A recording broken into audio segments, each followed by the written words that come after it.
Okay, everybody, y'all give me a second. Let me set up a few things. I need to change the settings in this stream. I want to make it 18 plus. Let me do that. Okay.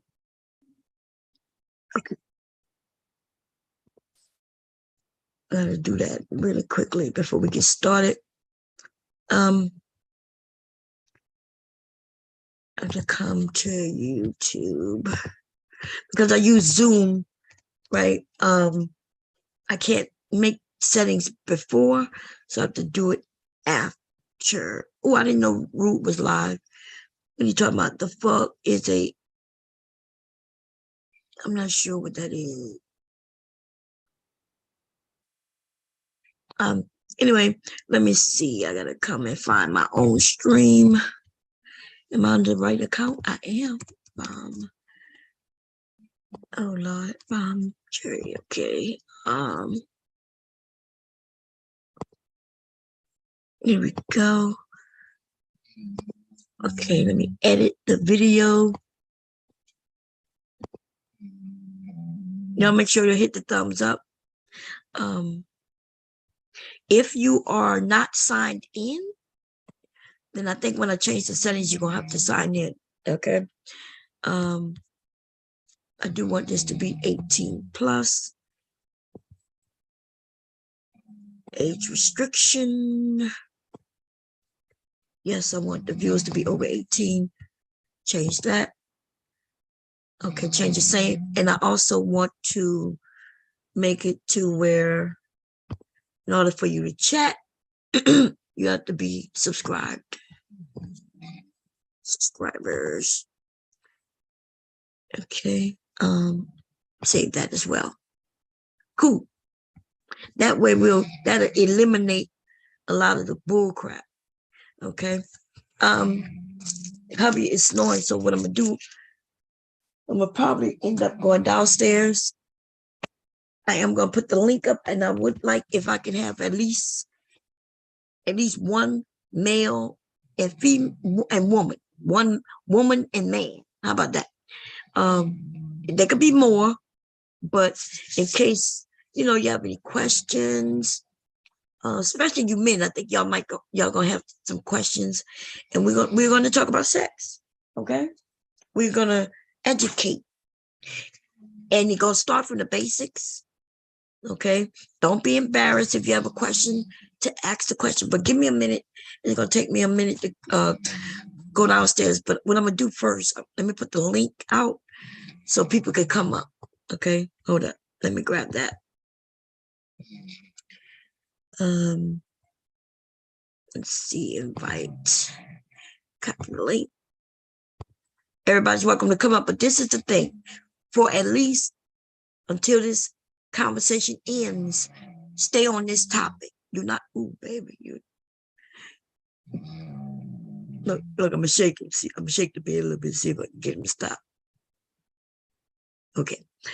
For the time in which we're having a discussion that is focusing on my title, we're going to stay on that topic. If you come up here to try to throw off this topic, you are going to get kicked off. No warning. Okay? There will be no warning. Every time somebody come up, y'all gonna hear me or somebody mention, hey, you know the topic? Yep. Okay, stay on the topic. Okay, that's basically, I just want everybody to know we have a topic. We're going to flow with the topic. Okay? If you don't flow with the topic, you will be kicked off. Okay? That's it. And once I kick you off, you're not getting back on, at least until the topic is over. That's my word. Okay, hold on, y'all. So I'm gonna put the link up, and hopefully I get devastating if he's gonna be awake for a few to come up to control things until I get downstairs. So let me come and find the chat. If you are under the age of 18, okay, then what I would suggest is that you get permission from your parents to listen. Okay. Well, you trying to bang, you better go find somebody to fucking bang, nigga. The gay men is to your left.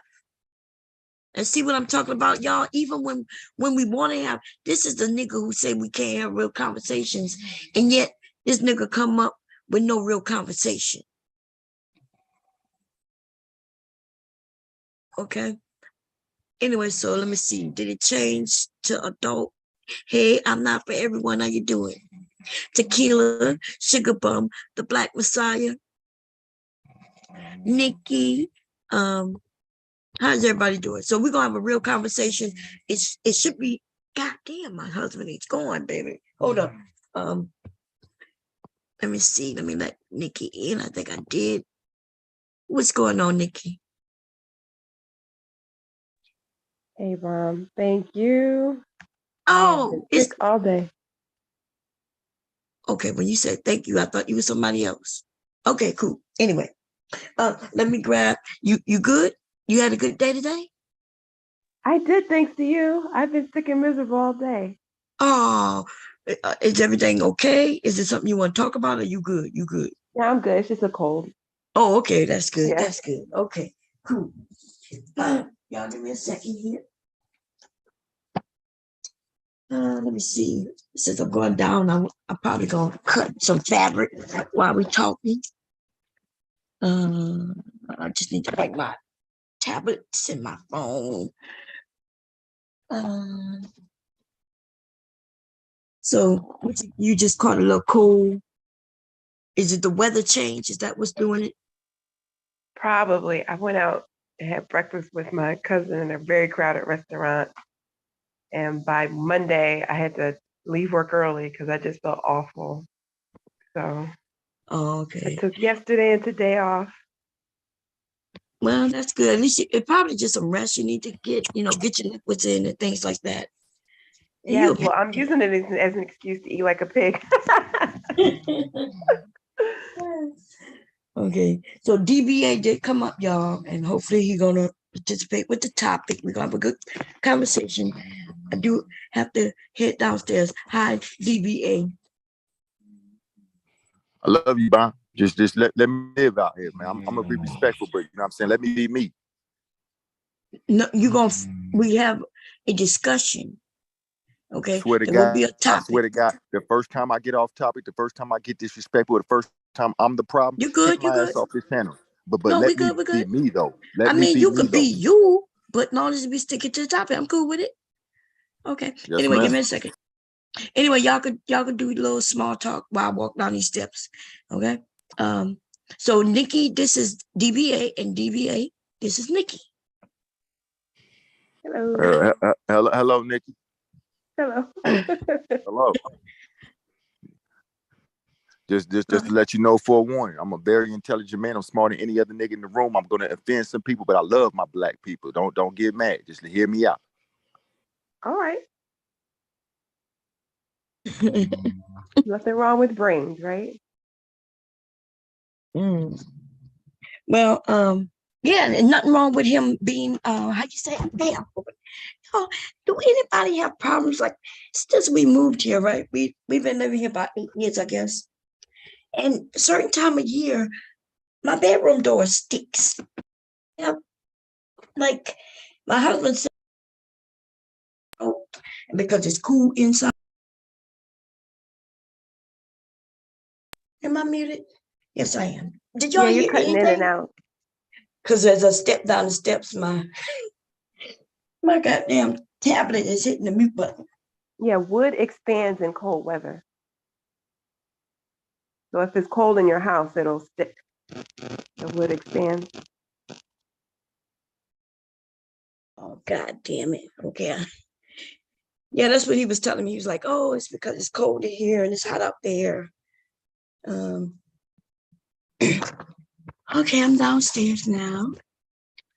Okay, so first of all, before I start, do anybody have any who's up here? Do you have any particular questions about? Because I do have a question for since DBA is the guy who's up here, right? I want to ask you a question. Are you going to be honest, DBA? I swear, y'all don't know me, but I keep it 100. No, it's not gonna be about. It's not gonna be I get a personal. violation in my set if I don't keep it real at all times. So you ain't never gonna get nothing but the truth from me. Okay, cool. It's nothing personal. I'm not gonna ask you anything personal. I ain't scared of y'all. I don't care what you ask me. I'm gonna tell you the truth. Okay. Anyway, here's the question, and I want to know, and the women, we would love to hear this answer. Do you ever approach a woman whom you're not even interested in at all? Does that make sense? What I asked you, like, like, I want to know, have any man ever approached me on some, how you doing, what's your number, like they trying to hit on me, but they really they didn't really want to really get to know me. I ain't never approached a woman who I ain't at least had a sexual attraction to. Okay. Ever. Okay. Do you think, because, and the reason I asked that, so we women can kind of get an understanding, because we hear different things from different, when you men amongst each other, and you say things like, like you might make a woman a competition, like which one of y'all could get her. And I'm wondering, even when you do things like that, is it because you're attracted to her? Or could it be somebody you're not even attracted to at all, and you just want to, just participate in the game? I'm not familiar with that. I ain't never been willing to involve somebody in my life if there was something like I saw, like something I wanted out of it. Which Okay. for a female can't do nothing for me. You know what I'm saying? So like I gotta at least have a physical attraction. Like I'm not just gonna approach no female for. I don't even understand that question. Like who would do that? Like I don't. Some of these men. Yeah, some of these men. That's what I'm asking. I just want the women, because I wanted to know that too. Like I wonder, like sometimes when I'm, because I hear these men say things like, "Yeah, he married you, but that's until he get what he really want." You never hear that? You hear that right here on YouTube. Say that again. The men are saying, like, they'll even myself or other women, when somebody said, "Well, I am married," or "Yeah, I am in a relationship," these men are saying, "Well, he's only with you until he gets the one he wants." So apparently my husband is only with me until the one he really wants comes around. I'm gonna keep it real with you. Mm-hmm. I am familiar with a dude who will use a female to come up off of. Ain't got no love for it. Ain't really even attracted to it. Just looks like you see some of these brothers with these fat ass white girls and shit. They know damn well they ain't attracted to that female, and they don't damn well they ain't got no real long term interest in that female. But that female desperate, and she all on them, and they like shit. I'm gonna drive a car. I'm gonna live in a house, and I'm gonna use this female like a stepping stone, or you know what I'm saying, to get to the next level. Like she all on me. I ain't got no interest in it. You know what I'm saying? Even if I wanted to use her, I would never holler at this female because it's like I'm in no way, shape, or form interested in female, but she all on my motherfucking dick. So yeah, like I'm gonna holler at you and act like I'm interested. I'm gonna take everything that you got to get to the next level. I have experienced that, and I've done it myself. Tell you the truth. Okay. So your first answer was wrong. You're saying yes, because maybe the way I asked the question, maybe that's what threw you off. So you are saying that men could approach a woman and be on that nice thing, like he hitting on her, but he might not even be really attracted to her.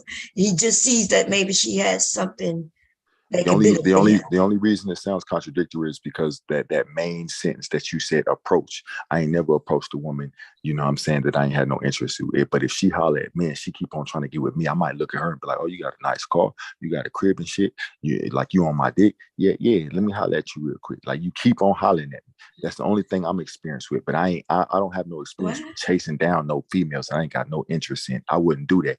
But if I'm walking, like for instance, let me give you an example. Okay, wait, calm down. Dude, this is I'm not rocket excited. science. Like I legit asked the question, but you then said the reason it changed is because the reason it changed because your answer really changed. No, the I key, asked the original sentence, question was Bomb the Terry, you original said, have question was I ever have approached? I'm not even talking about. I didn't say just you. Okay. Remember what I said? The women would like to know. And then I gave an example. We hearing these men saying this, that, because we got another man up here. I'm gonna ask him the same thing, right? Yes, from his experience. But what I'm saying, I'm not trying. I hope he Don't is think real my as men. He question is gonna to tell the judge truth. you. That's why I asked you, will you tell the truth? But it don't have to be just your truth, right? It's just what you may have heard or witnessed. And it's not to judge you. This is an educational moment. This is for when you're Yes, going to be able ma'am. to ask women about certain things, and women should be able to ask the men. Let Okay? me respond with a real quick sentence. A lot of these dudes is gonna pull up and they're gonna say something that they think you want to hear. But when you talk to DBA, when you talk to the Black Messiah, I'm gonna tell you the real. I'm gonna tell you the fucking real. I'm gonna tell you what these niggas don't want to say because they know you ain't gonna like to Okay, hear it. cool. But That's when you good. talk That's to why me, you up I'm here. gonna tell you the real. Okay, good. So when I ask you, because this is seeming to be getting to be a little difficult, I asked you, have you ever heard of men approaching on some, he is interested in her, right? But he's not really interested in her for real, like on a real level, like he's sexually attracted. Could he be coming to get with me as whether it's because of game or something he see that I got that he might want to take from me? That's what I'm asking. That's what I asked. But go ahead. So can I answer it to where, can I tell you the honest truth? I wouldn't do it, but I can't tell you that the brothers next to me have not gunned down a female that they knew damn well they ain't had no interest in her. I wouldn't get down like that because if I'm actually gonna have to fuck a female, like look, I'm actually gonna have to be attracted to the female. But I do know other dudes out there that they fuck boys and somehow they can get their dick hard to a nasty ass female. I can't do it, but I do Well, know she there got to are be dudes. nasty. Nobody said she was nasty. She could have been beautiful, but he's not her type. Man, this is too hard. Okay, devastating. Devastating. Do you understand the question, my brother? No, I was lost in Twilight Zone. Shit. Okay, Yeah, I was just asking yeah. That nigga you men always lost. on behalf of the women, Mm.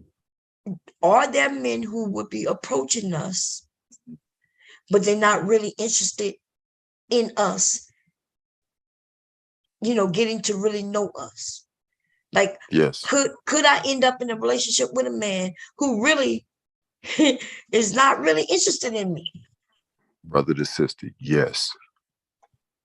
Yeah. You asking me? Yeah. Oh, okay. He already gave answers. He gave like 3 different answers. I don't know why he answering again when I'm asking you this time. All right.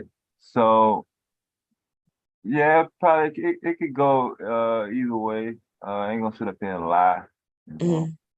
So you got those dudes out there, and that's all they do. It ain't got nothing to do with the woman. It's gonna be on him. Or it Right. could be on some revenge shit. And I'm even okay with even if he approach us, but he only Yeah. wants sex. So I'm not saying that he only. That first night and in the beginning, yeah. Okay. Yeah, I'm even okay with. I just want us women to know: could a man approach me who really don't even want to really have sex with me or nothing, but he's acting like he want to have sex with me, when he really don't for some ma'am. reason. What reason I don't know, but could that happen? Yes. Okay. Oh, devastating. DBA said yes, ladies.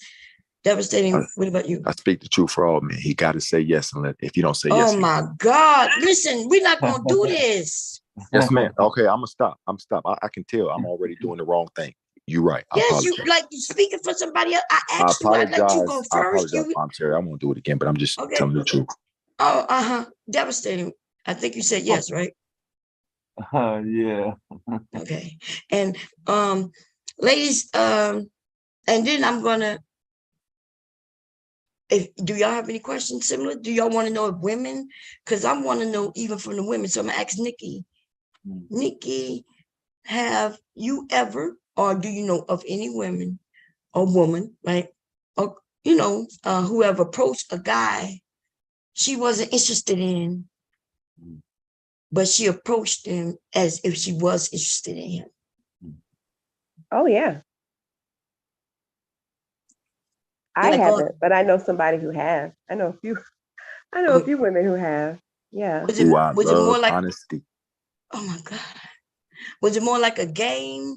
What, like, give me the scenario that you More like getting their needs met, I want to say.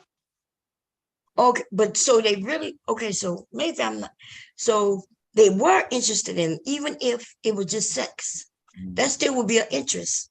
I'm almost talking about where he not, like, let's say a guy see me and he's not even into short, light-skinned, chubby women. Yeah. But for some reason, just because he bored that in the moment, he decides to act like he is. I don't know why he would do it, but that's what I mean. Now, if he's interested in having sex with me, that's still an interest. Maybe he's not interested in love and family with me, but Yeah.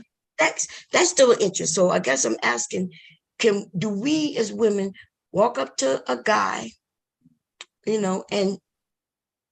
we're not even attracted to him at all, but we act like we are? No, I've never heard of a woman doing that. No. Now, Yeah. I heard of the opposite, where a man will come up and show interest, and they'll string them along long enough to, get what they want, but not the other way around. No. Right. Yeah, I never heard of a woman, I where have.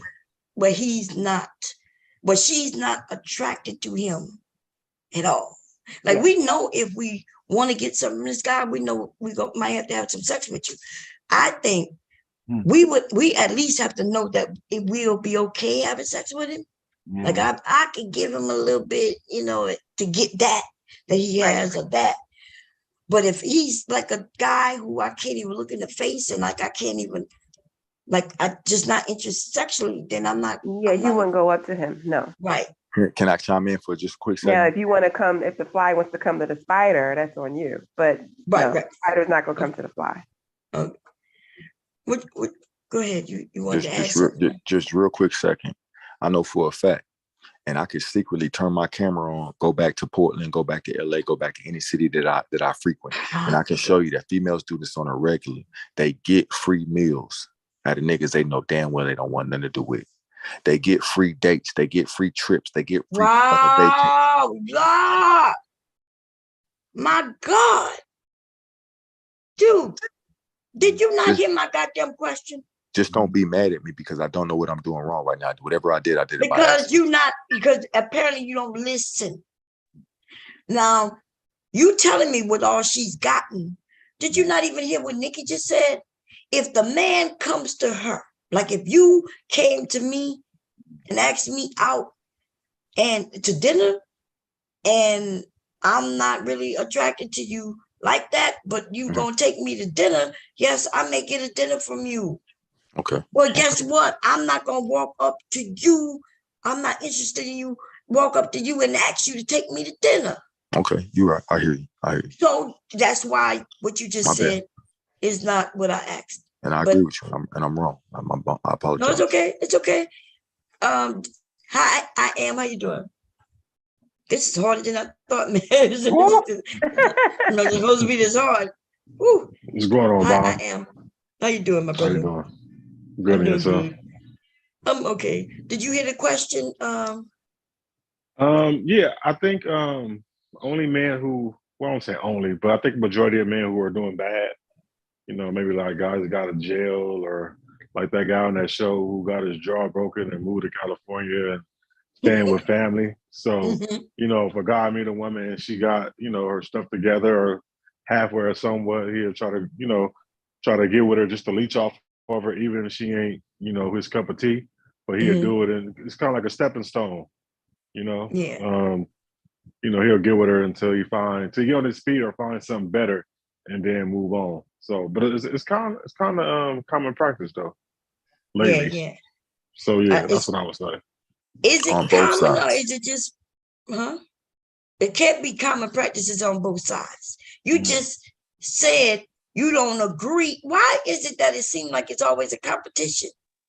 Jerry, I don't want no beef. You gonna win some? This dude, you just said that you didn't know it on the opposite side, and just now you jumped in and said on both sides. Okay, there's a misunderstanding. It is my Okay, opinion. done. Listen, I promise you, this Don't shouldn't be do it. that hard, Don't. and I'm not All gonna right. put up with this no All right. longer. Well, here's what I'm gonna do. I ain't gonna Okay, talk but to it you. is Ask I me to am speak. turned though. Wow. So I am. What about on the woman's side? Do you see a woman who? Remember, I said the person, whether it's the man or the woman, doing the approaching someone they're not really interested in order to, get sex or anything out of them. Do you see where a woman walking up to a man who she's not attracted to? And Nah, no, Mm. I think it's more. No, I mean, because well, first of all, most women really don't approach men, and I don't think Mm. no woman is gonna come and put her burden on a man, especially if she got kids that she really don't know like that. But you got a lot of men who will move in with a woman, you know what I'm saying, kids or not, to get on their feet. You know what I'm saying? So I really don't believe in man moving in with a woman anyway. I mean, if a man want to move in with you, and he ain't got his own shit, and that should be a red sign right there. I mean, a red flag right there. But no, like I said, it's common in men who are doing bad and trying to leech out women who got something going for themselves. right now, I think DBA he got his hand up. You want to add something? Go ahead, Who? Lord. Okay, is it All gonna right. be All on right. topic? I hope. Okay, Check. go Yeah, ahead. yeah, it is. Now check this out. Like, hear me out. Like, I know this is gonna trigger some people, but like, really understand. Is it I'm just still? trying to First of listen to all, me. Listen to me, Bob. the chattering you're doing right now is not Okay. even needed. Then I won't do it again. Every Okay, time but that you tell me I'm doing something wrong, I'm gonna try to you do better keep than doing that. what you're doing it right now. You're Okay. continuing to do the chattering. All right. Listen. Okay. Oh, I'm a Las Vegas nigga. I stay on the strip. I stay in that environment. it don't matter. We don't care about none of But I'm that. Terry. Damn, nigga, Like you I my can't. man. I asked a basic question. I said it's not personal.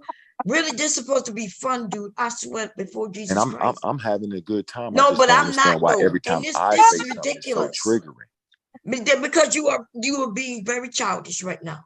No, I'm not. I'm really just It's trying almost to. like if you went on, see, you the type of dude who go on the game show Jeopardy, and when they ask a question, you'll hit the buzzer, and then you'll start talking about, hey, I'm good. The realest buzzer you ever gonna know. Let me say my And piece, from where Bomb I'm Cherry. from, and then you're gonna give your answer, Bomb Cherry, right? Bomb And Cherry. Let me say that's my piece real ridiculous. You'll quick. be the law so fast. They just I'm gonna want make the it quick. answer. Okay, look. Oh boy. I have direct experience being out in Vegas where there is a What does whole. it matter if you're from Vegas? You Oh. act But like you're nigga never like they gonna doing know if things you don't let different. me finish the sentence. Because Bomb. I asked you to stop rambling to me. Okay. Well, look, let me step away for a minute because I really want to have a conversation. I came for the But conversation. you I came notice to be that attacked. this is not really like I'm asking questions. We're about to get into this. I asked a question that should have really took no more than a minute to answer, dude. You gave 10 minutes of answer. All right. Well, here's You my answer. switched You your can go. answer. You can go out. You You can all go out over, to and you Vegas already gave your answer, and you still want to give more fucking answer. real Nigga, quick. didn't you already give your answer? No, I chimed in because I wanted to say something. Didn't you already give your answer to the question that was before? I've been attacked ever since I said I chimed in. Okay, and I'm waiting for a chance to say it. Okay. I Everybody just want say to say bye-bye. it. Say bye-bye. Don't. Bye bye. Thank you. Attack. Talking about don't. Y'all, am I wrong? Maybe it's me. I'm not even tired. I'm not hungry. I'm not horny. That dude just what That y'all was hilarious. I asked one question, his answer changed. I promise you that it's supposed to be where I ask y'all a question, y'all answer, then I could get to the details. We can ask each other questions. It's supposed to be learning and fun. It's not supposed to be a competition. And he wants to compete with women. Yeah. I'm not up here to compete with men. Actually, this is supposed to be educational for men and women who may not know what we about to share. I asked the question. I wanted to know, and the reason I asked the question is because I hear, and y'all can correct me if I'm wrong, because maybe I'm hearing it wrong. I'm hearing men, right? I don't listen to the women, ladies and gentlemen. I don't listen to women who are divested and talk negatively about Black men. I don't listen to that. So I don't know what they are saying. And the men, you're welcome to even share that, okay? I don't know it. So I'm speaking on what I've heard, right? And I've heard the men say things like when I tell people I'm married, some of these men really tell me, oh, he probably just picked you until the woman he really wants to come along. And I even said, like, for 30 years? Yep. That's what I've heard men say that. Yep. That's ridiculous. So I would, so if I know I'm hearing it, I know you other young women are hearing that shit too from these men, right? They're telling you that a man who may be with you is only with you until there's better, more, you know, Kevin Samuels used to say this himself. Like, yeah, he with you, he only with you until the next one comes, the better one comes. And now these men are thinking this shit like they thinking that they're gonna get with you, right? Oh, I'll get with her, even though he like you and all that good old shit. Yeah. And but then he gonna be always looking for this other better chick. Yeah. That destroys relationships. If every single one of us start thinking, I wonder if this person is with me until he get a better person, or is she only with me until a better man come along? That's some fucked up way to feel, man. No, anybody want to comment on what I just said? Because that's the reason I asked the question.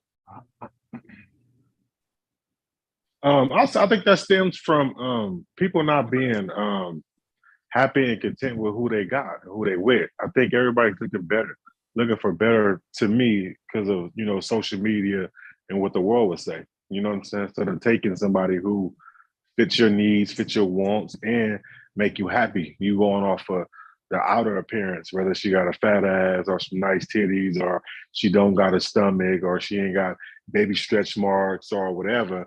So everybody's looking for this, you know, this perfect woman or this perfect man that they can just hold hands and walk out the street and everybody be like, ooh, he got this certain kind of woman or she got this certain kind of man, instead of going to get the person that, you know, they truly can be happy with and, you know, and be content and be with somebody 30, 40 years and still appreciate who that woman is or who that man is for that woman. Just my opinion. Yeah. Do you think that this is really going on, or people are really just saying this? Because the ones I'm hearing this from are people who not in relationships.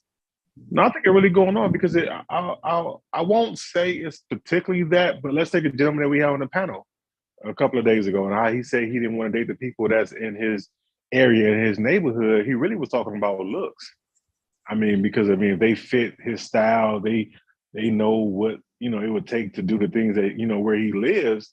But to me, I think he was talking more about how they look compared to, you know, could he, you know, match them on a more, you know, emotional, you know, intellect level than just the outer level. Right, but so even that, remember, even he's single. So I'm saying, it sounds like we have single people might be saying that, but the people who are in relationships, are they really in relationship with somebody until the next person comes? I think it all depends on how he came to a relationship or how she came. If you meet, I mean, I'm not saying all, but if you meet a man who was on his, you know, down bottom and he come to you and you help him get up, then you might have to look why he came to you. You know what I'm saying? Because I mean, my thing is, as a man, if you're on your down bottom, you should be looking for no woman. You should be looking to get yourself together first before you go seek a relationship. So if you got a man who seeking a relationship before he get himself together, then yeah, he might be using you as a stepping stone. Mm-hmm. Any Nikki or Deborah, say you want to say anything? Because I would like to know some of the signs. If anybody know any signs where a person, man or woman, who might be in a situation where they're being used. Because I did play a video, I think it was me and Rude, we played a video, y'all saw it, right? I think I had to delete that video though. That's the one that I deleted the other morning. Hey, but I don't mean to cut you off, but the chat is saying, can you pin the link? Okay, yeah, that's why I was about to go to the chat now. So, what was my question? Oh yeah, I played the video of cheaters.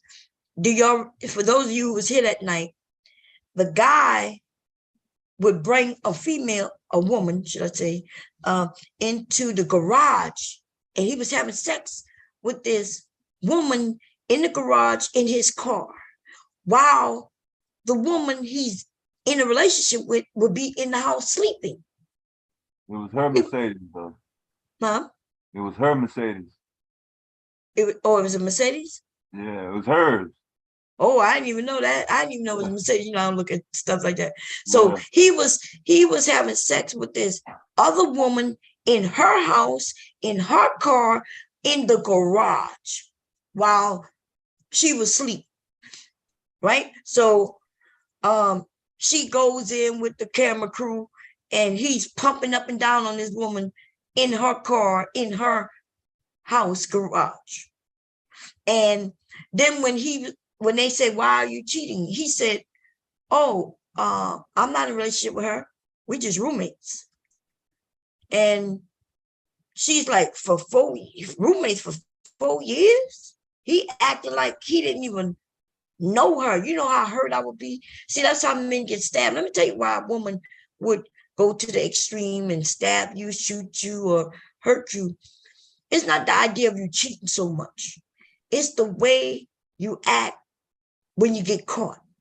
If you act like you didn't even know me, I was never nothing to you. You know what I mean? Now I realize you've been playing games with me for all this time, and I might snap and shoot your ass. That's when men get hurt. If you break up with a woman the simple way, man, she might be a little petty, be lots of petty afterwards.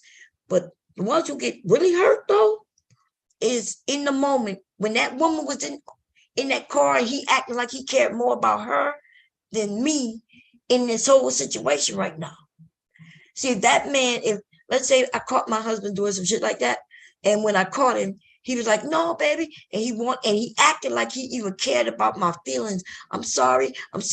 You know, hey, I'm wrong. And if he act like that, that'll let me know at least he cared. Like okay, you know, I could probably get over what I just caught him doing. But if he do what that man did and act like he cared more about the woman he cheating with, yeah, that's that right there. Anyway, did I put the link in? Let me do that, y'all. Anybody has anything to say? Any questions? No, I had a girlfriend. She met a guy online through Facebook in March. By May, he had moved from where he was, his state, into her Section 8 house. She was already talking about marrying this man, and he was in love with her. And I kept telling her, he is in love with your house because he is homeless. You don't even know where he's coming from, what he has, nothing. We're getting married. Da, da, da, da. She even had him going to her church and was making all these plans. I'm like, you don't know this man. Had him around her children. Mm-hmm. He was out of there by October. He had already found another woman and was moving in with her. Wow. So, and do you think did those women see any signs? Or are these men really just really good actors for short periods of time? I don't know. My mom's friend fell into the same spell, and she was sending him money, and he's somewhere over in Africa, Nigeria. Somewhere. Oh, God damn. I think it's a combination of desperation and insecurity. And these men know, they're just so desperate for help, for companionship, and they know exactly what to say to get in there. And they know exactly what to do and say to stay. And in most cases, the sex doesn't even have to be good. They just want a man there. Right. And, do we call it, I don't know if I call it desperation. Some women, we want to be, I don't know, how should I say it? A man who know how to get close to women, he just have to have a good mouthpiece. That is true, right? He don't even have to have sex with her. Like you said, this man is all the way in Africa or somewhere around the world. And these women put out money and support him, and he tell lies. She don't even ask to see him. These women are not that damn stupid. What it is, though, they are happy with what it is that they have. Remember, I mentioned this a couple of months ago, y'all. Not even months. Like last month, I mentioned I was thinking about starting a service where you have a man calling a woman or a woman calling a man just to say, hi, did you have a good night? Or you're on your way to work? Did you have a good day at work? Like, just act like they care, like they really want to know. People will buy that shit. Yeah, there's a man over in Asia who gets paid to be a friend. to somebody for a That's day. a good idea and shit. Hey, you You can Yes. do it got here. that. You got to patent that, Miss Bond. You got to patent that shit. Oh, listen, that's almost like that phone sex. See, the reason I Yeah. don't want patent because I used to do phone sex, y'all, and y'all know that already. Oh, okay. And but believe it or not, a lot of the phone sex was not about sex. Yeah. It was about was about- conversation. Yeah, it was just about conversation. I didn't, I would be on the phone and I'll ask them, how was your day? They would tell me about their families, their wives, their friends, their jobs. I'm not even joking. Yeah. But that a man who calling just for sex, he ain't telling you none of that shit. They would tell me, I would know these people business. And then at the end, it'd be like, okay, what you wearing? Okay, that would be maybe 5 minutes of that. But all the other while I kept him on the phone for an hour plus was him telling me how he feel. He just wanted somebody to talk to. And I think it's on the same side, on the woman's side. I think that's why a lot of men are able to get into women and live with her and all that, Yes. even I though think he's not. so too. Yeah, because it's the companionship. Yep. And that same girlfriend of mine, she is now married to one of her children's fathers who has never, ever had a place to stay. He would rather live on the street than actually work and have a place to stay. And you are she married What? to this man. Yes. Yeah. And she, of course, paid for their rings, the wedding, everything. You can't make this up. Yeah, but it's And companionship. listen, she is light. She is beautiful. She's beautiful inside and out. She has 3 different kids by 3. I don't know. I don't know what. The companionship, that's what it is. It's not about him working. It's not about him making a certain amount of money. It's about, I bet you he treats her well, he asks you okay, and everything that she wants as far as that companionship, I bet you he provides that shit. He also cooks and cleans and all that. And, See? And she doesn't have to do all of that. So it's funny how women will make concessions. They will see something is wrong and they will still make concessions to get, But it that may not be other stuff wrong. met. Like, Yeah. who's the judge that their relationship is wrong but them, Right. I guess I'm saying that wrong. I guess. No, I know what you're saying, because that's how society sees it. But right. But I mean, some, at least in this case, they've known each other. They had a child together. But the first guy, you didn't know him. You were leaving him around your kids. Right. You don't know this man. You've only known him a couple of months. So that's the part that worries me, when they leave strangers with their children. yeah. Okay, hold on a second, y'all. DBA, I see you in the back, and you're not coming in. I know you was in that chat when I explained that if I kick you off because you can't participate, then I'm not bringing you up. I asked you that when you got up here also. Now, when this conversation, and it's gonna be a while because we're about to get into the nitty-gritty and have fun. When it's all in, you might be able to come up. You're going to ask Devastating, because he'll be the host. That's if he's up tonight. But no, you can't participate. You can participate from the chat. You've already ruined it. And I'm not doing this with you, dude. What y'all think it would have been like in the last 3 minutes we've been up here just conversing? How would it have been if he was up here? It's too much work. Okay? Too much. Anyway, anybody want to say anything? Go ahead. He ain't gotta wait till later. Shit, no, your motherfucking ass ain't gonna be able to get up on the panel after the show is over. So you can just fucking chat DB, for the rest of the Devastating night. said, nah. Nah, he ain't Anyway, gonna be able to come up. like I don't even understand it, but we're not gonna worry about that now. Maybe later. Anyway, I am Mella. Mella, you want to add anything? Because you and I, I'm not sure about the age of anybody else, but we older, right? I saw the video yesterday on Cheaters. The one you took down, I think. So yeah, the 4 years of roommate thing, that was it was like the way she handled it. Like, she knew all along, but she just didn't care, I guess, until she had to embarrass him for it. That was my question. Oh, you So think that she knew all along? Well, the way she handled it as if she was already expecting to find him doing something with some other woman, right? I took it as she was totally shocked. Really? To me, it Yeah. looked different. Okay.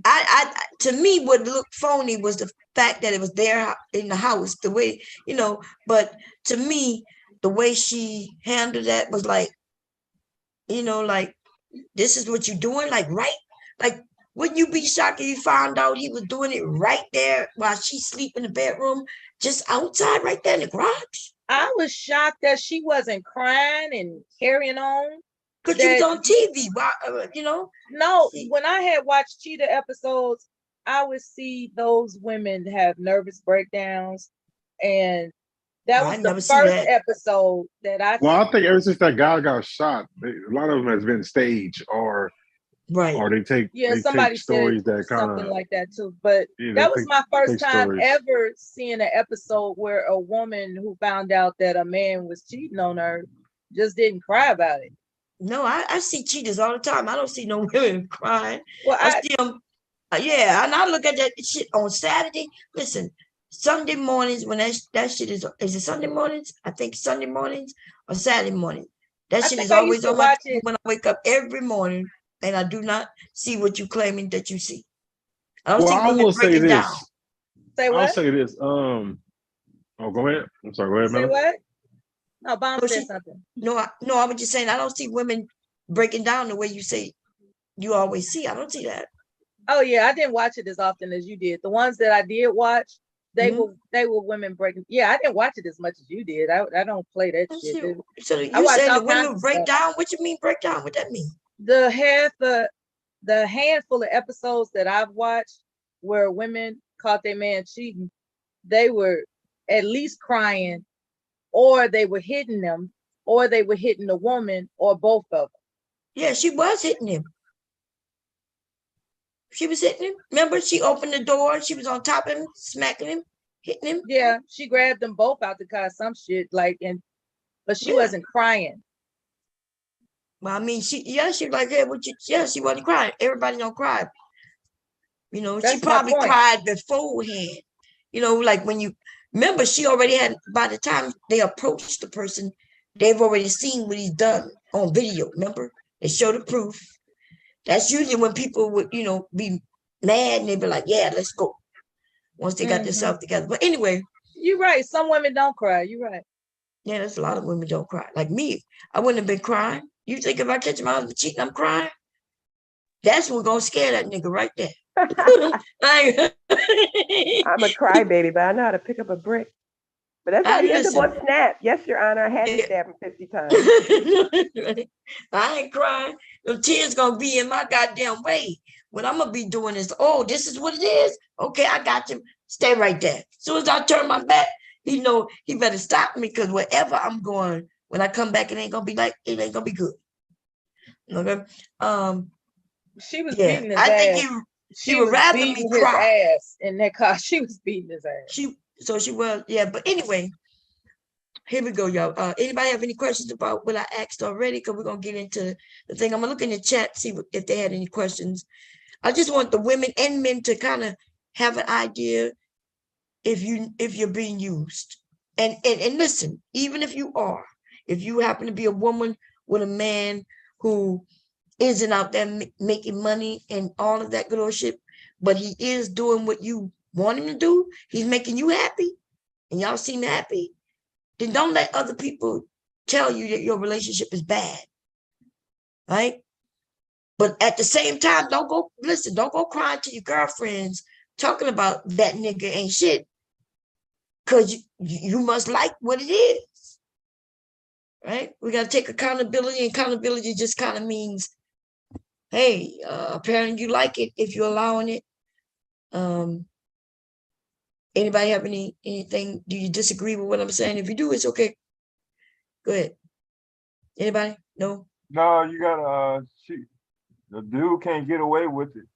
If it's deemed somewhat, not undesirable or controlling manner.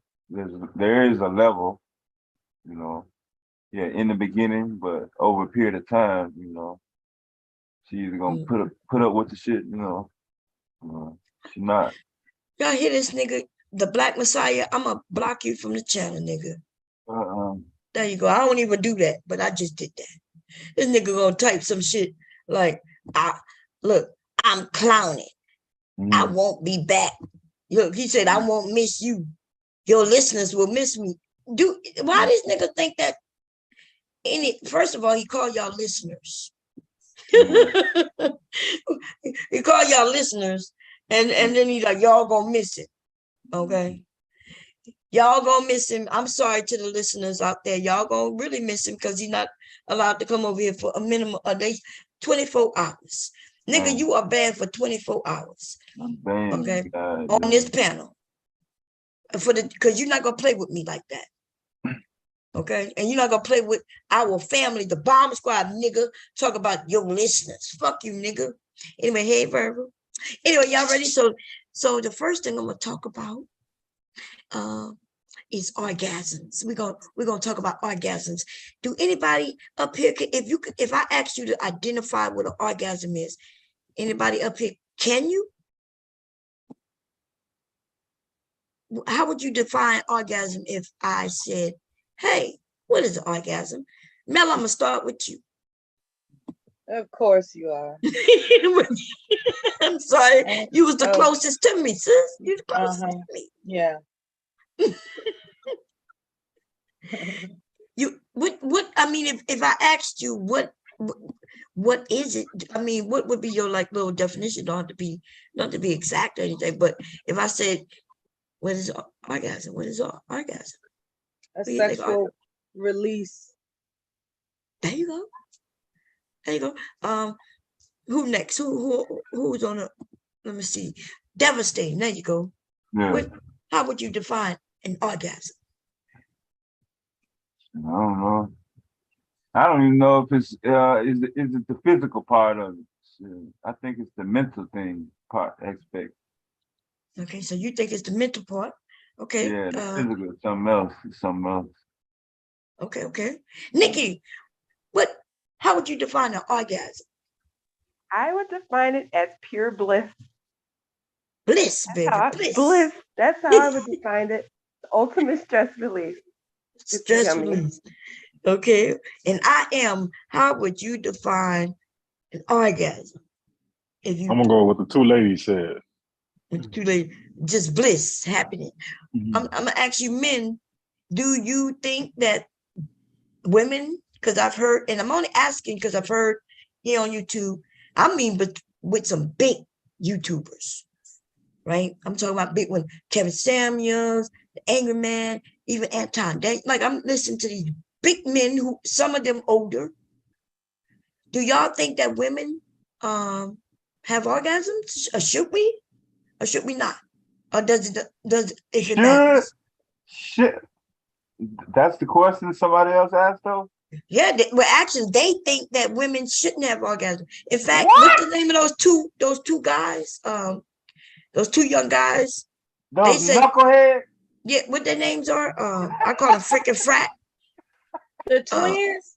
No, they're not twins. The two guys who have Fresh the and Fit. Yeah, Fresh and Fit. I call them Lost and Lonely. Yeah, Lost and They actually have said it on many panels, many occasions, that sex isn't about the woman. The woman isn't that women don't enjoy sex. Women shouldn't even be enjoying sex. It don't matter. Kevin Samuels says some shit similar to that. Like sex isn't about. So this is why we're gonna have this orgasm. That's why I went to orgasm first. You know what I mean?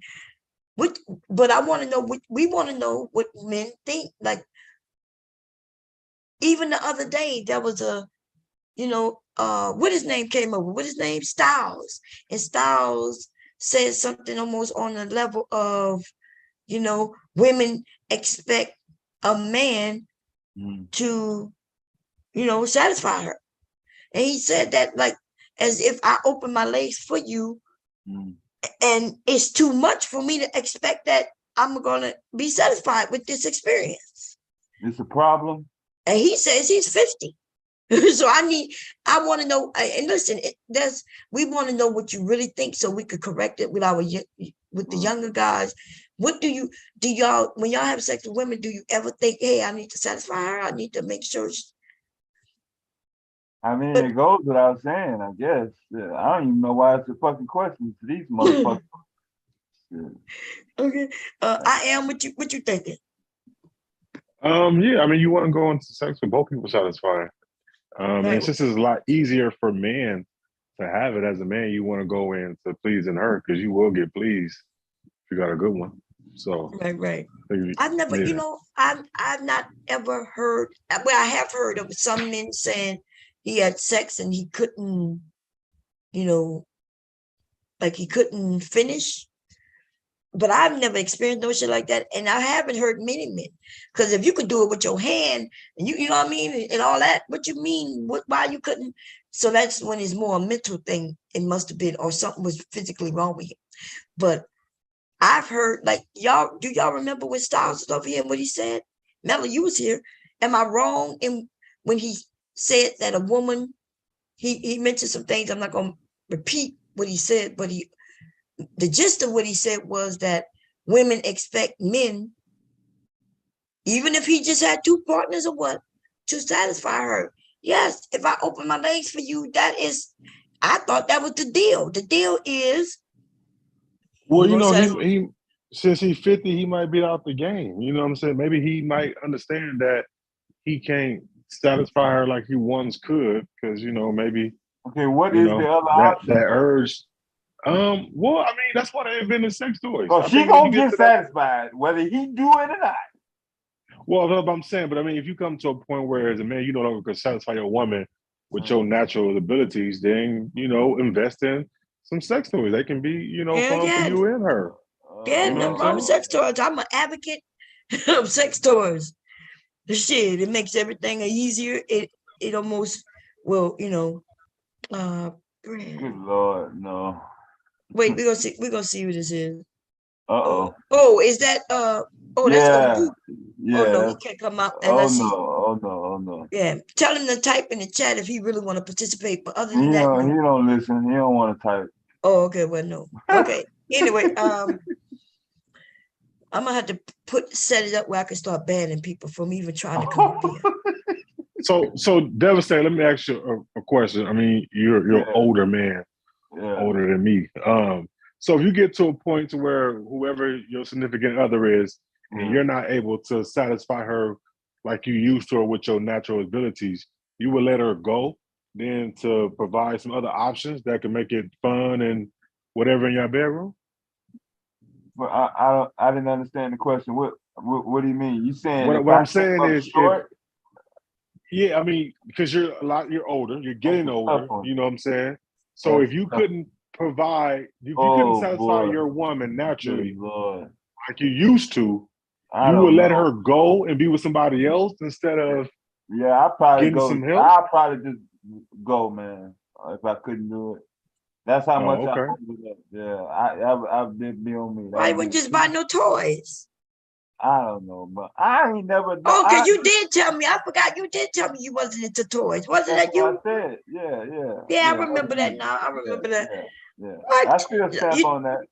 But I support. I ain't gonna say. No, it's nothing wrong with you feeling the way you feel. I'm just, but we're gonna try to see if we can, because maybe the way you think of toys, maybe, because listen, that was a belief back then. Men, even my husband, used to be like, oh, what, I'm not enough man for you. Like what? Like some of us women have heard this, and I'm gonna teach y'all something tonight, though, that's gonna make you understand, right? Yes, we're gonna get right into this, man. So first of all, there's different type of orgasm. So I what the women said and what I am said is what an orgasm is.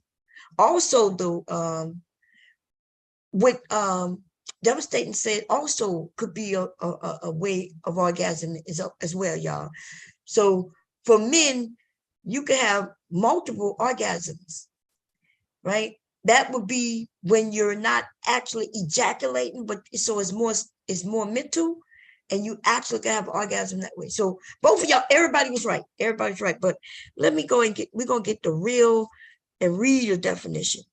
Okay, so people can understand, because we're about to learn something for real tonight. Okay, for real, for real, for real. Let's see. Let me grab This what I already. grapefruit image on the screen is cracking me up. I know you look. That's what I'm saying. You see, that's about the orgasm. That's Grapefruit different. with milk. So let's see.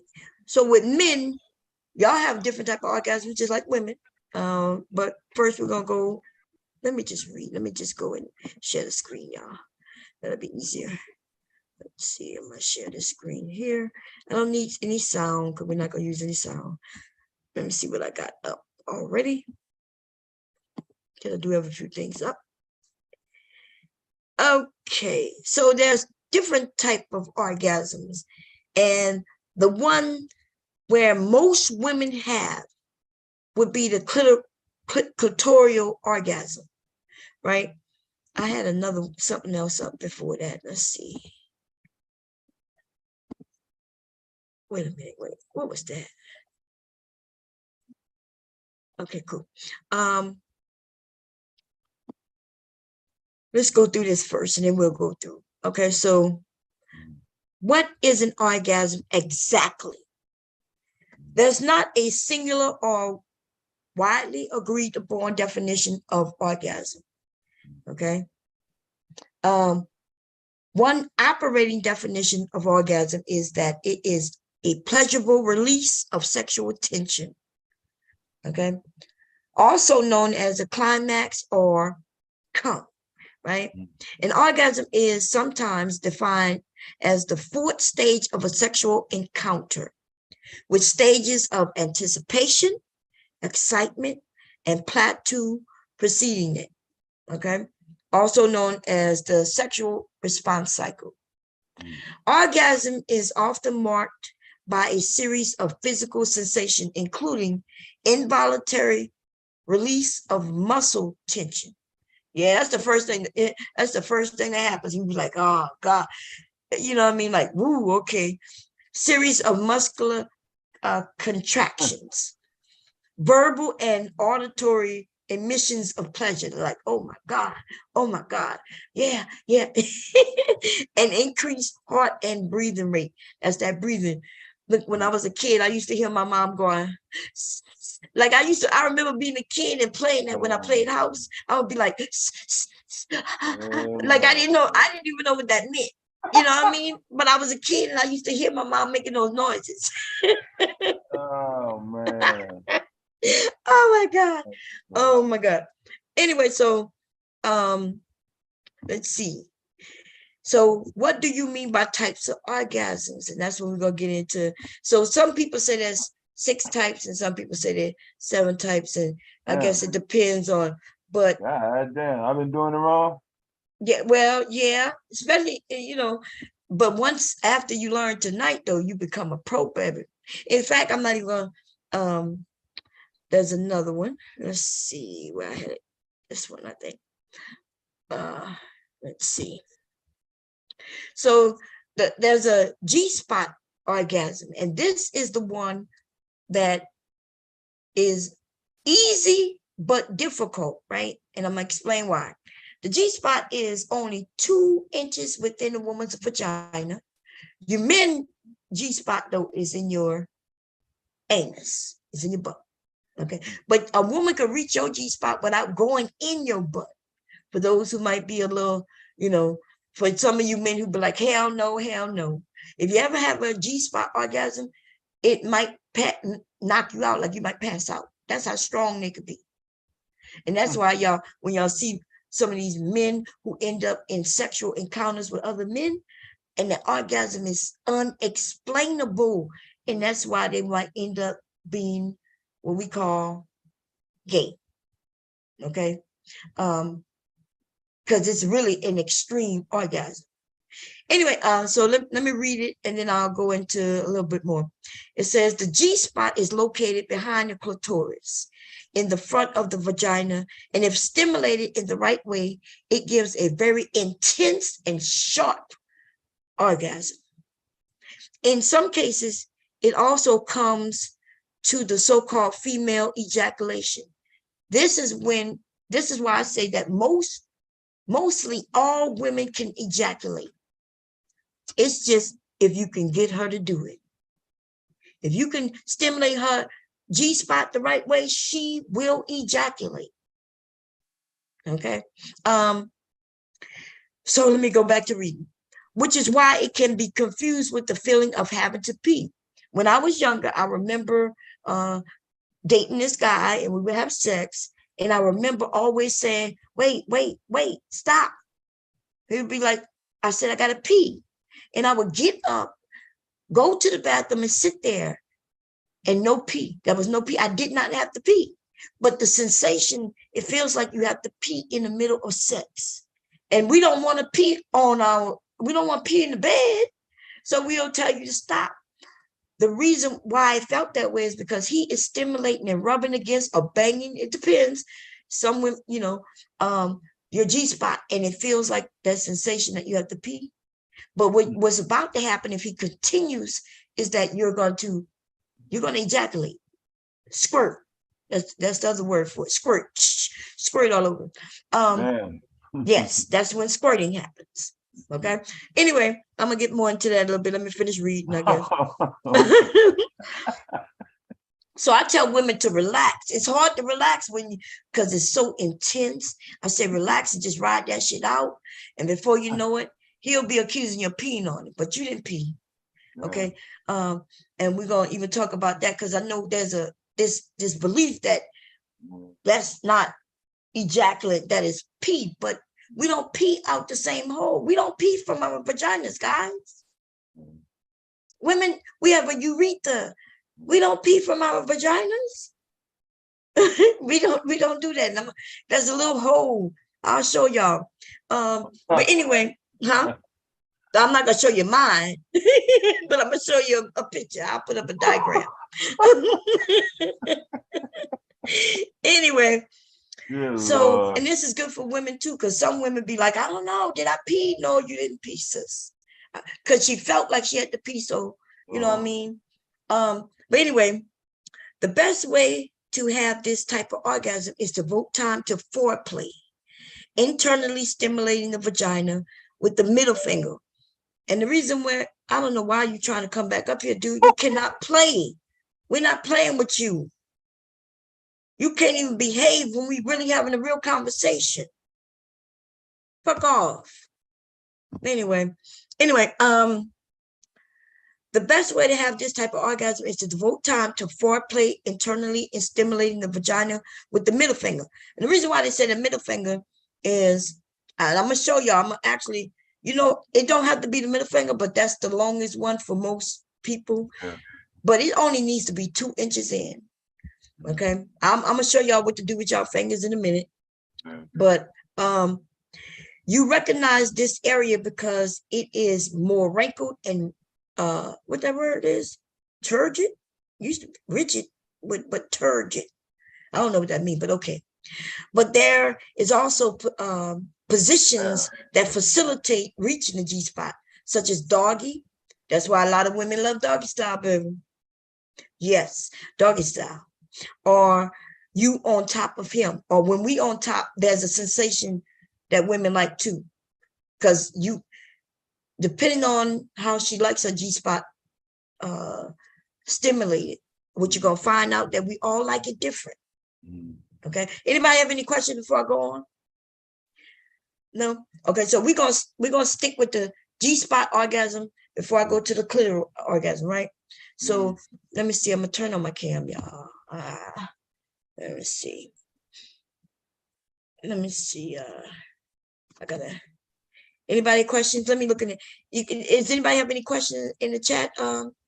Yeah, I'm looking now. They're trying to figure out what the difference is. And this motherfucker here. Keep trying to come up. Now in the chat, the reason he blocked in the chat is because he told us he wasn't coming back. But then he is back. But when I made it where he couldn't come back, he's back. Some shit. We don't need you, bro. We really don't. Anyway, I'm gonna ban your ass from coming up here if you don't stop. Let me see. Yeah, see, I don't think any. I think it's some guys that There's some guys who they say never so. look down there and see for themselves. They never seen one period in their whole fucking life. I bet. Right. And that's okay. That it's okay that because Yeah. that we were taught that sex is dirty and you only do this Yeah. and that. And so men don't, you've been taught that you shouldn't even be masturbating, which I Yeah. recommend that men masturbate. It's called this technique called edging. And that teaches you, like, for instance, let me be honest, the older men get, but not so much even just you, the older I've gotten, my husband had to learn how to hold it. Yeah. And it can be difficult. It takes 2 hours. My husband and I have sex for 2 hours every time we have sex. If anything shorter than that, that's quickie, and I don't get mine. He'll get his though. It don't take no time to get his. You know what I'm saying? But it takes me time. Yeah. But it doesn't always take time. There's things that can shorten it up, like if we decide to use some toys. And that gonna be the next orgasm that I'm gonna talk about with the toy use, right? So let me see. Let me turn the camera on. I do have to. Oh, okay, it's on now. Let me switch this to this. I don't really have on the close. I gotta watch my angles. Is that him coming in twice? Yeah, that's just him. Okay, I No, see. two assholes at the same time. Yeah. Okay. Okay. Y'all don't have on the clothes, but I'm okay. Okay, cool. Okay, let me see. You know, angle a little different. Okay. I'm gonna have on the clothes anything, right? Y'all can see me? Cool. Y'all can see me? See me? Okay, cool. Okay. So can everybody see me? Put it on spotlight me so they can make sure they can see me. This dumbass trying to come up. We're not participating with you, dumbass. You probably need to learn this anyway. No, I ain't gonna say it. Okay, so the G spot. Let me see. The G spot is only 2 inches. This is one. Let me see. This is about 2.5 inches. So let's go from this line here to all the way, right? So it's not that long. That's why they say your middle finger, especially on men. So it's only about your middle finger should do, right? And so what you would do is you would put your finger in 1 or 2 or even 3 if you want, and you would do the come here. You know how you say, come here, come here, come here, come here. Y'all see it? Come here. When you know what I mean? When somebody said come here, that's the sign for come here, right? Y'all get it? Y'all got it? No? Hello? Yeah. Yep. I'm asking. You're making sure Y'all you watch know, the chat. Let me see if the chat paying attention. Is the chat, y'all see what she doing? yeah, no, I'm talking to y'all because y'all the one. If you see it, then they see it. Yeah, I'm So looking. come here. So when you do that, if you do that, if do like this, her G spot is on that upper wall of her vagina. So her vagina, you enter into the vagina and you do like this, a hook. This is what make women squirt easier. So the G spot is on the upper wall, 2 inches within the vagina. You only need 2 inches of penis, and you still satisfy a woman. Now there's women who like size and other things too. Though that's different. That's a different type of orgasm. Okay. So what I'm saying though, if you could be a guy with 3 inches of penis and satisfy a woman if you know what you're doing. Okay. So her G spot is on the upper wall, and what you would do is you would tap or glide against that area. But if you go in with your fingers and do like this, you'll feel it. It feels like a little small pea. Yeah. Everything else feels smooth or whatever, or how it feels. But there's this area that feels like a little bump. Yeah. That is the G spot. Yeah. Yes. Now that's the beginning of satisfying her. Now, based on the individual woman, depends on how she like it manipulated. So we're gonna talk about that. Okay. So, but if you do this, guys, put your fingers in and go like that and feel that spot. Just feel for it. You'll feel for it. Once you find it, that's the spot. Okay. We got it. Good. Let me turn this off. Get back to this creamy thing right here. Cool. Okay, cool. Let me turn it off. Everybody with me? Look in the chat. Everybody with me? Everybody with me? Ladies, this is important. Yeah, Are you right. with me? Okay, cool. Anybody have any questions up here about that before we So continue? everybody is in a different spot, like this one on this side and the other one. Nope. In the same spot on everybody? Everybody. Yeah. Everybody. Okay. A G spot is an actual spot that was founded by a scientist by the name of Greffenberg. That's the spot, the Greffenberg spot, right? I'm hoping I'm pronouncing it right, but it is a German name. He founded this spot to be an area which has lots and lots of nerve endings. In fact, that's the only area besides our clitoris. That is the area where all the nerve endings in our vagina connects at that spot. That spot is in the same spot for every single woman. And the men is in your buttholes. I'll explain that later. Y'all might not like that conversation, but I'll explain it to the women because yeah, you will have men staying married to you for 30 years if you learn some of these things. Yes, Lord. Anyway, so that spot, if you feel it, is there. Now, this is the difference between woman to woman. Some women like it to be tapped. That means she likes it to be hit, and doggy style is the perfect position. If she arches her back a certain way, when you go in, you'll be hitting that spot, right? Some women like that spot just lightly glided on, right? That's why she would be the woman who likes fatter penises. The fatter the penis, that means he's automatically touching that spot. Okay, he's touching that spot automatically because he has a field, right? The guy with the longer penis, that's an advantage and a disadvantage. A disadvantage for the G-spot stimulation, but an advantage for the vaginal orgasm, right? And so the smaller guy has the most advantage when it comes to G-spot stimulation because he is hitting that spot. He's hitting that spot. He's rubbing against it. He's brazing against it. And now he got to work on, once he touched that spot and she moans, that's when you men got to listen. You have to listen and look at this woman who you are having sex with. You have to pay attention to her because she can't tell you. She may not even know, right? You hit a spot and she moans. Why would you switch it up? Like, I've noticed this throughout, even still today, sometimes hubby still does it. I can moan and be like so into this shit. And then for some reason, he'll start going faster or thinking it's time now to go harder. Yes, drives me crazy. See, I'm waiting for you ladies to agree with me. Don't you drop, like you right there and he's doing it so good. You're like moaning. You're like, yeah. And then you Oh spend the my next God. 5 minutes going, no, the way you did it before. No, Right. No. Exactly. And I always felt embarrassed to say, no, go back to what you were doing. So I've never done that to him because these men be girl, they be sensitive.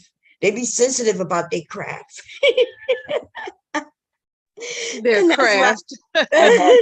That's why we be having, that's why you got bad sex every once in a while, because the men think you men have to really pay attention. When she is moaning like that, you got her. Yes, You are in the, keep going. yes, Keep doing that. that don't switch it up. You gotta pick up the cues. Yes. So you got it. She feeling it. She's moaning. She's like, yeah, oh my God. And then you start like, yeah, I'm the man. And then you start going faster. You done fucked everything up. Yeah. Your tempo change. And now. Yeah, like you're poking a jar of jelly or something. Oh. It's not Play-Doh. Calm down. Yeah.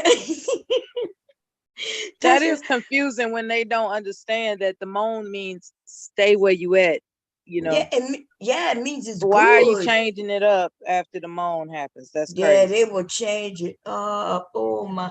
And let me tell you with women. So let me tell you why it's important for you men to understand this. We women, there's a stages, which I read, right? I read, and I said there's stages. So there's when we are attracted and we stimulated, right?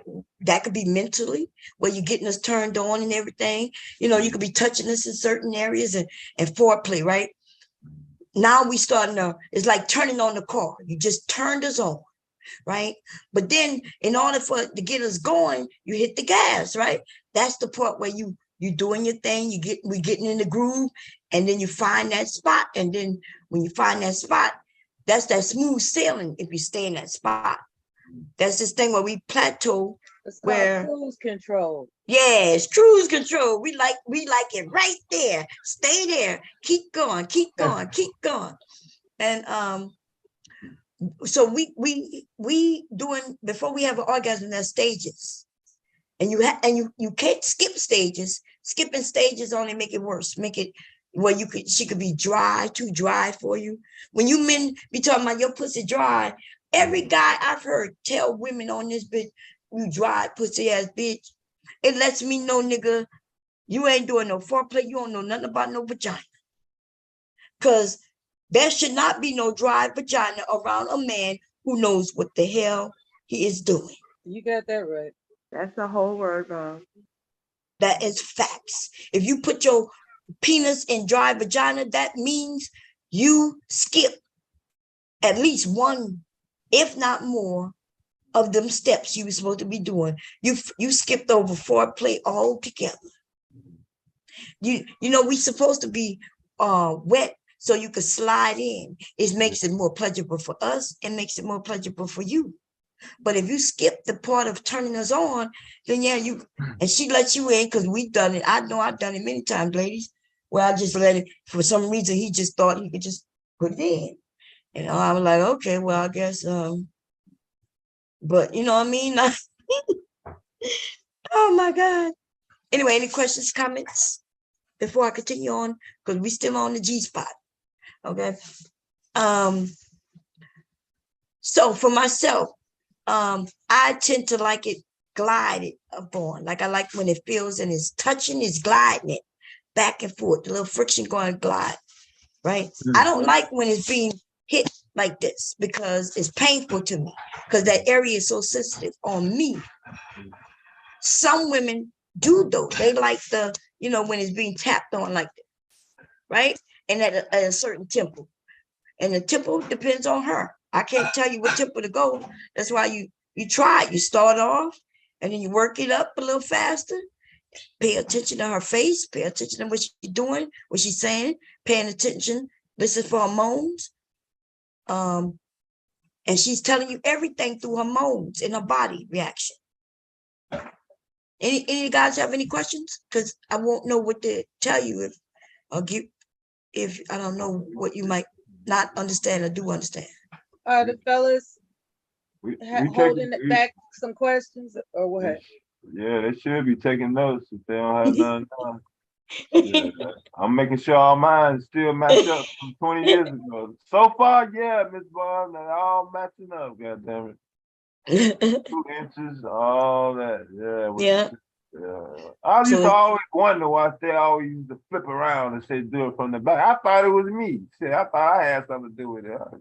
Nice, you hitting certain spots. That's why a woman. Yeah, that's why a woman will tell you what her favorite position is. Her favorite position just means that you're able to hit the spot she wants. And by the way, doggy style, you men think you control women doing doggy style, but actually we are controlled. We fully control all the time. Yeah, we fully control doggy style, because if you're not hitting the spot we want, if we arch our back a certain way, now you're hitting that spot. And we might want you to hit it to the side, and then we can arch our back a certain way and our hips a certain way and get you to touch and hit those spots. So actually we are in control.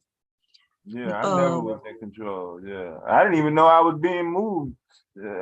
Sometimes I was like, oh, I moved. Yeah. Huh? I was like, sometimes half the time I didn't even know I was being moved around.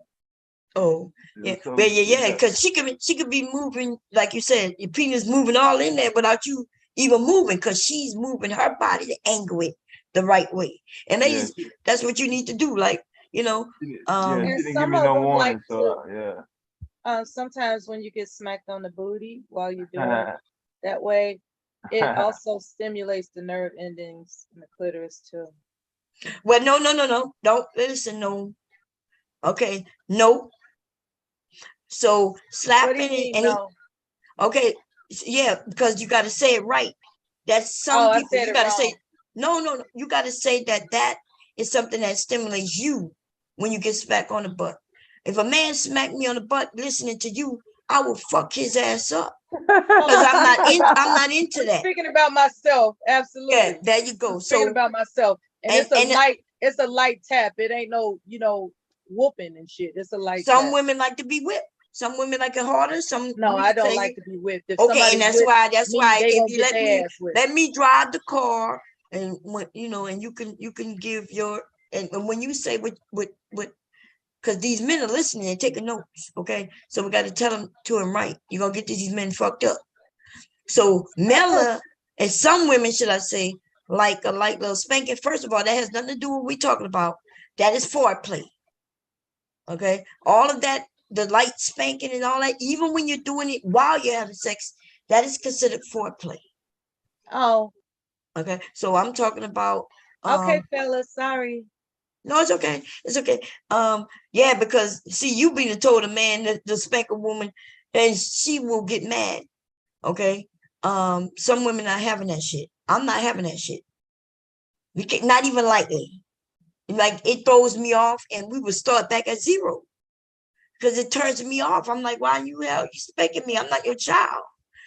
Some women though would like that. They would have pleasure, like So nothing wrong with them doing that as long as don't, but it has nothing to do with what we talk about. So the light spanking and the blindfolding and all of those things, we'll talk about that another day when I get into foreplay. Okay, but that's considered foreplay, and that's what that's called. That add intensity to the situation. You could do it in the beginning. You could do it in the beginning and while you're having sex. You can also have foreplay even after sex, like after you finish and y'all sitting there and and you're still playing around and all that good old shit. Okay. Let me look in the chat real quick. Everybody cool? Comments? If y'all want to say what you like though, what you think you like, do you like it? Do you like okay, so they got something. No, that's the next. That's next. I'm not going to talk about it now. I don't want to confuse anybody. So we still talking about clitoral orgasm. No. I'm sorry. G-spot orgasm. G-spot orgasm. That's about the G-spot, the stimulation. Some women like it banged on or tapped on. There's one little trick that I could tell you about, but all women are gonna like it. If you go in with your fingers, like I told you, and do a hook and kind of like hold that area, like just like add pressure to it, like you know what I mean, like push it up, push that little bumpy area, just push it up like that. While you think, like when you're using your fingers, right, and you go in and push up on that area, and you will watch her, man, it'll be crazy. Okay, that's when you found the actual spot and how to drive her crazy. And then what you men are supposed to do is you estimate how much of your penis that is, that 2 inches is, and then when you're in her, make sure you glide against that spot. You got to angle it and hit that spot and touch that spot and shit, it'll drive her crazy. Okay, that's the G-spot. There's also G-spot toys. So we mentioned toys. There are toys that are meant for you ladies when you want to use toys yourself. For those who like toys that they insert, the toys that touches the G-spot, G-spot stimulators. They're gonna have a little hook. Let me see if I can find a picture of one. What is this? I'm not sure. Man, I gotta make sure I don't. Okay, I think I know what that is. G.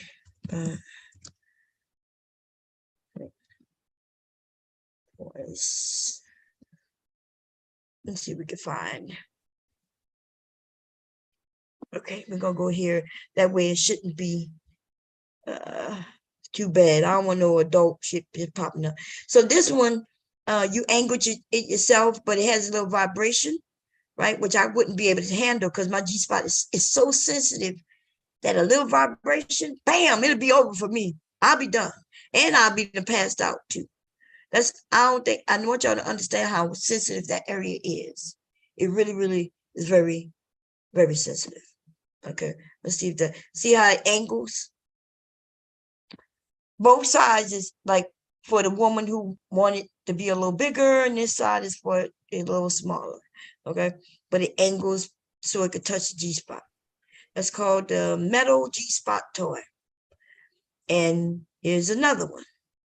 So most of the G-spot toys will have an angle to it. You see it? So it could touch that spot. You notice these toys aren't that long neither. Okay. Here's another one. The dual stimulation. Oh my God. Womanizer That dual. one looks like you pass out. Yeah, I'll pass out. That area for me is very, very, very sensitive. Okay. So when he doing certain things a certain way, man, that shit just you're like, goddamn. Okay. The rabbit is to mess with your clitoris and your G-spot at the same time. Okay, and that's what those are. And this also is another rabbit. And this is another rabbit. And what is this? What they call this? The silicone G-spot toy. Okay. Look like you see how small it is? It's not that big. This side is with the controls, and that side is where you put it. Look like an egg shape. Okay. And so anybody have any questions? Oh, But okay, cool. Anybody in the chat have any questions? Look, somebody left. Oh, I am left us, huh? He was like, I'm out. it's too much. He left. The Oh, G-spot man. boot camp. Oh, so sorry. No, he probably be back and shit. What is this, y'all? I gotta cancel that. handle it. Okay. Maybe he went to go call his girlfriend. Maybe, because it could turn you on the conversation. Okay, so let me make sure. Did I read it all? Let me see. Yeah, pretty much. So if anybody don't have no question, let's get to the second part. And that is the clitoral orgasm, which kind of speaks for itself. You'll find that most women, because they haven't found the G-spot, a lot of women haven't, the men don't know about it, so they're not really doing it, right? So you'll find that mostly all women understand this one, though, that clitoral orgasm. And that's how before I figured out the G-spot and learned about it and all that good old shit, the only way I was able to have an orgasm was clitoral. That's when, the clitoral, clit is stimulated, right? So let's read it. Oh, anybody know what a clitoral orgasm? Do y'all want? Because I think y'all probably know, right? But it's just orgasm that has to do with the clit. And what is the clit? So the clit is where nerve endings are. So the G-spot is where the inter-vagina nerve endings end. But then there's the clitoral area is, or let me just call it the clit. God damn it.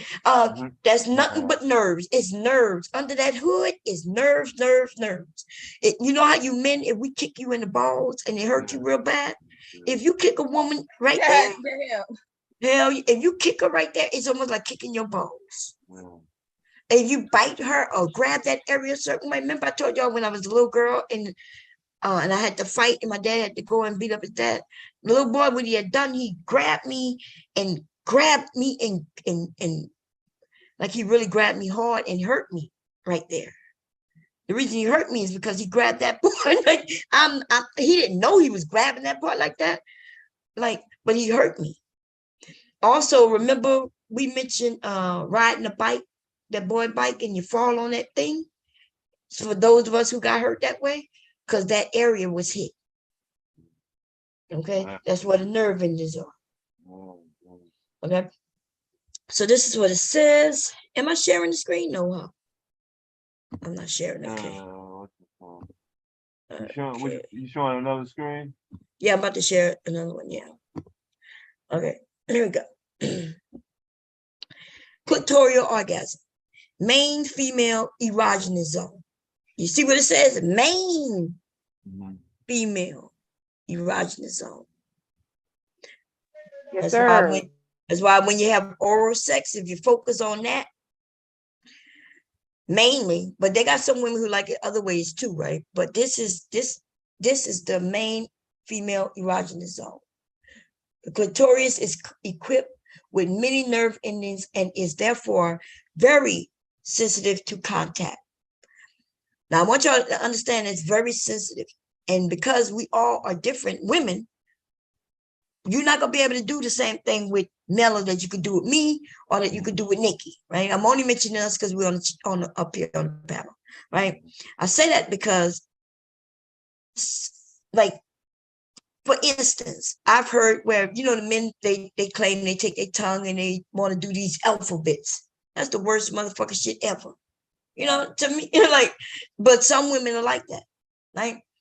Some women want their clit sucked on, okay, where you put it between your lips and you suck on it, like you suck it on a nipple or something. Some women like that. I wouldn't like that because it's so sensitive that hurts me, right? So I'm good with you just taking your tongue and flicking it back and forward and all that shit, like play with that area. Some women want it sucked on, some women want it just flicked on, some women might not even want you to touch it, but you might be able to go around it, and things like that. So each woman is different. That's why a man can't say, hey, I know what to do. Just because you did what you did with your girlfriend or the last girlfriend or the last person you had sex with, that don't mean shit when you're dealing with the next woman. The only way you become the best lover, where you could be consider yourself the best lover, is when you are a man who understands what I'm educating on tonight. You understand about the G-spot. You understand that women are different. You understand the clitoris, and you understand that every woman is different. And therefore, what you have to do is pay attention to her when you're doing what you're doing. Pay attention to her, how she react, how she move, and how she moan. Don't do it like you did it with old girl and think that I'm supposed to like it. Because, motherfucker, you might get kicked in your mouth. You know what I mean? I might kick you in your mouth. You hurting me. You hurt me. I'm like, you hurting me. But also mine is so sensitive to me that you cannot just go directly there. You know what I mean? Like upon the first touch or two, it feels like it's painful. I be trying to tell her like that's painful. And then so, he'll blow on it for, is that okay? What's up, twin? How you doing? Hello? All right. You doing good? You ain't coming to change my topic, I hope. Well, this is checking in. That's it. Oh, Yeah, okay. we got some questions in the chat. I don't know. You want to finish this out though? This segment. No, you can bring the question, and then I'll finish this. It don't matter. It's from Dirty in the chat. Yeah. Let me look in the chat. Yeah. Okay, so while I'm going to grab the chat on my iPad, y'all finish reading this. So, for those who have difficulty, and I want y'all to pay attention to what I'm saying. For those who have difficulty reaching an orgasm, it is certainly an excellent way to try it. This is the way to go. This is how most women have their orgasms. Okay, you can stimulate him with different positions while making love, such as that of the cowgirl or missionary. If on the other hand, you do it with your fingers, the best and perfect movement for all is the circular and constant one, choosing to change the pressure stronger or more delicate when you are in the home straight. Okay. I mean, when you're about to go for the home run, you might go a little stronger, but different women like different things. And that's why they're saying that this is basically what they change the pressure, change how fast and slow you go, change it until she starts moaning. And once she starts moaning, you know, she'll help you, by the way. If she starts moving too, then I mean you could add a little bit. Or sometimes if she's moving, she just wants you to be still. And it's almost like she's taking over because maybe you're not doing it right. You're not trying to figure it out. Or when you do it right, you switch it up. And we women, listen, y'all gotta stop doing that shit. That's what make most men, especially black men, to be honest, terrible lovers. Especially back in the day, like you wasn't into oral and you were like, I don't do that. I don't do that.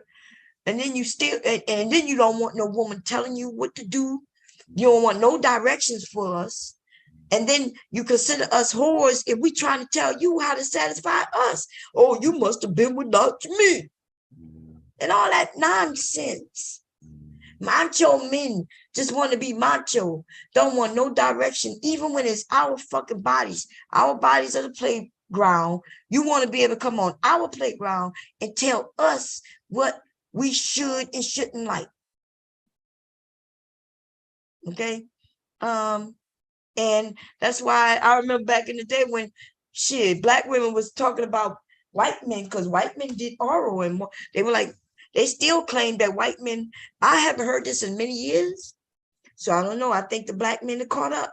But they used to say white men were perfect at oral, great at it. You know, I don't know. I'm just saying. Okay. Let me look in the chat real quickly. So Dirty Varmint says, how often do women fake orgasms, fake moaning, and pretend to enjoy it more than they actually do? That's a good question. We do it a lot. We do it for those who we like. And the reason we're doing that is for the same reason I just said, right? Women, we've learned a while back that we can't even tell y'all what to do with our own bodies, right? Because as soon as I try to give you some instructions, you will insinuate that I must be a whore, that I must have slept with many men. But really, it's simply about learning our own bodies by touching it, right? Touching our own bodies, understanding what it is we like. We got to be with different men to know what we like. Exactly. Right. So I've come across men who was intimidated on the fact that I would take control. But like I have to take control of my pleasure. I'm with you. And men really don't think that women's supposed to enjoy sex as well. I'm listening to women on the other side of YouTube preach on how we're helpmates and we're just here for the man. And therefore, she's not going to tell you that sex is pleasurable and should be pleasurable to her. Because if she said that, she looks like she's a whore. She looks like she's not in the church because, oh, you're talking about sex? Well, why would I want to be married to a man for 30 years and have bad sex? Yeah. I wish someone took me aside and said, listen, you're going to get horny too.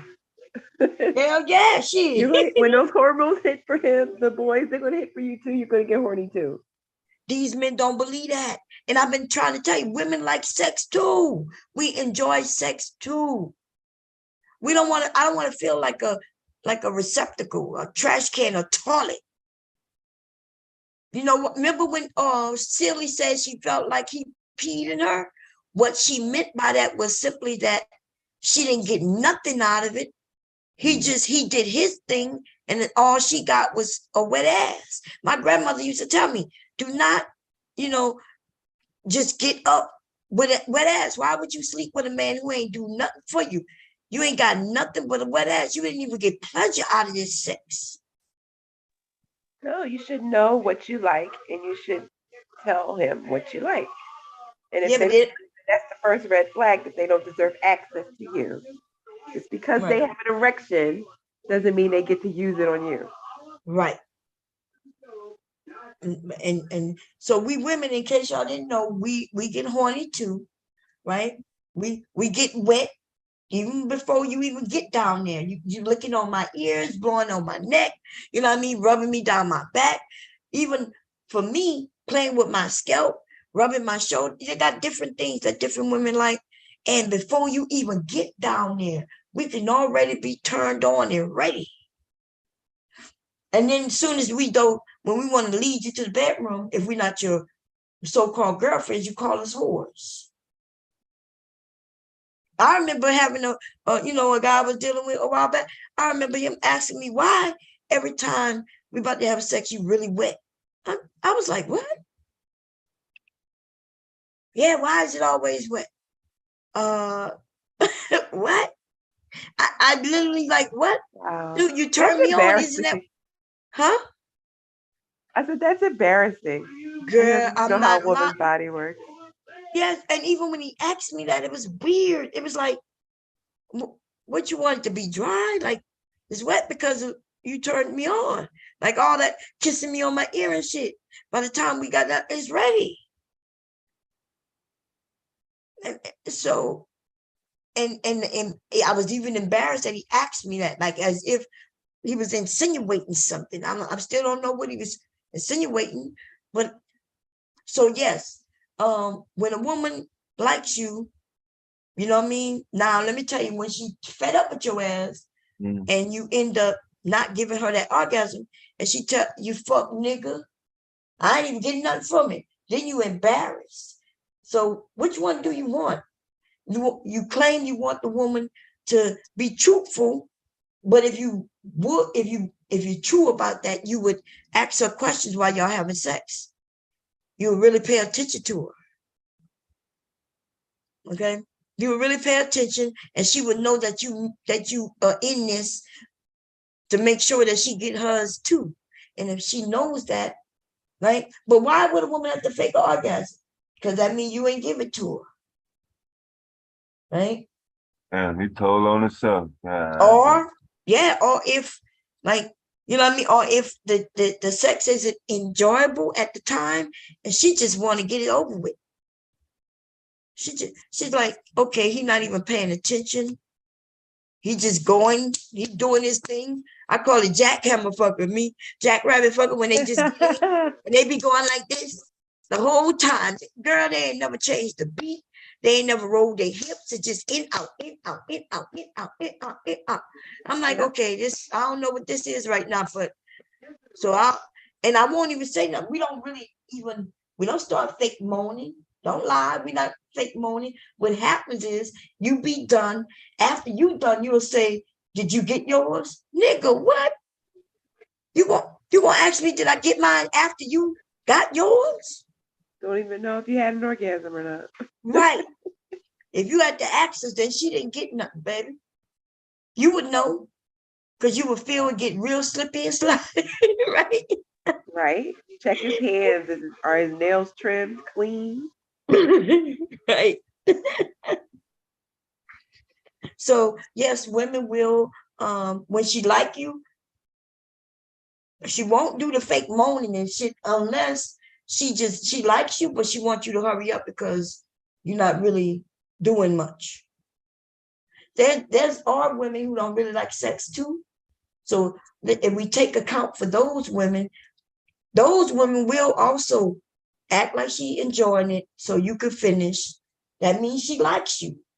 And I don't know what, so we got men on here angry at the ones who might fake it. You better like her. Shit. She don't really enjoy sex, but she having it with you because she like you. Okay? She trying to make sure you good. So that's what it is. Anybody have any other questions? Let's see. Somebody said no anal. I'm not gonna be talking about no anal sex. Damn, dude. Let's see. Why do some women love pain so much and can't barely take the size of a man? That's a good question. So that right now we talk about clitoral orgasm, right? But what you're talking about, which we will get to when we talk about a vaginal orgasm. Okay. So I think I'm pretty much done with clitoral. Y'all got the clitoral, right? That's almost the guarantee point.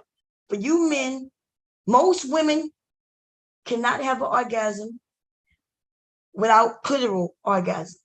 Like I myself, until I learned about the G-spot, and then I helped my husband learn about the G-spot, where we learned about the G-spot and how I react to it. Before that, it was all clitoral. And most of the time, I would say 99% of my orgasms is clitoral. Okay. Yeah. Because the G-spot orgasm takes a lot out of me. That's when I might not come on here for days. Like if I have a G-spot orgasm, I'm done. Oh, damn, God. Yeah, I'm done. I might be gone for days. Like I'd be like, Oh, it releases all the tension, a whole year worth of tension, and I'll be chilling. Right? Yeah. I might be cooking extra. I'll be in this bitch like Betty Crocker and shit. No.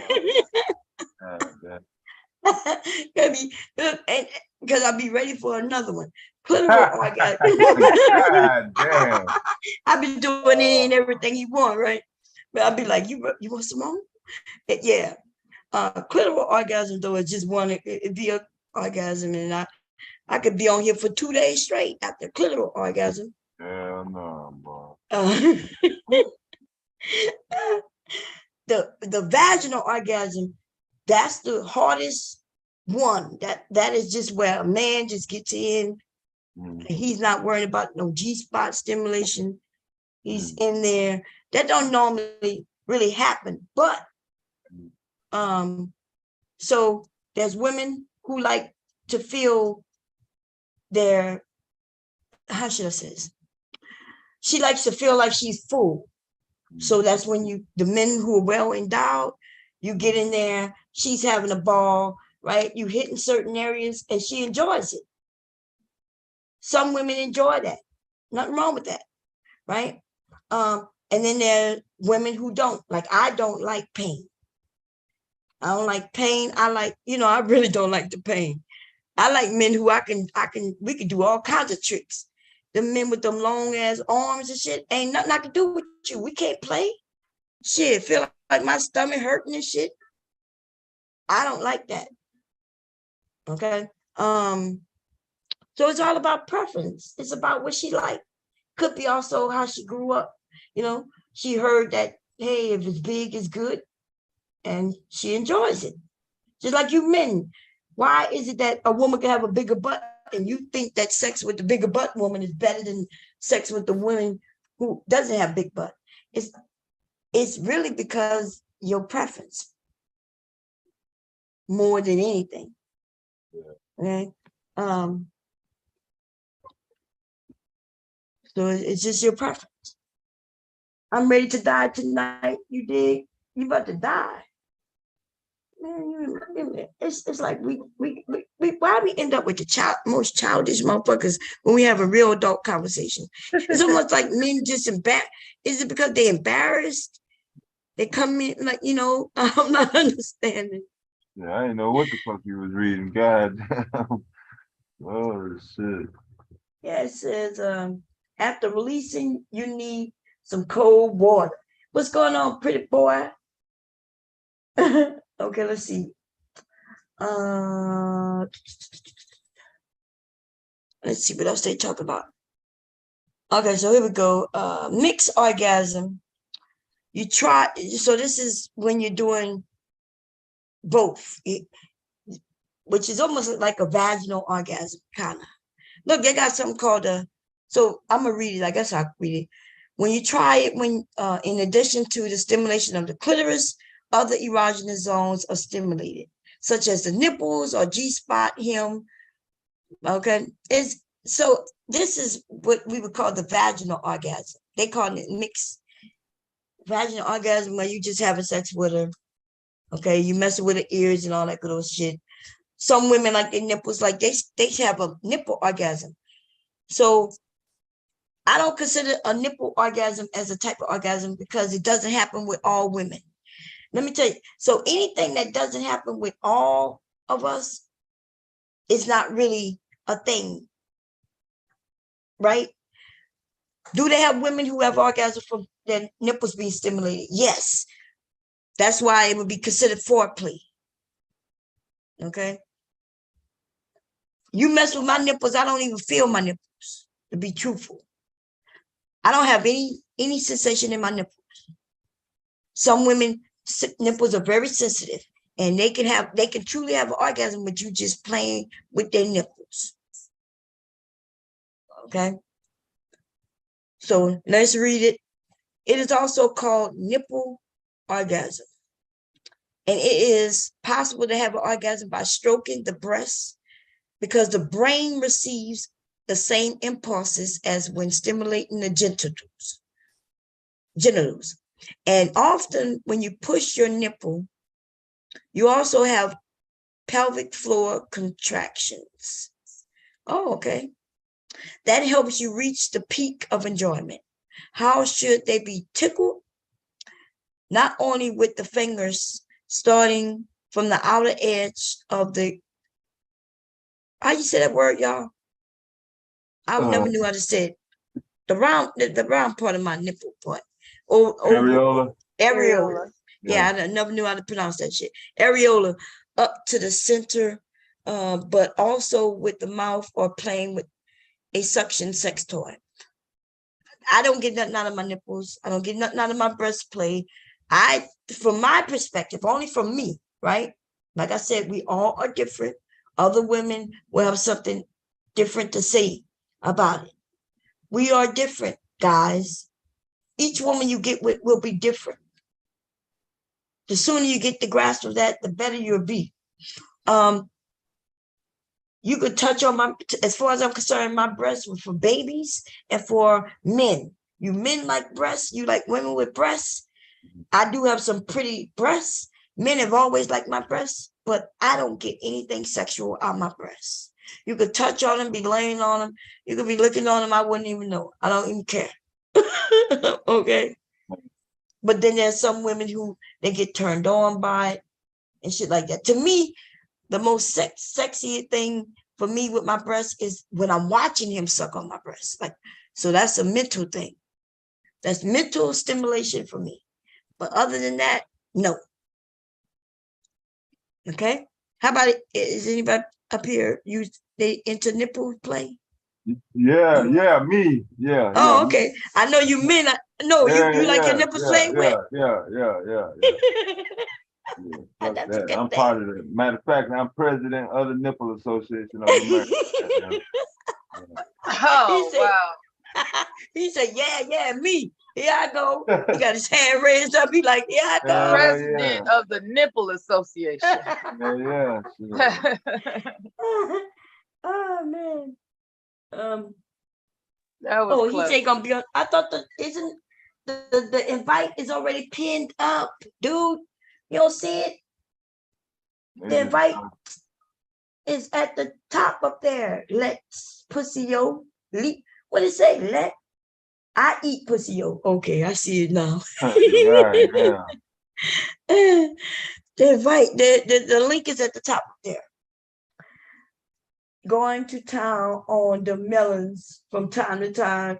Pretty boy say, I go to town on the melons. You know, every once in a while I do my thing. He said he be doing this thing. What's up, Nisha? Tequila said, yeah, get over it. Okay, let me see. Okay, anybody else? So, and then as y'all can see, there's anal orgasms. This one is bigger than I even knew in the beginning. Okay. So I had a girlfriend, like I couldn't believe it. I actually ended up with like 2 or 3 girlfriends who, no, Brandon. Unless Brandon, is that you in the chat, Brandon? Oh. Because if you was coming up to have a real conversation and participate, yeah. But I can tell you don't know nothing about no vagina, Brandon. Sit your ass over there in the corner and go eat with the at the kitty chair. Go sit at the kitty table. What was the name of that movie, y'all? When he made that grown man sit over there with the kids at the kitty table. Four Brothers, I think that's what it's called, Four Brothers. He said, sit your ass over there with at the kitty table. He was like, he looked down there with them kids sitting there. He said, sit your ass there. And the other kids were sitting at the table and laughing at him and shit. Okay, anyway, I had a couple of girlfriends and I was shocked when they told me that they had anal orgasm. They love anal sex. You men would be able to have a ball if you wasn't so judgmental. You're judging women based on what they giving you as a gift. When we give you our bodies, it's like a gift. You should treat it like a gift, like we're giving you something, especially the women who giving you something that no other woman giving you. And instead, I get where you know, if you enjoyed it, she enjoyed it. What's the problem? But these women used to tell me, yeah, I love anal sex. But she said, I can't give it to everybody because the men judged them. The men judged them. So anyway, it says, oh, and by the way, yeah, there is, well, I'm going to just read it. Okay. There is a hot spot between the rectum and the vagina called the PS spot, a spongy area similar to the G spot. It is located a few centimeters inside the anus, and even a stimulation with a finger may be enough. No need for a deep penetration. It is a good way to reach the peak of pleasure, as long as you do not have fears and worries about anal sex. Okay. And by the way, this is women, but there is also the G spot. It's in a man's, why does dude keep trying to come up? Oh my God. Skin orgasm. I don't consider this to be no real thing. This is what I would call foreplay. Okay. I would consider this foreplay. But anyway, you know, the shivers down your spine, which I do get. Like if my husband touched me behind my back, if he look on my ears or play in my hair, right? I get turned on. And I'm really turned on. Really, really, really like, but this is not no real thing. I don't know what site this is, y'all, but I promise you.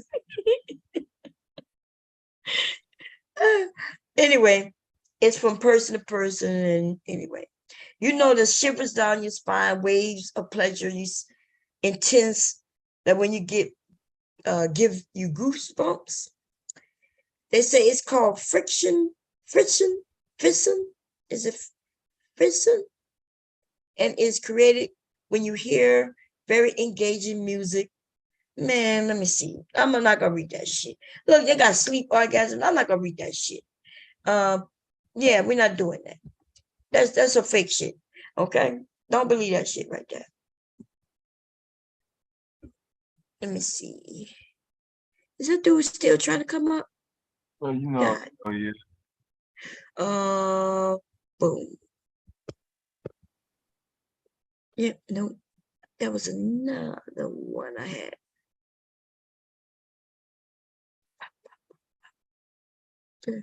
No, I gotta stop clicking on this shit.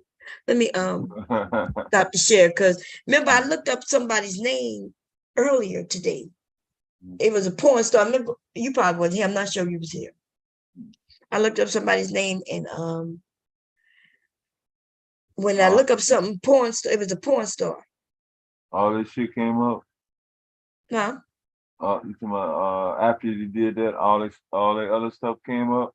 No. I'm just scared. You know, I don't close my tab. I don't be closing my tab, so I might end up clicking on it. So that's why I don't know why I do keep coming up, trying to come up. But anyway, do we have any questions or comments about this, y'all?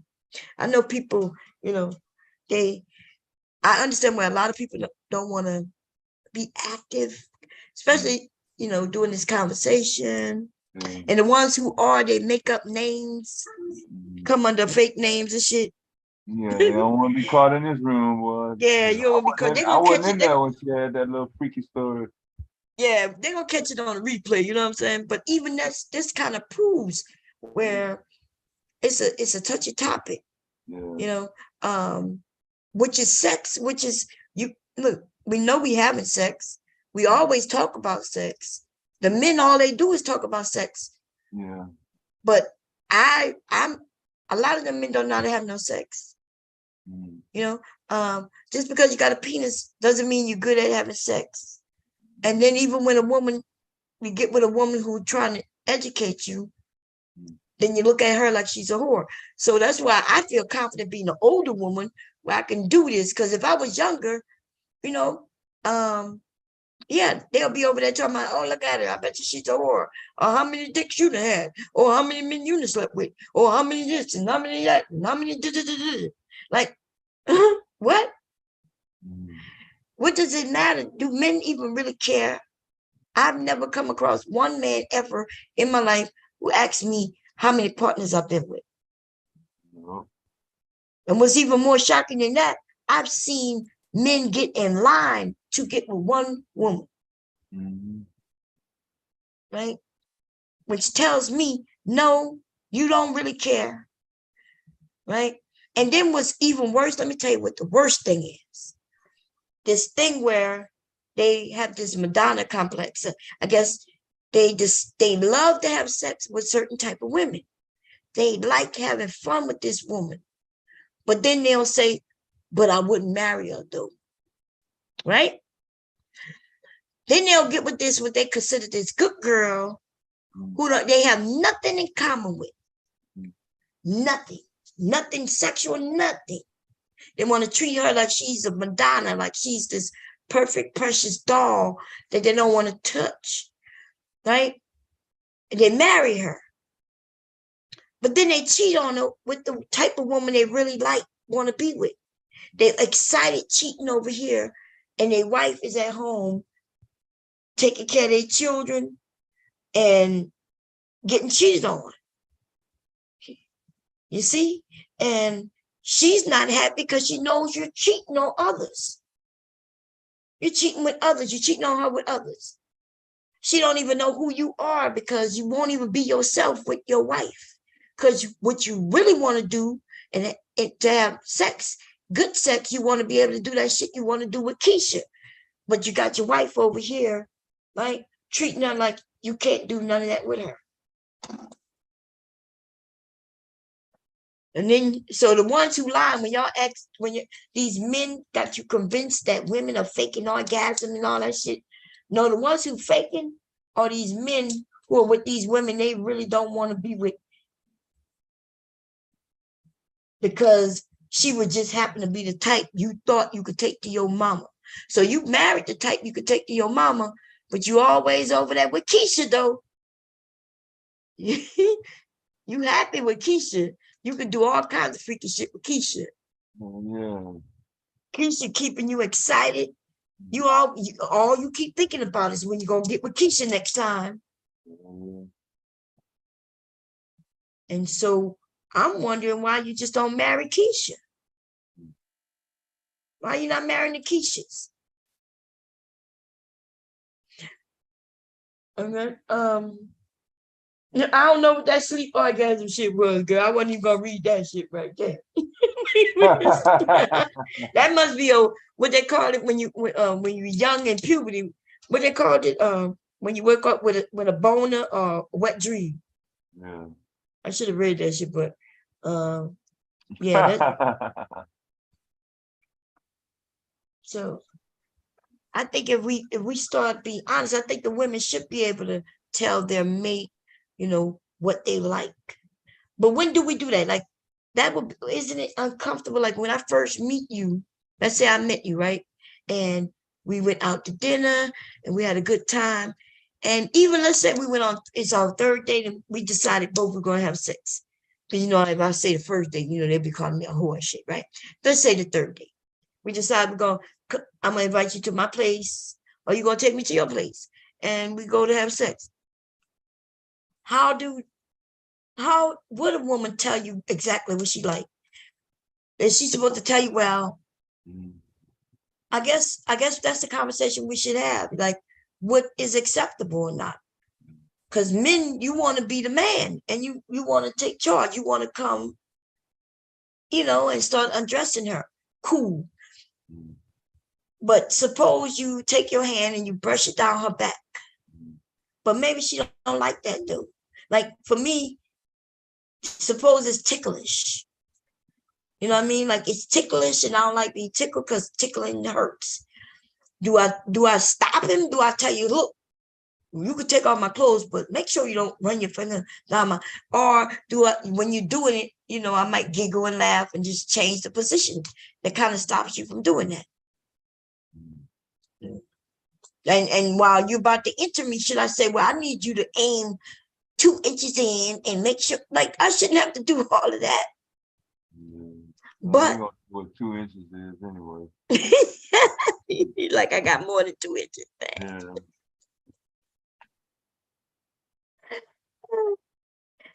That's why what I say is sex supposed to be fun, adventurous, and while you're having fun, right? Both of you kind of make an agreement that, hey, like, we about to explore, right? And let's figure this out together. And now it's lighthearted, you're having fun, and now she feels comfortable telling you, maybe telling you, let's switch positions. How many women tell y'all which positions you want to be in? Lots of women don't do that, especially upon, not until we're more comfortable with you. But if you make it more fun, she might take control, and you be like, okay, go ahead with your bad self and let her take control. But it's supposed to be fun. It's not supposed to be a duty. It's not a right or wrong way to do it. You two adults, y'all figure that shit out and have fun with it. That's what sex is supposed to be. You like Keisha Cole though? There you go. A finger or two maybe, but not the. I know that's right, Nisha. But I had a girl. I'm telling you, my friend. Ladies. Her husband was built like that. He was hung like that, and she liked having anal sex with him. She loved it. She would tell me, and I was like, wow.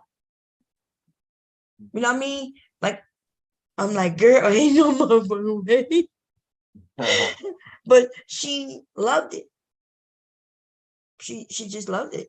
Not just her. It was like a couple of them, but this one, I knew her husband, and I knew he built like that. Because she would tell, like, girl, he built like that. And I'm like, damn, yeah, and you do anal? And she was like, yeah.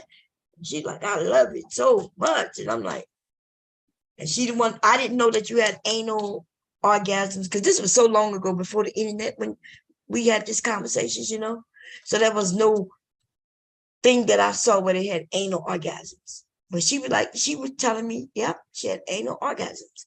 I'm like, damn, okay.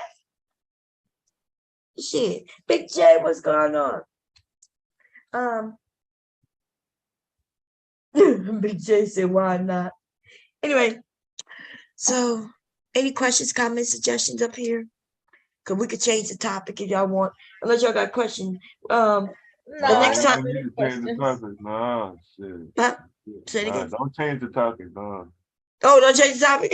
Hell no, shit. Oh, because there's a lot to learn. There's a lot, but I thought I'd just get little by little, work on the orgasms. I did give some good information that can help everybody who's starting out. Oh, and the toy thing. So remember I mentioned the clitoral.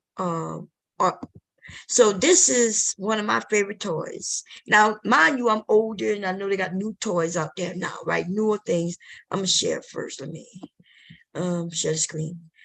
So, but just to give you some ideas of because I get where men think they competing against a toy, but the toy isn't there to compete against you, it's to add. And so there's one thing that a toy could do that you cannot do, and that's that vibration. And if you ask women, we tend to that vibration, right? So my favorite toy is called Bullet, right? Silver bullet, bullets,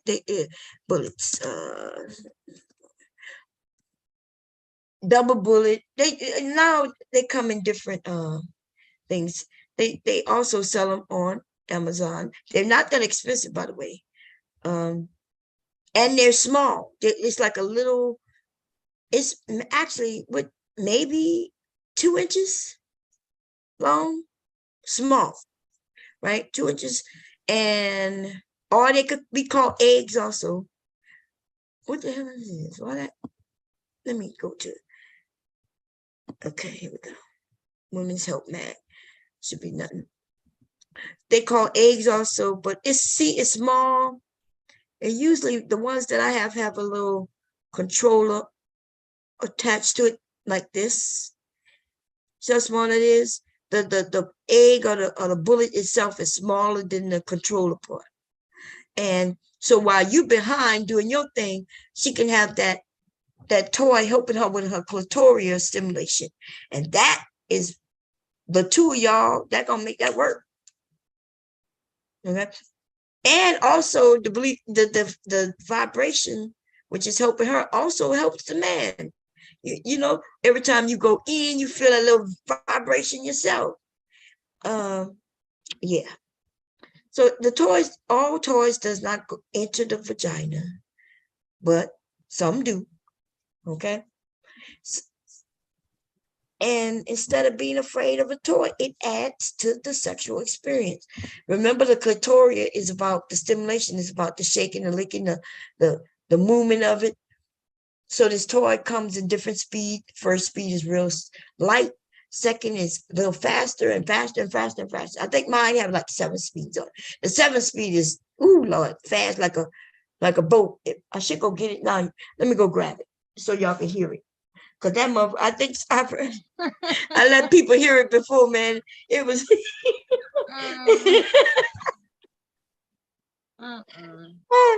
that thing is super fast, man. So it adds. So if I use the toy, right, then it don't take that long at all. We don't have to go 2 hours, even though we tend to, and 2 hours equals switching up positions and doing all that. But yeah, it takes 2 hours. And that's mainly because of me as the woman who have all these plateaus that we have to go. Let me see if I can find and show y'all how that works. Sexual. Oh, wait, let's see. Sexual. Ooh. Probably, I think I spelled that wrong, but it's okay. Explain. Let's see.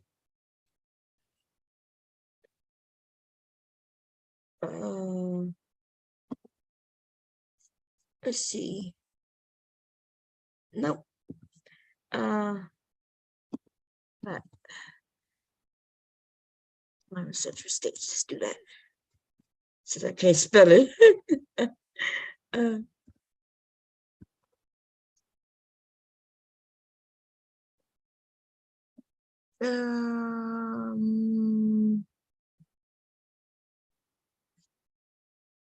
Nope. What is this? No, that's administration. Why let's do that. They talking about some about administration. Let's see. Boom, boom. Nope. Let me go here. So there's stages. Let's see. And the second stage, the third stage, fourth stage. Let's see. Okay, now I see it. Let me grab that word so I get, because I didn't know how to spell it. Let's see.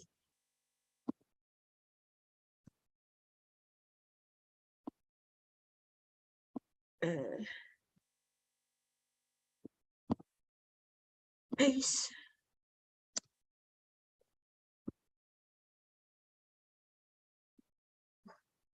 I want it in like a picture. You know, it'd be easy. Let's see. Nope. What the hell is that? I had no idea. I gotta watch them. Look, they got vagina regeneration surgery. God damn. Okay, this is it though. Let's see. Okay, so this is how a woman have an orgasm. You see, so it starts from excitement. It starts from the beginning.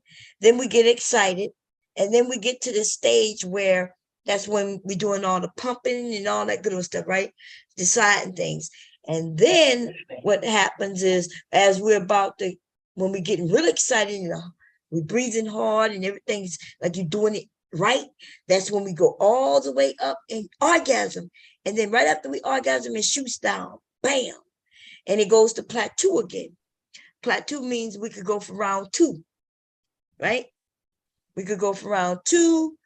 And some of you, especially when we're younger, especially with younger men, you all want to go for round 2. And we go round 2 and do the same thing. As long as you keep us at the plateau stage, we could keep having orgasms. But if you make us drop for whatever reason, maybe you do something wrong and we go back down to 0.1 again, way down at the bottom again, then you got to start. It's almost like starting all over again. You know how, remember you said you know how to drive a stick, right? Now you go from first to second to third to fourth, right? And then you get in fifth. Well, let's say first is first gear down there. Second is when we're getting excited, right? Then you go to third. You could kind of be in third for a while, depending, right? Depending on the speed. Third is a good area to be. Third will be the plateau. We could be there, right? You go at fourth when you start going a little faster, maybe about 40, right, or more, depending on the car, I guess. But you know, when you stop the car at a red light or a stop sign, you got to start all over again from 1, because 1 helps to get the car moving. So if you got me at the plateau stage, though, I never got to shift down lower than that, we good. That means you keeping everything going, everything's moving, we changing positions. When we change positions, we don't go back to 1 again, we still turned on and everything's good. But if, let's say a dude bite me, this nigga into biting. Oh, hell no, this nigga done bit me. Soon as he bit me, I went back to 1 and I pulled my gun out to shoot this nigga. Because why in the hell would you bite me, you biting ass nigga? Because that nigga's into biting. And next time we have this conversation, we're going to go into kinks and different things that people are into that you need to let your partner know before you go taking bites out of her ass, okay? This nigga kissing me on my neck, and before you know it, this nigga think he a vampire and wants to bite me. Thick ass motherfucker. They got some weird ass motherfuckers. Kind of motherfucker you ran into, Miss Bob. God damn. But I know I ain't never been bit. I'm just making it. Hell no, boy. Shit. Fuck that. Biting, I had to wake up on that shit. I dozed off for a minute till you said that shit. Oh no. I thought you was reading one of them nutty ass publications again. Now you bite, motherfucker. I said, God damn. Wait a minute, I'll be right back. You can talk. Okay. I'll be right back. Oh, okay. Yeah, shit. What's up, Big J? Shit. Man, you come in on the ass end of the show and shit. What's up, Nisha? Nah, that ain't Black Messiah though. Mr. Cuba. That's not him. I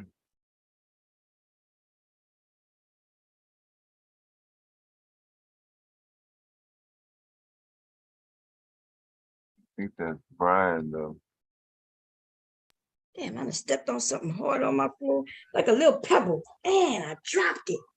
Yeah. God damn it. Yo, a little pebble, I stepped on that shit like a little rock. But then I dropped the goddamn thing, which means I'm gonna step on it again, I bet. Let me see if I can find that little rock. What the hell that little rock is? Devastating said people coming in on the ass end part. Devastating. juicy Cracking me part. up. When he tells jokes, man, he's hilarious. Yeah, they know what time this motherfucking show was gonna start and shit. Oh yeah, they knew. Someone was listening. And what was that? The titty associate, the president of the titty The nipple, National the president of the Association nipple association. of- Y'all so tickle me. Y'all I swear, y'all silly. Y'all tickle me. This has been interesting to say the least. But yeah, so men, y'all need to understand not the men, y'all, as soon as y'all get hard, y'all ready. Bam. yeah. You know, Good to go right there and there, boy. Yep, you're ready to go. And we women, if you start off at 1 and shift to 2 and 3 and 4, everything will be smooth. You know, but if you skip all the way to 2, like you want to, you skipping shit, then yes, you know, just skipping all kind of shit. Don't be skipping. Follow the rules, the law, and then get to know this woman and her body, and you'll have fun. And have fun. Shit. And stop thinking that women don't enjoy sex. We do. Now there's some people now that brings me to another topic, which I do have it set up, y'all. I do have it set up. What's going on, Rue? Yo. How you been doing, Rue? What's up with y'all? What's up with y'all? How you doing? We're over here tripping, chilling. How was your day? You had a good day? Yeah, everything straight. Everything straight. Yeah, I'm just watching Martin right now, but I'm listening. Okay.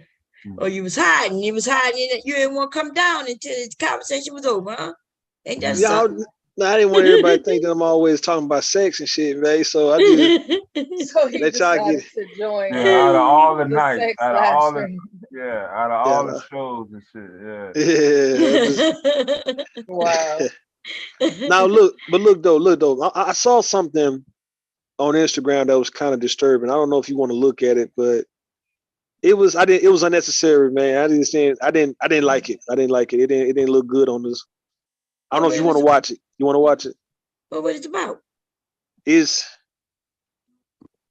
I mean, I'll give you the link right here if you want it. I mean, is it on topic or no? No.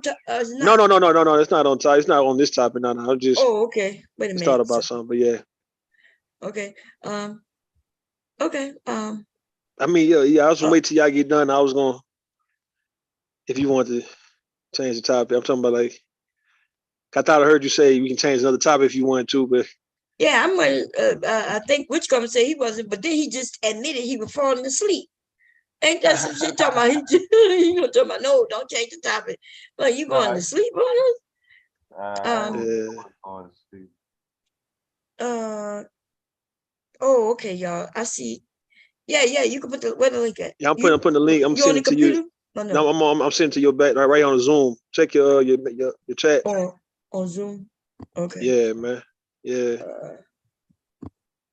Let's see. Okay, let's see. Give me a second. Let me share the screen. Wait, first, do I? Yeah, first click on it first. Yeah. Yeah. Okay, give me a second. It's gonna take you to Instagram. It's on Instagram, so. Yeah, I did. Let me see. I gotta share sound in case they have sound. Yeah, he had that sound. But I'm going to. Put your hands behind your back. Mr. Brooks, I'm going to. Put your hands behind your back. Sir, you don't have to. You don't have to. You do not have to. I'm asking you, why am I putting my hands behind my back? You're under arrest. I'm going to sign the ticket, but why am I under arrest? Sir, she's about to sign the ticket. I'm going to sign. She's about to sign the ticket. That's all you wanted to do is sign the ticket. That's all it is. I'm going to sign the ticket. That's all. She signed the ticket. You told me you're not. I'm going to sign the ticket now. Mr. Brooks, I'm going to sign the ticket. You don't have that option now. Why don't I have the option, Mr. Brooks? Because I gave you 2 options. She was just asking for your badge number at first. I'm asking for your badge number, and I wasn't clear on why you weren't giving me your badge. Sir, you don't have. Sir, you do not have to hold her like that. Oh my God. Sir, you do not have to drag her like that. I'm telling you that I'm going. Sir, I'm going to sir, you do not have to grab her like that. I'm going to sign the ticket, Mr. Brooks. I'm going to sign the ticket. Why am I being arrested? Can you please tell me why I'm being arrested? Sir. Oh my God! I'm so scared. My God, please. please, in the name of Jesus, please, God, in the name. Why am I being arrested, Mr. Brooks? I'm going to sign a ticket. Mr. Brooks, why am I being arrested? Why am I being arrested? I don't understand why I'm being arrested. Can you please tell me why I'm being arrested? Turn around and put your hands behind your back. Tell me why I'm being arrested. I have the right. I have Do the not right to tase know. her. Sir, do not tase her. Oh my Please. God. Put Do your not hands tase behind her. your Do back. not tase her. Stop Over. resisting. Do not Stop tase her. resisting. What are you tasing her for? I didn't tase it. Why are you pulling it out? Put your hands This behind is your she is back. not complying. Put your What are you hands behind your doing? back. No, I'm not here to play games. I know, but I'm going to. Put your hands behind your back. Mr. Brooks, I'm going not- to Put sign your a hands ticket. behind your back. Sir, you don't have to. You don't have You're to. resisting. You do not I'm have to. asking you why am I that putting was my him. hands You were behind my playing it, back? yeah. You're under arrest. I'm going to sign a ticket. But Why would she be, even if, let's say she didn't want to sign the ticket? You ain't Yeah, got why would she be? Yeah, that's not necessary though. Like, that's not necessary what that nigga doing. Like, what was the whole point? A ticket? a ticket. So even, listen, if they give me a ticket, if I don't want to sign it, I don't have to sign it. You ain't got to sign it. Yeah, you don't. It doesn't, they just give it to me. It doesn't mean that they didn't give it to me. I still got it, And right? you still have a warrant for your arrest if you don't show up. You know what I mean? Like, it's not Right. like you're gonna get out of that because you didn't sign it. Right.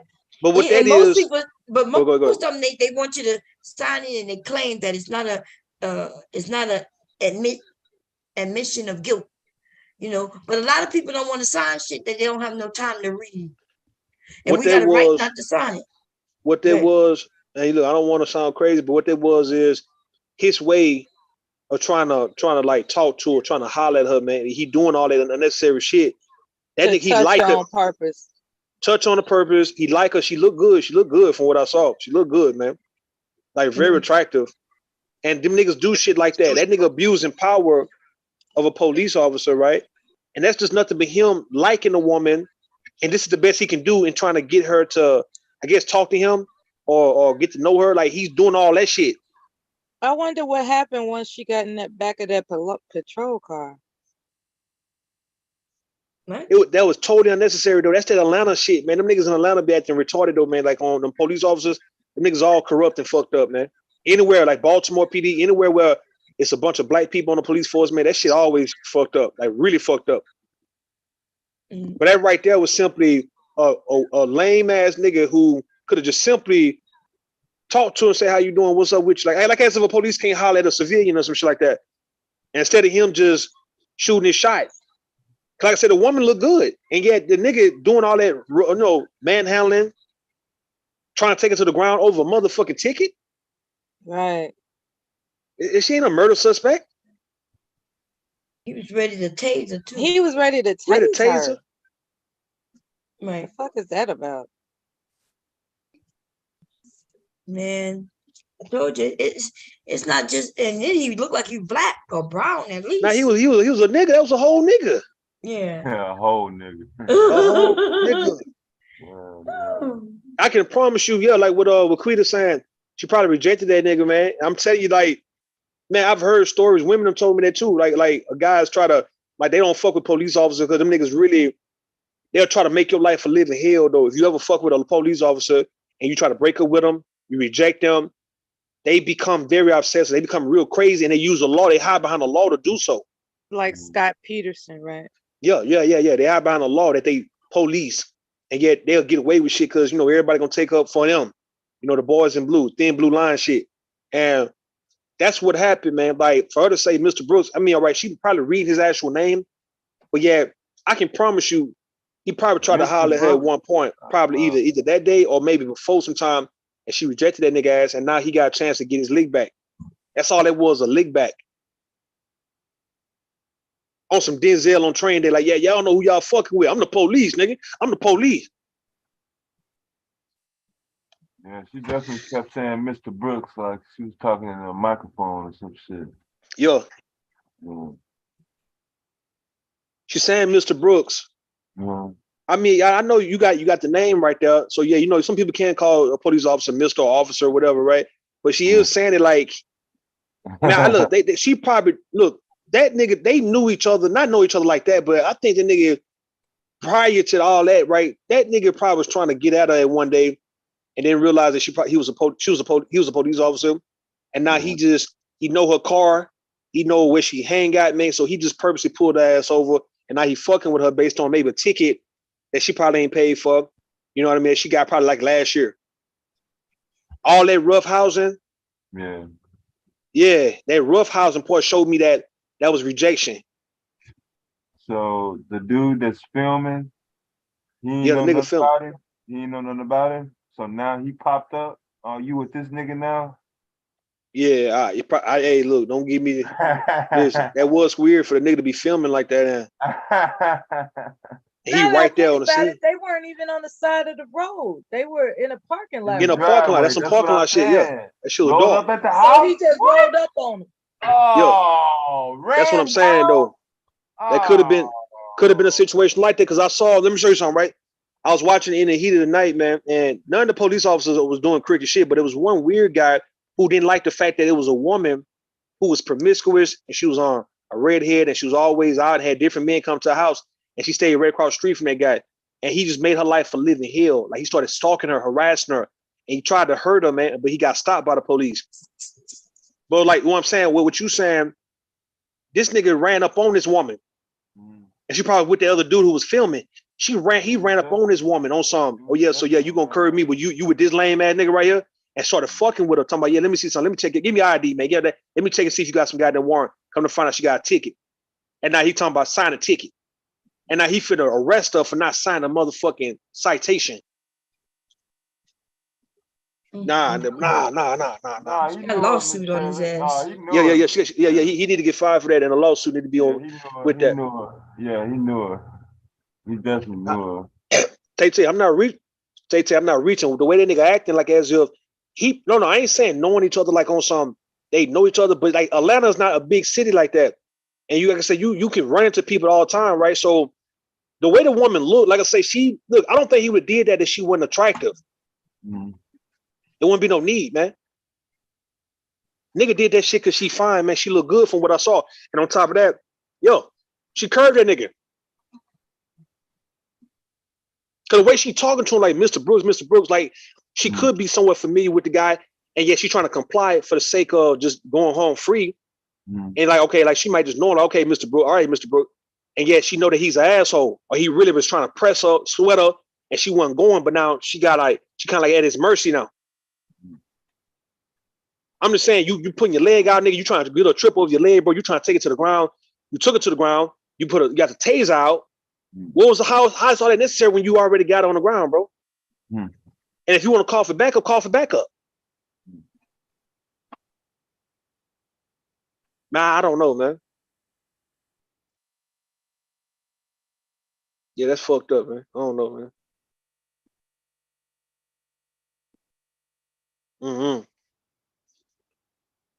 I don't know about that, man. He was on some extra shit. Man, I ain't never seen look, I've never seen a man. I'm not saying it ain't never happened, but I just ain't never seen a man do all that with a woman though, right? He do that with men. I've seen men do that with men, but I've never, like, normally women be arresting women. If a man arrests a woman, he does it, in a gentleman type way. But I've never seen a man grab a woman by. That's what I thought. I thought that was protocol. I thought they called women to the scene. Yeah. Protocol. That should be easy to look up. What's that? Cobb County, DeKalb County. Yeah, DeKalb, Fulton County, one of them counties, man. Fulton County, yeah, one of them motherfuckers. What I'm saying, I've never seen a man grab a woman like he grabbed her by a titty. You know what I mean? He was trying to feel on her. That's shit. the purpose of having a protocol. Yeah. For another lawsuit, I guess. I mean, I know the qualified immunity gonna kick in at some point, but that motherfucker nigga use that badge, bro. They call women to arrest. Yeah, that's why I thought women, like, if it's a woman you're dealing with, you call back up and it be a woman. Like, I'm dealing with a woman right here, and so when the woman to show up, I never seen a man just really a police officer full out, go full out grabbing on women like that. I never really seen a man trying to arrest a woman like that unless he just have to. I don't know, man. I don't know if I ever seen this shit. I thought the shit was staged at first. I used to watch Cops. Yeah.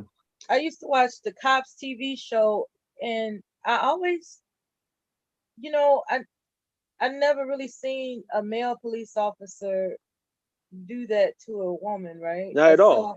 I saw the women arrest women, Yeah, but not that.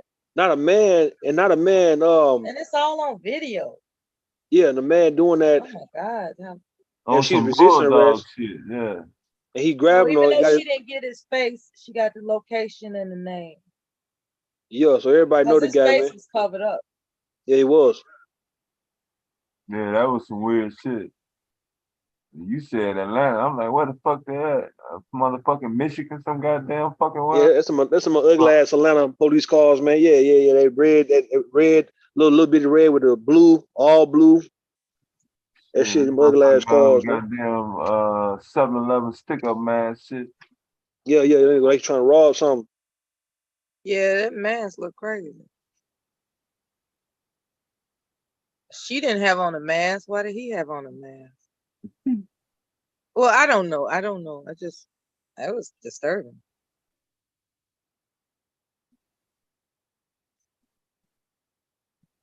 And he had on the kind of mask that wasn't the regular old pandemic mask, that it was like Yeah, SWAT team type, like yeah, a Narc, yeah. yeah. something weird. He was trying to rob that. He was looking for to go on a robbery or spree or some shit like that. Nigga had a what you call it, a balaclava, whatever the fuck, man. Yeah, one of them. You want to go He snow pulled the skiing? taser out on her. God damn. The As well taser. as all that other horrible shit. He already got on the ground, man. He threw on the ground. He tried the first time, she didn't go, and then he slammed on the ground the next time, and he pulled the taser out. Yeah, that video camera wasn't that shit. That motherfucker would have kept pulling out whatever he had in his motherfucking pocket. So the dude that was recording, he would have got shot if he would have interfered, right? Yeah, he would have. He would have got shot for sure. Yeah, he was waiting on him to come over there. Right. Yeah. He would have shot him. Yeah. Shit. It'd have been threat. It'd have been I feel for my life. All that would have been all lined up. The lawyer would have been on the phone. Okay, yo, you got video. He threatened him. Shit, it wouldn't have been no motherfucking court shit. That's the coldest part of me about the government, right? You got the police is protected, Yeah. You can't do anything to them. You can't kill them because you get the death penalty. Yeah. And in those situations right there, majority of men would have beat that nigga ass just doing all that, right? But yet, when you protected by law and doing anything to a police officer, that's the coldest part. Like, if you don't mind dying at that moment, then I'll tell you, man, go ahead and do what you have to do in that moment. But we saying, if you know that this is a situation where you can take it to court and he gonna get fired, and he might end up going to jail for that shit. If somebody want to come at you and say, well, that nigga, he played pussy for sitting there recording, I want to ask, what else could he have done other than kill him, other than to kill the police officer? What else would he be able to do, right? Like, he wasn't gonna be able to fight the nigga because the police would have gonna shoot him if he would have like swung on him. He would have got shot. Anything. So it's not like the police gonna take his badge off and catch a fade with the nigga. Like, yeah, come on, let's boss, nigga. What's up? They ain't gonna do that. Now that would be nice if a police officer, he acting like an asshole, and then if you challenge him to a fight, he take his badge off, he take his gun off, let his partner hold him and say, come on, let's get out here and fight. What's up? Yeah, you sell that shit. And then whoever who know, if you win, nigga, he got to let you go ahead and go free. But that's not the case. When Bomb said that, asked, if anybody wanted to change the topic, and, you chimed in about playing the video. I was wondering, when she asked you what it was about, why didn't you specify what it's Because about? I didn't want to just say it. I want to try to see it. You wanted it to be a surprise. Yeah, more of a surprise so you can see it. If I would have told you, it wouldn't have. All right.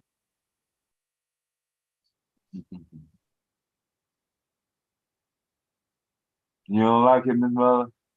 No, some people do practice the element of surprise. It's, it's just a question. That's all. What's up, Brandon? What's up, Miss Brandy? What's up?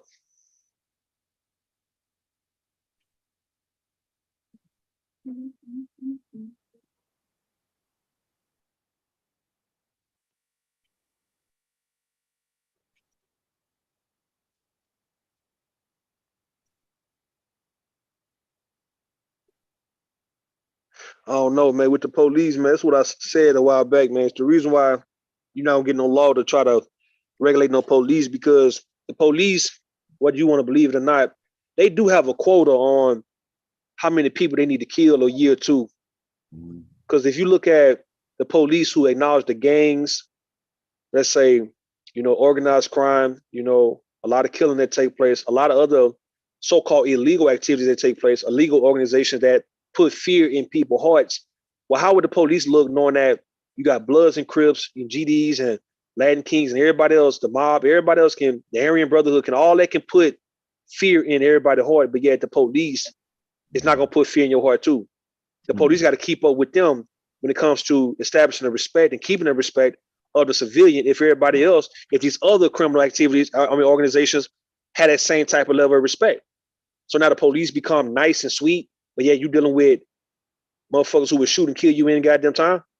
And yeah, we look at them as somebody that we need to goddamn acknowledge more than the so-called police. That type of shit, man, them niggas be getting away with.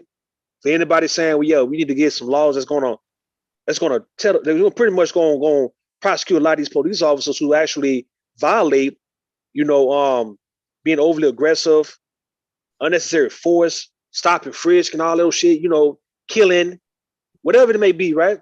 All right, now you say what? Lynching, all that shit. Pinning dope on people.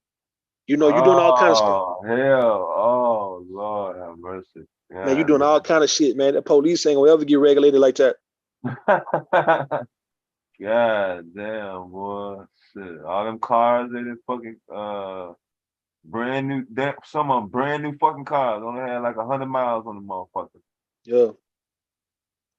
And what's so cool about it, even when the Atlanta, the APD see that actual video, they're not gonna really do shit. They might have to suspend nobody for about, however long with pay though, but they're not gonna really get rid of him. They're not gonna take her side over him. He would have to violate the police department for the police to actually go against him, man. If he don't violate the police department, fuck violating a civilian. You see police, they actually turn on other police because you stepped on the toes of people inside on the inside, man. They don't give a damn about like you roughhousing somebody, man, or you actually stopping frisking any goddamn teenage kid, man, or you shooting and killing some goddamn unarmed black person, like or woman, black man or woman. They don't give a fuck about that shit. You didn't violate the police chief or the goddamn captain or your sarge or anybody else on your staff, right? Like you didn't. And my thing is, that's fucked up in my opinion, right? Because hey, all right, so when do any one of you guys hold this same nigga accountable? Or can you? Are you allowed to?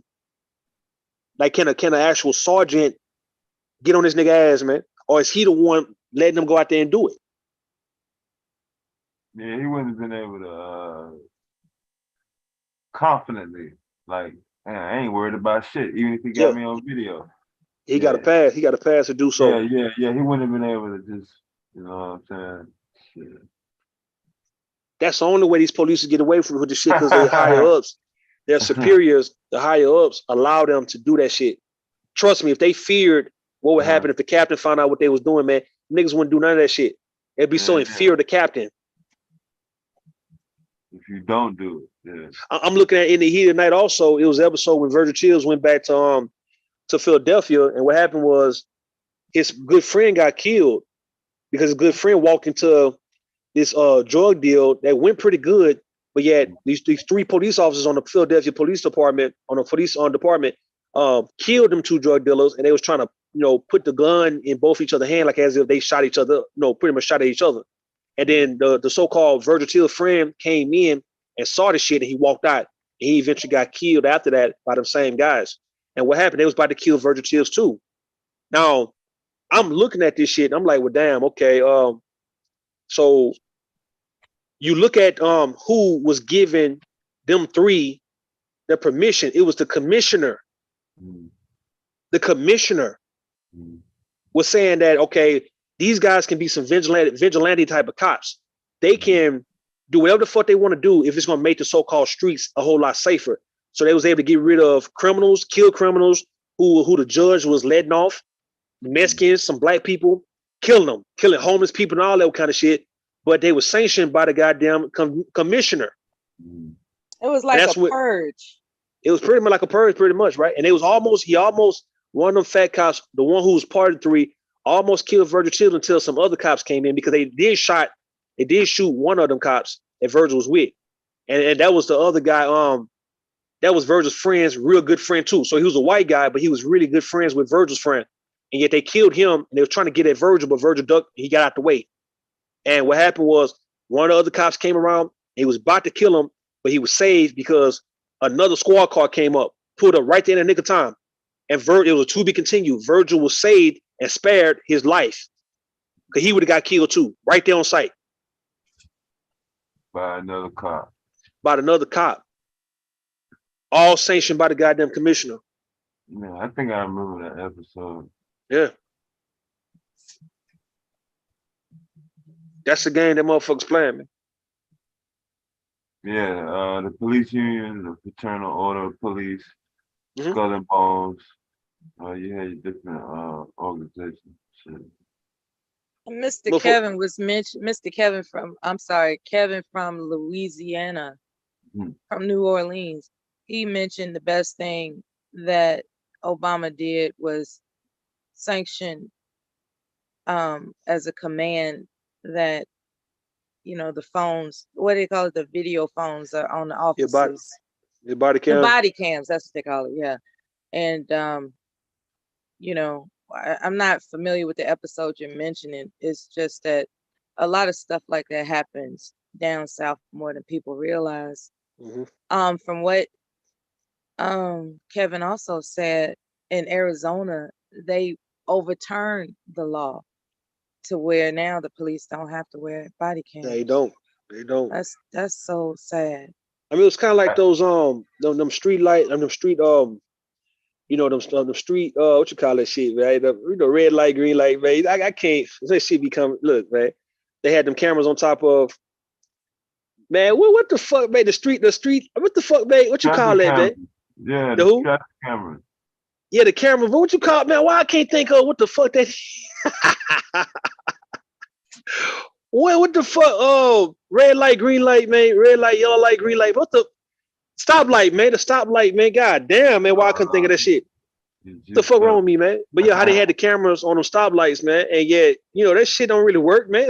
Like, ain't nobody got a ticket based on nigga running a motherfucking light with them cameras on, nigga, in about 15 years, dog.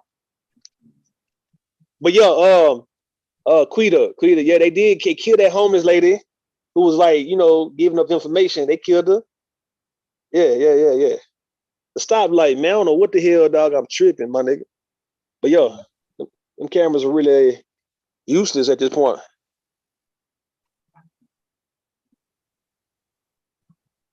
I don't know, man. What's the date on that video? Which video? The one I showed you? Yeah. It just happened. Like somebody just like dropped the video just now. Yeah, somebody on Instagram just. Yeah, they just did it right now, man.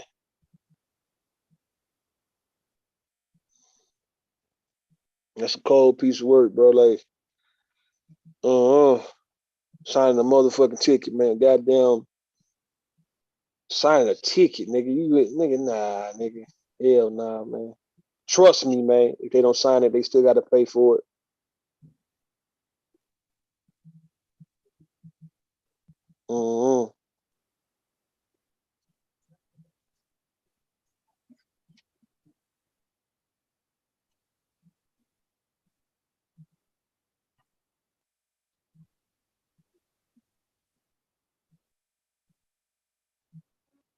You said you don't know how to share the screen from your whatever device you're on.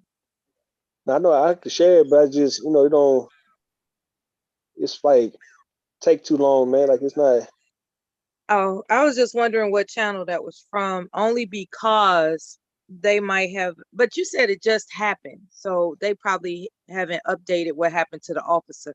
I really would like to hear what happened to that officer. Yeah, Like, what's up with that shit?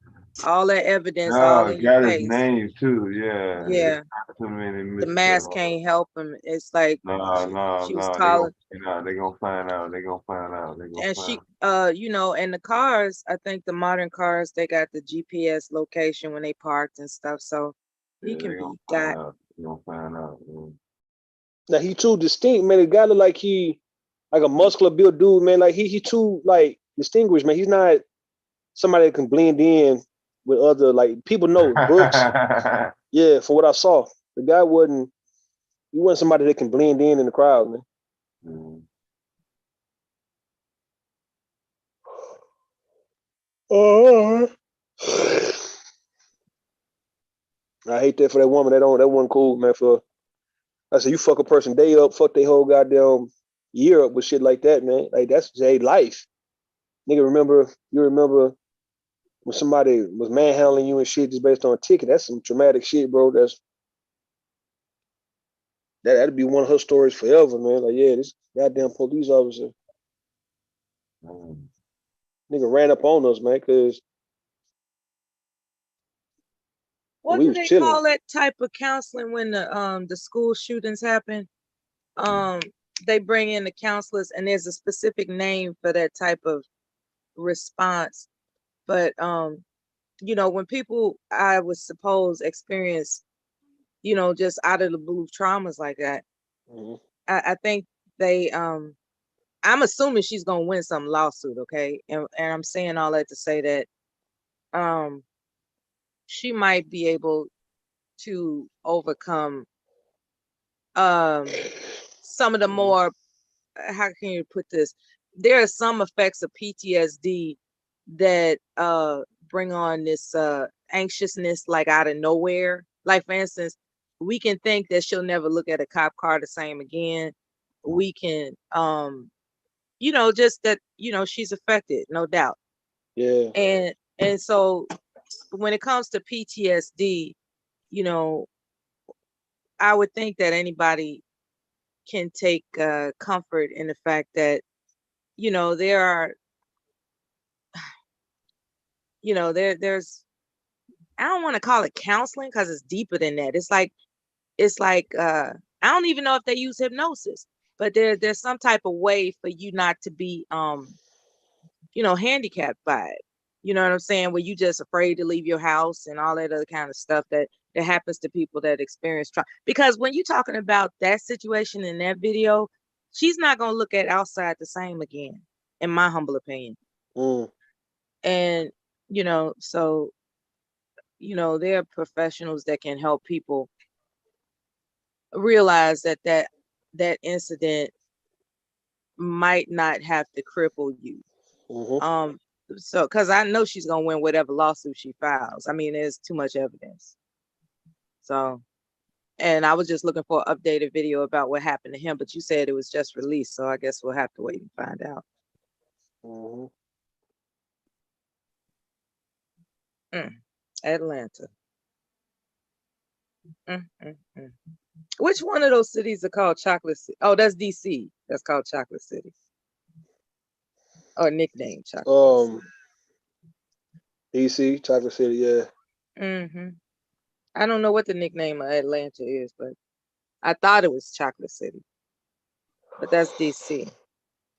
I think a letter's called Hollywood of the South, the Black Mecca, ATL. I think that's it, Black Mecca. Okay, Black Mecca. Yeah. What else, Yeah, man? but experiencing things that causes PTSD um doesn't have to be a crippling experience, although I can't say that with all certainty because I'm not a crisis counselor. You know what I'm saying? I'm just thinking about how not, I guess this is kind of off the mark, but when those children experience, those Sandy Hook experiences and stuff, they immediately get I think they're called crisis counselors. They get them out there immediately, to soothe those children, to try to soothe them, I guess. In this situation, she's gonna have to get that later. After she get paid a hefty sum of money. I can't believe he pulled a taser. Not only did he wrestle her like a barbarian, he pulled out the taser. Like yeah. That's gonna take a while for her to get over. Yeah. She. Yeah. It's gonna take a while. She's gonna get paid. I don't know if that's any consolation, but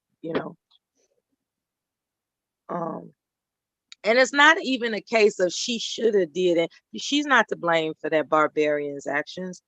That's a ticket. She didn't shoot or kill anybody.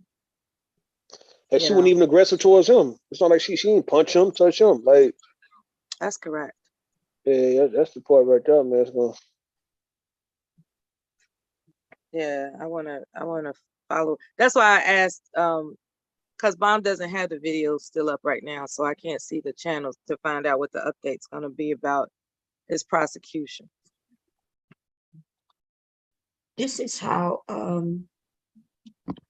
this is what the men who are angry at women, this is what this will do. Even our own Black men, police officers, will do this to women. Well, he done done it before. You see how he done done. He used to doing it to women. Yeah.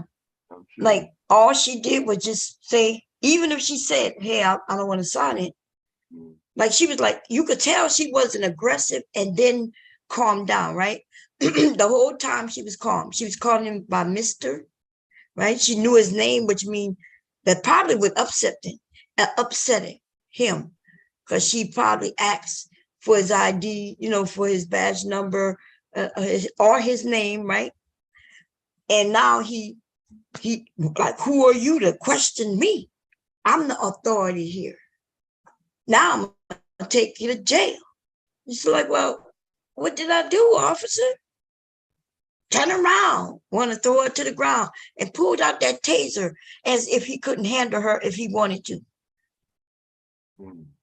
These motherfuckers joined the police force in order to use guns and tasers. Y'all, think about that. How many of y'all ever thought about being a police officer when you were young? What did you really want to be? Yeah, no. Did you ain't never think about, hey, I could be a police officer. I could shoot motherfuckers. Hell no. I never thought about that. Man, I remember my husband, he wanted to be a police officer when he got out the military, just so he could have a gun. Yeah. And I was like, dude, like, what? You want a police officer just so you got the gun? A lot of military men will say that. That's why you find it. Yeah, that's a connection. I said that is a connection. My dad is my grandfather on my dad's side was first police officer in my hometown, so it was all military. But, military people do actually become police officers. They do. It never hit me though. Yeah, I never wanted. I didn't grow up in no big city, even though I had some familiarity with Chicago, but yeah, it was too much randomness to me. I feel that my reaction, my emotion was, Okay. All right, I'm back. I had to restart because I wasn't hearing y'all. My bad. Oh, okay. Dirty Vorman he said he looked like he was going to let her go if she signed it, but then changed his mind. I don't think he was going to let her go at all. He was ready to do something. So. Yeah, he wasn't going to let her go, period, because he would have let her go. Yeah, he would have just said, fuck it. Like you got the license plate, you got a driver license. You got if you got everything ready, the ticket ready for her to sign, that means you got her information, dog. Trust me, she can't get out of that, brother. She ain't gonna get away with not paying that $200 or $300, whatever the fuck, man. The fine may be. Yeah. $150, whatever the fuck, man.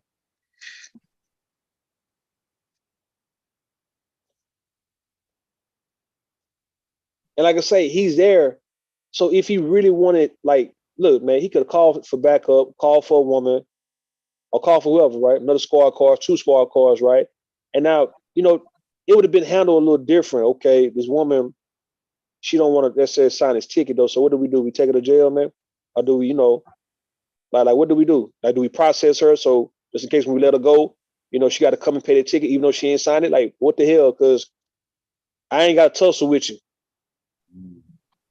You ain't do shit to me. You didn't walk up on me. You didn't swing at me. You didn't throw anything at me. I ain't got to tussle with you like you got a knife. I got to, I'm tussling with you till you get out your hand. I got to take you to the ground. You ain't had no gun. This motherfucking nigga pull out the goddamn taser. Like, this nigga did everything. I guess he did. It's like everything he was so-called either trained to do. Like, he went through the whole motion. Yeah, man, the playbook. I'm gonna tussle with her. No, I'm gonna get her signed. She don't sign. I'm gonna put these cups. They gonna start putting it on her arm and shit. And then nigga, now she resists that, I'm gonna try to take her to the ground. And then I'm gonna officer automatically pull out his motherfucking taser. Like, what kind of rookie ass shit? Is it a rookie or something? What the fuck? What was the circumference? Like, what was the area? Like, cause it was like it went from the front of the police car. Like, I saw the ticket on top of the police car. It looked like it was in somebody's driveway. You think it was a driveway? I thought it was a Like parking lot. when that camera swung around, when he swung around. Because of the way the lights were above the car. Yeah. I thought it was a parking lot. It definitely wasn't the side of the road like he was on the highway or some shit. It definitely wasn't no damn. They was in a busy area. So it was quiet than a motherfucker around. Goddamn. It was just them. You was screaming. And I was like, damn, why ain't nobody else outside? It was just them. And for Atlanta, I thought it would be more people outside. So yeah, I think they probably was in the suburbs or some shit. They was a suburb. On one of the outer edges. The decals on that police car would let you know if we could see it. Yeah. What county it is, I guess.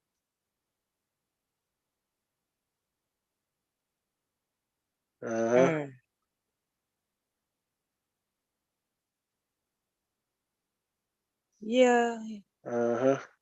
That is a lot of bullshit. Oh, that woman. So before I restarted my device, I heard Bomb mention that people join the police force to take out their aggressions of powerlessness or something to that effect, as she said.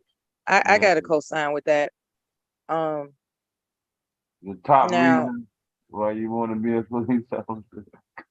Say what? I'm not saying all of them join the force for that purpose. I'm just saying there are those who, because she mentioned, like, before you're of age to join the police force, there might be some guys that have these ideations of being able to, force a false sense of authority on people, not just women, on people. Like, they like the idea of walking around. Well, I think somebody used the term immunity. I think that's the word. Like, qualified immunity. Or something like that, because the guy that was holding the camera, from what you all were saying, he would have got shot. Yeah, he was waiting on that motherfucker to come on. Yeah, he would have got shot. Shit. So it's like that's real wicked when you think about it. Shit. You looking wrong. You looking at wrongdoing.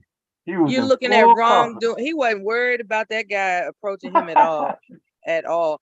And you're looking at wrongdoing right in front of your face, and you just ain't doing it. Now, somebody played a video, the previous live stream earlier on, where they saw a brother that was getting beat up in the back of the police car, and he managed to get out the police car, and everybody that tailed the police car was filming, and they didn't approach the police officer either, because the police officer, the entire time he was beating this man's ass, he was telling them to back up or you're going to jail. And they was like, they would just just shouting how that shit was wrong, but they did not try to take down a police officer because he has immunity to do shit like that, I suppose. Mm, mm. I don't know what the legal term is to interfere with the Obstruction to of justice. yeah, it's called obstruction of justice when a civilian obstructs the arrest. When is obstruction of justice exonerated? Now, I'm not going to do that kind of research. I just have a question in my mind. When is obstruction of justice exonerated? Are there any cases regarding that? Like, somebody, you know, demonstrated obstruction of justice, but they were exonerated because evidence showed that the police officer was out of line, that type of thing. Did y'all hear me? Yeah, I heard you. That's kind of Oh, tough. okay. Yeah, I got this blue light on, like I'm on the screen where the blue light is on, and I don't. Okay, my bad. Thanks. I didn't know. yeah, that's a tough one right there. Sometimes you're just talking and talking, and you be like, "Damn, I was on mute." Yeah, yeah. Oh shit. Yeah, I'm glad I wasn't on mute because that's an interesting question. And what, are there any case histories where obstruction of justice was exonerated? If anybody wants to look that up. Yeah. The numbers of legal court case law, so and so versus police department or whatever. That's a short motherfucking list. That motherfucker smaller than a motherfucker anyway. It's very tough to get cases in that favor, boy. You really got to motherfucking just go. Damn, man, y'all fucked this up with qualified immunity and all. Y'all still fucked it up that bad. Yeah, you really gotta to be a police officer and get a case against you. Man, you gotta be just sloppy as hell. Well, it happens, but it's gonna be single digits. Somebody asked a good question in the chat as well as other questions that are probably there. The question is, I wonder if that was a man, would he have done that? We all know the answer to that. It was already pointed out that he approached her like they were not strangers, you know.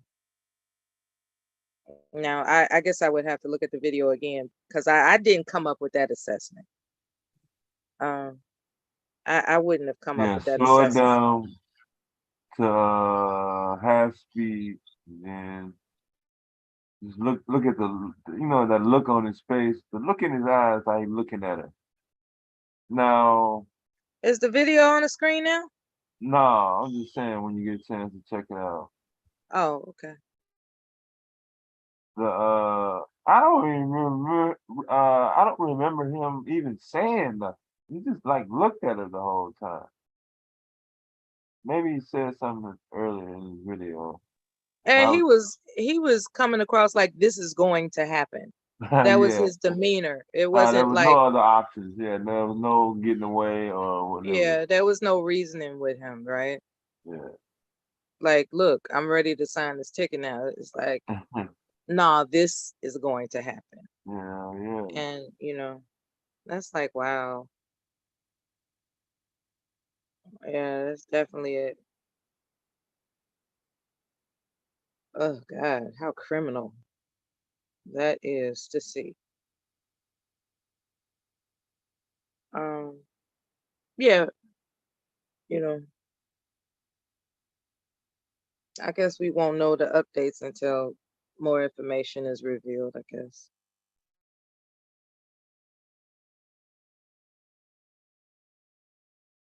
Hell no, he wasn't adjusting his mask. He didn't give a shit if his mask came off or not.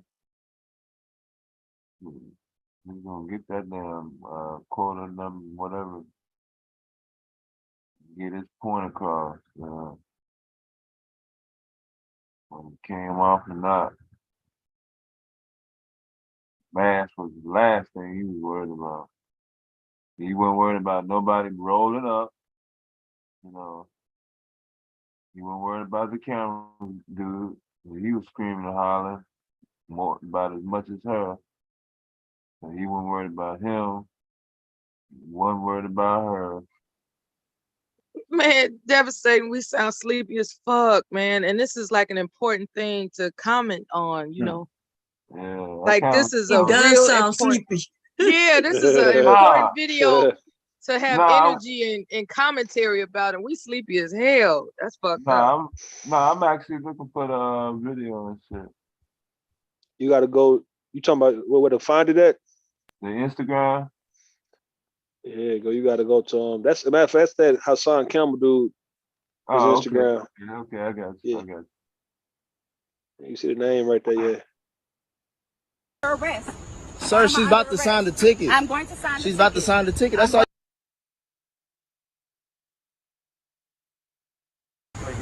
I know, but I'm going to sign. Put your hands behind your back. Mr. Brooks, I'm going to sign. Put your hands behind your back. Sir, you don't have to. You don't have to. Resisting. You do not have to. I'm asking you, why am I putting my hands behind my back? You're under arrest. I'm going to sign the ticket, but why am I under arrest? Sir, she's about to sign the ticket. I'm going to sign the ticket. She's about to sign the ticket. That's all you wanted to do is sign the ticket. That's all it is. I'm going to sign the ticket. That's all she signed the ticket. You told me you're not. I'm going to sign the ticket now. Mr. Brooks, I'm going to sign the ticket. You don't have that option now. Why don't I have the option, Mr. Brooks? Because I gave you 2 options. She was just asking for your badge number at first. I'm asking for your badge number, and I wasn't clear on why you weren't giving me your badge. Sir, you don't have. Sir, you do not have to hold her like that. Oh my God. Sir, you do not have to drag her like that. I'm telling you that I'm going. Sir, I'm going to sir, sign the you do not have to grab her like that. I'm going to sign the ticket, Mr. Brooks. I'm going to sign the ticket. Why am I being arrested? Can you please tell me why I'm being arrested? Sir. Oh my God! I'm so scared. My God, please, in the name of Jesus, please, God, in the name. Why am I being arrested, Mr. Brooks? I'm going to sign the ticket. Mr. Brooks, why am I being arrested? Why am I being arrested? I don't understand why I'm being arrested. Can you please tell me why I'm being arrested? Turn around and put your hands behind your back. Tell me why I'm being arrested. I have the right. Do not tase her. Sir, do not tase her. Oh my God. Put your hands behind your Do back. not tase her. Do not tase her. What are you tasing her for? I didn't tase her. Why are you pulling it out? Put your hands This behind your is back. not compliant. Put your hands behind your back. No, I'm not here to play games. I know, but I'm going to sign. Put your hands behind your back. Mr. Brooks, I'm going to sign. Put your hands behind your back. I ain't see him tripping the first time. That's a dirty motherfucker, man. The nigga grabbing her breast, man. See what I'm saying? Like, yeah, I saw that too. I saw that. Yeah, that's a punk, man. Fuck that. I don't hang around motherfuckers like that. Shit, fuck that. somebody in chat say, why don't she just do what he said? I see that dumbass shit. Yeah. So what you mean? She doing? He asked her to sign the ticket. That's what she want to do. She sound nice. She not aggravated. And they just, I guess a lot of people, y'all don't understand that. Like I wonder the person who asked that question. I wonder how they feel if somebody would say, "Let me put some handcuffs on you. Put your hands behind your back." Yeah. Black people, that shit is almost in us. We will almost do anything except put our hands behind our back and get in handcuffs. Maybe we need to start teaching our kids though that hey, when they actually turn around, just because I always wonder how white people, especially white men, they just simply just turn around. We start asking questions and shit. No, but it's in us. Like some of us have claustrophobia issues. I don't want to be in no handcuffs. Yeah, hell nah. George Floyd was claustrophobic. He didn't want to be in that little in the back of a corset. Yeah. He was like, please don't put me back there. He wasn't saying don't put me in jail. He was like, don't put me in there. Please don't put me back there. It's not comfortable. It's not comfortable to ride in the back of a car with handcuffs on. Especially when you're like 6 foot and he was taller than me. So I know when I done rode the back of that motherfucker, it just was never comfortable. Yeah, you It's like can't they sit don't give on you no. you There's can't no sit on leg your room. hand. Yeah, it ain't enough room and shit. No leg room. You got to try to like get in there long ways, man, because you can't really get your foot on the floor. You got to go. Your foot got to go sideways to get inside that motherfucker, man. It's And you always sitting like that. smaller because they got the cage up there. Shit. Yeah, yes, they got the cage. That's something different. To decide to handcuff them from the front of the back? Nah. You will get handcuffed from the back. If you did, I mean, the handcuff from the front part is yeah, you can. I mean, don't get me wrong. All right, put it like this: if they come to arrest you, they're gonna arrest you from the back. Now, if you just put on cuffs to be detained, they might do it from the front. Oh, okay. Yo, so like say for instance, right? They just want you to sit in their car because they're not fit to really take you to jail. They just want you to sit down. They might put it on you from the front, right? But if you really arrested, you about to go to jail, they're gonna cut you from the back. That's how they normally goes. Or let's say you go into court. You seen the mobsters, them gangsters and stuff. They had they handcuffs from the front because they already been escorted from the car to the actual courthouse or whatnot, right? That's something different. Oh, okay. The courthouse. I think that's why I saw it. Yeah, that's what I'm thinking about, the courthouse. When I see them come out. Shackles on or something too. And they orange jumpsuits. Yeah, the courthouse gonna have shackles on. Yeah. Right. But yeah, that squad car, man, in the backseat of that motherfucker, that hoe be hot too. It's like, yeah, hard. Yeah, dog. Hell no, nigga. You gotta get an Indian style sitting in that motherfucker, man. You a certain height. Hell no, shit. Yeah, it looked like they was at the beach or something, I think. It looked like, no. A park or something. They was somewhere. Yeah, they was somewhere, ducked off. Yeah. Like I say, man, I don't know. It just got a feel of they know each other, but not like that. It's just more of a, cause she, like I say, she wasn't a bad looking woman, and I could see a nigga trying to holler at her, man, and yet she might not be interested. I could see a guy trying to come back and use that he's the police to get her back, and that's what he's doing. All that right there, just simply he got rejected, man, and because it's not. I mean, what the hell, nigga? If you really were trying to arrest her, nigga, you just. I mean, it's another way you could get it, man. What else came to mind? Miranda rights. Yeah. She kept asking the whole time, "Why are you arresting me?" He never did read her. That motherfucker put his leg out and tripped her ass. I was like, damn, this motherfucker. So really, the case is going to be dropped, and meanwhile, she experienced what she experienced. Yep.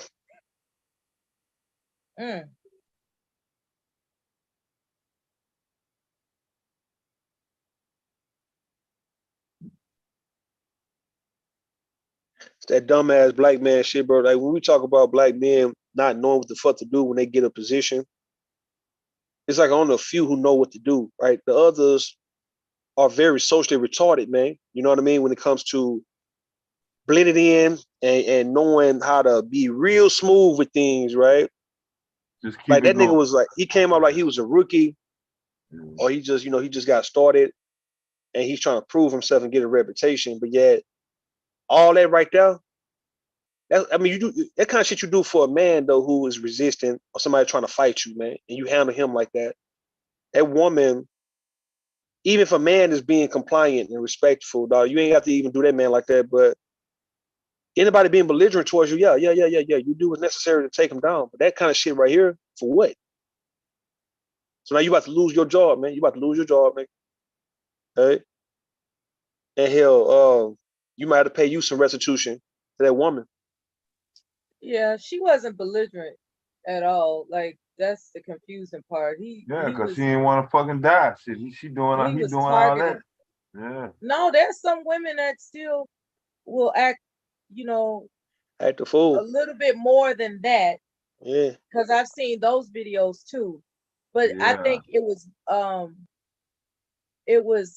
trying to figure out what episode of Cops that was. And eventually they called a woman, because that was her whole thing. She was getting belligerent because that's where he was out of line. Shit. The man who's a cop was arresting her, and she just started acting real crazy, and until he realized that he should bring a woman cop to the scene. Yeah, And then that's when she calmed down. When the but when he was by That's himself and but she you're was right. by herself, she was, and he had her, like not trapped, but he had it in such a way where she couldn't easily run. So she was just acting like, just a bear trapped, and I wouldn't say she was. I'm trying to remember if she was swinging on him or something, but I knew he held her wrist, and she was just getting more hysterical. And he was like, "I'm gonna call a lady officer," and she was like, "Yes, yes, yeah," that type of stuff. So people do get belligerent, But no, he could have done that. That should when be they protocol. scared like that. But that should be protocol. Like even like say if I'm a police officer and and I'm about to pursue a woman, maybe I want to pull her over. Okay, I can still just call a goddamn a woman police cop, a woman police officer to come, even if I'm pulling a woman over. Like I can just wait until this woman come. I'll let it be known. Hey, ma'am, how you doing? I'm just waiting on for my partner, or one wait for backup real fast because I got a lady coming to talk to you. But right now I'm gonna detain you. I'm gonna hold you until she comes. But yeah, you was speeding. You know what I mean? Or you ran that red light, whatever it may be. Like that could just be straight protocol. It's like a man don't necessarily have to even deal with a woman when you got a bunch of women on the police force. You Right. really It's don't. like in a, they pull it over. He ran up plates, and he just tells her to stay in the car. I got uh another officer on the way. Oh, so on the way, another squad car, another unit is on his way, and I'm just gonna stay here until they come.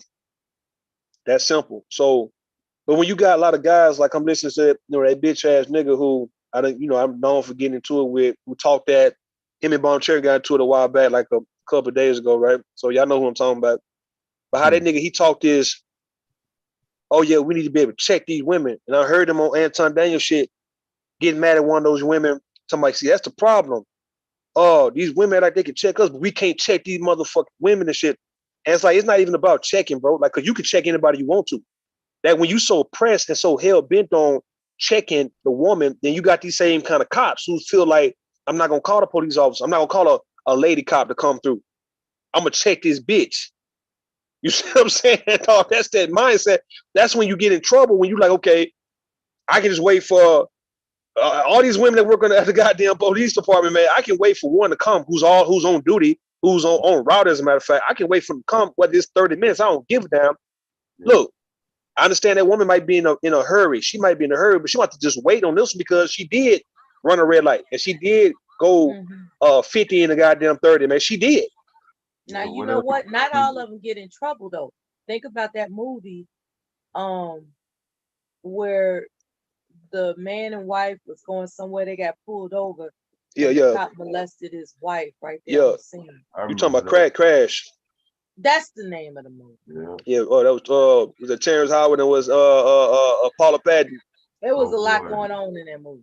Yeah, I think that was Paula Patton. I don't know if that was Terrence Howard or was that. I can't remember the man. I gotta look it up. Let me see, man. But yeah, that was Paula Patton who got felt on. Yeah, and it was at least 3 different. No, it could have been that other lady that. Oh, let me look.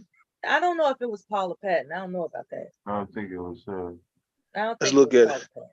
Oh, let's see something. We're gonna see right here. It was Tandy Newton or something. Tandy Newton. That's who it was. Tandy. Okay. Tandy. It was Tandy and Terrence Howard. All right. Yeah. Okay. Yes, I'm wrong. Sounds more like right. Yeah, Tandy Newton, and it was Terrence Howard. Yeah. He sat there. He had to watch her. A lot going on in that movie. That was just one segment of a situation in that whole movie. Yeah. Yeah, Crash. I ain't seen that in a while.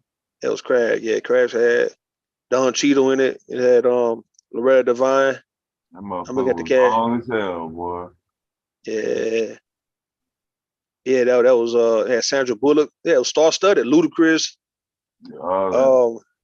Jennifer Lorenz Tate, Jennifer Esposito, William Fincher. I had a whole bunch of stars. Tony Danza. That was star-studded. Nona Gay, Marvin Gaye's daughter. Who else, man? They had Emilio Estevez. Yeah, hold on, let me look at. See, they had the people in there. They had the people. And Michael Pena, the guy from in the watch, and he also played in a lot of these other little movies and shit right there. Hold on, I'm trying to see Emilio Estevez. I see Pauly Short. They got Pauly Short in that motherfucker. Yeah, I ain't seen Crash in years though.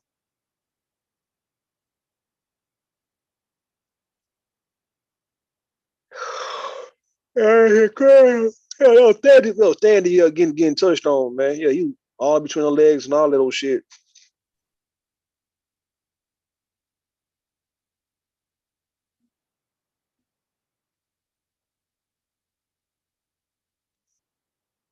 Yeah, it ain't no guarantee, man. Yeah, he definitely comfortable with it. That motherfucker stuck his leg out. Yeah. He was mad at the motherfucker shit didn't go down like that. Man, she was fine though. I'm not saying that like that mean anything. What I'm saying is that it makes sense why he was acting the way he was acting. I want you to understand that part. The way she looked, damn good looking woman, fine, voluptuous. You saw it. You saw her, the body. You saw the face. And yes, these niggas get aggressive with very attractive women. We see that shit all the time. And yeah, my thing is, like, some niggas can't deal with that rejection shit. They do get mad. They do feel like, okay, well, you rejected me when I was in the club, but now since I got my suit, my police suit on, man, my badge on, then you ain't finna reject me now. That's what it is. Now, so when women, or rather when men say that women need protection, in that movie Crash, she's with her husband, they're going about their business, and yet that happened to her in front of her husband. How Yeah. could he have protected her against that? Like I said, the only way is if you got to be all in. Like either you gonna kill the police officer, and that'd be pretty much probably your best chance, because you're not gonna be able to. You couldn't fight them. They gonna kill you. All right, they not fit to agree to mutual combat, man. They're not gonna do that, right? So Because I think if I remember, they handcuffed him behind his back. yeah, So he wasn't in a position to really do anything. couldn't do And that shit. man was getting ready to, because he was a driver, I think. And since he was the one that had the accusation about what he did while driving, she Yeah, was the passenger, but he made her get out the car. And I think his excuse was to search her for drugs or some shit. And he did that right in front of her husband, and he couldn't do nothing because he was handcuffed with his hands behind his back. Now, if you want to talk this revolutionary shit, let's say you got some black women feel like, all right, black man, so what do you do when your nuts are tested in that type of way? I guess you got to be willing to die. Like I said, you got to be willing to die at that moment. Yeah, If you that's feel all like, or nothing. That's yes, all all or or nothing, nothing. all or nothing. You feel like you're not gonna stand for no shit like that. Okay, this might be a good day to die. And if you don't have no plans on dying at that moment, then you gonna sit there like a lot of men will have to sit there and watch their motherfucking woman get violated. And he can't do a bitch ass thing about it unless he come back and kill that motherfucker some other time, man. But yeah, what I'm saying at that moment, you asking in the day society, I'm talking about how the law is set up. The only way is you gonna kill him or he gonna kill you. It ain't gonna be nothing else in between that shit. So the thing is, with a lot of you women, what would you want? What would you want your husband to do if you are being violated by even the police, and he's sitting right there, whether he's handcuffed or whether he's just sitting on the curb? What would you want your husband to do in that case? Now, I mean, forget everything else, right? About you got a house together, you've been together already 10, 15 years, 20 years. Fuck the fact that y'all got kids. What would you want your husband to do to defend your honor at that moment if he's not willing to goddamn die? Any woman in the chat, anybody on the panel, just so you won't have this bad taste in your mouth that, oh, my husband's a whole bitch, and you lose respect for that nigga, and you get mad because he sat there and watched the shit. What do you want him to do if he's not prepared to die? Yeah, that's a question for Bomb to answer, I would suppose. All right.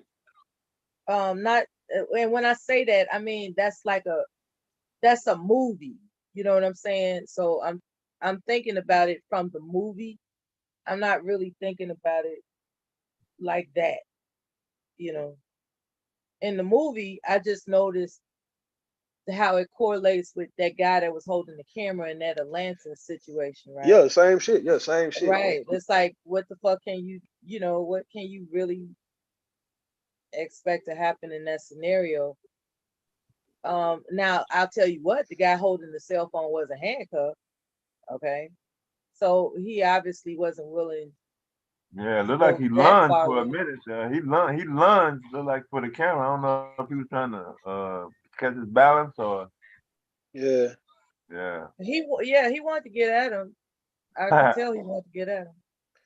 But the reason why I'm saying, that you gonna die, you gonna kill this motherfucker, because that right there would trigger any husband, any son, any brother who the woman in his life or the woman in right there that he loved, is being violated. Your mama being violated, man. Your wife being violated, and you sitting right there, and if you had a gun, you would shoot this motherfucker, nigga. You know that. It's like, okay, you'll be blaming God, like, well, damn, God, you put me in this predicament to where you didn't want to see me live to have grandkids or something like that. You just wanted me to die Not at blaming 30. God. You'll Oh be God. blaming God. You wanted me to die at 40, huh? Isn't that right? Okay, well, goddamn it, I died at 40. Fuck it. I'm just saying, man. No. Quita say if he's handcuffed, even if he wasn't handcuffed, though, if he wasn't handcuffed, what I'm saying, right? What would you want that nigga to do? Because, do you want him to, let's say, we talking about the law, and yeah, even though the law protects these people are still human beings. So these not robots; they're still human. All right, we can go from man to man. All right, it's a man to man thing, right? Fuck a civilian versus police officer.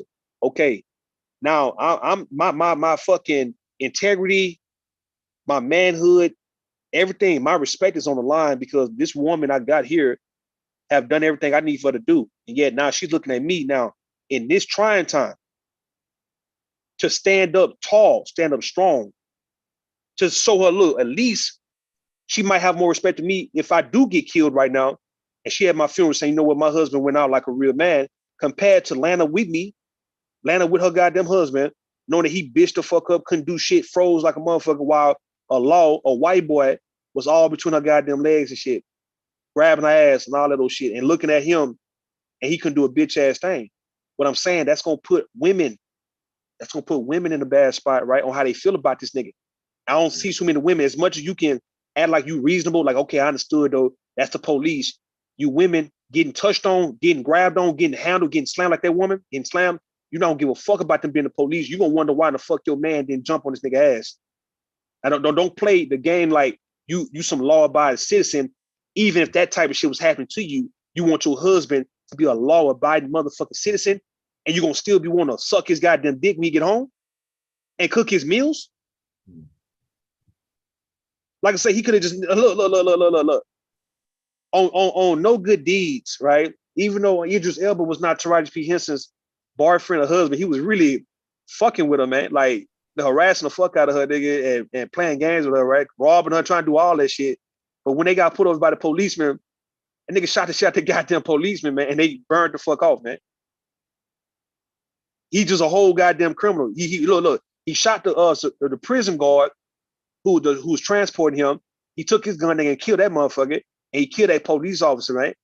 Dog, you can't get mad if a woman give a nigga like that respect. As much as he was fucked up in that movie, I wouldn't be mad at women for saying Idris Elba was goddamn was a real nigga. He was a real fucking man, dog. He shot the shit out that motherfucking crooked ass goddamn law or any law trying to fuck with us in the middle of the night. He ain't sit there. I'm just saying, man. Cause it's gonna come up. This shit gonna come up, man. It's gonna come up.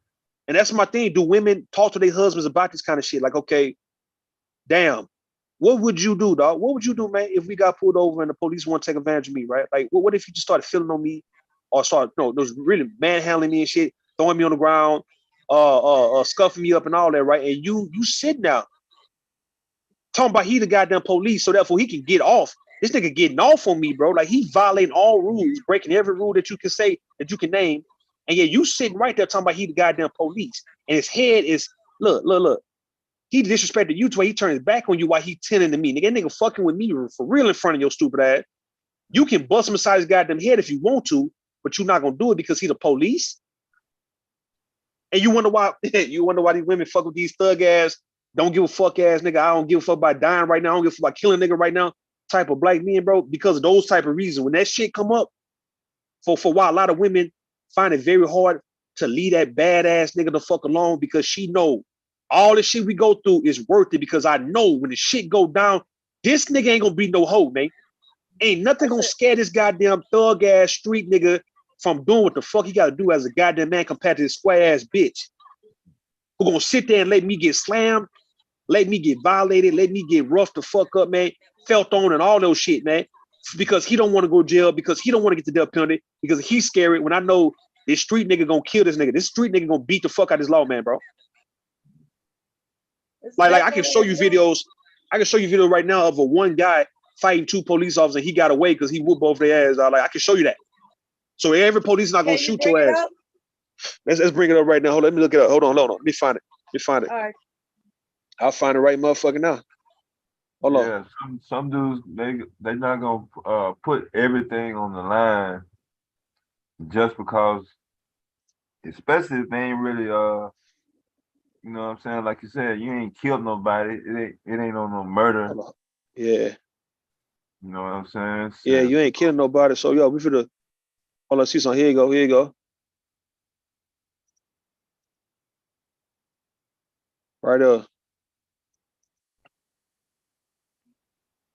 Let's check this out.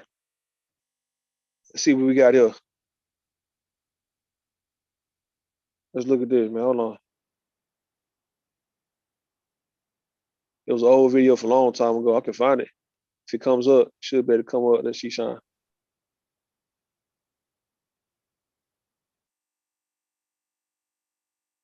Hold on for 1 second. They got to shoot me, man. Some people feel like, okay, you got to shoot me, man.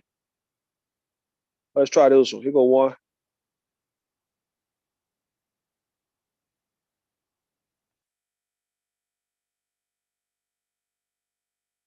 All right, go one right here. Here go one right here, dog. Listen. I'm gonna show you the difference. Here go one right here, dog. I'm gonna find the other one too. Hold on. Here go one right here. All right, check this out. Nigga shoot it out with the police right here, right? That's one. All right. Let me find another one.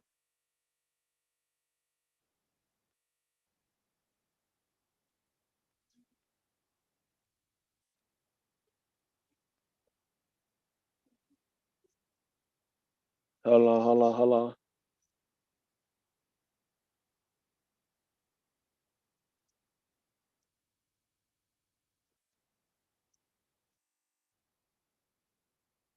Let's see this here. Here you go. Here go another one. Here go another one. This nigga, he end up, this dude end up getting killed. He end up getting killed, but still, like what I'm saying, it's two types, man. What I'm saying, man.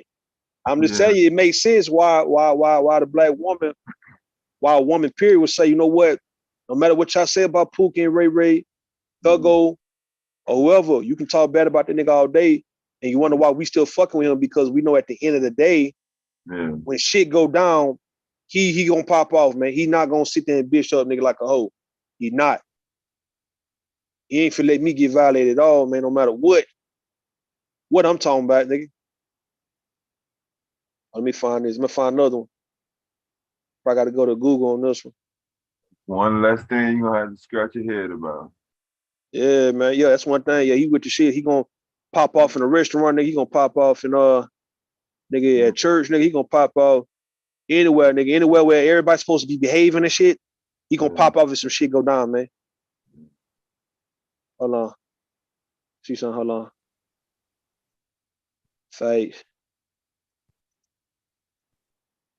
Let's try this one. Let's see if it come up on Google.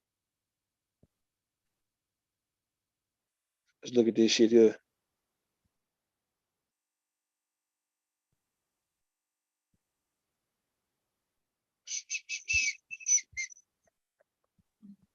was an You old was. video. It was an old Um, video. Hold on, I'm trying to while we see, man. waiting for you to bring up the video or whatever you're gonna do, I got another question in mind when y'all get a chance. Hey, hey. Now I'm saying so. I mean, am I saying some crazy shit though, or am I making sense? What I'm saying, can you actually like you traumatized by it? Like that woman right there, can she fuck with her husband or fuck with a nigga after that, man?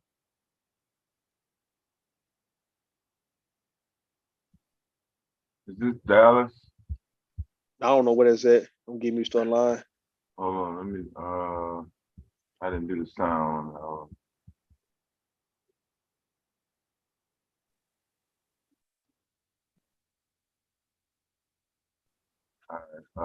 Fair use. It look like some sort of CBS show. Yeah, it's a news show. Yeah, news. More.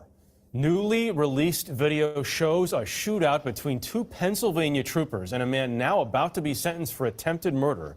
Here's Tony DeCopel. This is the moment last November when 22-year-old Daniel Clary opened fire on state troopers Ryan Seipel and Seth Kelly.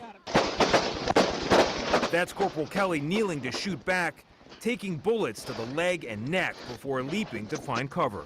Can you step to the rear of your car, please? A dramatic turn in what began with Clary pulled over for simple speeding. Don't place your hands behind your back. But when the troopers tried to arrest Clary on suspicion of driving while high, he resisted.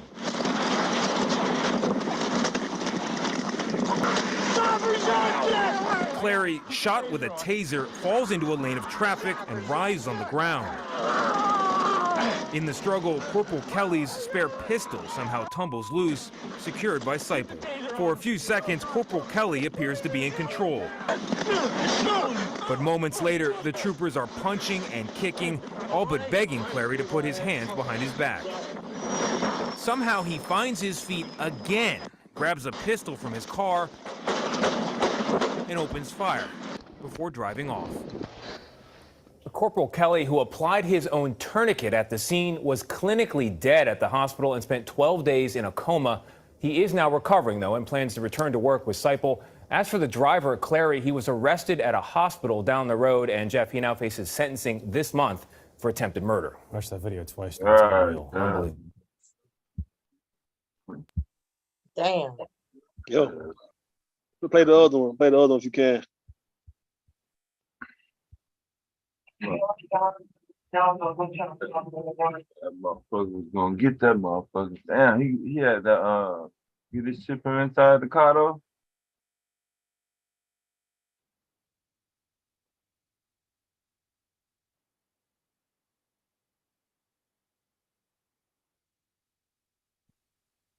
I think I copied the wrong one.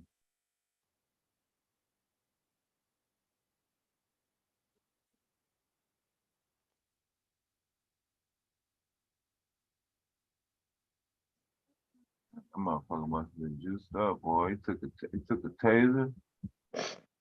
Yeah, damn. Yo.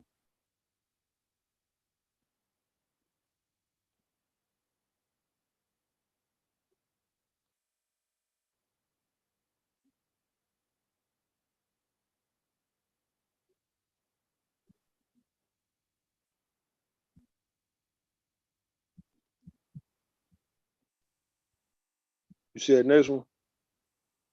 Hold on, let me put it over. Had that I guess viewer discretion advised. Yeah. You gotta go past that. Yeah. Big guess. Yeah. It's Florida. They always getting down in Florida and shit.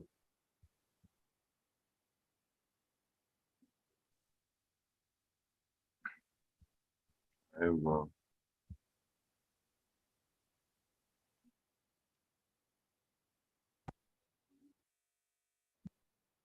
Fair use. Dramatic new body cam video just released of an armed ambush on a pair of sheriff's deputies from Brevard County, Florida. A warning, it is video that could be disturbing to many viewers.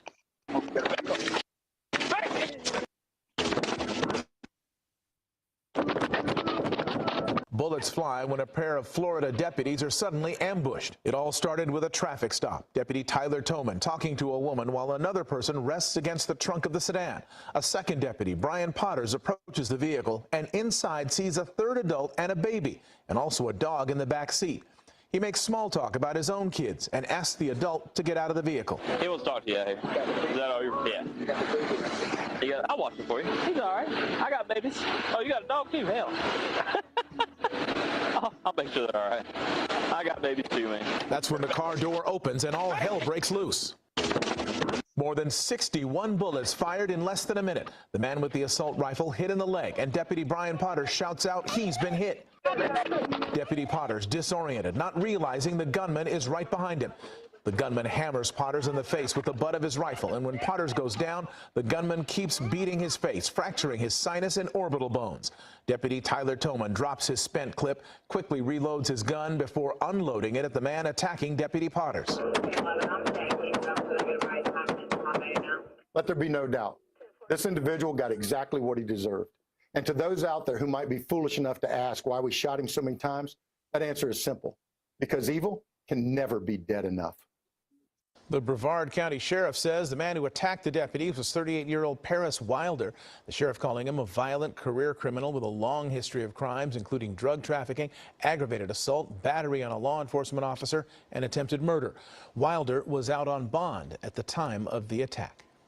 Hello, I'm Mark Brown. Get more great content. Yeah, I remember that was. I seen that on the show. So that's what we got. You know, two options, man. Like, what do we do? That's what I'm saying. What do you do, man? And like I say, look, I don't. He opened the door. He knew what it was. As soon as he opened the door, he wasn't gonna never get back in no car. Yeah. So like what I'm telling you, like with these women, for a lot of guys who confused about why black women fuck with these so-called niggas. And I'm telling you, black women intuition tells them that this is the best choice. The one that everybody say is the wrong choice. Black women know this is the best choice. Cause nigga, trust me, at the end of the day, I got me a motherfucking nigga who gonna shoot it out with the police, man. Who gonna shoot out with any nigga. Who gonna box it out. Nigga ain't worrying about all that. He ain't worrying about dying. He ain't worrying about none of that shit. Black women feel safer with a nigga like that compared to a nigga who would sit there and let her get roughed up, handled, slammed, and all that, and he's sitting there watching with a goddamn video. Or he's sitting on the fucking curb and shit, looking like he can't do shit, looking helpless and shit. And what I'm saying is this though, right? All I need, right, is for black women to just be truthful about this and say, nah, I don't give a fuck, man. If my bitch ass husband sitting right there, it's nowhere in life, I'm gonna be okay with that nigga not doing shit. You think a woman, a wife, really cares about the motherfucking law when people breaking the law on her right now as we speak? You think these women are that damn sensible or reasonable? They sensible but reasonable, but in the moment. So what they care about, okay, yeah, this is a police officer though. Right, this is the police officer. Okay, I can't get mad at my man for not doing shit. Oh, this the police. It's the police. Now she's being violated. The police don't have a right to touch on her breast or her legs or her ass, none of that shit. The same way as no other man has the right to do the shit. Her man sitting right there, he gonna be that submissive and bow down and abide by these rules. When he's right here, and he can go upside this motherfucking nigga head and say, yeah, motherfucker, we should do this shit and take the goddamn charge if you take the charge, man. Fuck it. Yeah. Come back home after you get out and shit, man. You come back home, man. I mean, come back home. I mean, I'm not making it sound easy as, you can assault a police officer, but yeah, trust me, if you not fit to do no 50 years for swinging on a goddamn police officer, you're not, right? So like I said, you ain't got no weapon, you ain't try to kill him, you hit him.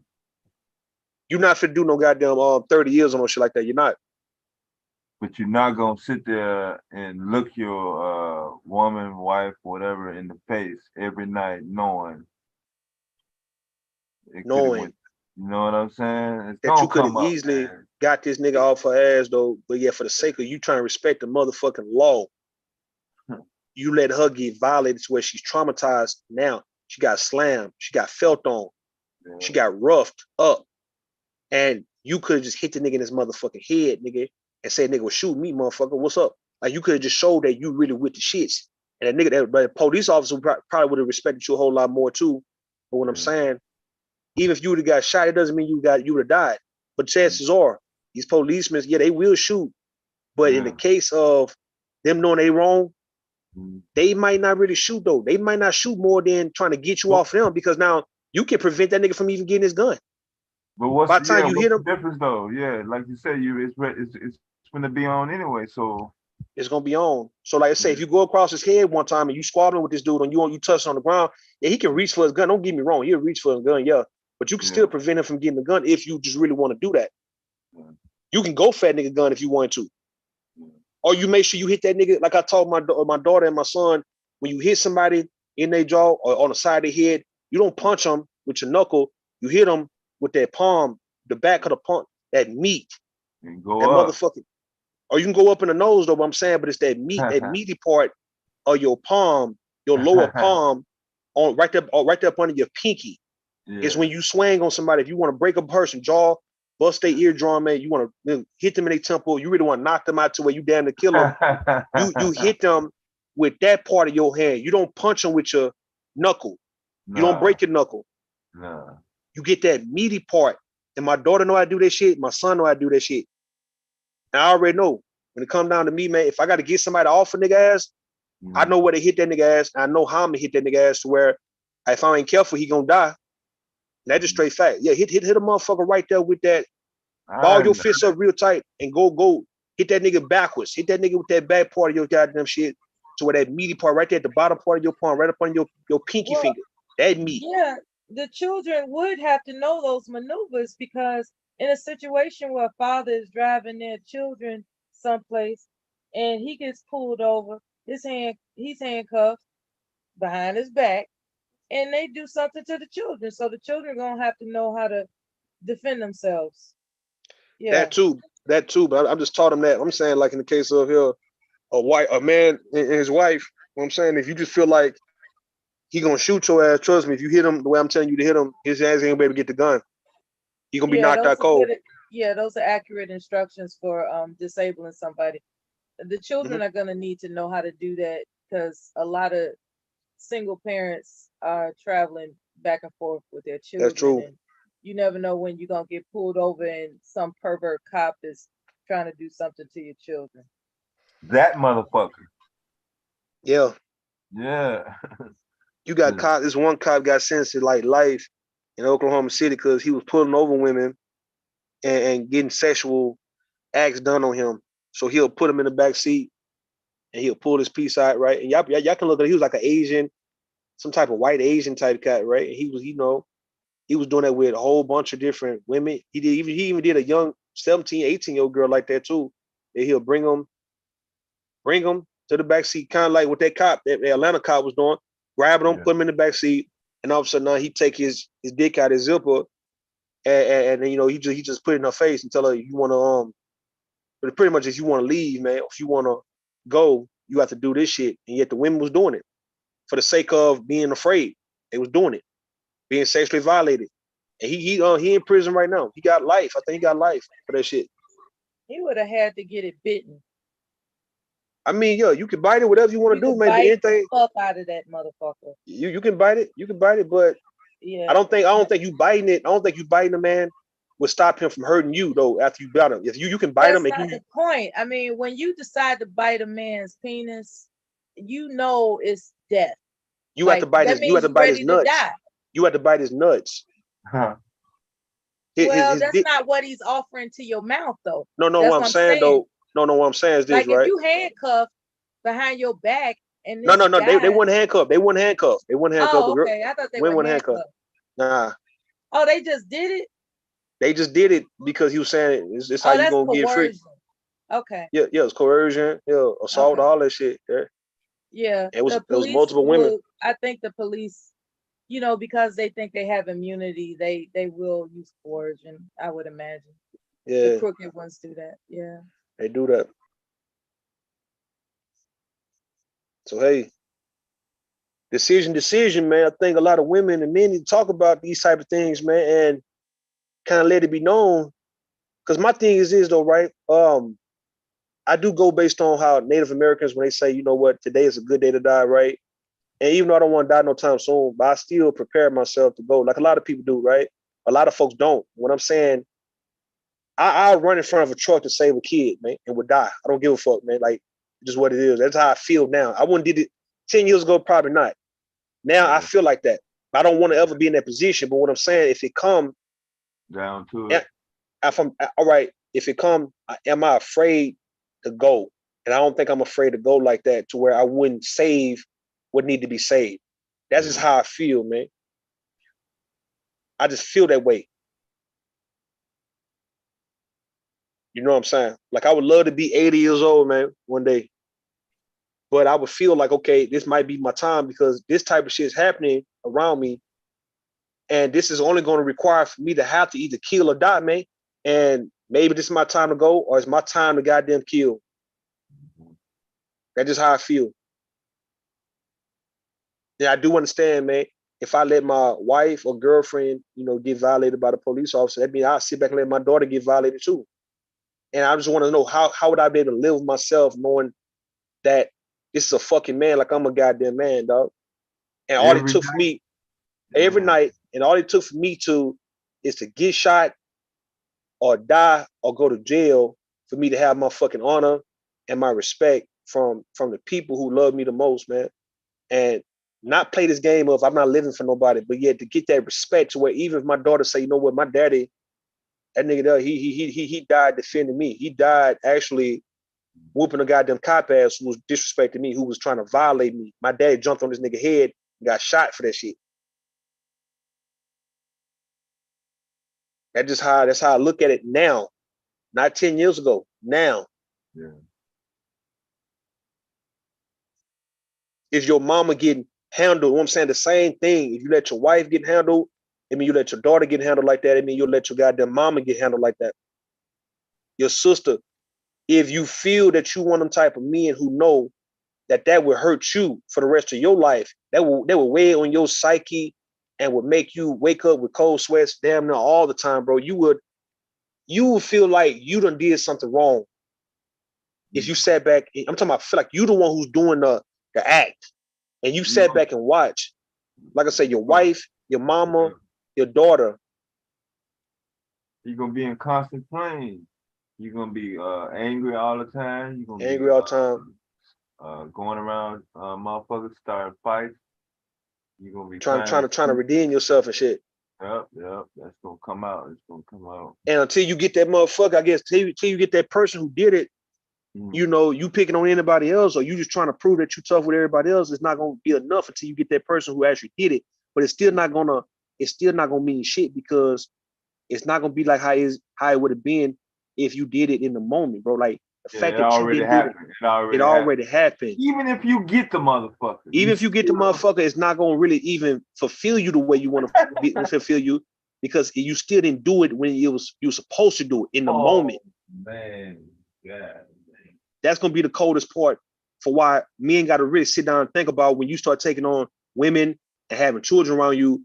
All you, my nigga, willing to fucking die, nigga, today, nigga, if some shit go down between people fucking with your kids or your motherfucking family, man. Because if you're not willing to go like that, nigga, do not talking about you deserve a goddamn woman. You deserve femininity. You deserve motherfucking children. You deserve to be treated like a goddamn king. How, nigga?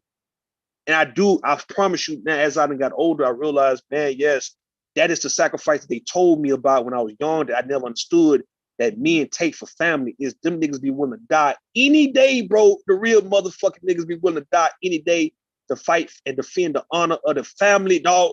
Them niggas are ready to go. Yeah, no hesitation. No hesitation. Them old ass niggas, listen, man, them old men who was really, you know, you couldn't play with them about their family back in the day. Your granddaddy and shit, who would shoot the shit out your ass. Yeah. Your granddaddy dedicated himself to his wife and his children, say, nigga, I can go any day. That's why them niggas died before their wives. That's really deep. That's really deep. People need to join the panel and talk about that. That's really deep. Now, I'm not saying they died because, you know, they died defending their wife. I'm saying them niggas was willing to go. Oh, I They thought you they, said they died defending their wife. I'm no, sorry. no. I'm talking about they died. No, they died younger, like in their 60s and shit. Their wife lived to be 80, 90 years old. Yeah. You know, them Yeah, husbands that's how died it went before the in my wives. family. Yeah. Yeah. So what I'm saying, them men, they was built different. Niggas built different. I'm not saying all of them. I'm saying the ones who didn't play about their family, nigga. The one who would kill you about their family, dog. Yeah, it wasn't no if you discussion. You saw it on their face saw whenever it they on their came in the face. room. This motherfucker ain't playing around. That You talking about an old man born in the nigga born in the 1910s, 1920s. A lot of them men already they done killed before. So yeah. you know, your granddaddy done killed somebody, nigga. Your granddaddy in them times to survive, he killed. Oh shit. They done killed, man. Them old men killed. Them women, some of them women killed.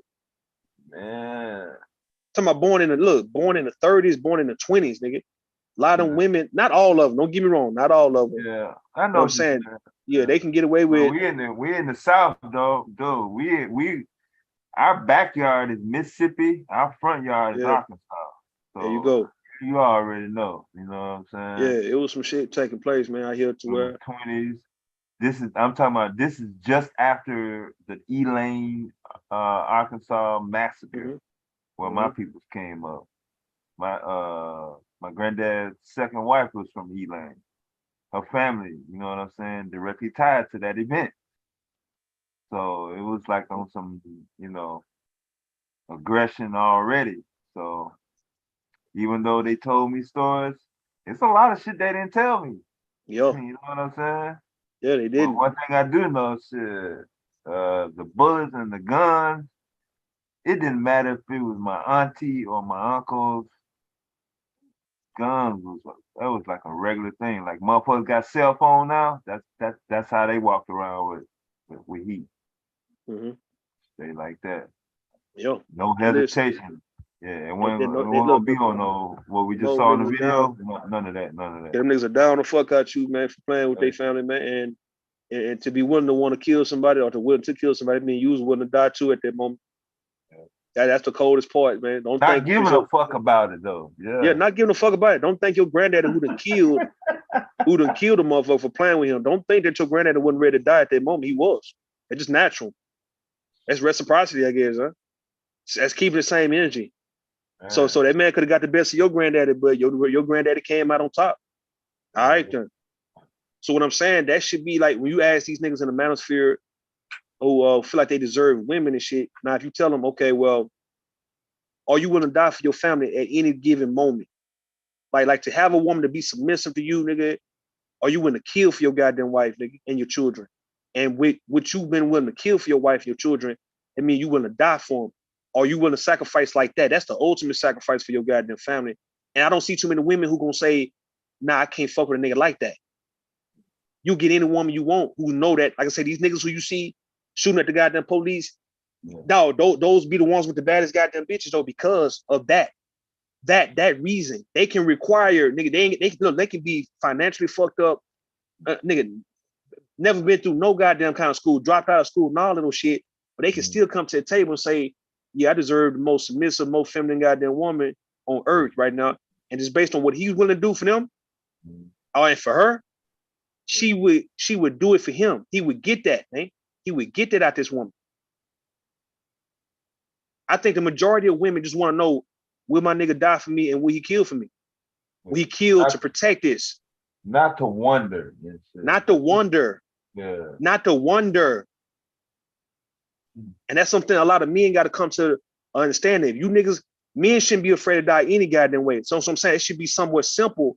If you ask a man who talking about he want a wife, he want children, he want a family, he want a woman to goddamn submit and all those shit, it should be a simple, easy answer. Yes, nigga, I'm willing to die for mine. I'm damn so willing to kill for mine, man. I'm willing to die and kill. What happens, and this is just hypothetically, what happens when they die, right? And she gets a new one?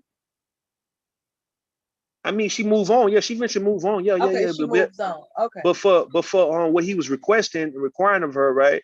She gave him everything he wanted and needed: children, submission, femininity. We talking about like she was ride or die. She was with the nigga though, right? But of course, if he died in his 30s and shit, I don't expect for that wife or that woman to stay single for the rest of her life. No, she gonna move on. That's why it says, that type of commitment is serious because, he means he wants you to live no matter what.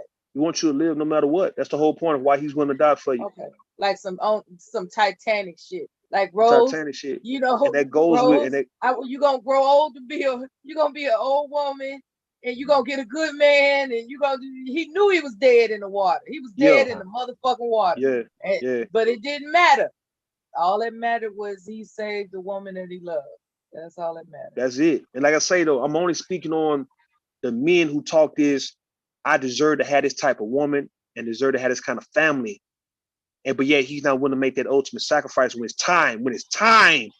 And all those years later, when Rose was 80, she was still thinking about him.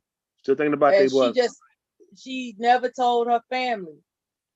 She's like, no, there's no evidence of him existing in what we did, but trust and believe it was everything to me. Mm-hmm. Yeah, man. Yeah. That's it. Can the manosphere answer that simple question? Can they answer that shit? If they can't tell you, yo, I'm in a position now to leave a whole lot of shit to my goddamn woman, a whole lot of money, a house tour, and any given moment, anybody try me and my family, man, they gonna get killed or I'm gonna get killed. Yeah, and I'm willing to go. go. It's a hell of a thing when a man takes care to look out like that, and I'll tell you why. Because, well, it's a hell of a thing because it's just like even if you mad at him, he still will be making sure ain't nobody fucking with you. Yeah, even though, Even the longest. Say what, Bo? Who gonna be here the longest? I'm gonna be. I'm Now we up here chilling. Who gonna be here? Who want the host? Shit, all of us gonna be hosts. Yeah, everybody up here. Roll the dice, Bon. Roll the dice. You can't split it up 3 ways. Nope. Now give it the devastating. I'm just up here. I might fall off. Alphabetical order. Yeah, devastating. Alphabetical. You say what? It's devastating. He sounds sleepy already. That's why you make the choice from there. Huh? Yeah, I'm right here. Make it. Yeah, if he gets okay, because I want him to go, if he fall asleep. Oh, that's right. I ain't gonna fall asleep. I was just talking. Because if you don't fall asleep, if you're about to go to sleep, just give it to somebody else. Because if you fall asleep, although people be up here, they gotta call me. No, ain't nobody gonna call you. No, I think it's fresh. It's fresh though. You just streamed it was like 4 hours when you started, so you still fresh.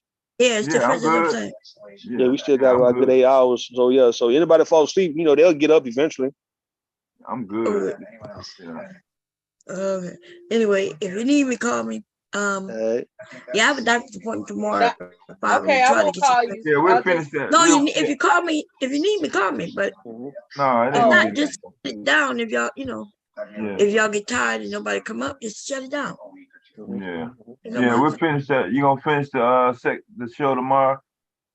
Well, I'm done with it, and we'll do it next week. We'll do another show back. Yeah. Yeah, I'm hooked already. Goddamn. We'll do some more next week. If the topic ain't sex. Okay. Anyway, I'm gone. All right. This sound like devastating. Need motivation to stay alert. Take a break. Well, I don't know what to tell you. Somebody else got to hit the panel and play with you like that. All that. Take a break from all that fuck shit that's been happening. Shit. It's like they going out their way to make sure that they go full out with the shit. I'm like, damn, man, take a break. No breaks. I mean, Melly, you ain't never you say you wanted Bomb to answer that question, but you ain't never answered though how you were feeling in that situation. What was the question that I asked? The question is, would you listen? All right. No, the question I asked, not your question. No. I asked you the questions. No, thank you. You ain't gonna answer the question. I'm talking about how would you view your man, whoever is you with, if he saw you and didn't do shit like even against the police? Like, how would you feel about him after you've been roughed up, slammed on the ground, felt on, and he just sat there and looked? That's what I'm saying. Like, fuck the fact that this nigga is the police. I'm talking about this guy is the police that was doing it. How would you view your goddamn man who sat there? Would you still be turned on by him? Would you still want to cook for him? Would you still want to just respect him, lay up with him? I mean, just be all in his arms. Go about life. Just go about life, or would you be disgusting as fuck? Because I know if a dude is roughing you up, police or not, and slamming you on the goddamn ground, man, and you crying for help, and the nigga right here can get this nigga off of you, and he not doing shit because he's scared that if he do anything, assault on the police, gonna land him in jail, that he gonna get killed, that he, gonna be away from the family, and he's more valuable to the family than you may be, and all of those shit. What I'm saying, if he's acting like that, damn, I'm just saying, Mella, how would you feel about that nigga? I know you don't care about the police. Motherfucker playing with you. Motherfucker violating you and hurting you right now, and you ain't thinking about, oh, this the police doing it.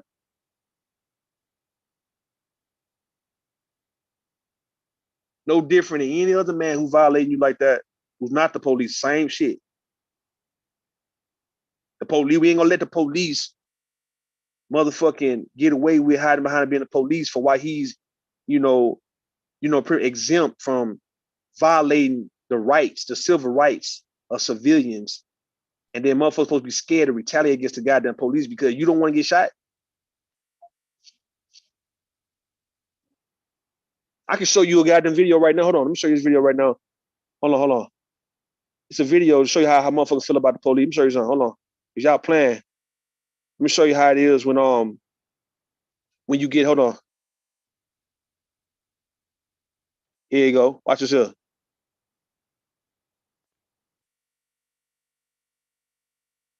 Watch this here. Kev.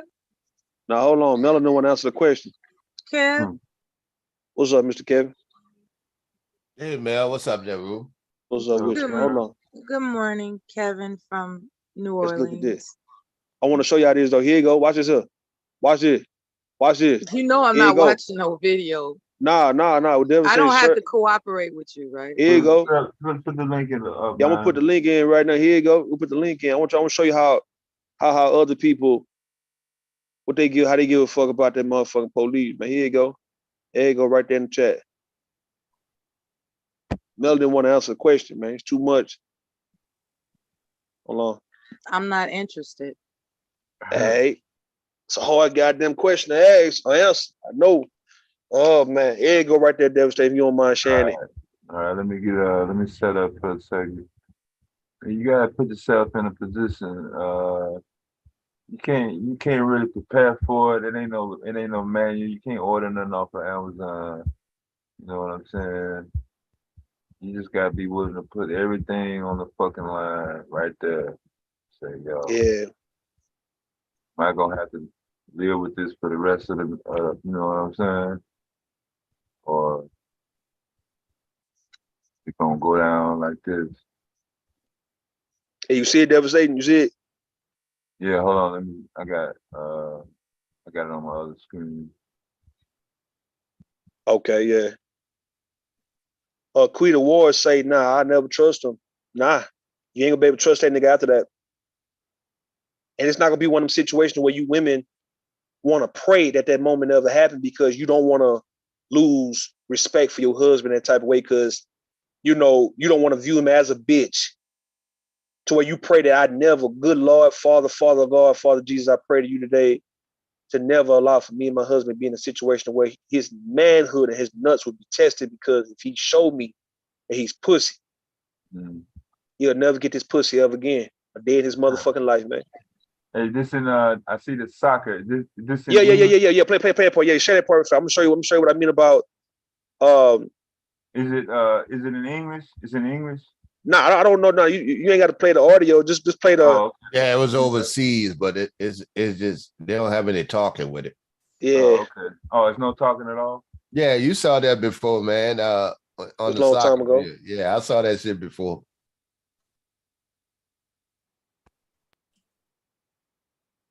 All right, play that. There you go. Ele só queria dizer que Yeah, it's not in English.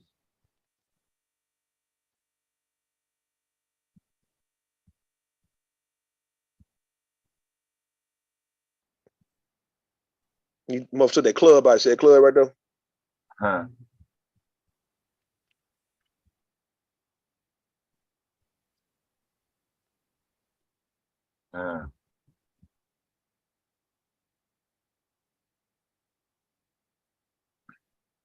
They came in and kicked him. I don't know if they missed that. They came in and kicked his ass.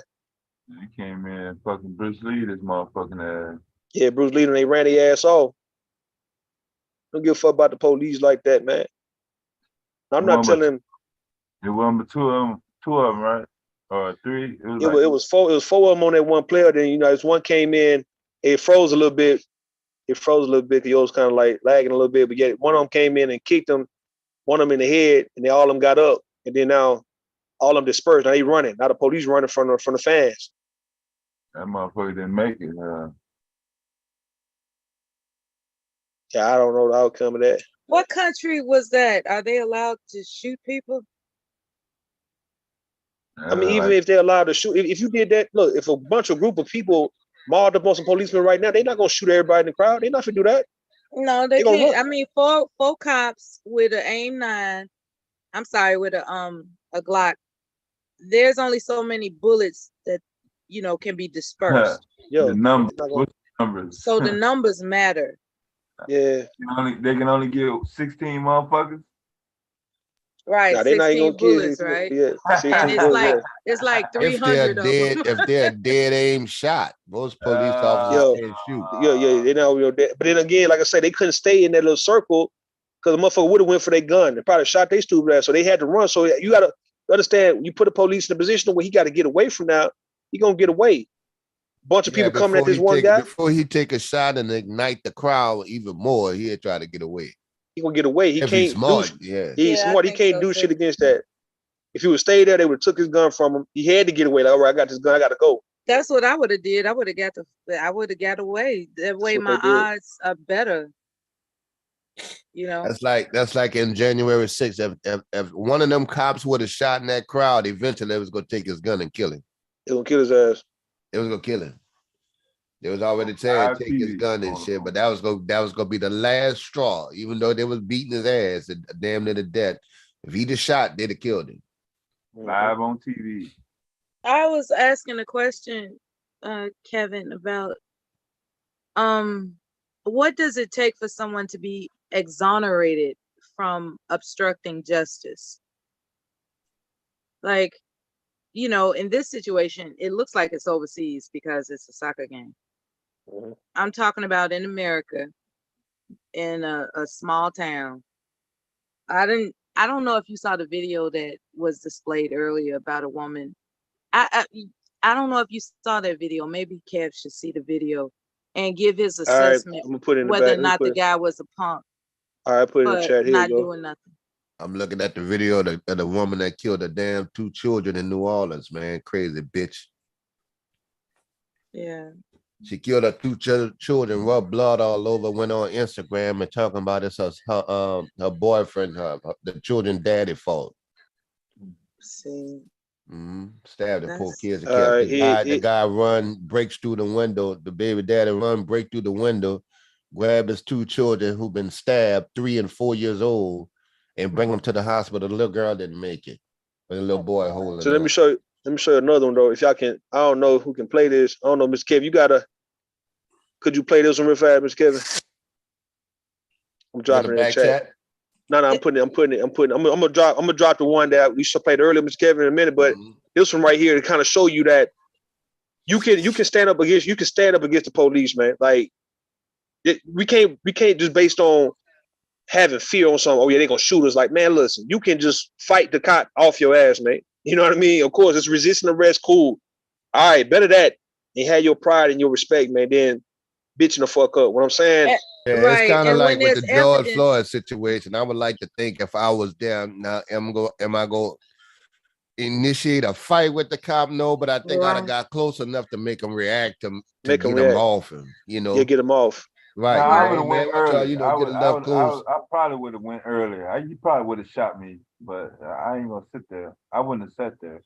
Now you're not gonna sit there. What I'm saying, you ain't gotta sit there. Instinct. It was like, you're not gonna sit there. like 100 people there, and they didn't do anything. Yeah. You see it, Mr. Kevin? Yeah, that's when the 16-year-old had to fight with. Yeah. Can you share it on your thing, or you at home? All right, hey, share it real fast, if you don't mind. Hold on.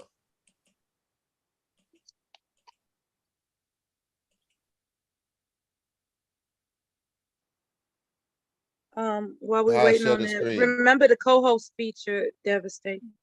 Oh my God.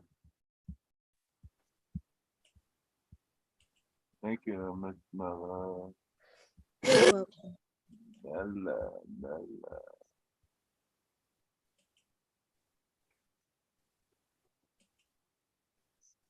Oh, so I only get one woman to say, "Nah, I can't trust that nigga after that," and be reasonable and realistic and say, "Nah, I can't respect my husband or my boyfriend for sitting there and watching this shit, recording this shit. That ain't gonna mean shit to me, man." Like, nah.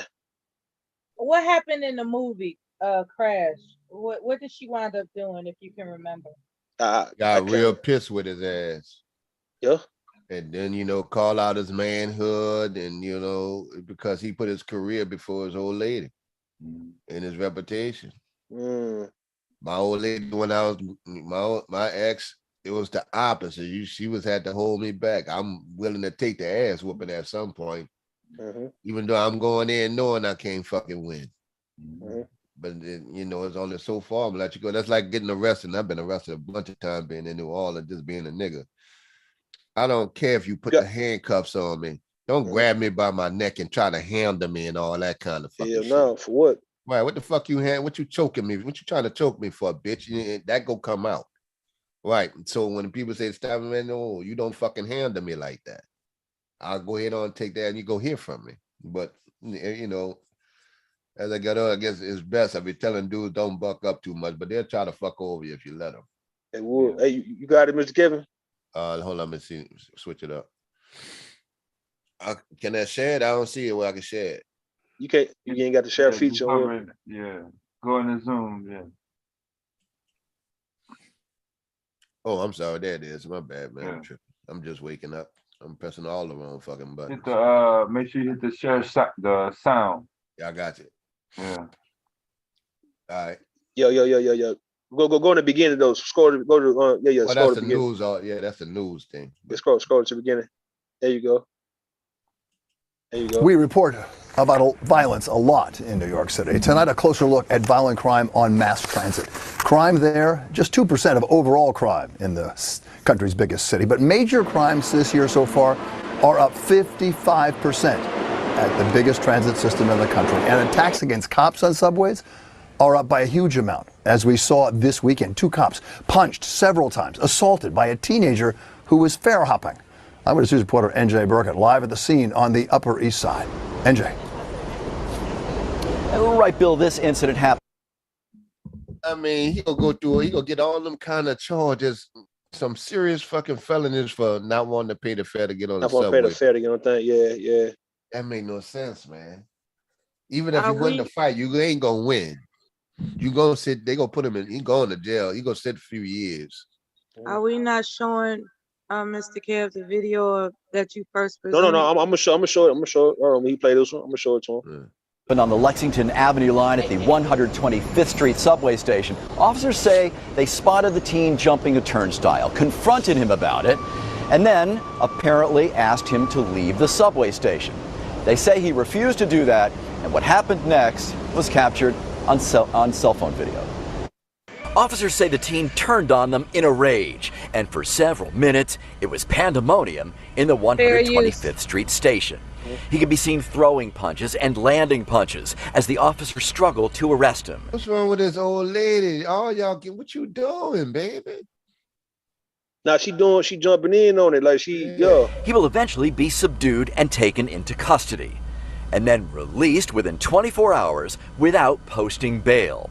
MTA Chairman Jano Lieber. I don't understand how the law would. And then 25th Street Station. He can be seen throwing punches and landing punches as the officers struggle to arrest him. He will eventually be subdued and taken into custody, and then released within 24 hours without posting bail. MTA Chairman Jano Lieber. I don't understand how the law would permit that guy to be released. When he has 2 priors, he's already out on the street for, to have him immediately released for that attack on a police officer, I don't get it. I know our riders don't get it. Police officials say the officers were attacked after they spotted the teen jumping the turnstile with his girlfriend, that he lashed out at them after they told the couple to leave the subway station. One of 2 attacks on NYPD transit officers this past weekend. NYPD Transit Chief Jason Wilcox told MTA board members that assaults on his officers have skyrocketed this year. In many cases, while officers were attempting to enforce so-called quality of life infractions. We have seen over a 55% increase in assaults on police officers this year. The majority of these assaults on police officers began as the officers were engaging persons who had committed fare evasion and or other quality of life violations on the trains and stations. In the Harlem incident, police say the same teen had 2 recent prior arrests, including one case where he was arrested with several others in possession of a loaded .40 caliber gun and a crossbow. The criminals underground know they can get in a brawl. Damn, this nigga got a crossbow. A crossbow. I'm gonna put the other link. in. Choke I don't a know. cop. What you want? No, so I'm gonna put the other link in the back for everybody, man. Hold on. All right. There you go. I don't know if you got an Instagram. It's gonna take you to Instagram, Kevin. So I don't know if you. I'll check it out. Oh, let's look at it. There you go. It's back. Whenever you ready, go ahead. I mean, I'm just saying. Instagram. You start singing like Thomas on Instagram. Yeah. Who the fuck I am?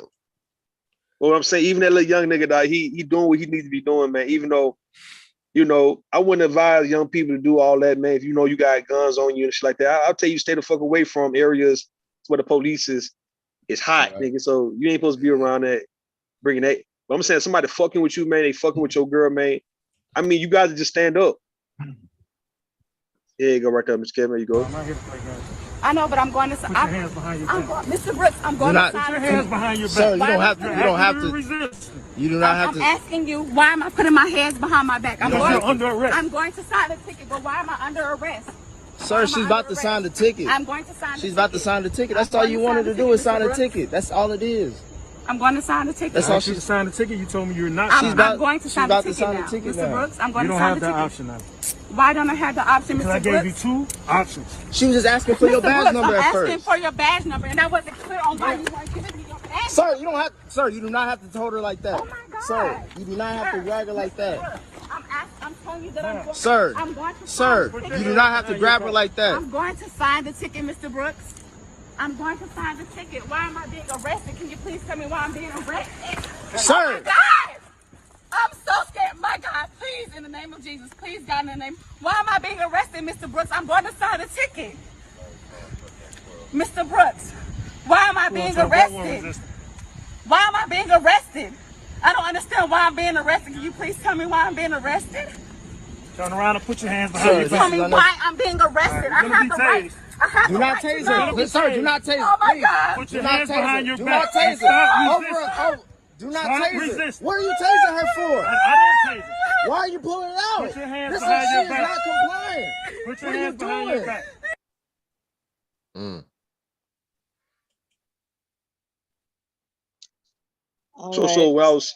So that's what I'm saying to a woman. Women at would that be- moment, a woman at that moment don't care about this is the police doing this shit to her. She's been attacked, and her bitch ass niggas up there recording it, right? And I'm asking, Melo don't want to answer the question on what she would do. Giving That was her all husband. out respect, sir. Yeah. You I'm don't saying- have to beat the fuck out of like that, sir.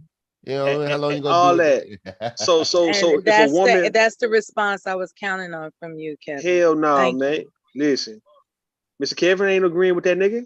Oh no, I ain't agreeing with that nigga at all. You are saying that you would not agree with that nigga. That's what I'm responding to. Your Okay. response. Yeah, I don't agree with that. At some And point, but you don't want to. You put don't me in want a to. position as a man that I got to react.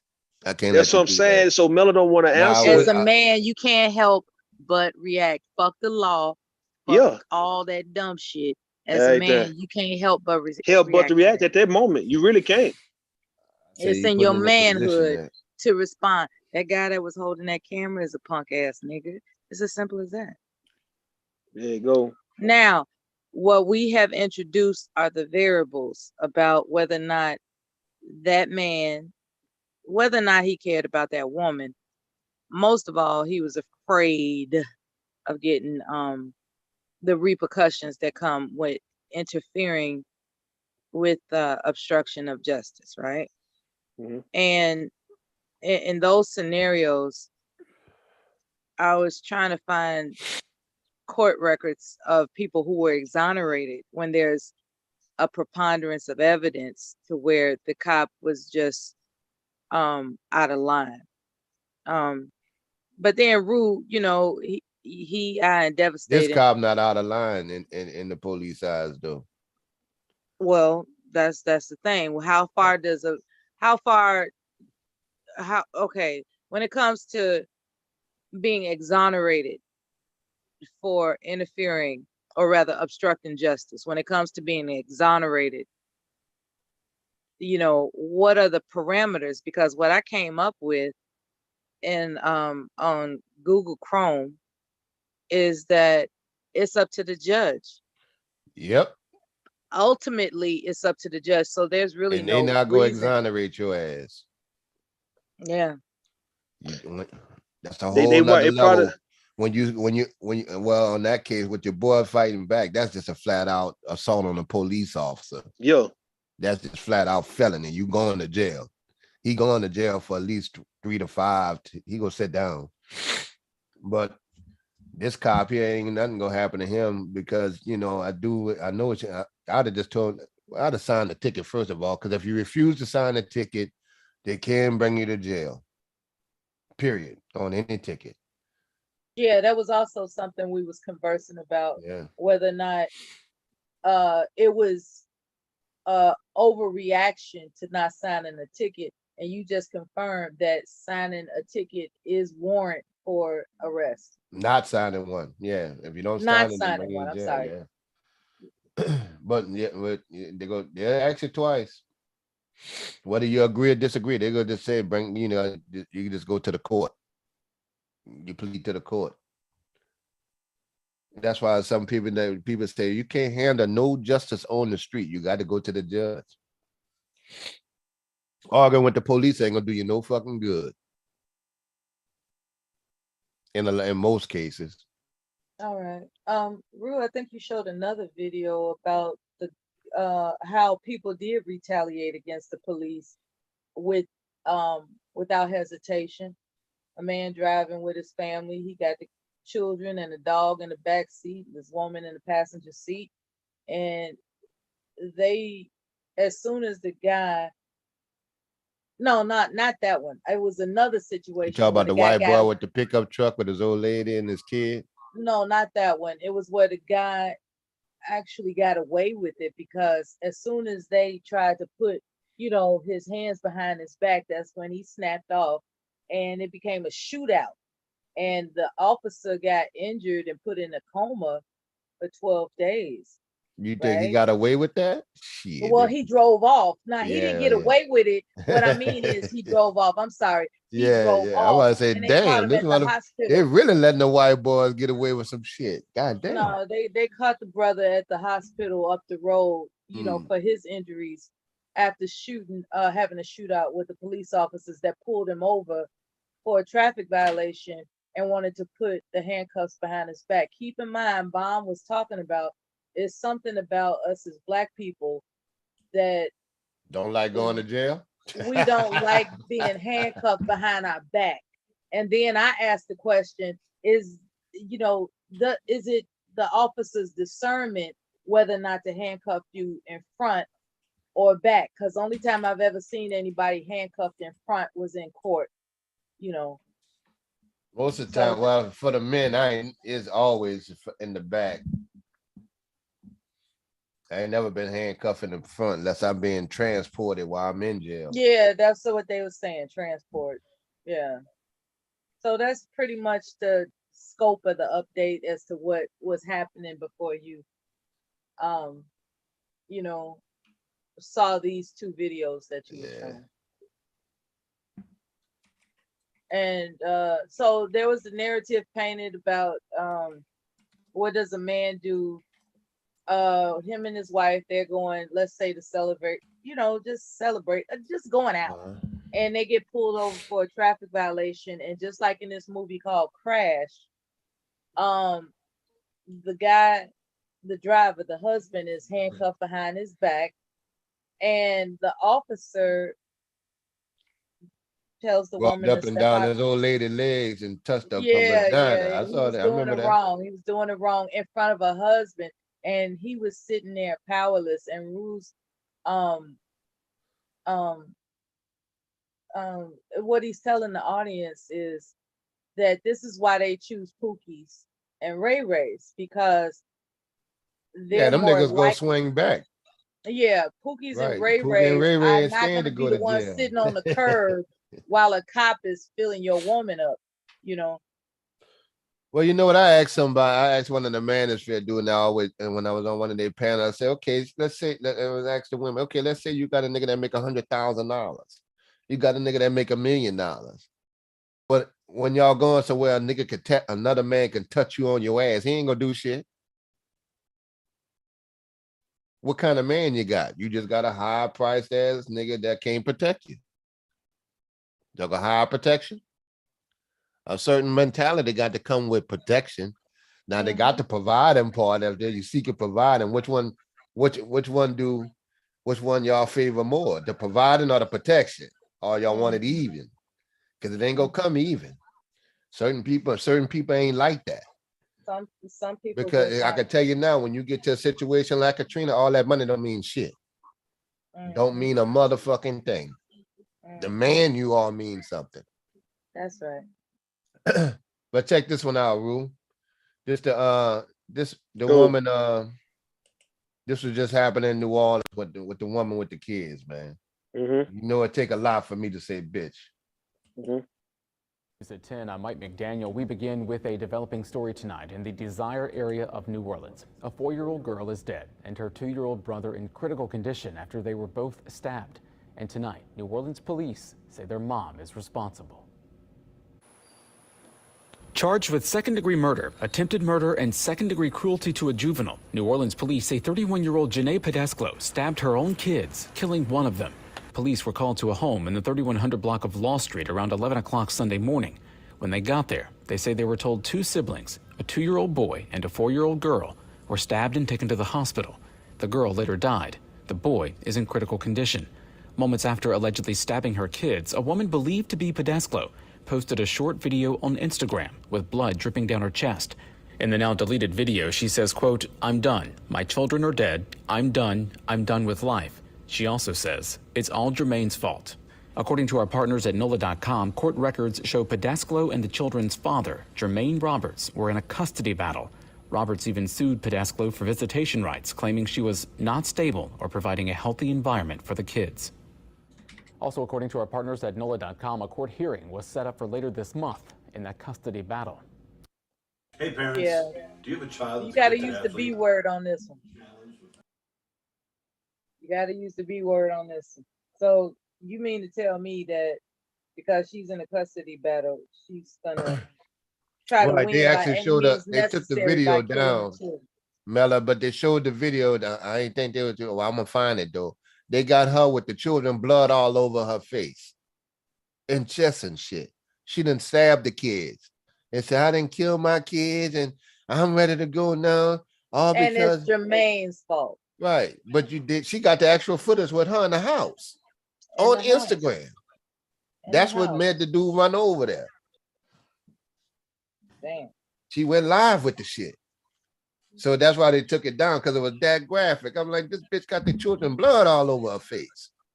What the fuck was she on, man? Now the father already said that she's unstable. He's trying to get custody. Like I'm just trying to figure out what it could have taken to save those babies. As soon as he knew that, could he, because people calling child protective services. Now that nigga got in his truck before the police got there. Yeah. Right. That No nigga doubt. got to the kids before the police got there. Those babies. Oh my right. God. The kids, the man broke through the window, jumped through the window, went in the house, got the kid, bleeding kids, put him in the truck and drove straight to the hospital while the police was pulling up. He was pulling off. Oh, those babies. Right. That nigga ran to go get his kids. They got him on video. They show him parking his car and shooting across the street. She wouldn't open the door. The nigga had to climb through a broken window. Of course. Yeah. Now the kids was alive, right? When they were saying the kids was alive, when he was getting them, getting them in there, but one of them ain't make it. The little girl didn't make it. The little boy is still in critical condition. It's like a horror movie. Right. Fucked up, boy. And then she might have had some psychological issue, but it's messed up. And I ain't want that to, I only played that because of us up here. Niggas that take that shit to the gender war shit, and that's not what it's about. It's more about the kids. And somebody has some really bad psychological issues. So when these men said that they baby mama is crazy, but please believe them. Sometimes it's not just a matter of they had a disagreement. Sometimes she's a danger to those children. So what do we do about the courts giving custody to a crazy mother?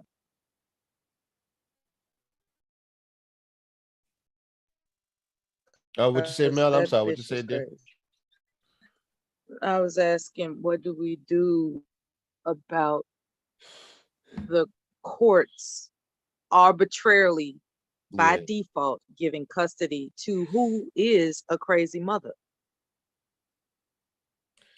Yeah, that's the only thing, because some women with psychological issues, there's no, we know some mamas are thrown off, legitimately need medication outside of just everyday relationships. I'm just talking about people that's really thrown off, including some of the men, but the kids usually live with them. You can't stop them from having children. You know what I mean? So I don't know what you do. I'm sure CPS is packed with that type of thing, I don't know what to tell you on that one, what to do with that. If you put them in jail, then they don't raise the children. 9 times out of 10, if there's a court order to do some parenting classes and stuff like Wait a that. minute, who dropped? Oh, Devastating still here. Okay, my bad. Yeah, All right, okay, Devastating. I like the Devastating leave. Oh shit. Right, you see what I'm saying? What do you Mella? think, That's a Devastating? hard You spot. got any commentary about the video Kev just revealed? Yeah, it's messed up all the way around. Yeah, ain't no telling what happened. What's the source of that? Yeah, that's the second time I heard that one, man. Well, I think she's psychotic. The second time when I heard with the custody thing, and I'm gonna leave that out of that. But that's the second. It was because she was about, she was bringing them to court. But I think the bro was crazy, man. I've seen that before too, man. When they were like, well, and it stems from them not wanting the man to see the kid. Like this guy had to bring in the court. Yeah, the instant she said it's Jermaine's fault. Like, what the hell? She had to be psychotic. Right. Now she's alive. The mom is alive. Really? Yeah, she ain't dead. They arrested her. Damn.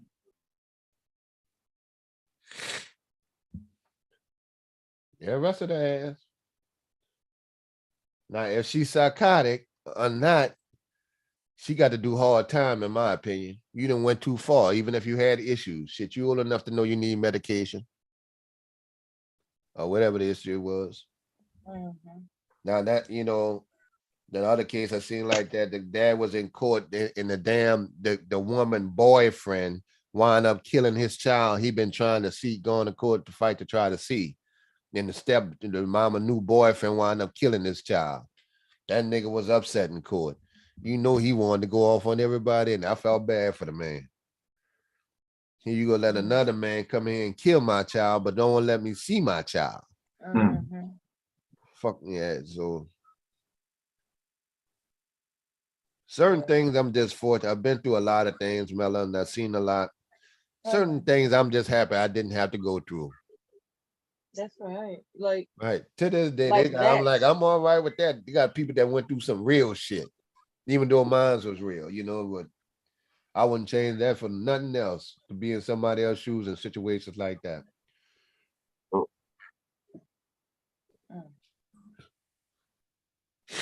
Well, these three girls about to get convicted for carjacking in New Orleans and dragging a 73-year-old woman to death. Carjacking because she was hanging out the door. Something is, what the hell? This kind of Yeah, they was popping pills. Yeah, that sounds like some pills. Oh, no, they were just, that's the hustle. See, some of them trying to get like some of these damn boys too, bro. What they pulling, they coming to the gas station, pulling guns on you, taking your car too. Girls. Well, I'm saying, what's keeping them going? What's keeping them going like that? They always say it's gonna be a hot summer, devastating, and I think that they going with that trend. Like back in the days, you remember Mella? They had that New Jersey drive shit. People that driving, joyriding and shit. Yeah, but I don't understand the motivation. Just to see if they could do it, right? One of them on pills. Yeah. Oh yeah. Don't get me wrong. They loaded on some, but pills don't make you do that. Combination of something else. Yeah, not to mention them probably if they've been zooted up for weeks or days to getting popping pills. Yeah, that ain't no coming down the next morning type. Yeah, they staying lit, right? Yeah, it'd be different if you had a little weekend pill with your little boo. You had a nice hot sex. That's it. Yeah, you come down and that's what they for. Yeah, right. They ain't for you to get loaded. I told a youngster one time. I said, bro, youngster about 26, 27. I said, man, and he hustling. I said, man, how many of them damn pills you take a day? About 3 or 4. I said, but that make you the same junkie that you selling work to? Damn, he told you that? He told you? Yeah, some of them take 4 or 5. Man, he told you 3. Oh, yeah, about 3, 4. Now he told you 3 or 4. Doggone well, that motherfucker. And he's smoking weed at the same time. On top. Right. Well, what was it? That's when they was on them train and Zambars. I said, man, y'all niggas, I'm looking at you, nigga. You lit. And he said, yeah, well, yeah. Oh, they don't really fuck with me like talking about it. I don't even feel it unless I take 3. I said, that's because your bodies are used to it now, man. I said, when the last time when your body you haven't been loaded or high at all, your body didn't no weed, no nothing. I say, I ain't let them answer because, that's putting too much on the spot. I say, if you went a year like that means, nigga, you've been loaded for a whole year every day. Mm-hmm. That changes your body and your thinking pattern after a while. You say, yeah, I guess you're right. Hit the weed again. I want to ask you something, kid. Yes, dear. Do you have any ginger tea? Yes, I do. The organic ginger tea. They actually gave us some from the set. They just say, well, you can have it. They gave me a whole big box of it too. I would like for you to have some immediately. Oh, with the sniffling? Yeah. Yes. Mm-hmm. Yeah. And I just woke up and my air conditioner was blowing. I'm freezing to death. Yeah, and that's what I just got to. Yeah, we were saying that. It'll give all the, it'll start stirring up all the necessary heating to that break your up the body mucus. Yeah. needs without actually, I got the lemon and the honey in there too, raw honey. that will work. Right, just like you said. The raw honey. Right, that raw honey, and that was an old thing. We always kept that in my grandmother's house, my great grandmother's house, and my mama's house. In my house, honey and lemon gonna be in the house. Now, speaking of But that raw, hold on, but see, Mel, I was just about to go get me a cup of coffee. See, you done threw me off. I know, but you gotta have the ginger. It's so important. Mm. Try one first and see how you feel, and then get your coffee. I To got it. reward. And you know what? Yeah. You remember when I was in the grocery store, Mella, and I was asking to take a look. I know you couldn't go back and look at it, but they got the shots. I get the little ginger shots in the. I heard, and yeah, when you know what, they have a sugar content, don't they? No, not this one. I'm looking at one now. Oh, okay. Yeah, they got the one without sugar. This the all that, like they just juice it for you already, and they just All put right. it in a container. As long as it doesn't have all sugar, little bit because sugar causes inflammation. And when I mean inflammation, it's going to find some weakened area in the body and it's going to amp it up. And that's why I was like your suggesting, stomach and gut. yeah, Yep, I was shit like suggesting the that. ginger to relax the gut before you drink your coffee. Oh yeah. That's all I was trying to suggest, if possible, that you prepare your gut for your morning coffee since you woke up with the sniffles, That's all. Damn, well, she ain't gonna let Thank you you, forget that shit, boy. Yeah. That's her position on. Keep Yeah. everybody healthy. Everybody got Shucks. their own expertise. Yeah. I learned it the hard way. Trust me. Yeah, can't trade stocks if your ass in the hospital, nigga. I remember taking Motrin and what do you call it? Tic Tacs, right? I was taking Motrin like Tic Tacs. It tore my stomach up. And I won't say I prayed. What I did was I just remembered all the people that died before me. And I just thought to myself, there's got to be a way to climb out of this hole right here. There's got to be a way. Because I couldn't even eat. I couldn't eat. That was scary. I don't know if any of you all are familiar with this concept of not being able to keep food down because your stomach is that tore up. It was frightening. No, I haven't gone through that yet. Yeah, that got to be miserable. That was frightening. Was it the lining, the mucus lining of the stomach that it ate away? Yeah. It deteriorated apparently. And what actually saved me was raw coconut meat. And I'm saying that from the heart.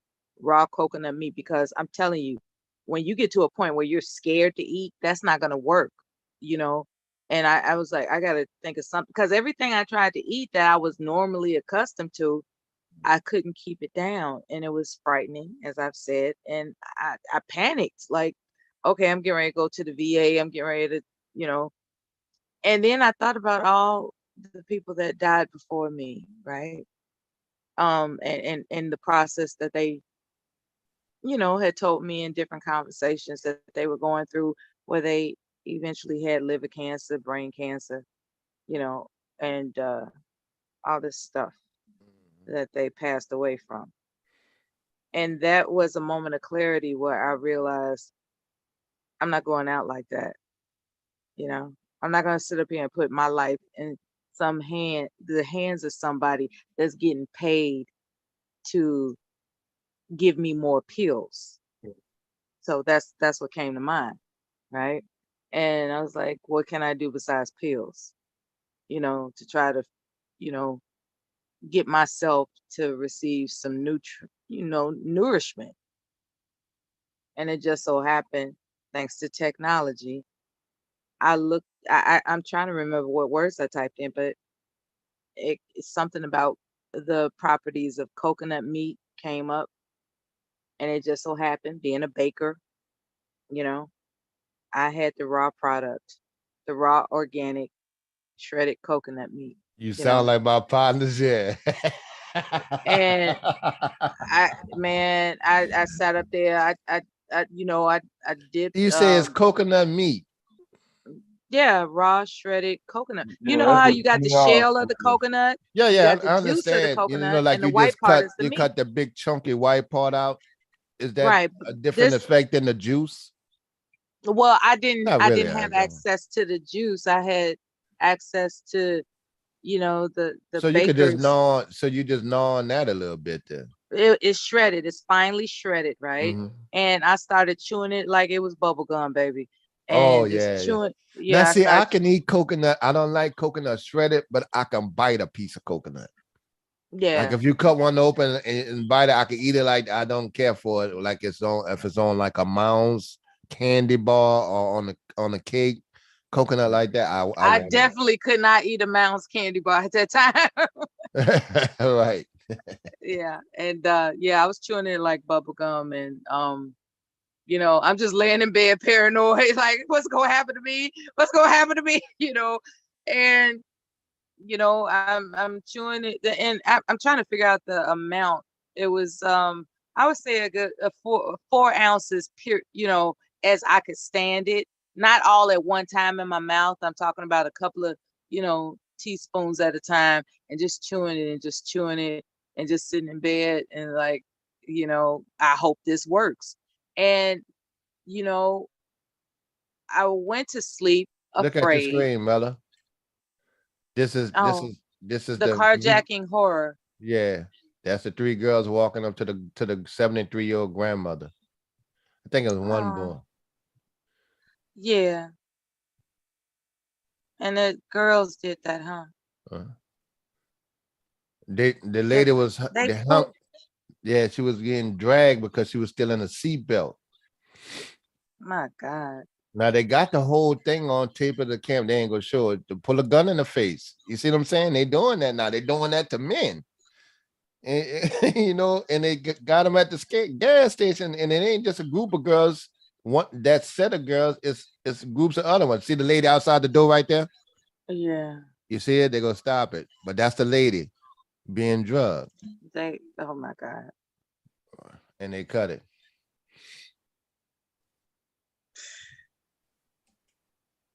I was like, man, they getting bold. Heinous. Yeah, they go Heinous. they go get popped. And heinous is another word for evil.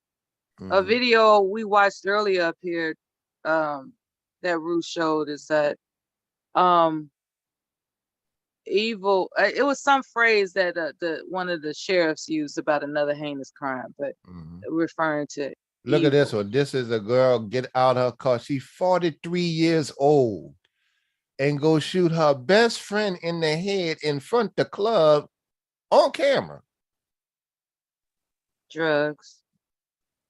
No, that's rage there. She plotted that one out. You see what I'm saying? Look, got the gun behind her back, or whatever it was. What could that lady possibly do you that pointed that you go walk up there with a mother of, probably a mother of two or something and shoot her in the head? Right now at 5:30, a deadly and brazen shooting in Brooklyn. A woman is wanted for gunning another woman down at point blank range. Welcome back. I'm Dick Brennan. And I'm Christine Johnson. The shooting happened outside a Brooklyn apartment building. Police say the woman just walked up and then opened fire, and now they need to find her. CBS 2's Dave Carlin talked with the victim's mother and is live in Crown Heights with more. Dave. Christine and Dick, this is a shocking one, and police have not made any arrests in this case where a mom was lured to a spot on this street and then killed. Y'all are killing me. Y'all killed my baby. The victim's mother, Delia Berry, has not seen this shocking video of this blonde suspect who exits a double-parked white sedan and appears both casual and determined as she walks up to her unsuspecting victim, Delia Johnson, and raises her gun. We stopped the video here just before the 42-year-old was executed with a bullet to the back of her head. I never dreamed of losing any of my children to this kind of violence. She says the daughter she named after herself had no enemies that her family knew of. Her community loved her, and that's real. Delia didn't care if you was down on your luck and was hungry. She would feed you. Here is the victim's youngest sister. She will give you the clothes right off her back, right there and then, no matter where you was. If you needed something, she would give it to you. Messenger did not deserve that. Family members say Johnson was lured to the spot where she died on Franklin Avenue at Prospect Place around 9:45 Wednesday night. I mean, The just account- casually got right back in the van. That's insane. That's hard. That's rough. Right, and then they found out they arrested the girl. They got the lady. They got the place. They got the van. Then they had the lady eventually got caught. That was one of her friends. They got some cold-blooded people out there. Yeah. They got cold, and they would be right next to you. And I was watching some guys, successful entertainer rapper said, the one you go have, even the street dude, the one you go have a problem with is the nigga that's right by you. I never had an issue that I couldn't handle outside of it's the one right there. I got a friend like that. Now, remember I told you a long time ago, Mella, I had to separate myself from one of my partners. Because I knew how he was. That nigga, it was a side-eye look with me. There was an envy with this nigga for years. But they have people right there next to that. Damn. I'm sorry, I had a background noise. And look, and one time there was an opportunity, Mella, back in the days, they were like, well, Kev, you want to do this? I said, no, man, I'm not gonna fuck with that. Because he said, well, man, such and such, and I had friends and stuff. I said, man, I would never go into business with you on no street level. He said, well, why not? Nigga, I had to kill you, nigga. I know you. I know you. Man, man, look, bro, I know you, fella. I'm telling you how I feel. Yeah. See, he had the eye, and see, devastating. You'll understand that. Like, if I was to get in the game, I don't need recognition and shining. He do. Yeah. And if I'm the plug, he gonna always feel like he got to outdo me. No, he gonna work toward getting past that. You right, or get a nigga knocked. You know what happened? You get a nigga knocked off, set up, killed, all that kind of. That shit escalates. And so you don't even go in there, because the more you do business, the more that fucking envy escalates. Yeah, you know it going in though. Yeah, I know, because I know my partner. I know niggas around. Right, you keep, and I know the character. If it got to that level, it'll be there. Now, any other thing, if we done been in fights together, carried each other to the hospital, but on that kind of thing, there was always a side eye. Yeah. This one, and they can be that solid with you. But on certain levels, there's a limit to everything. Yeah. And there's certain things, there's been times where, me and my friends got together and we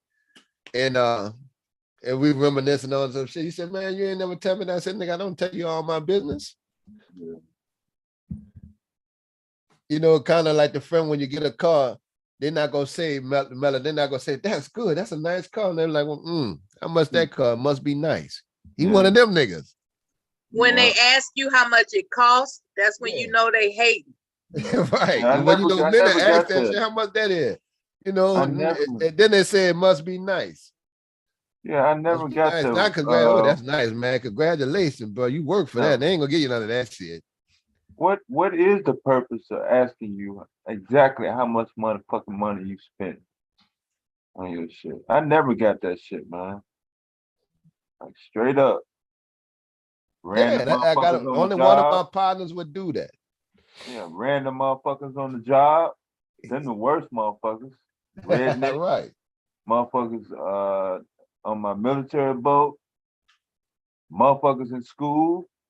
Because I was working when I was in high school. When I was in the 10th grade, from the 10th grade through my senior year, I had a paycheck every fucking week. Guaranteed. So motherfucker was asking me how much I spent damn near through the rest of my motherfucking school year. I ain't like that shit, man. Look, the honey badger, I'm the only child. I never had to disclose what was the price of a motherfucking thing, except for my mama. Maybe, you know what I'm saying? If I didn't feel like getting out of it, you know what I'm saying? Right. But Like a true shit, a story. One of motherfucker on the my street. You on the street, motherfucker. right.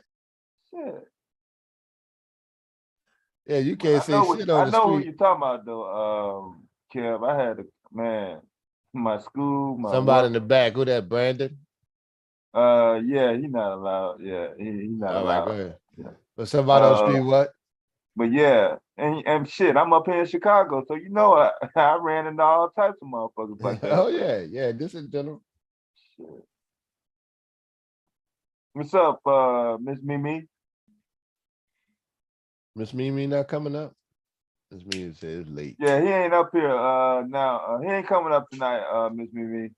I know we let Cyber rock out earlier today and shit. I actually was kind of No, tired up. Cyber not coming up tonight. No, Yeah. not at all. Yeah, I don't. I wouldn't have cared. Yeah, I yeah. donated at the office. I gave him his time. You know, Even entertain them for a little bit. I was like, okay, don't let I it be saw said that I don't know how to be civilized, and he did whatever it is he had to talk about, and What'd you that's say, it. Mella? For the sake of the show. Yeah, I did. I said what I said. What I said. I sure did. It threw him off with Mr. Kev. It's not easy being a host of so many crazy people, man. Yes, That's not indeed. easy. You got a lot of strong ass personality that change sometimes. Man, it's difficult, man. It's definitely a volunteer.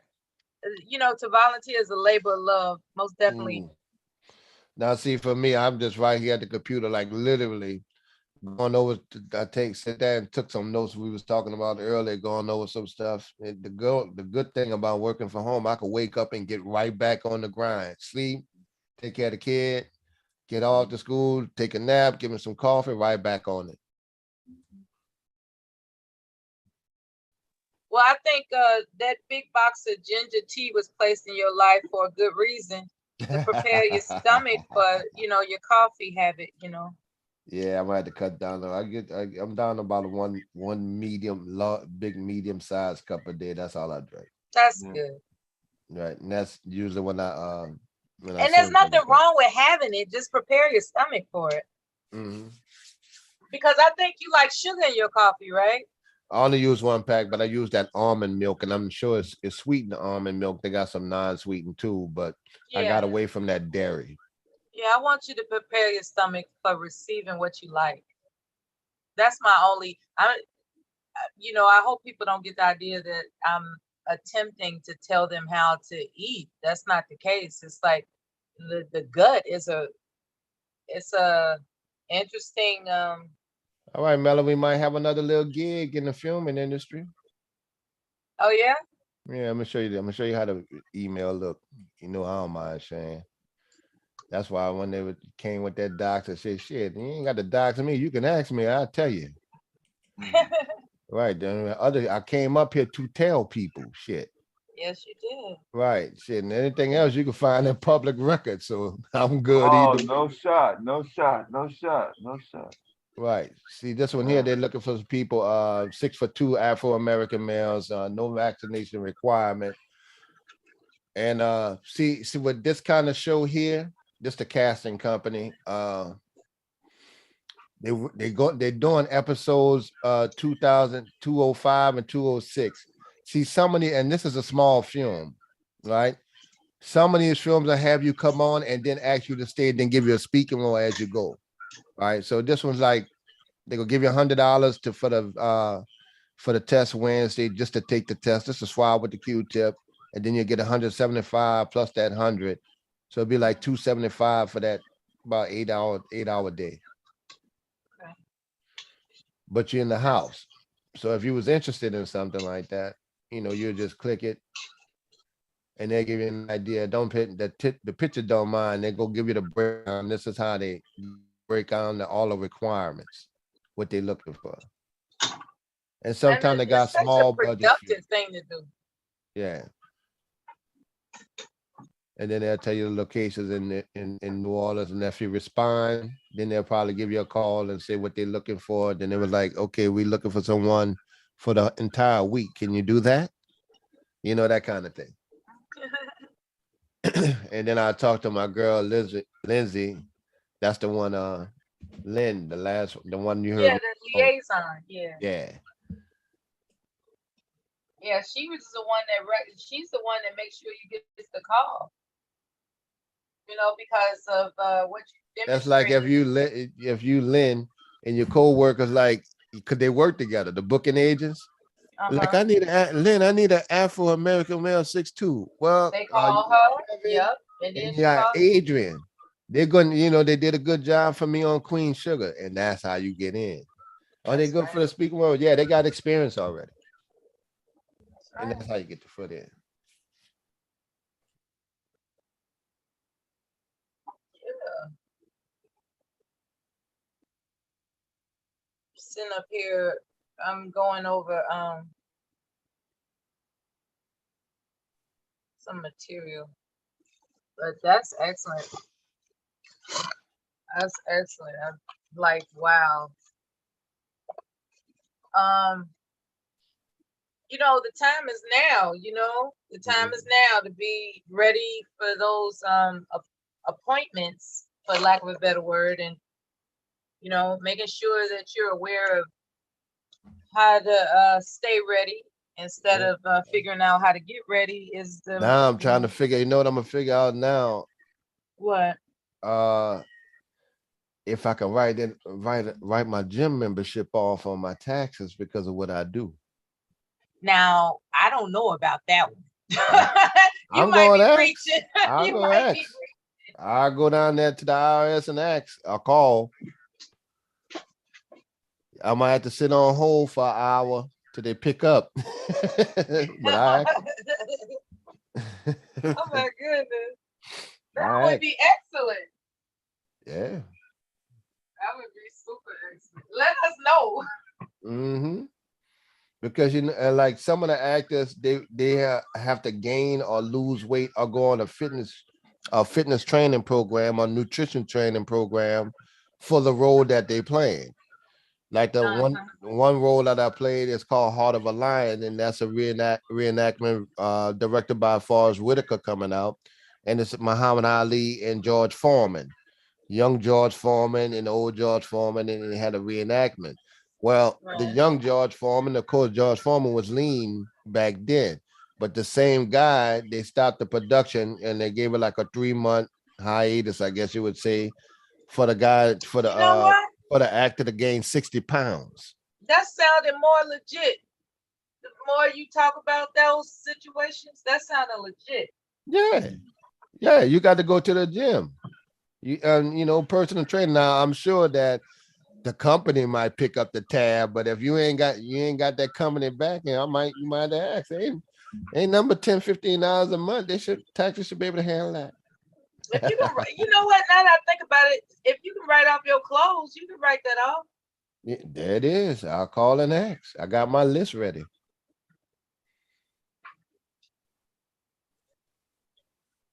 Yeah, I hope they go to the vitamins. I'll take some of the best shit in the world.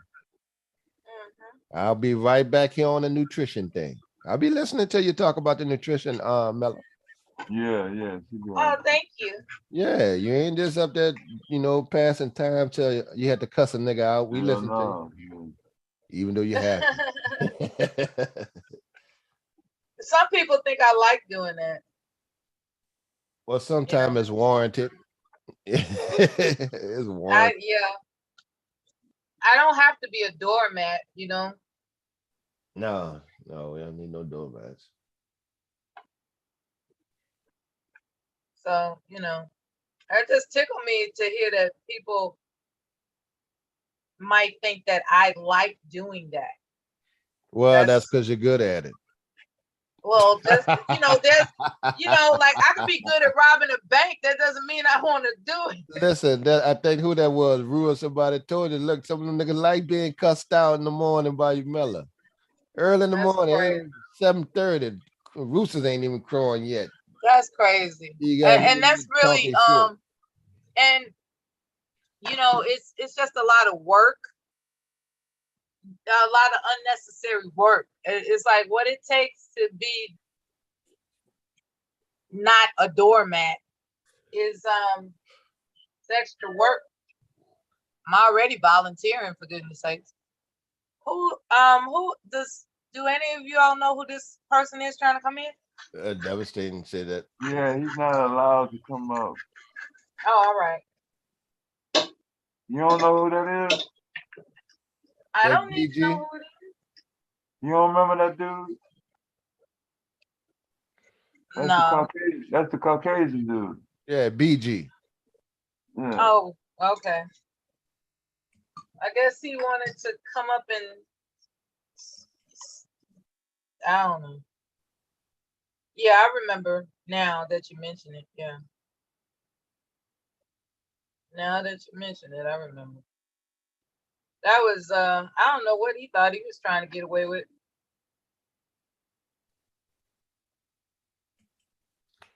3 sons killed in 1 week in New Orleans. Well, that was on the 10th.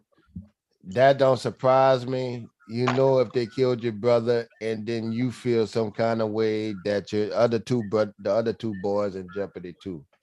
But we know that somebody killed my brother. I got to expect that that I got action coming, or I'm about to bring some action. You might be next. Right. Even if I wasn't an intended target, it depends on. That's what I'm saying. Yeah. We just talked about that. Yeah. Man, my brother had me in that position more than once. I had to tell him, shit. I said, nigga, if you do something, let me know you did it. But you got me walking Damn, on these man. fucking people, bro. And you done robbed them at gunpoint, pistol whipping. You got me walking around these niggas like, what's happening, dog? Say, but you know your brother out there bad, huh? Then they got a big ass patch over his. Man, you done robbed these people, man. I'm standing right there around these niggas, man. Yeah. And he kind of laughed, I said, but if you do something, you let me know, man. Yeah. Used to use my social security number too, devastating. Yeah. That nigga memorized it. Yeah. Right, you got your ID, no, what's your name? Kevin, such and such. Which is Dave verse and tell him the whole thing. I remember one time I was in Slidell and I got arrested, boy. They say this is 7 arrests, huh? He was arrested. I said, huh? But it went on the arrest record when they run his name, sometime it worked because he got right out. Because I had a clean record. But if they fingerprint him and shit, then they run his name, then they'll keep him. But on the arrest record, it looked like I got arrested. Yeah. But he'll take the extra charge trying to get away, but I got arrested. What's the extra charge for not telling the truth? Ain't nothing but a damn misdemeanor. So I go there one time, they gave me a high ass bond. I said, man, why I got a high bond? I'm like, oh, okay, we in St. Tammany out here in David Duke land, and then nigga didn't use my name. Out there in St. Tammany Parish.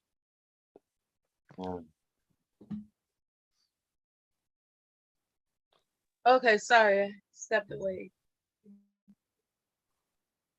for a few moments. I thought I would be right back. Anyway. So maybe people have noticed the title of the live stream. No need to neglect that when it comes to entertaining the audience that's up in the middle of the night and wondering what the hell is going on. Check this out. This live stream got a couple hours left. And we already see what the title is. I don't see why it's forbidden to sprinkle a couple of instances of interest in relationship to the title of the live stream. So with that in mind, I see somebody's the got title to now. do it. All right, yeah. I was just about to ask you a question too. I'm looking at people, homeless people living in their car in California. Are you gonna ask me about homeless people in California in relationship to the live stream? No, I was just glancing across this shit. I was just glancing across YouTube news. Go ahead. Oh, I was like, okay, that's I was looking at the title. I'm just talking out loud. okay. The now homeless people in California need love too. Okay. I was looking at this picture and I'm looking, okay, you living in your car, but you can go home. You come from an upper middle class family. Okay. That, and I was thinking like, what, I mean, it's different to me when they say homeless living in the car in California and it looked like a middle class kid or something like that, as to compared to someone living on the street with no outlet and nowhere to go. This girl looked like she Yeah, was going right on home into her bedroom in her 4-bedroom house, you know, with her mom and dad, and reset if she wants. That is tripped out when you find out somebody actually has wealthy parents, but they just trying to, you know, walk the earth. Right. And then they're like, well, it's hard for them paying bills. Okay, shit. All right. And I don't feel sorry for you. You got a good education, you know, upper middle class situation and stuff like, like what that. are you doing? Yeah. You got choices. Like well, yeah, you got options. Shit. Okay. And they was talking about the cost of living in California is that highway. Okay, well, goddamn. And who daughter was that driving Uber one time oh, Dr. Dre daughter. Really? Yeah, you remember saying she was homeless and living out of a car and stuff like that. And Dr. Dre had cut her off on the money and stuff like that. And people kind of giving him a hard time because she homeless with 2 kids. The kids stay with her mama. Dr. Dre then, you know, had houses and stuff and also bought her a house in Vegas. She don't want to live in Vegas, you know, and shit like that. But then she crying homeless, saying she drive Uber. That's wild. You had options, baby. I'm sure you ain't go to the worst of schools either.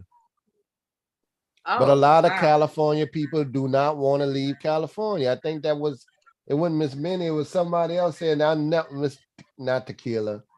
But somebody said, I ain't never leaving California, ever. It might have been, yeah, it was one of the women.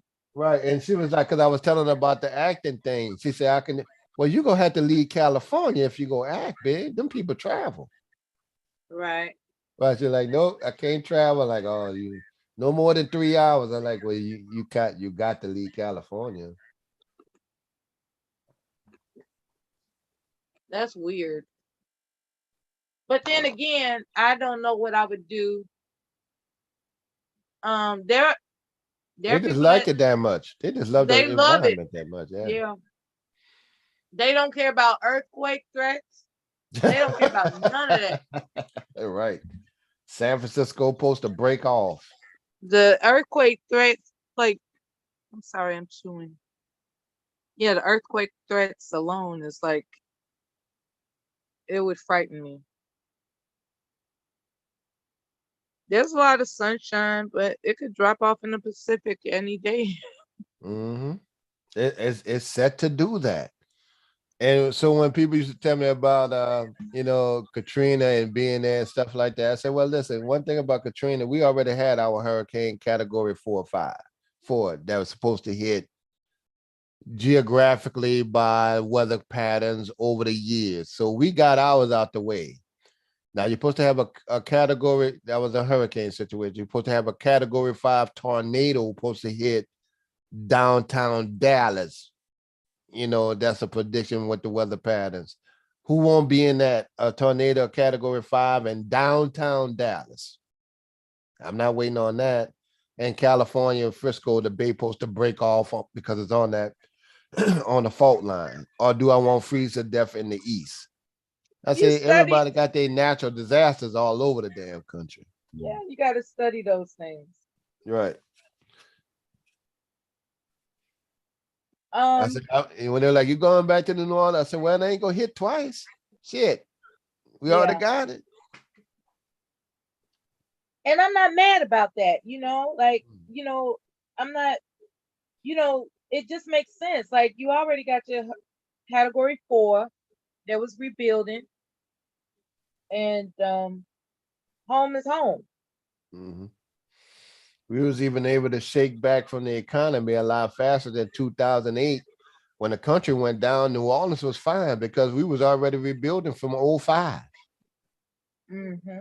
So it didn't really affect us, and they, even though the country was, in turmoil, they had people still traveling. That was the best time to take a vacation.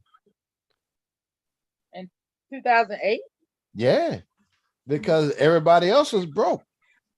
Oh, okay. Yeah. So me being in a tourist city, people that came here had the whole damn city to themselves. Okay. Or if you went to Disney World, like that. right? I mean, everything was still running. It's just that people lost a lot of money in the economy and lost their 401k, but some people still had money.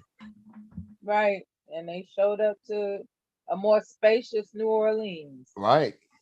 Got the whole city to yourself. Yeah. Because no one was traveling. Even somebody, I knew some people that was booked for a cruise. People had canceled their cruise. They're like, man, we up there hanging with the whole damn cruise staff. We ain't had nobody on the boat. That's crazy. What's your favorite landmark in New Orleans? Well, top 3. You don't have to choose just one. I don't like any of them, to be honest. I mean, I don't have a favorite anything. Oh, okay. There's no landmark, no real, because it's a tourist. People like it. Like they'll like the French Quarter or Jackson Square.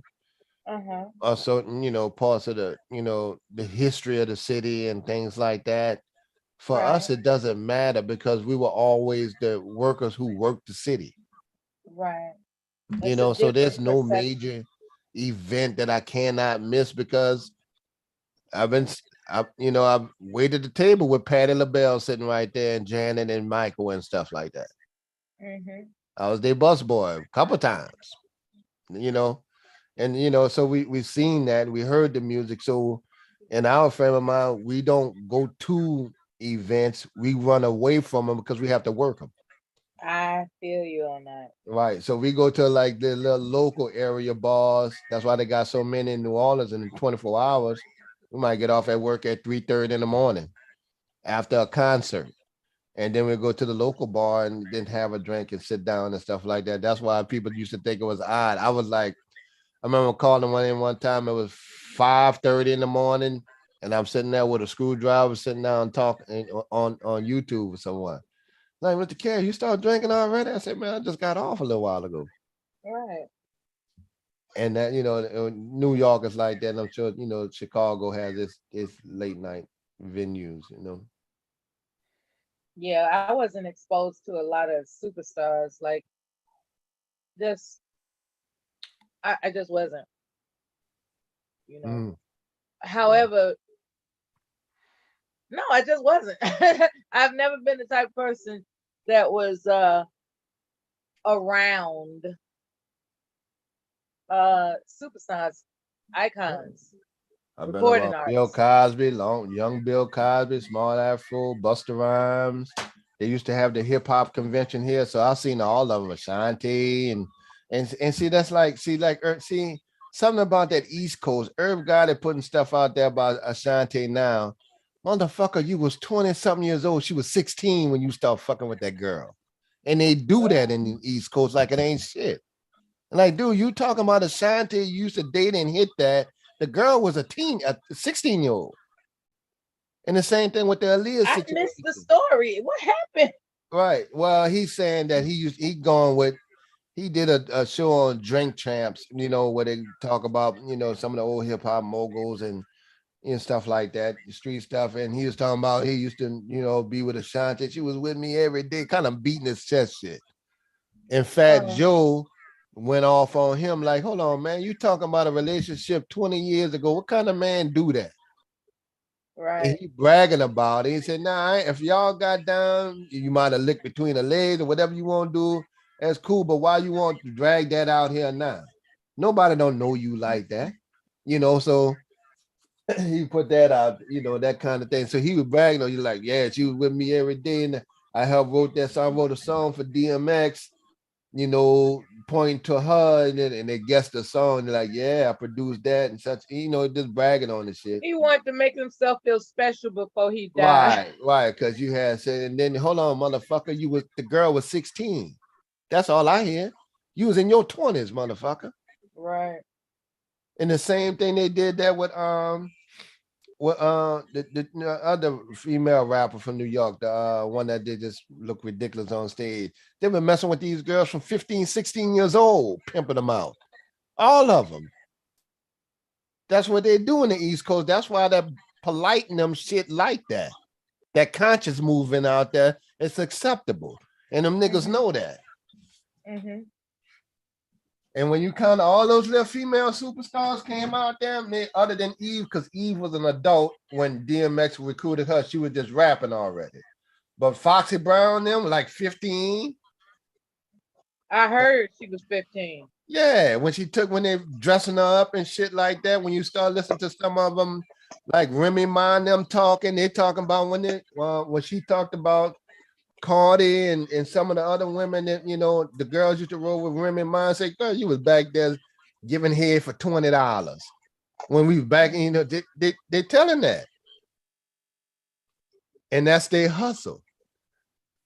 They'll go out there and try to meet the ballers and the musicians as young teenage girls, and they hope they get scooped up. Even Jay-Z had some accusations on that. That's why I don't play. That's why you don't hear me talk about them niggas. That's why I don't believe in superstars. Right. That's what I'm saying. Right. It's never been. Everybody got them niggas on a pedestal. No, man. And when you got that accusation there, and then there was rumor that he walked in on R. Kelly when they had that tour, nigga, you ain't say nothing.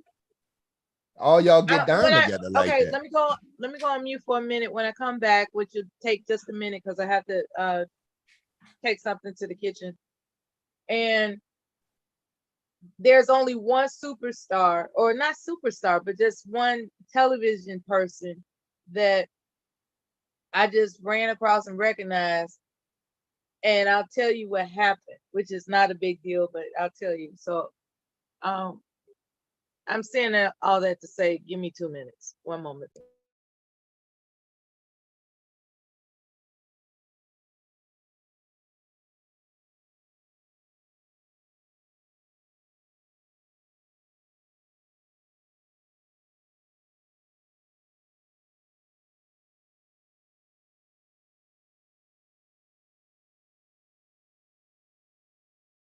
All right, I tried it back faster than I thought.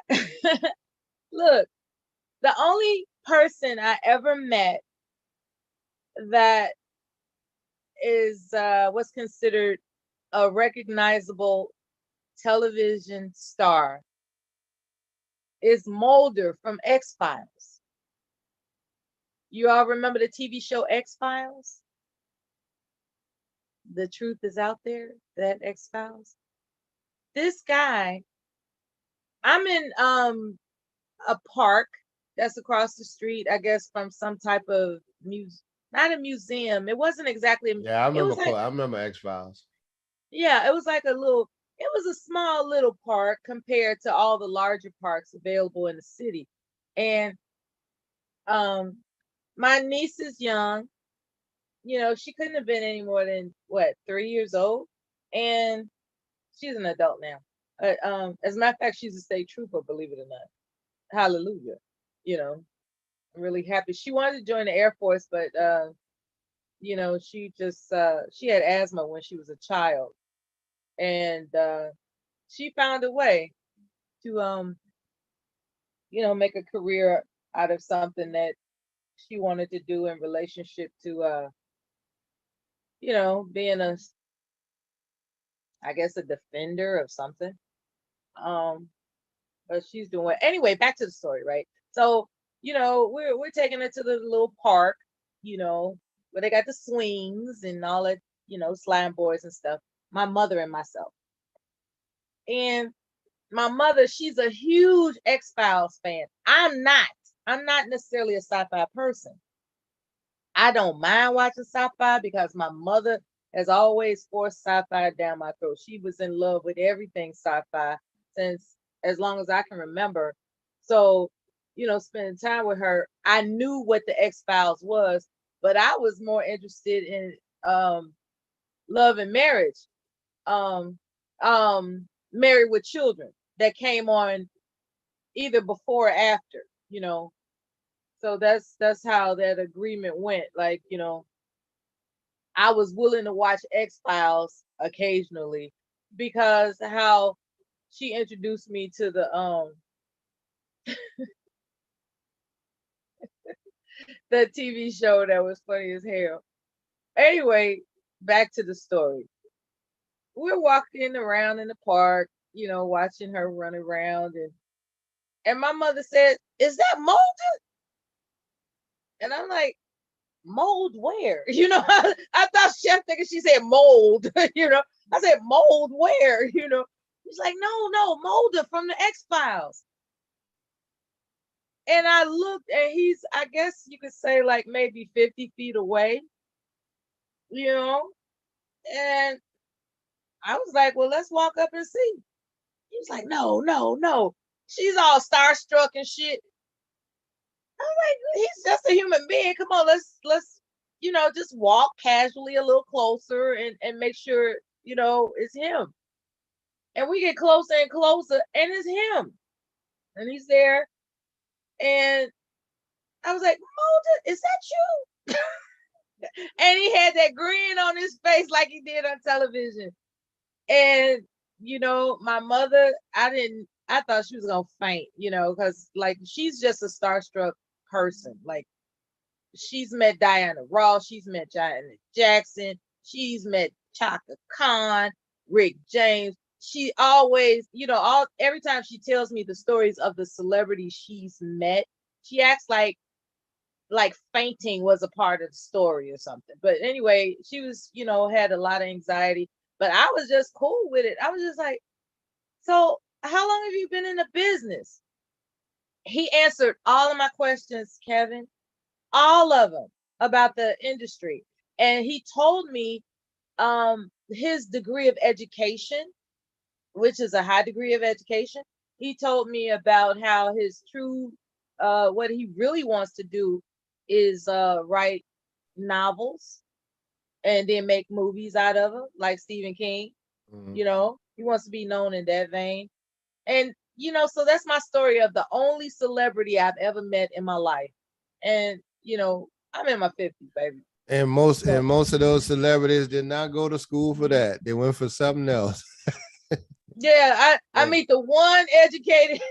well-educated, celebrity. Right. Yeah, that impressed me when I'm trying to figure out what he said, but it wasn't your average, after high school, I didn't know what to do, so I headed out to LA. It wasn't nothing like that. He actually is a learned man. They run into a brick wall with that. That's a big ass joke.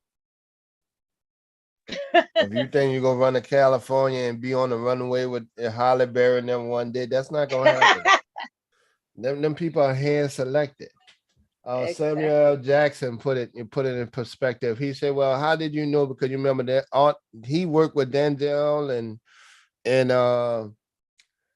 a bunch of other black actors, and they came. He said, they were like, how you know when you was coming up and stuff. He said, well, you kind of wait your turn.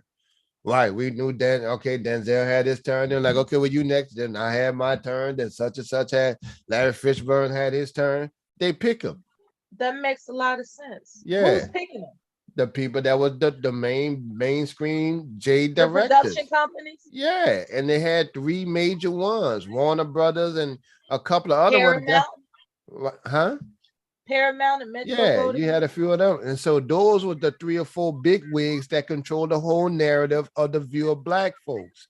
That's why I always say them Jays love to put a nigga in the dress. That's why Duke, some of them actors tell you that company right there want to put black men in dresses because they think it's funny. And they say this shit. I don't know, but see, everybody want to hear the stars. I listen to the actors. See, the stars ain't gonna say that. The stars ain't gonna say, well, I had to, give him some head to be in this production to go to the next level, or he had to bend me over. They was doing that. I believe it. I've seen some That what the dude is like. documentaries. Yeah. And Whoopi say, I know a lot of attractive women had sex with a lot of ugly white men to be famous. Whoopi said that. Whoopi she said that on the with View. Right.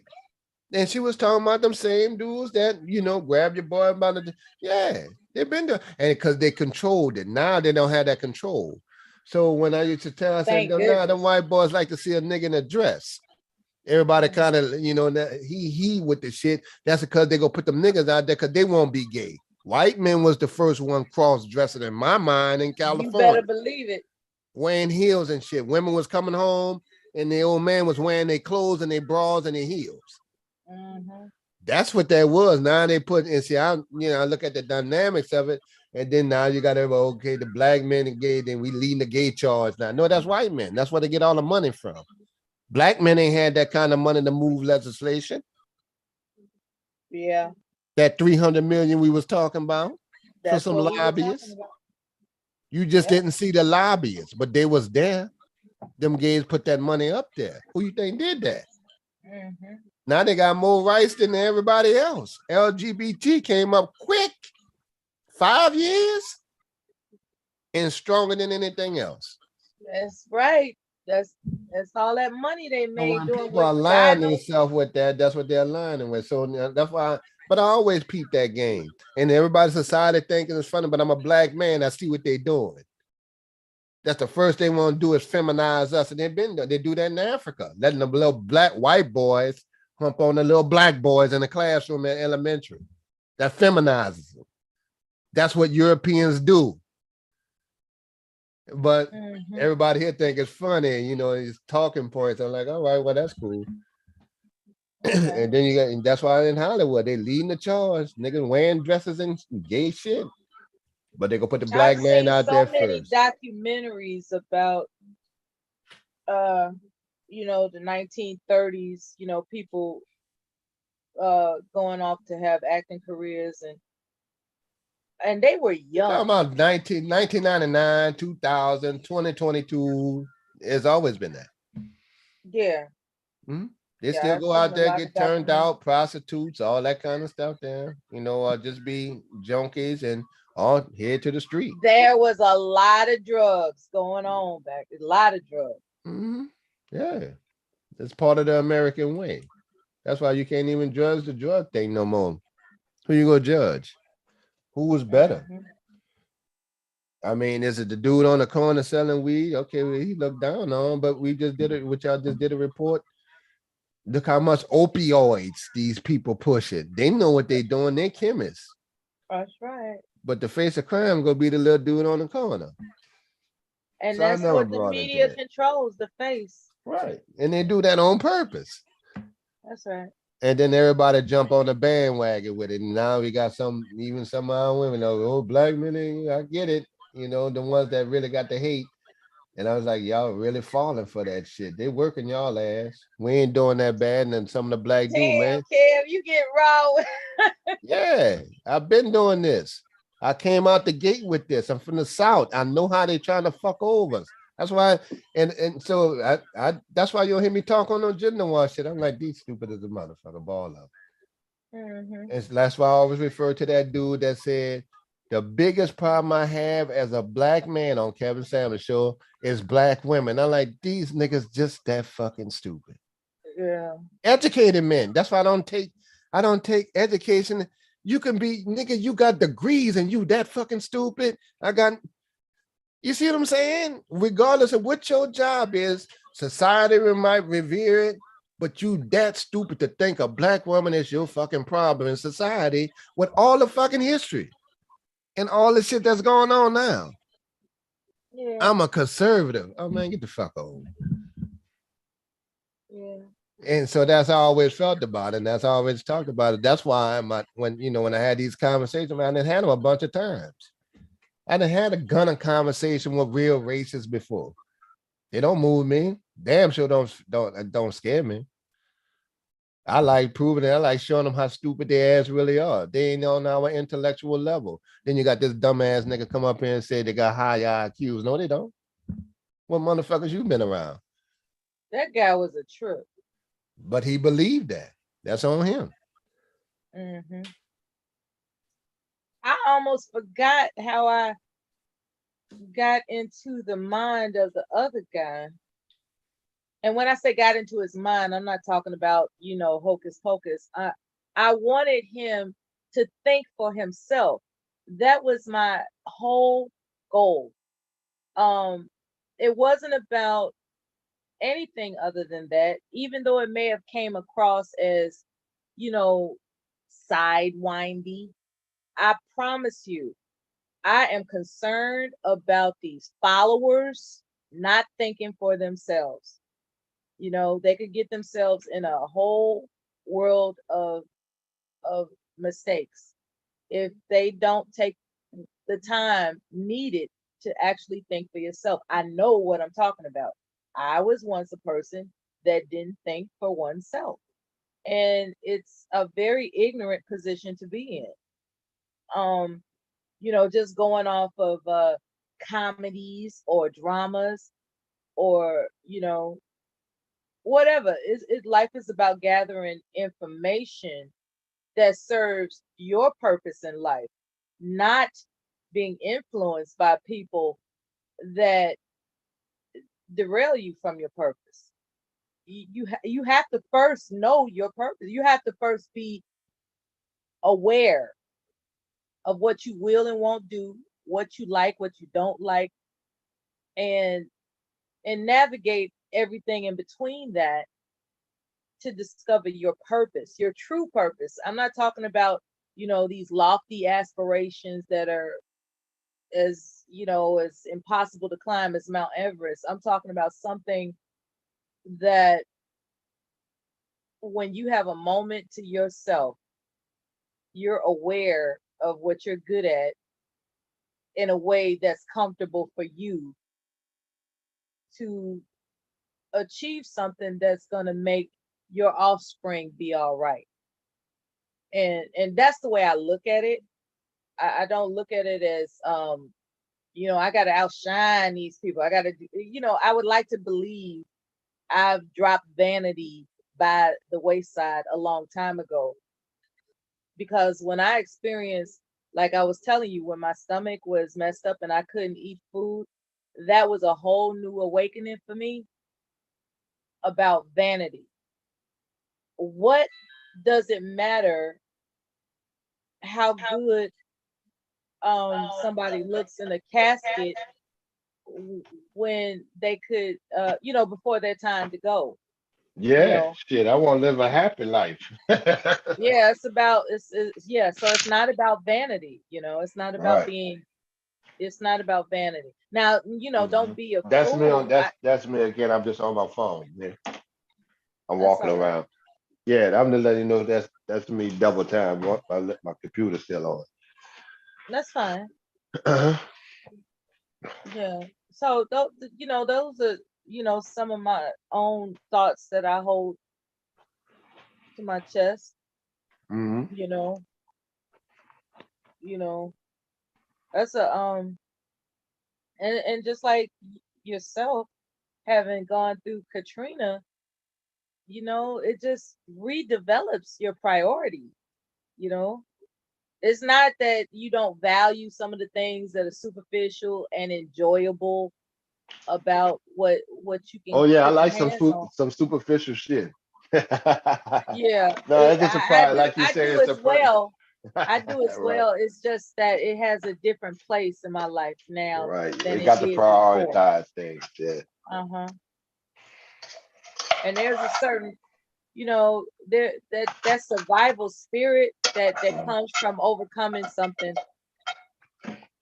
And not just that, many other things that I've experienced that I haven't shared, you know, like we all are aware about the war and we're aware about my stomach being torn up.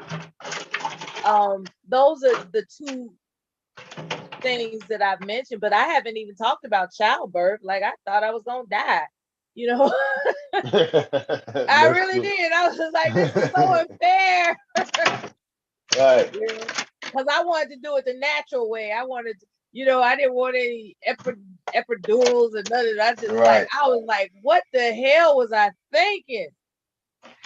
But you did that. That that's A lot that's of a women very ain't. scary thing, you know. Yeah, but a lot of women, didn't have the courage to do that one. Like, girl, you something special. Like you went the whole nine. And some of them, You can say I did that. I had mine natural. And women be like, ooh, yeah, wow. the once was enough. you Right, know. because it's accomplishment.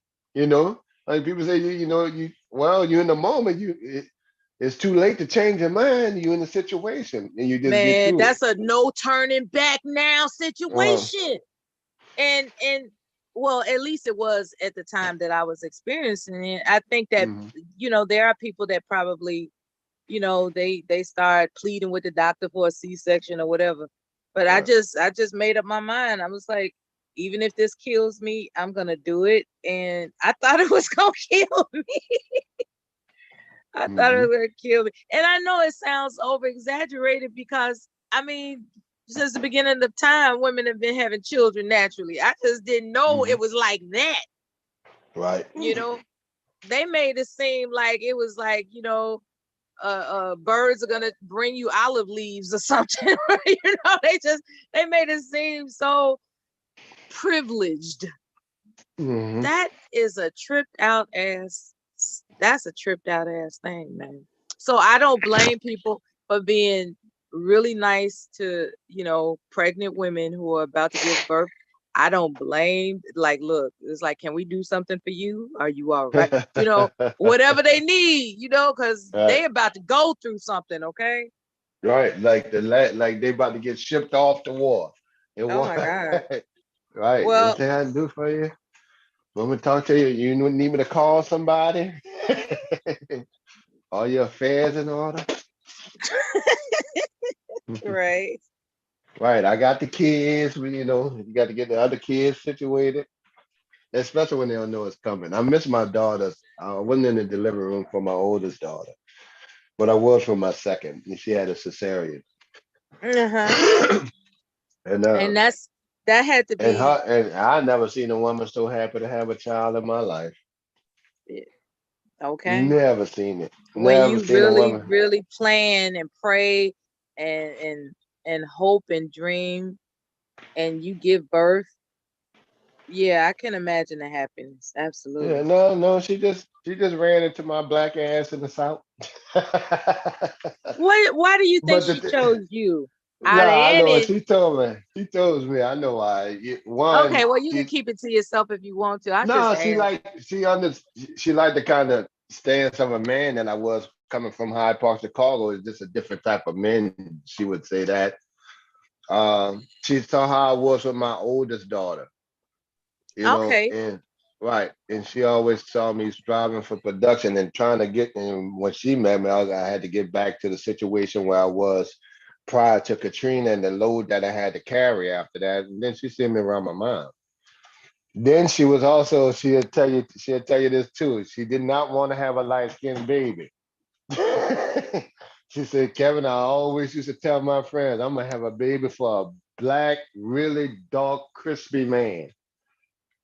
And I said, then you ran your ass into me down here at 40 years old in New Orleans. She said, yep, I ain't going nowhere either. She would she would say that. And she had her reasons, and that's not the first time I've heard that, man. Because she didn't want her daughter to have to go through what she went through. She was a powerful, very fair-skinned black woman, and she used to get tired of being from Chicago, in Hyde Park, Chicago, where Obama and them from, and that little area of town. When she leaves out, the people would ask her if she was Mexican. She said, I had white people assuming I was white. And her Right. dad is, one shade from my color. She said, I just wanted my daughter. She said, I can't tan, you know. and Yeah. and then she got to see her child. So for her, it just solidified and put the stamp on a whole lot of things. Hmm. Now my daughter looked more like her. Like mom was right about that with the She is mitochondria. pretty. I had to look. I had to look at it. When you look at the average child, eventually they do more resemble the mothers than the fathers. You can see the father in some of them, but the mother carries through a little more. So she looked similar to her mom. But she was just happy that, she was just happy because she chose career. She wanted to be a modern career woman first. I don't put that into talking points because I know how they're thrown around on YouTube. See, Mr. Cab, what? That's her personal thought, right? She went and got the career, graduated from Xavier, had her master's, man convention centers. And she was the event manager, so coordinator from here to Vegas to California, Mhm. and ran the convention center and events down here. And I was working in what was in a restaurant as a cook. I told people now she made a little more money than me. She only flexed on me one time about that educational stuff, and she never had did that again. And especially with me, because we got a little tete-a-tete.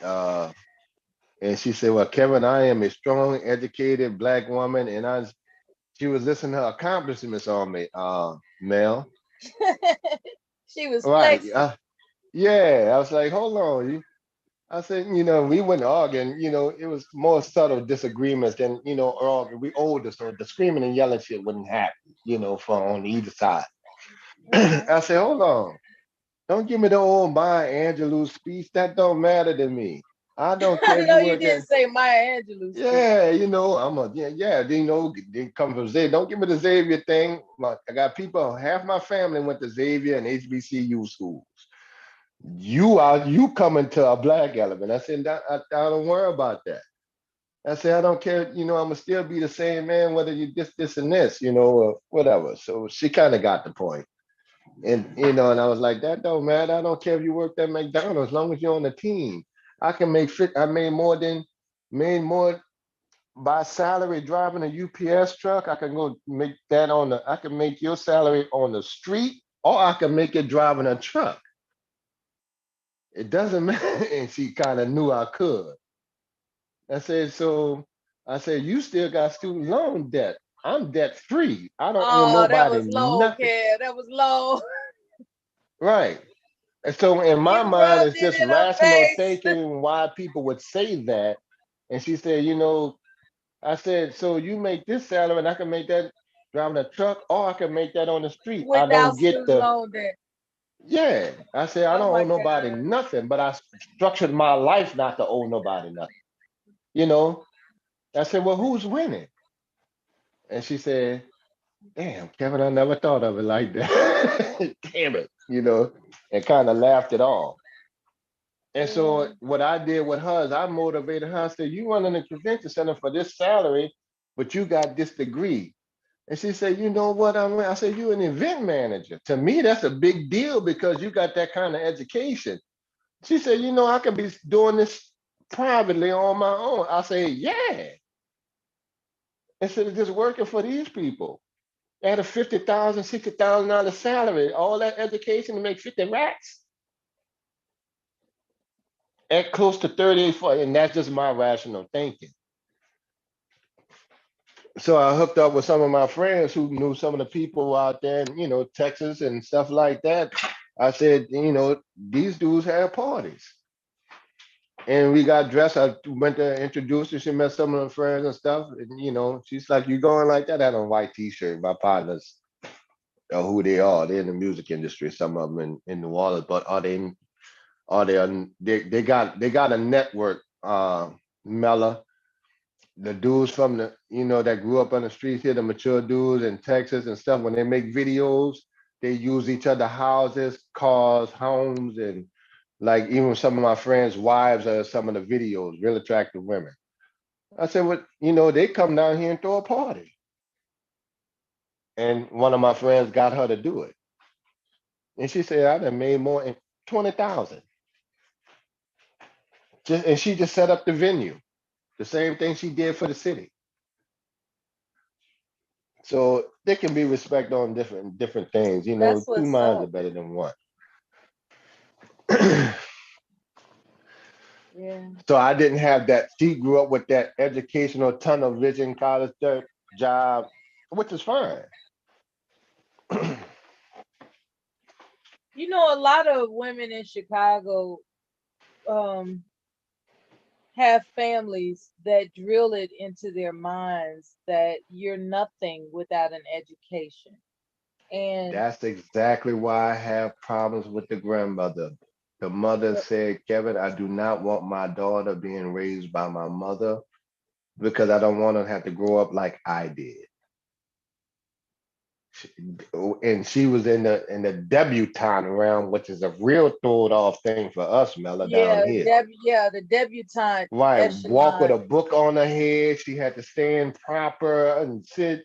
Her mom groomed her like that, and then she went to Xavier, which is a Catholic, Catholic They had school. big plans for her. Right, and she said, I do not want her to be raised like that, and that's why the grandmother's still trying to get this child. She's trying to relive her second life through my daughter. Yeah. Right, that's not gonna happen. So, Yeah. with my arrogant ass, the one thing she didn't have to worry about before she passed was protection of the children. She know how I get down, how I am with my other ones. And the ones that I've raised. She met the ones I've raised in their That's mama. In their mamas with no issues. She like, while she was 6 months, 7 months pregnant. And my oldest daughter, mama, like, oh my goodness, Kevin decided to have another baby. They was happy. My daughter was happy and her mom was happy. She said, you too good with children just to have one, Kevin. And she just told me, right, and then she sit down with my ex, well, she said, Kevin, she said, your oldest daughter, mama told me, she said, one thing you don't have to worry about, baby. When it come to his children, he coming. Ain't nothing go stop it. Hey, And she good was talking morning. about the remnants of Katrina. When my daughters used to ask where my daddy was, she would just say, wherever your daddy at, you best believe he coming. Welcome to the panel, Philly boy. Hey, good There you morning, go. Melvin. Now we got some love in the house. What's up, big bro? Ain't nothing, man. Hey, man, I respect New Orleans, man. Like, that's the most hospitable city I've ever been to. Like, where do you all get it from? Like, Being poor. Shit, you ain't got nothing else, man.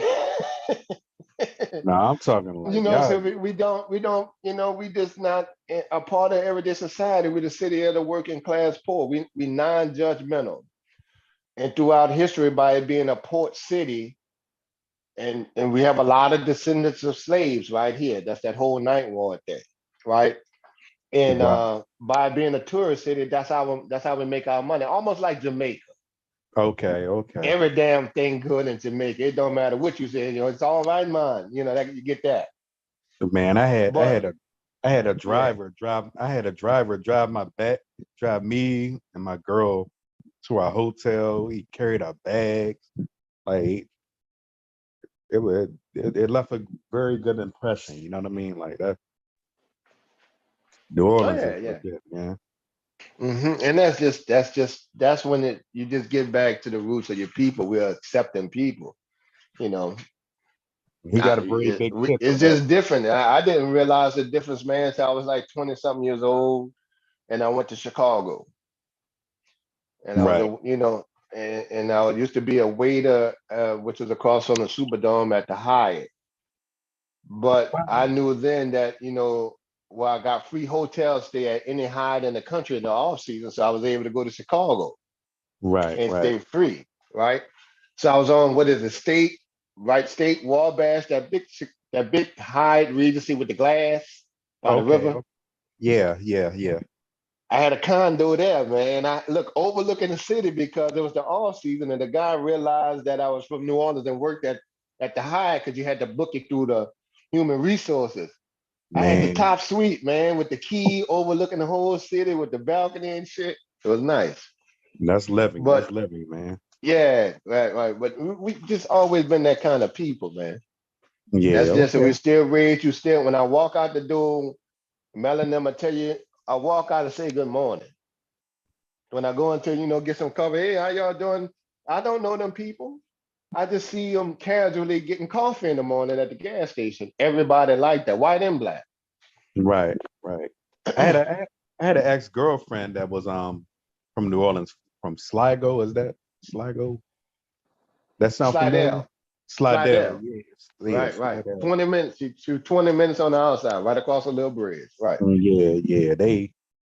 It was nothing like it, man. Like the food they cook, everything, man. Like, and they used to always tell me, "Calm down, man. You from up there? You from up top?" Like, Yeah, y'all being a rush, man.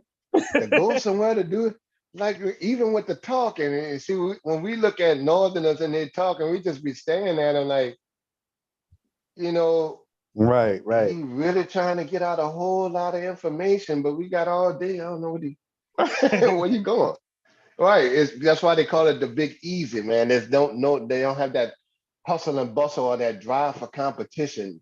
Or like Nah. when I tell some of them brothers, when I talk to some brothers for the East Coast, now I'm starting to understand a little more about them. It's always a grind with them, get money, get money, get money. We not like that. Yeah, it's We definitely a like, grind. I got a nice house, 2-story with a backyard and going on vacation. I'm good. Man, I don't have 300,000 in the bank. I might have 50, 60,000 in the bank and a $250,000 house, a dog. Everybody paid for 2 cars in the garage. yeah, it's definitely a grind up north, but you're right. We push money up here, and that's not the way to live. A lot of times, but yeah, I got respect for New Orleans, man. Just wanted to tell you that. And like I told some of my partners, I said, and he was like, "Well, it's get money thing." I said, "Yeah, but money can't be the only thing you have, dude. Exactly. It can't be the only thing. I mean, you can branch out. That's why you have a lot of white folks moving down here and just buying a house down here. It ain't really because they got that kind of money to do it. At least now you got something, Right, right. right? Because I mean, and I had to explain this to one of my to one of I my think we friends that got a situation was okay. Whoa. devastating for you. Are you with us? Devastating? Yeah, Okay. yeah. Do you want to hand over the host so that you can be reassured that you won't drift off? You've been quiet for a while. I've been letting y'all rock it out. Y'all been doing good. All right, because when I leave and when they leave, we leave. I'm just saying. I don't. When y'all Okay. start Thank it you, up, you sir. know? All is well. Thank you. Okay, resume your conversation, and I apologize for interrupting. I wanted to, show some type of sense of responsibility. Thank you for understanding. Okay. You know, I think you all were talking about New Orleans being hospitable because it's a tourist town. Yeah. That's it is very hospitable. Like I congratulate them on that. That's all I was saying. Like you would never know what go on behind the scenes, like in New Orleans. You know what I mean? And one thing New Orleans bury people above ground. Mm-hmm. Is that I I don't know. had I really have a lot of affection for New Orleans for my own Right. reasons. Yeah, we do. We I was got to bury them above ground, my friend. Oh yeah, I yeah. know. I Yeah, go out yeah, there. yeah. You got to put the tombstone on top of it to keep it down because of the flood water. Right. I go out there with Right. the Yeah, red. we walking down the street and they got caskets. That's how I was doing Katrina, man. All those caskets, all that They mud, all that came up. all that yeah. Yeah, That's what I heard. That's what I And didn't see it, Slidell but was I tore heard out the frame. yeah. It's kind of different. You know what I mean? Coming from up north, and we're buried below ground, and then and not Yeah, so. man. Look, I was in Chicago when I went to Chicago, and I hate to look like a tourist. I'm from a tourist city. When I went, I'm gonna tell you how ignorance can just literally be. It is not it's just not knowing. I know we take it to heart when people say it. I just call it what it is. Ignorant as a motherfucker. You got to travel, man. I did not realize the subway actually can go above ground, Yeah. and the L can go. Well, why they call it? I'm thinking it's just one thing. The only train that just stay underground, and then one stays above ground. But when I Right. got down there and I got to the thing and I walked down there and I looked, at that damn map of the subway maps. Like, what the hell? Where the hell are these people going? Now, trying to figure out which way, which train did what was a thing. And then people like, you need help? I'm like, which way to the Cabrini Green? Well, they're like, what? They like, you want to do this, Kev and is this. another man that was looking for Thelma. Hey, hey, I'm yeah, kidding. yeah. I'm just kidding. I'm a little bit younger What? than y'all, man, but yeah, that Yeah, I wanted to see what Thelma was. that was a pretty girl, man. Man, And see, for me, growing up in poverty here and looking at the poverty in Chicago, like I came back, but we ain't got shit on Chicago. no, We Chicago. poor, So but we all right. Shit, we can yeah, maneuver. We got family. We ain't gonna go hungry. You that's know, one mama thing. still, That's you one could be a thing though, stone Kev. crackhead or a criminal. You can go to your people's house and get a plate of food. If Yeah, we ain't got nothing else, we gonna feed you. You know, that's a courtesy listen, meal. New Orleans is Now, so. like you can't come in the house because you might steal something, but you might you can get some plate of food outside for the ones that was on crack back in the days. Yeah, I think New Orleans like They that's did not not do city. that in Chicago. If you was on crack, that's your own damn problem. And stay the hell away. Chicago's Right. so big though, Mella. Yes, it is. Like how far is the city limits? Like Chicago, like north to south. Uh, You know, that's an excellent question. I do know that it's big. I just haven't studied the logistics to that extent. My mother could tell you better than me. However, I'm familiar with 5,600. I'm familiar with 6,400 north, and I'm familiar with then Well, you how far go. your So hold on, how far bro. your block? How far your blocks go up? Like That's what one. I'm saying. Like, let's take a block, right? And then you got 64 blocks that I'm aware of at this moment going north of State Street, right?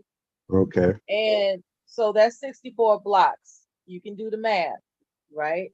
And then from State Street going south, I'm aware of at least 128 blocks. Wow. So you do the math on that, and then you got going out west. I think that goes as far as, if I'm not mistaken, maybe 7,200 blocks west of Madison.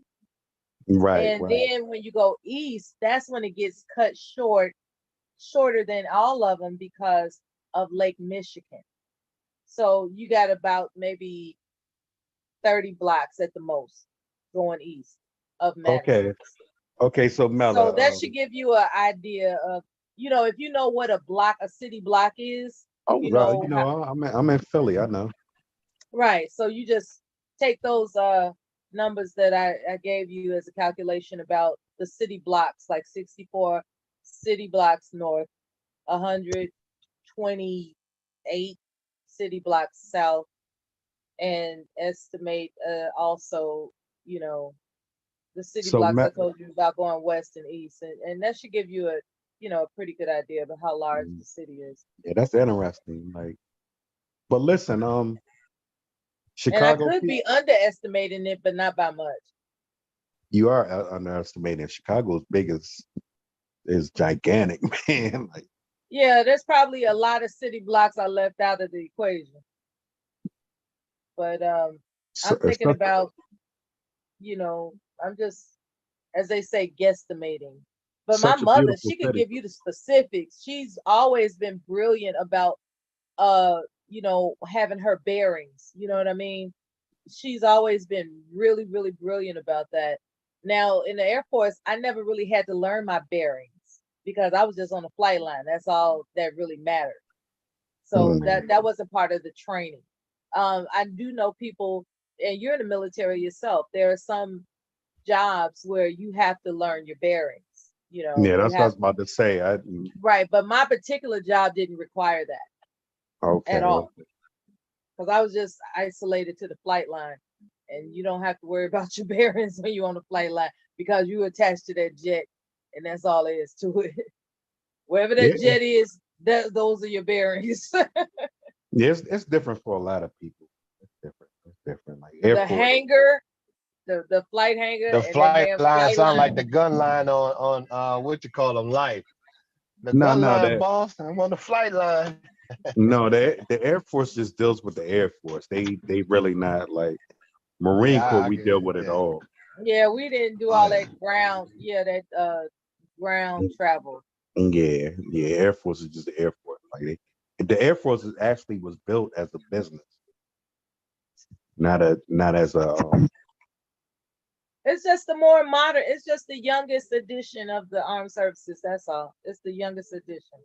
Yeah, they were built as a like a business. It wasn't built on military. Is what I'm saying. Pretty much.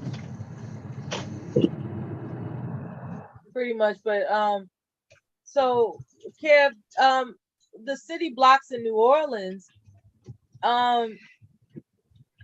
Mella, when you because came to New Orleans, and you got from the airport to downtown, you had to cross 2 or 3 different two parishes already. okay, that's the thing. I was on a road trip. New Orleans is very, very small. It takes 15 It minutes is. to get across New Orleans on the interstate. He's right. Okay. He's right. Right. It's a very, and we cannot build up because of the land and soil. We're on swamp land, so you ain't gonna see Right. a So lot there of are no high rise. Right. skyscrapers. That shit will sink. New And we Okay. Orleans is already very. got sinking streets. So no, New Orleans is very small. I mean, if you get on like the airport's on the outskirts, close to the bomb and where I grew up. But once you hit the limits of New Orleans, it takes 10 minutes on the interstate to cross the entire city. To Yeah. So 15 max. when you saw that transit map in the subway, that really blew your mind. Right. Even though we got one of the largest transit system, believe it or not, by buses. Really? Yeah, with like any bus in New Orleans prior to Katrina would drop you off within a 5-block radius of your home. That's how No, big That's how big one of our buses system is. I say this to say this, Kev, because New Orleans is such a busing city. Like, I mean, like busing, like you said, like you can travel, you can get around. Then the sports teams don't get as much love. No, they don't. They See, the Pelicans is a mistake. No player don't want to stay here. Zion don't want to stay in New Orleans. There's no market for it. That's my confusion. That's my confusion with New Orleans. Like, you see everybody say they love it, and then what are the taxes high or something? I don't know. Like, well, the taxes are high. First of all, down here we got the highest you got 10% sales tax and then 10% state tax. Yeah, that's probably like a nation Right, leading. that's punishing your ass. You ain't getting no break. So if you was $100 million like Davis and Zion, okay, Right. well you got to pay 25-30% of that to the feds. Then you got to pay 10% to the state. And then if you want to buy a luxury home, you ain't getting no love like as you would in Texas or Florida. Nah. In Philly, where they get me is we got city taxes. Yeah, right. Right. Well, we got what they call a luxury tax. It's like Monopoly, man. And like, out of all the taxes, and now you're gonna impose a city tax too? Mm-hmm. Yeah, it's crazy. So and so when you got for the NBA, this is a horrible place to come. You don't have no kind of market. You know, even when Reggie Bush played for the Saints, he had some local A1 appliance commercial, you know, Right. nothing significant. So you don't have that kind of market. We're not really into NBA basketball like that.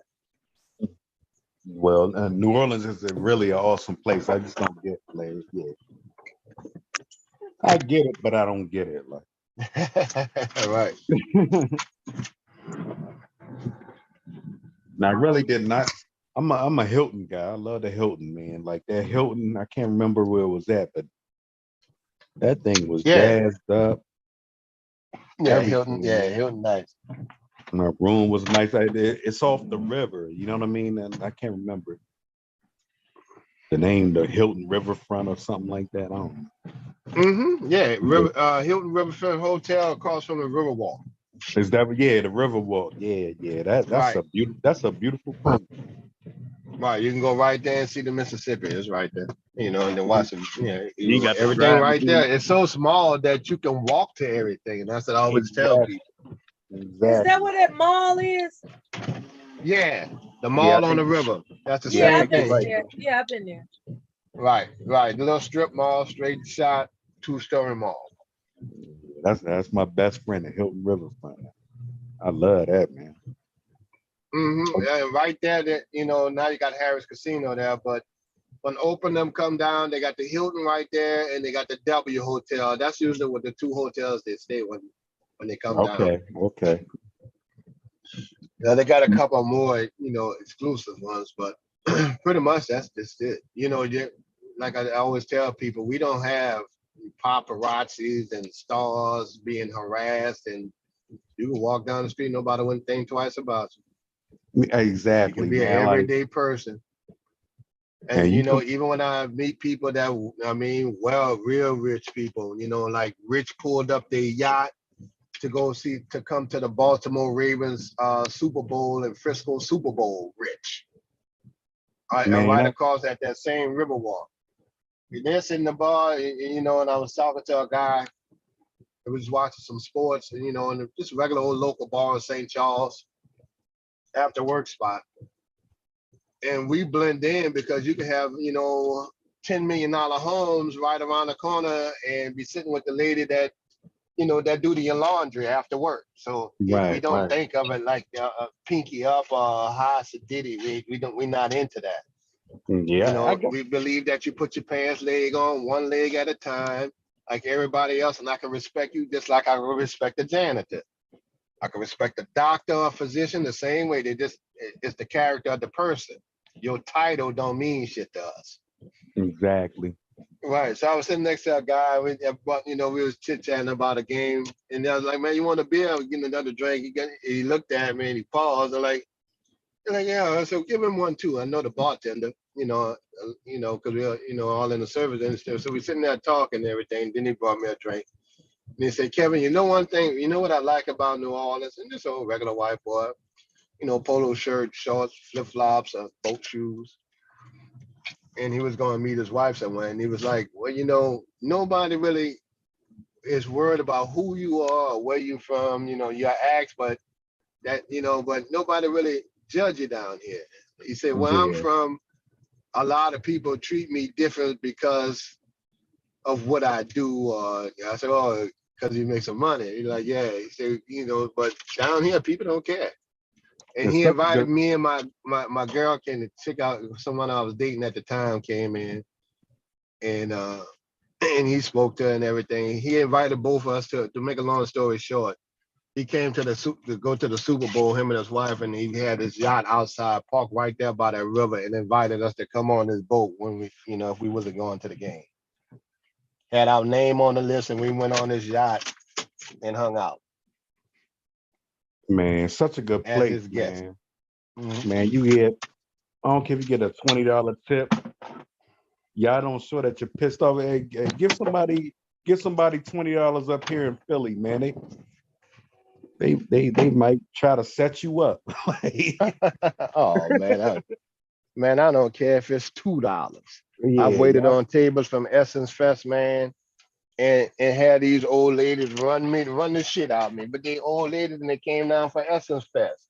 Country, they grandma age. Right. They can all leave me 50 cents. I'll be good with it. Because to them, that's big money to them. $1. They're not used to going out. I've been in those situations, and it's just a little event. But some. The most part is y'all respectful of your city. Like y'all know it. Like you know it's fun. You know it's good eats. You know it's good hospitality, and y'all get it, man. Oprah at one of the conventions. These people never travel, so I don't mind it. $5, $1. They all might have left me $1, for women. I was Right. happy. Nah, I'm damn near like, nah, y'all, I'm good. Y'all, I'm glad y'all came, Give them a little extra gumbo and stuff like that. Oh, thank you, baby. Yeah, And, right. that kind of thing there. They Right. ain't got it. Some people don't have it. Nah, you don't When get I've been that up listening to north. this high value, so shit, some people ain't got it. Fuck, that don't make them less of a person. By some of the other standards, you ain't shit if you ain't this. Like, god damn. That mean nobody. I work with dudes at UPS in New Orleans for years. Ain't none of y'all shit either. Yeah, it's a great hospitality city, Right. man. I couldn't do it. I like how y'all do that, man. Mhm. Now, when you look at some of the best areas for Black folks to live, top 10 places, it ain't New Orleans. I ain't gonna even say that shit, but Oh I yeah. like to look at. They got Raleigh and Durham, North Carolina. They got a couple places in Chicago, like Hyde Park, and I think they got another place out there. They were saying Washington had one spot. I like to look at those things. For me, it's a fan. I always fantasize about the shit. Just where you would really want to relax, because everybody tend to think, society tend to think that when you say hood, it's problems. Hood just mean a black area, black neighborhood. I take it for the neighborhood. I lived in the predominantly all black neighborhood. We ain't never had no issues. Same thing with buying. We ain't really had no issues. Yeah, that's what New Orleans, man. I can say like I've been down and I've been to actually the hood and everything, man. Like anybody want to rob you, man. No, we not Uh, like y'all. Man. Listen, if you're not Good in that morning, realm, Mrs. Mimi. they not go bother you, man. Morning, everybody. just mind Hey, your how you business doing? Good morning, and dear. stay in place. Hey, Mimi, Hey, Philly boy, how are you? I'm decent, babe. Trying to get up, go to work, make it back home. That's all I. Yeah, them That's Philly all I boys be want. having that ERA mental, man. Hey, And I like ARA. I'm a fan, man. I'm like, boy, these niggas here, it's just grimy up there. It's just different. And you got to yeah, respect the environment. yeah. I was gonna ask if Devastating could do me a favor and if Mimi will allow it to be the co-host, because I gotta get some rest. Hey, enjoy, Mella. Yeah, get your rest. You need it. It's a pleasure to have made your acquaintance again, Philly boy. I'll talk to you all sooner than later. Peace. Yes. Much love. Bye, I'll be Mella. on mute. I'll be on mute because you never know. I might wake up. I'll be Okay. on They mute. say, and Mella, my ex was mini color. Maybe a shade lighter than me. Mm-hmm. Yeah, Talking about my daughter's mother, Minnie. she was, God rest her soul, a beautiful woman indeed. Yeah, and I don't know whether or not it's personal to ask if you can recall the anniversary of the day that you met her. Like, do you remember the exact day that you met her? Hell no. Just wondering. Hell no. It's all good though. It's all No, good. no, I can't remember. I remember the moment. And Okay. I Always a pleasure. remember in Philly, this was the thing. Her being from Good night, Chicago. y'all. Much love. Right. Right. Now you're Good gonna hear night. this story, Mella. Wait, you started it. Okay, okay. Damn it. All right. I'm listening, Kev. I'm listening. Listen, look, I gotta make sure that look, I was in one of the local bars. She had just moved down here because she took the job here. Now the bar was kind of crowded, where you walk up and order a drink, and she was standing there with her two drinks.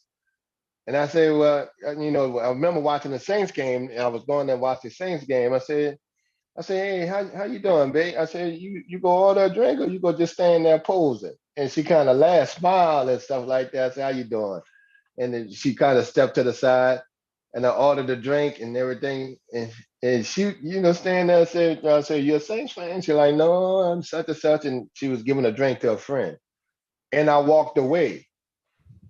Later on, Wow. and I went and sat down, and then she later came in her her Chicago self came over there later on while another girl was talking to me just to stop that. But she thought I was flirting with her. because I started a conversation about being in Chicago. They think that's approaching, but we just speak to everybody. She said, you wasn't approaching me. I'm like, no. She said, I thought all this time I thought you were approaching when you stopped me at the bar. I was like, no, I really needed you to get out the way. I'm just friendly. And we bust out laughing about that. That's And wild. that's just Southern humor. Hey, how you doing? You know, because we get real personable with speaking to you, and she's standing at full attention, Right. waiting for Yeah. the conversation. And I left. She said, well, why'd you walk off? I said, you know, She thought you was trying to make that move. right. Now I'm like, well, shit, I'm glad you did come over there. Shit. But I was just trying to get a drink and sit down because I see so many people in the service industry. I'm not even thinking in that realm. I just got off of work. I wanted to drink and watch the game. But we speak to everybody. Yeah. After that, made a baby. Ain't that some shit? That hospitality made a baby. Thank you for listening, man. Yeah, Yes, put that on sir. my mind. Well, that's decent, Kev. That's decent. Hey, man, you mentioned AR Ab and them, man. What you know about that, Kev? Oh, I grew up. I grew up in the era of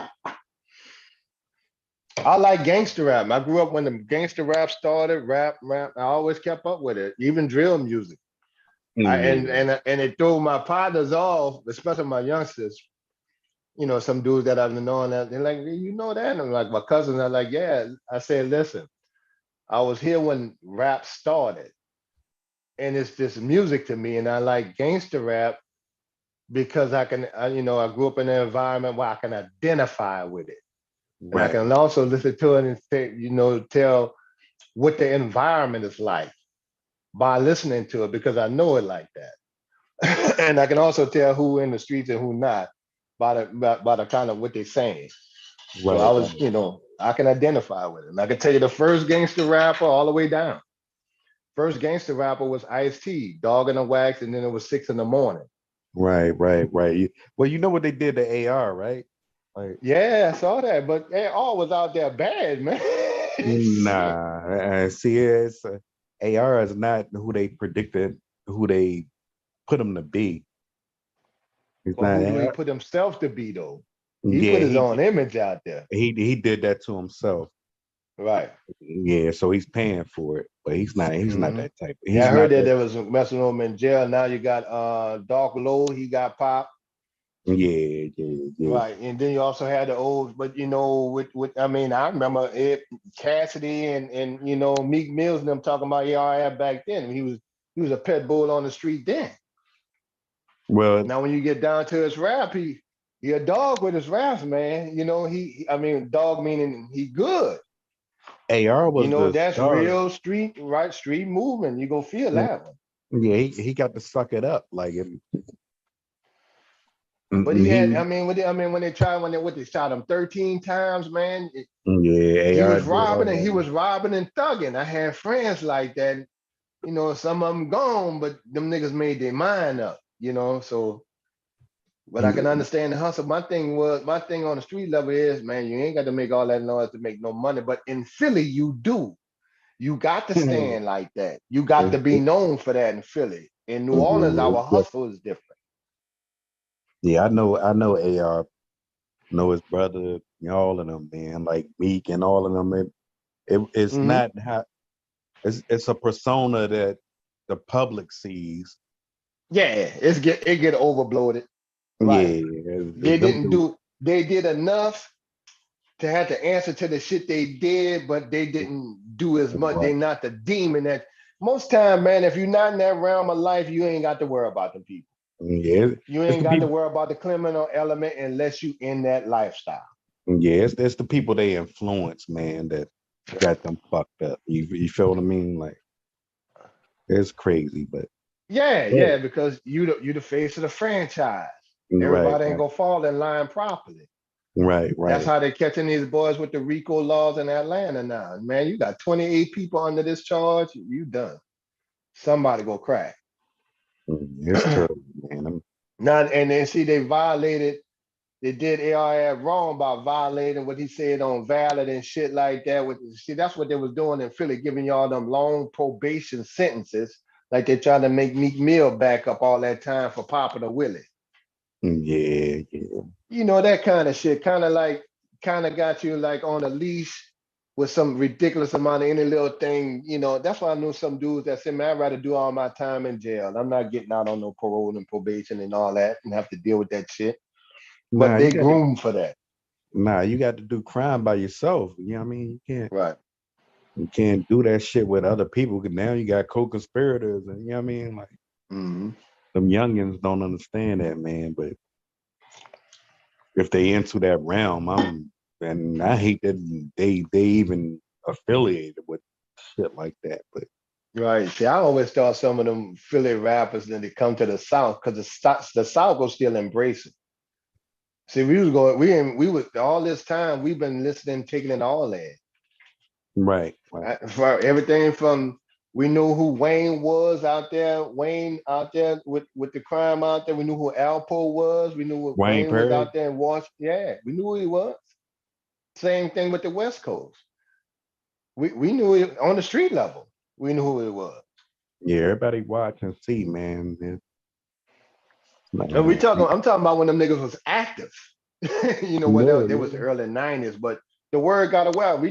We heard about Freeway in Miami.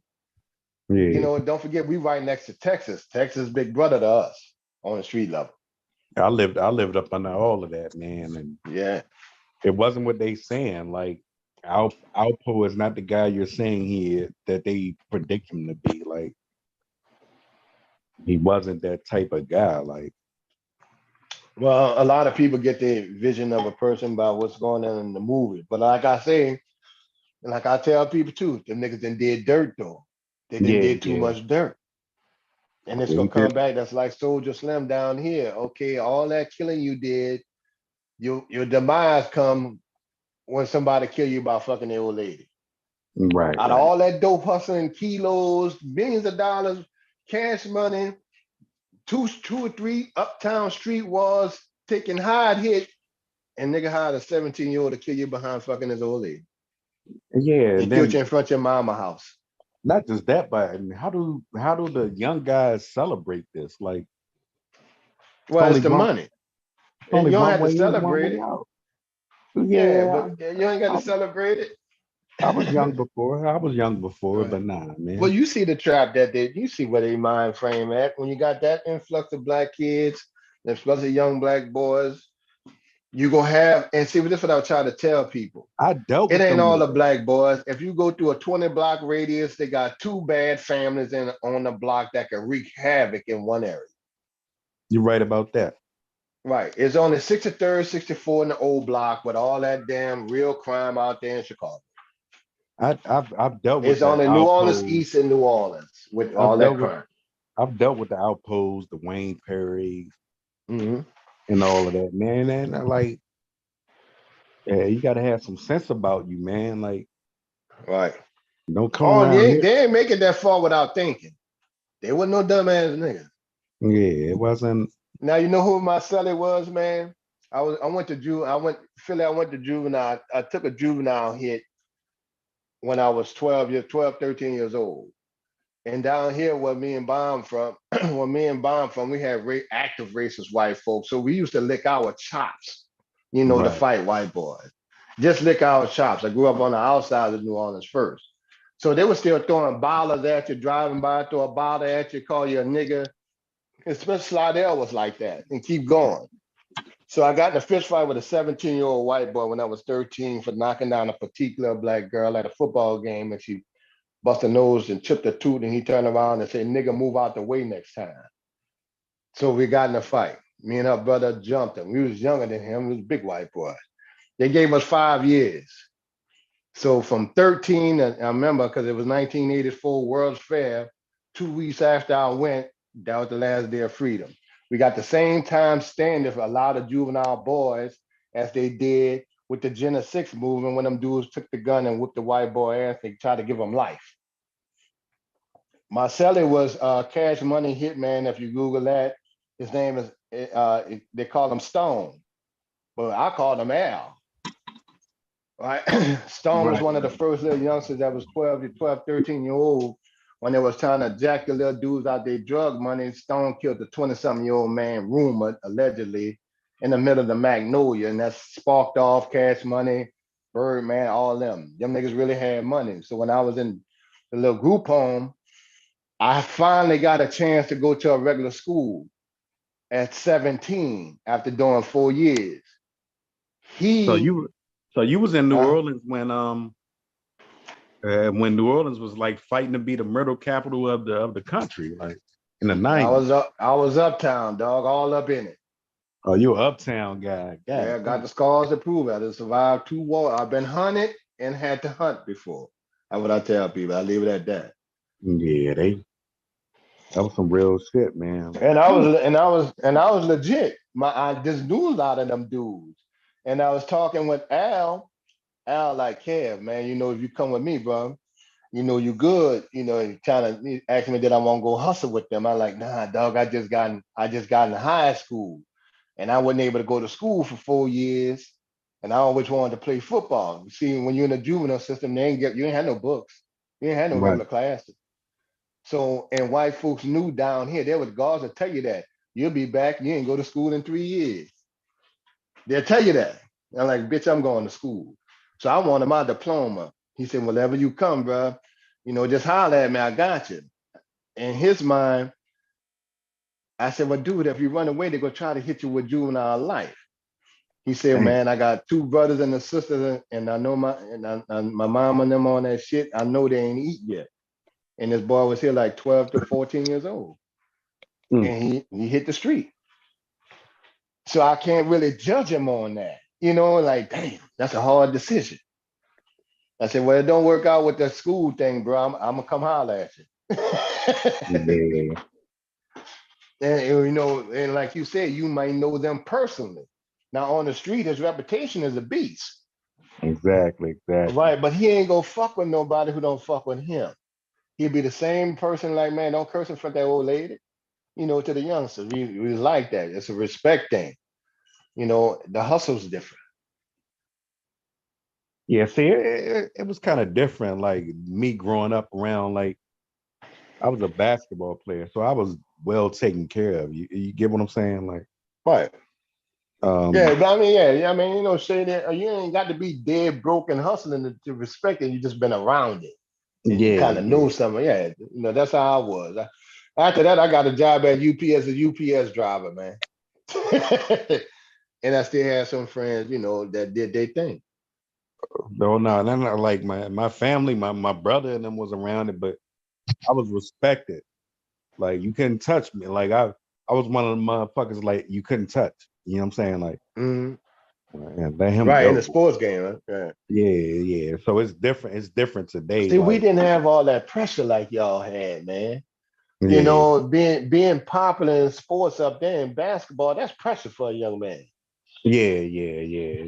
Down here, it ain't that kind of pressure down here. And even for hey, Miss Minnie, I'm sorry, we talking all over. You jump in here, man. We talking about some other stuff. How you doing tonight? Miss Mimi in Oh, here? I'm sorry. No, Yeah.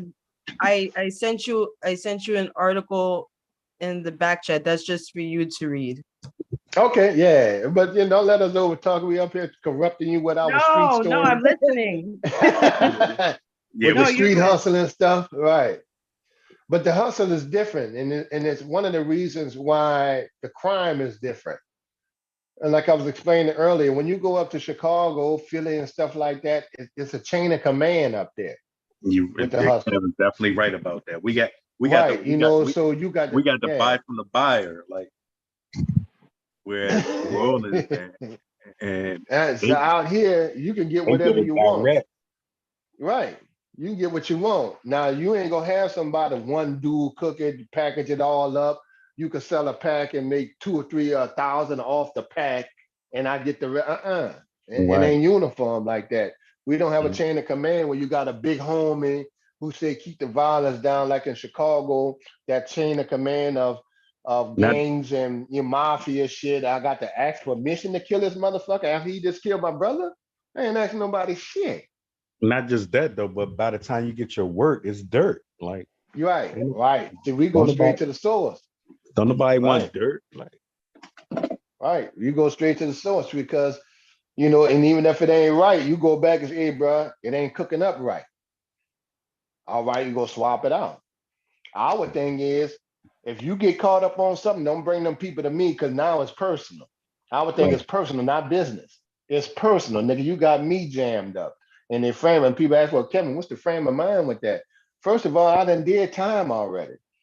You get caught with a funky ass ounce or two, you go tell the police to come at me and you go take 20 years of my life? sure. That's life.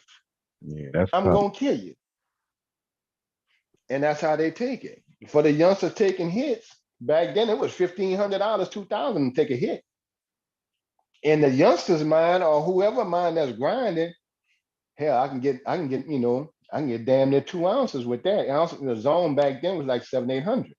Man, oh, I'm good with that. I can score that. I don't have to work no more.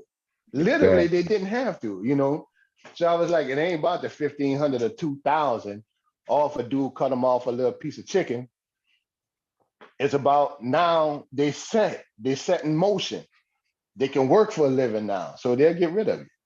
That's all it is, man. Master Peace he showed the world how to hustle, man. Like I give him that. Mm-hmm.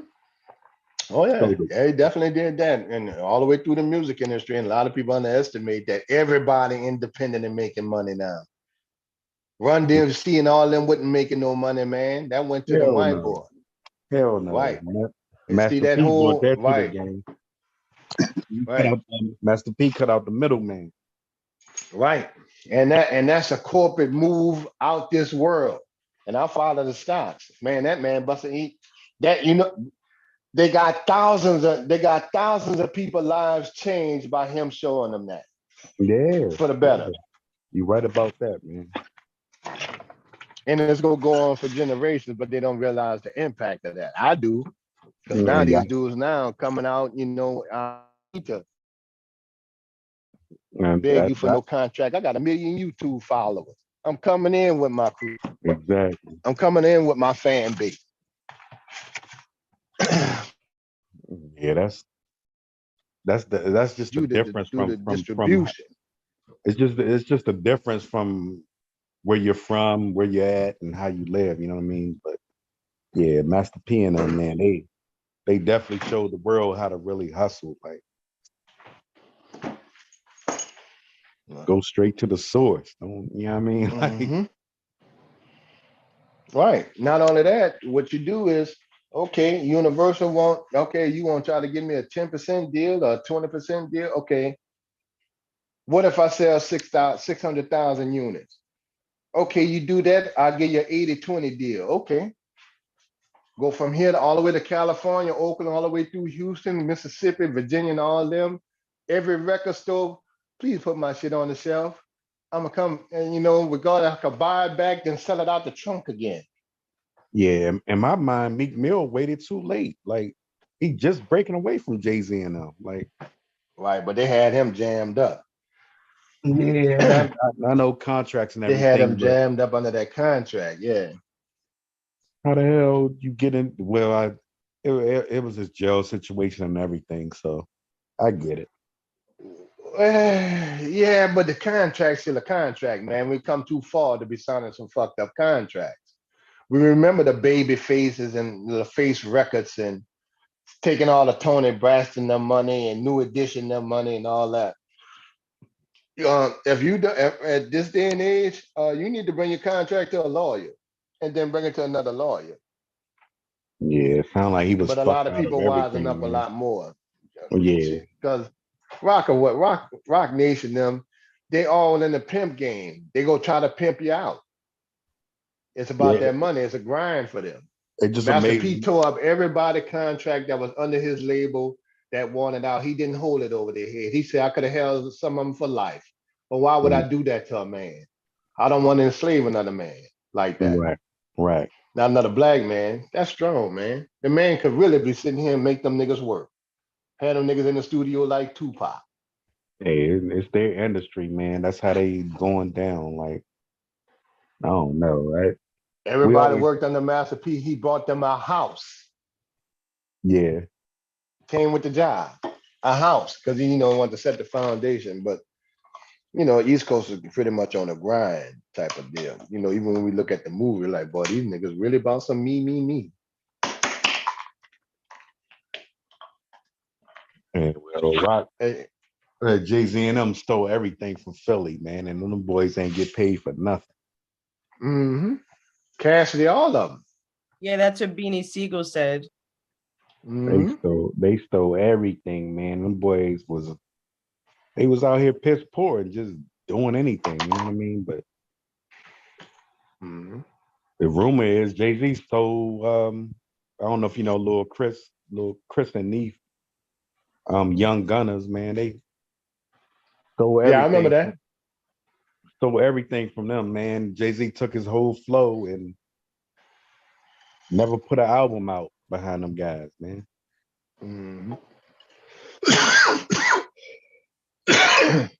DMX said that too, talk about it, go work with him. But them old suck and jive ass, Puff Daddy ass niggas though, man. Yeah, they knew the game, man, and sad they put them young boys in that position.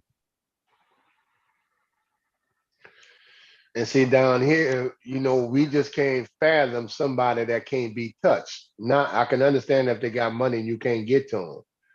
But you can't have Suge Knight down here slapping niggas and all that kind of shit. That nigga go pop your ass. What's wrong with you, nigga?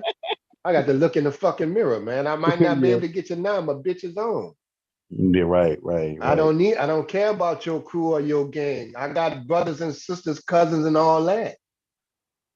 People that I love. That's cool. You can feel the way you want, but they ain't that kind of fear. I'd rather be a dead man than have a nigga pimping me like that.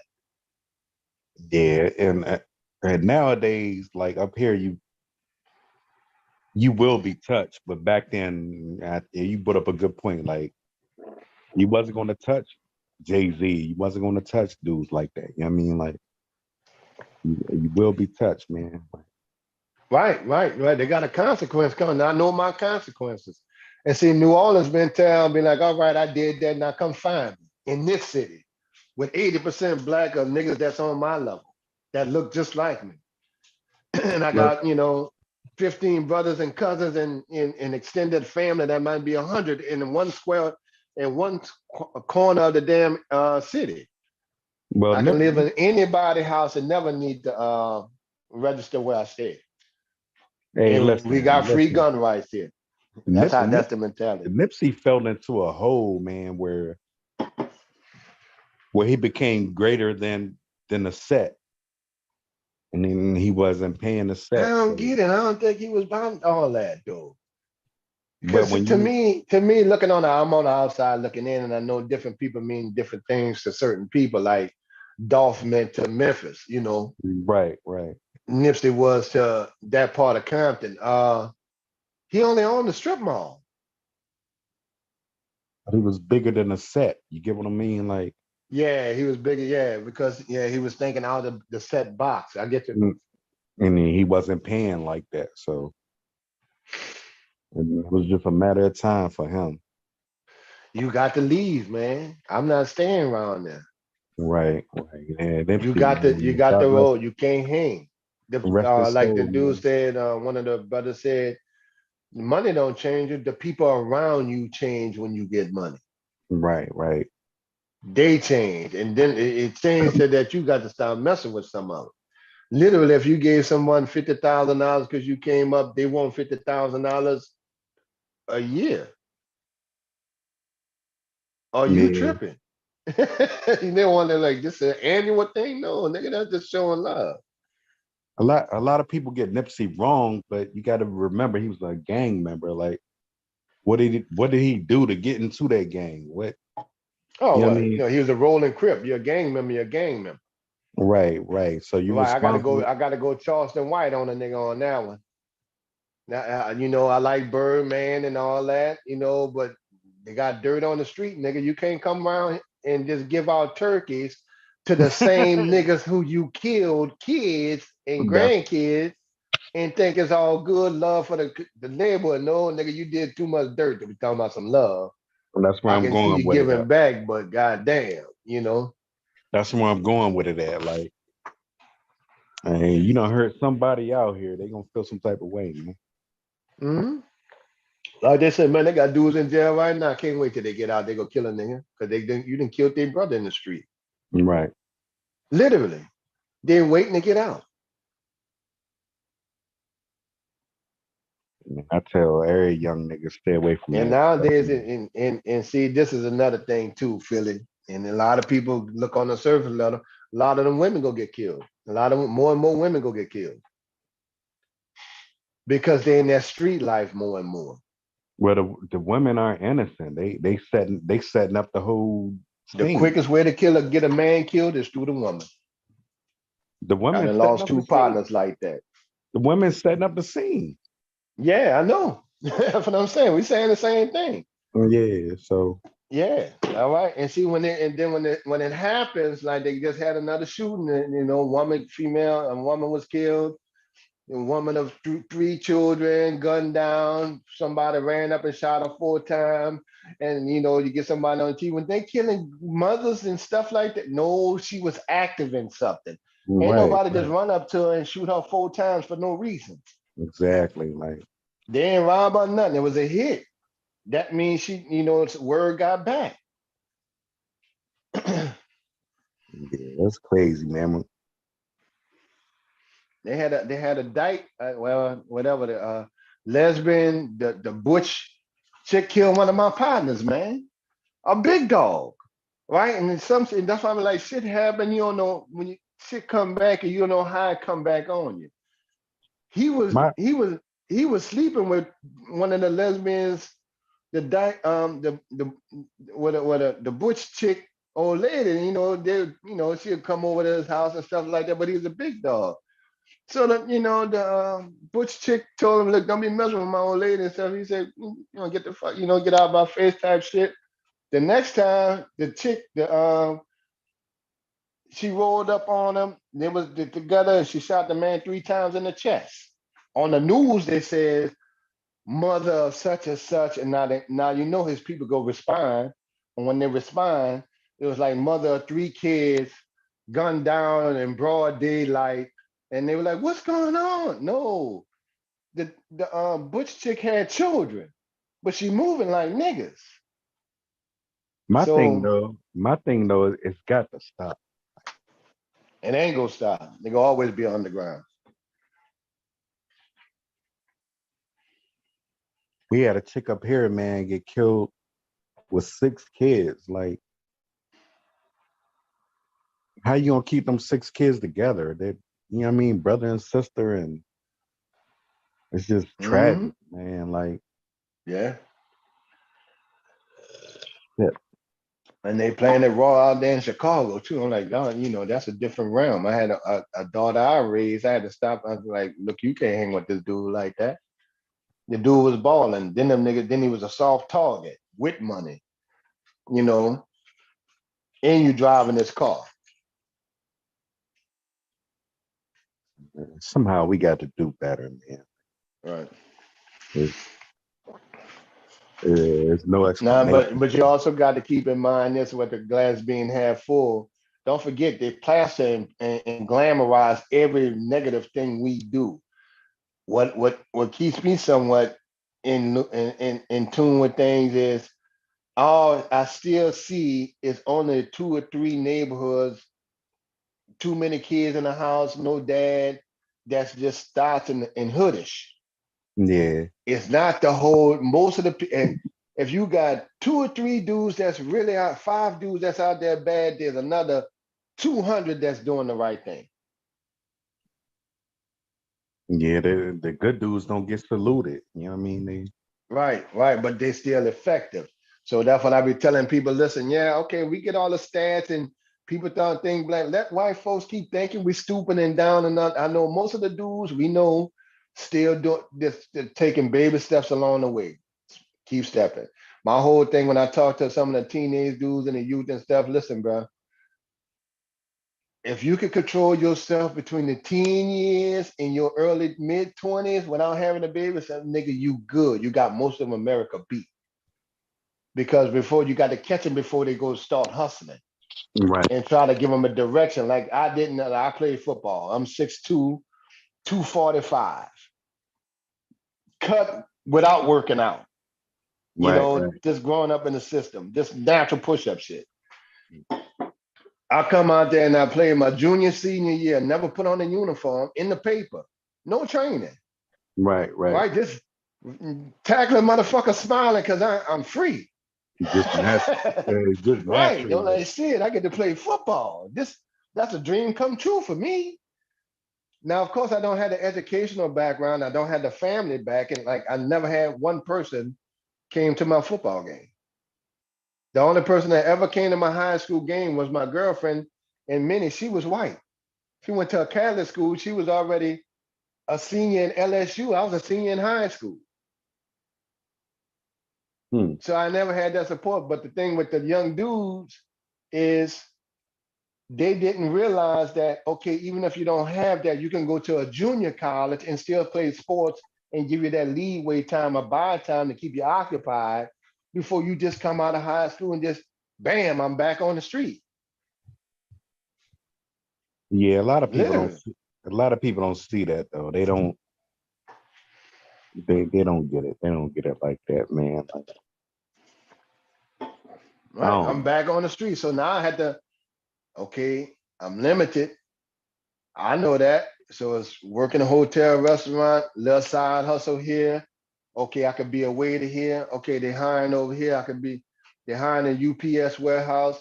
Okay, man, they got forklifts training over here. They're making good money on the river. Okay, UPS hiring now. You stay there 5 years. You could be a driver, keep the part-time job, you see what I'm saying? And you figure shit You out. accepted that though. You accepted that. Like these youngins not accepting. Like I go in and work and out of work every day, man. They look at me like I'm dumb. Like, well, see, this is the thing. It's a difference when you did your time early, like Charleston White did. See, we went in early, right? And like I tell some of my friends, my street friends, I said, nigga, y'all had Christmases and all that. Nigga, I had no Christmas, no nothing. That stopped at 13. Nigga, y'all had primes and went to formals, and you motherfuckers went to jail when y'all in y'all 20s. Right. I already know what that shit like. The freedom already set in on my ass. So it's different for them.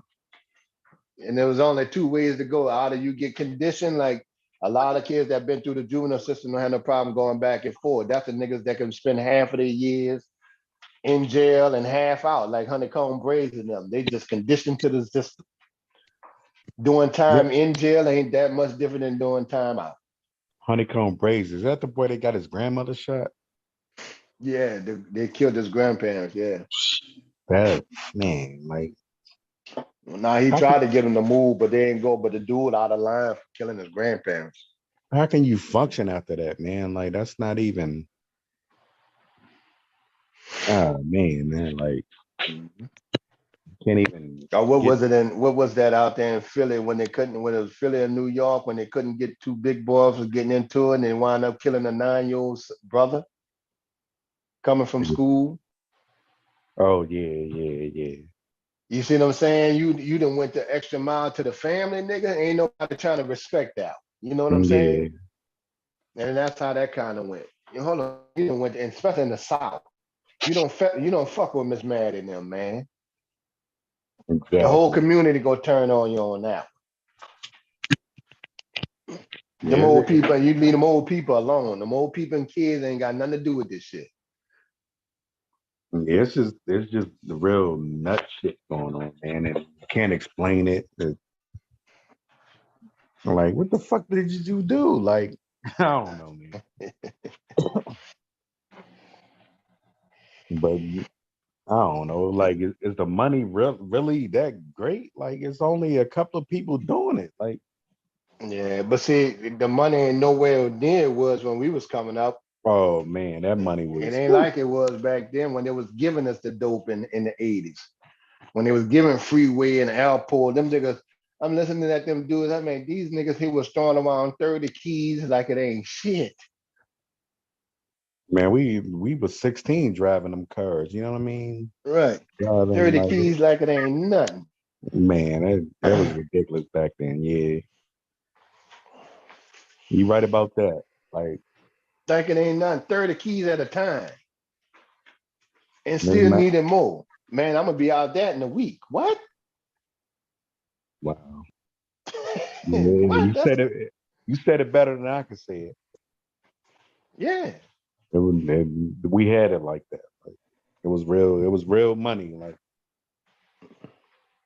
And so I always tell people, yeah, we knew how to make the money. We just didn't know what to do with it back then. It took my forever for me to talk some of my friends into going on a fucking vacation, dude. yeah. Right. Like, dude, they ain't never been farther than Baton Rouge. I'm like, dude, what's the sense of making all that money, man? It took me 3 years to talk them niggas into going on a trip to Jamaica with their old age.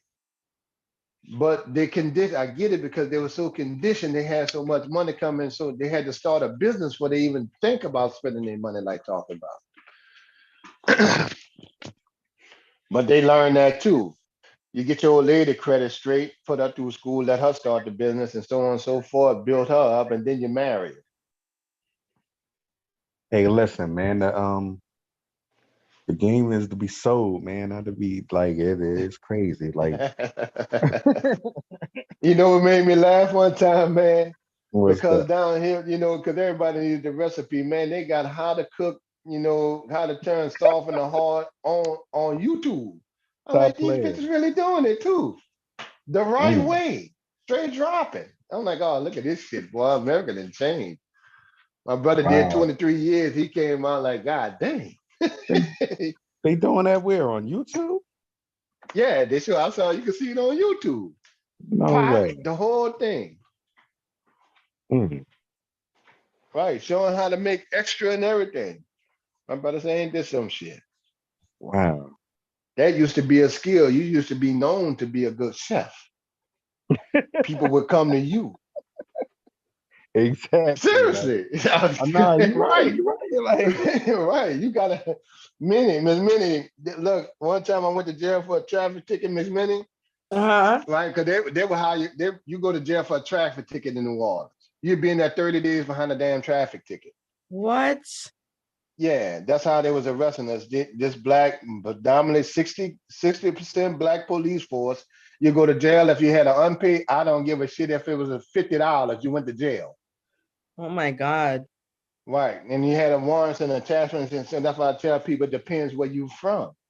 My first felony arrest after going through all that shit was at 19 years old for doing 13 miles over the speed limit. Felony for my black ass. You in the wrong area. A felony. Felony. Then That's how we're being Slidell, and shit like that. Because now with the felony, you can't vote. They know that. But Kev, you ain't get a And you can't backstory. have a Like, gun. That's the and first thing they do to the black dudes. they knew Huh? who the fuck you. They knew who the fuck you were. Like, No, it wasn't that. They just did that to random black folks. I wasn't in New Orleans. right? See, Yeah, I you're have right. a gun You're in right. my car when I'm out of New Orleans. I don't need to carry it when I'm in New Orleans. Nah, Let me ask you a question, Kev, or Yeah. either one you can answer. How is it that they can try to give you a felony for being in a fight? If you kick someone, that's assault. That's a different type of assault. If you do what? If you kick someone or hit them with an object, kicking someone is just as good as hitting them with a object. Oh, okay. Or if you put something in your hand like a rope, see, I like we telling all the brass, or you put something in your hand and then close it, like we would ball up paper, tissue Considered a paper, weapon. right? And you With your punch it, you shoes, ball. like if you were wearing high heel shoes and you kicked somebody, would that be considered like a weapon? Yeah. Any kind of kick because of the strength of your legs. Oh. Right. Yeah, I don't care if I had on boots or tennis. I could be barefooted and kick somebody, break a toe. That's a different type of assault. They will That's try to an give you the aggravated felony. assault. They got assault meaning fight, Aggravated assault was when you put a little extra in it with the kicking and brass knuckles, and that would be assault with a deadly weapon or shit like that. Okay. It's dumb, man. It's dumb how they do it, but So and look, Minnie, I'll go on dates, right? Mm-hmm. And I had a girl ask me one time, "Have you ever been arrested?" I said, "Yeah." And she said, "Well," she said, "Are you a convicted felon?" Yeah. Right. Well, I don't oh really wow. dig convicted felon. I was like, okay, well, I can respect that. Brought her back to the dorm. She Oh found out wow. later, whatever, she saw me, working for UPS. She said, "Now, how you work for UPS and you're a convicted felon?" I said, "I got convicted for speeding." "That's all?" I said, "Yeah." She said, "Why you didn't say that? You asked me without convicted felon. You didn't ask me what it was for." You ever try to get your You could felonies get it. expunged? You could get it. You can get it expunged, but it ain't gonna come off your arrest record. Oh yeah, that's true. That's true. Right. So I didn't care anyway. All I needed to have a job. I don't give a shit about what's on paper. I can make money. I know friends of mine that 3-time felons still make money. So that wasn't an issue for me. It's not like other So places where I can't get no apartment and all that kind of shit. Well, so we say was getting the you so bottom say end you jobs anyway. no, so say you go to UPS and try to get hired. You got to explain your arrest record. Well, if they do a deep background check, I'm sure, yeah. But most places don't even do it no more. They don't even drug. I've never been drug tested at UPS. I worked Yeah. there 17 years. They drug test the 18-wheeler drivers because that's a DOT standard. Yeah, that's crazy for people, man. Like, I don't know. Right. Now, if you do get popped, let's say we ain't talking about major drugs like marijuana or something like that, they'll test you after you're in an accident, but you got a strong union. The union, like, okay, well, he needs to go to rehab. And you get time off to go to rehab. Right, right, right. Now, Yeah, I don't back in the know, man. days, man, we had some good hustles. You used to be able to take that insurance card and go to the massage place, because it was part of therapy. They had happy endings, stuff like that. And you'd have a couple of massage. They used to take the insurance card.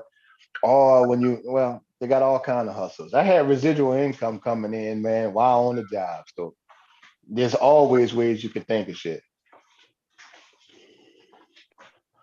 Yeah, I know. Where I work, like I deal with airplanes and stuff, man. We don't like you get like monthly they check you out and stuff. Like I just don't know how people get down like that. Like, Right. It depends on the job. Let's take like the movie production industry, right?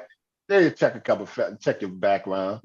You think they gonna really go around randomly drug testing on the film industry from California? exactly.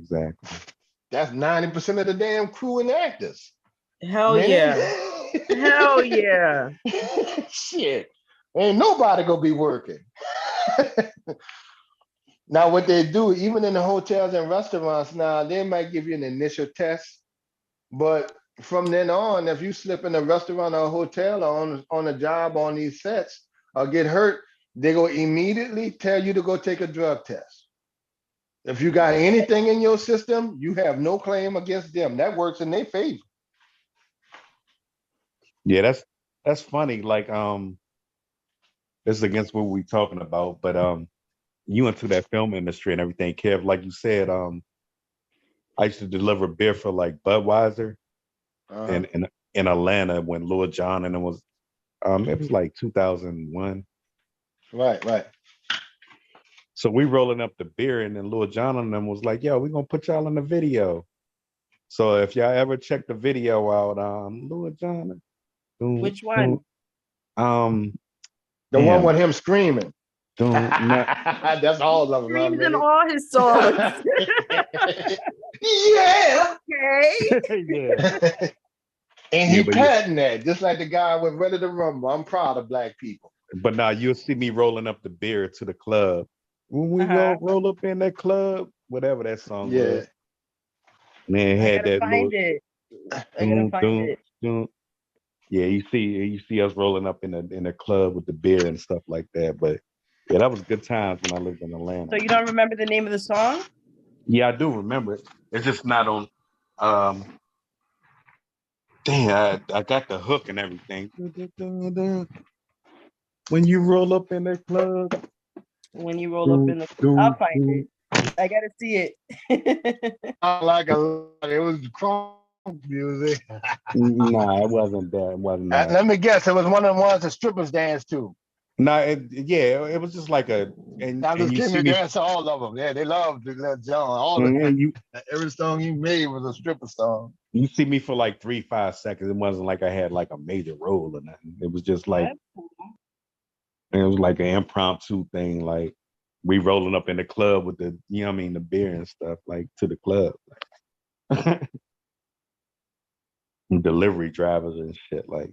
But yeah, that was decent.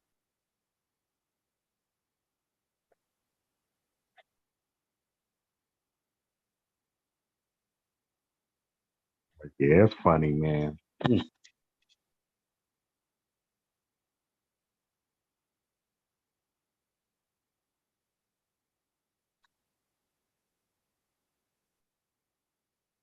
Was it with the East Side Boys? Yeah. So it's called In the Club. That's the name of the song. Yeah. With the little whistle and everything. I can't. Oh wait, I forget now. Like that shit. Like 3 to 5 seconds. Like I love that beat though. Boom, boom. We never got credit for that.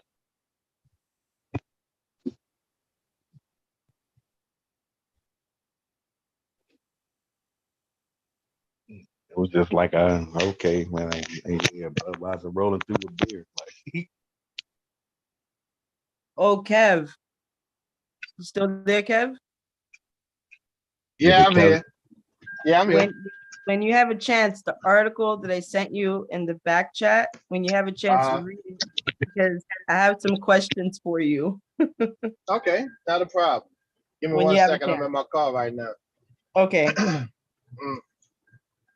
But yeah, I was saying you was in Atlanta back then, boy. That's something. Yeah, I was in. Little John, them. I used to head back and forth to Atlanta all the time. Yeah, I lived in But see, Atlanta. this is the thing. Like Big Meech couldn't have made it in New Orleans. Atlanta was a soft target. That shit would have never worked. Yeah, that was a soft target. Atlanta was sweet as peach pie, boy. Yeah, I lived around them dudes, man, and you can never, like, Meech never popped out. Like, you just knew everybody was BMF. Like what the fuck? Right. But see, you know what they was on that I thought was funny? They was still on that jumping and fighting shit. Yeah. That we don't do that in down the closer you get to New Orleans, and then they learn that in here in Houston. Nah, but they go kill you. They had to do it because niggas was trying them. You know what I mean? Like, right. You know why they was trying them? Because them niggas was college students to us. You recruited a bunch of niggas from that went to Spelman, Morehouse, and Morris Brown. That's not deep rooted street niggas like Gucci. Yeah, they had. You see what I'm saying? And they ran it. And when they you ran get it to up.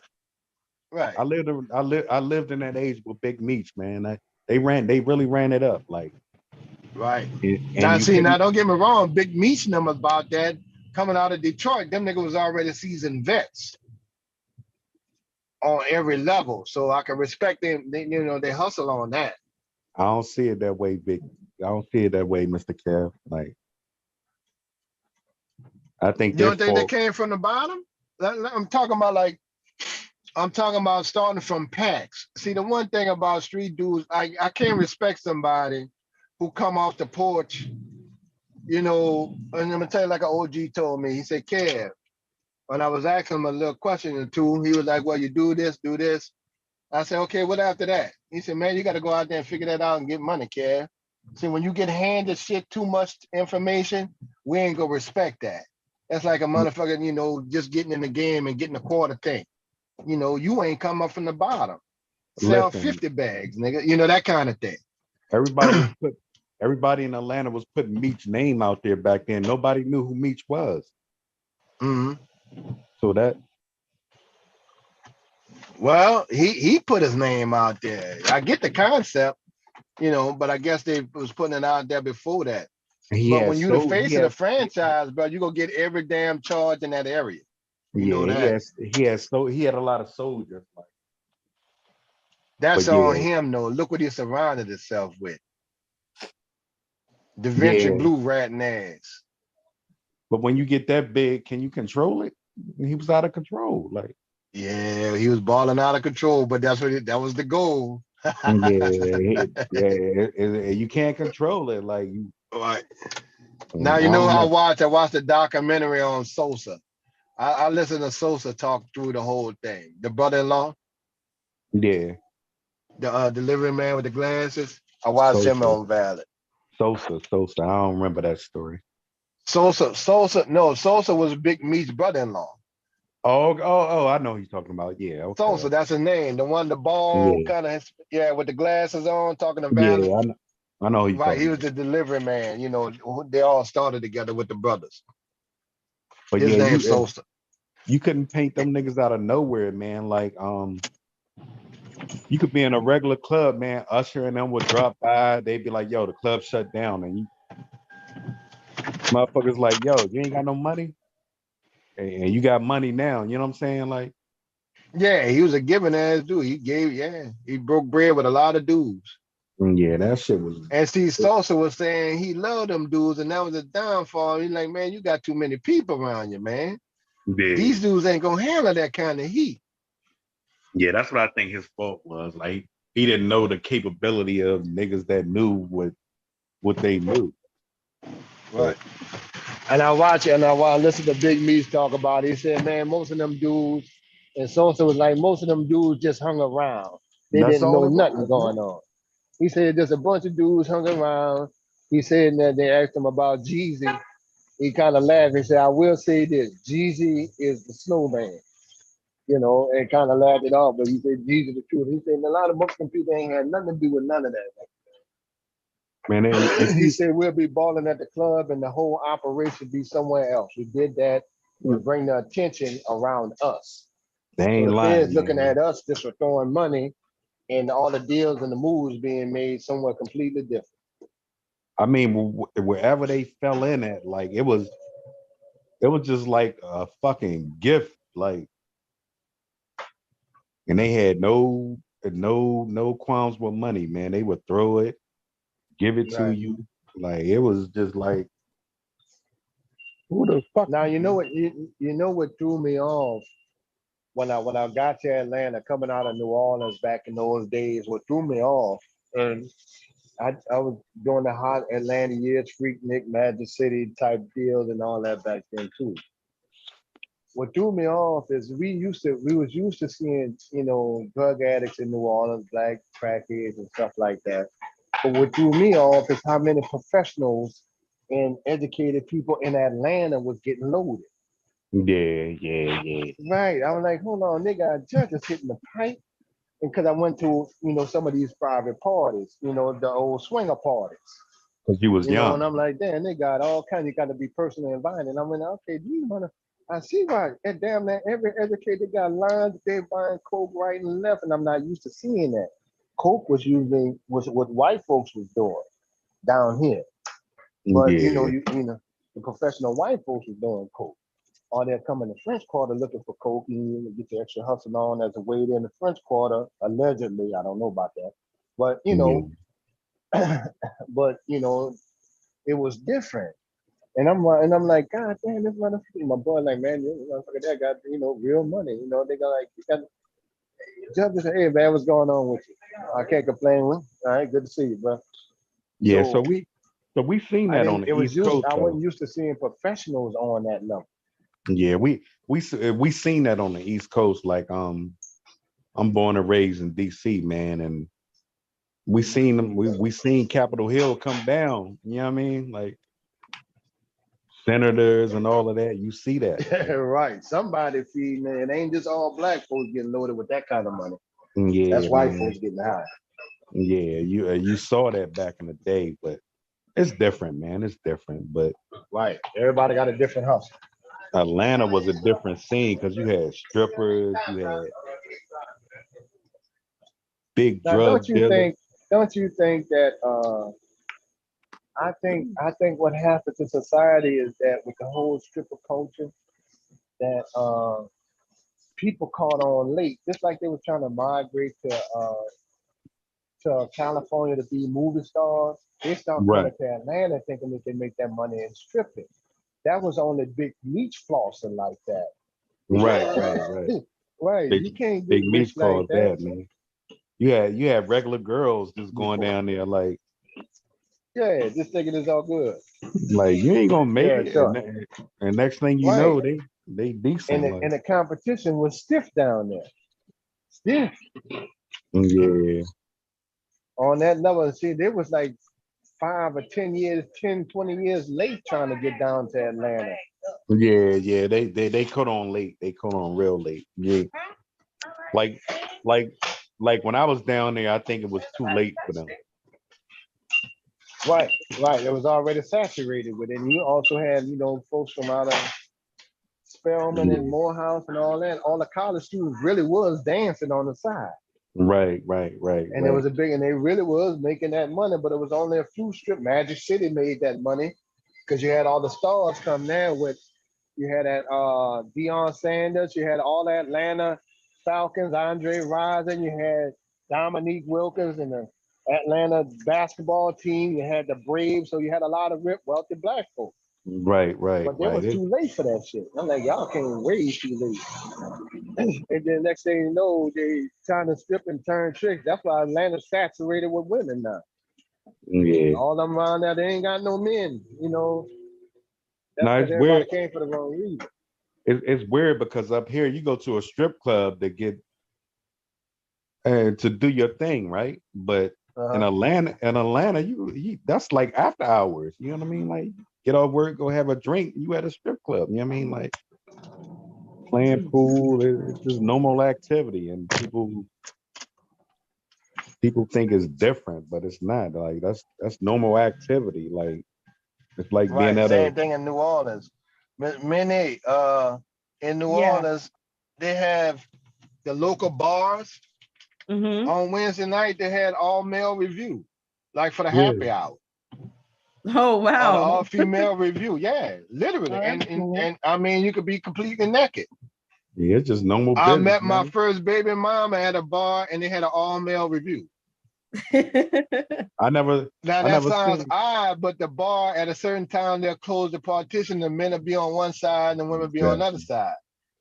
Now my baby mama used to twerk, but she wasn't one of them the stripper could pick in the air and all that. She wasn't about all that kind of bullshit there. Right. She was like, all right, I see your ass and slap you on the ass, give you a little dollar or two. She more like more like that. I never But that's how seen I met like him. I never seen like a place where they call it the best food in town. Like it'd be at them strip clubs. Like Yeah. they be hiring the best chefs and everything. Like it's crazy. Like and then you be like, who going to a strip club to eat the best steak? Like Shit, they got a line right there. They bring the food. The strippers be waiting on y'all to come back from eating. it's in the South, man. Like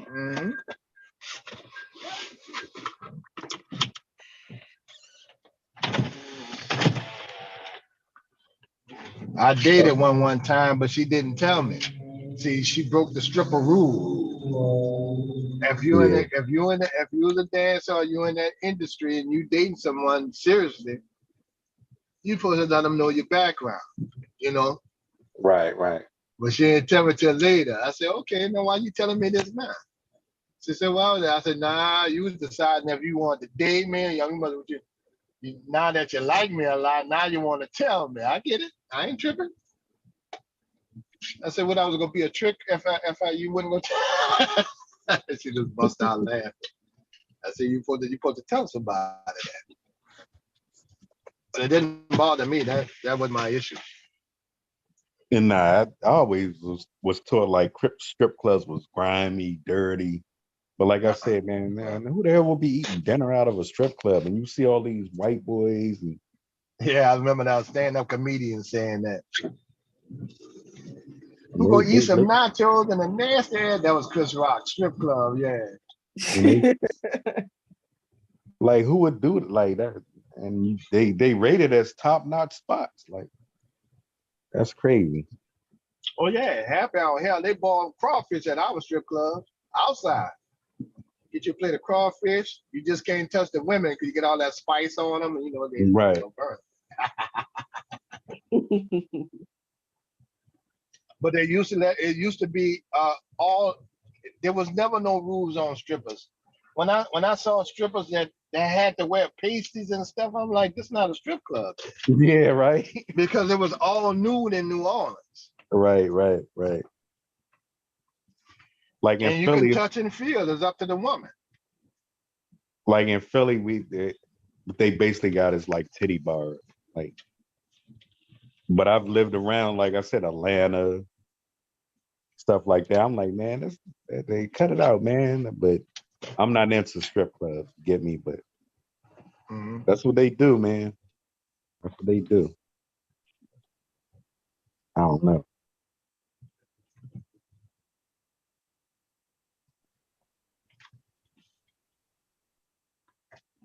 What state you from, Minnie? New York. Oh, okay, so you up there. I should have known that. I was gonna say New York or New Jersey by that accent. The only strip club that I went to was Sue's Rendezvous. They had it in Mount Vernon, but they closed it down. Miss Mimi really doesn't have an accent.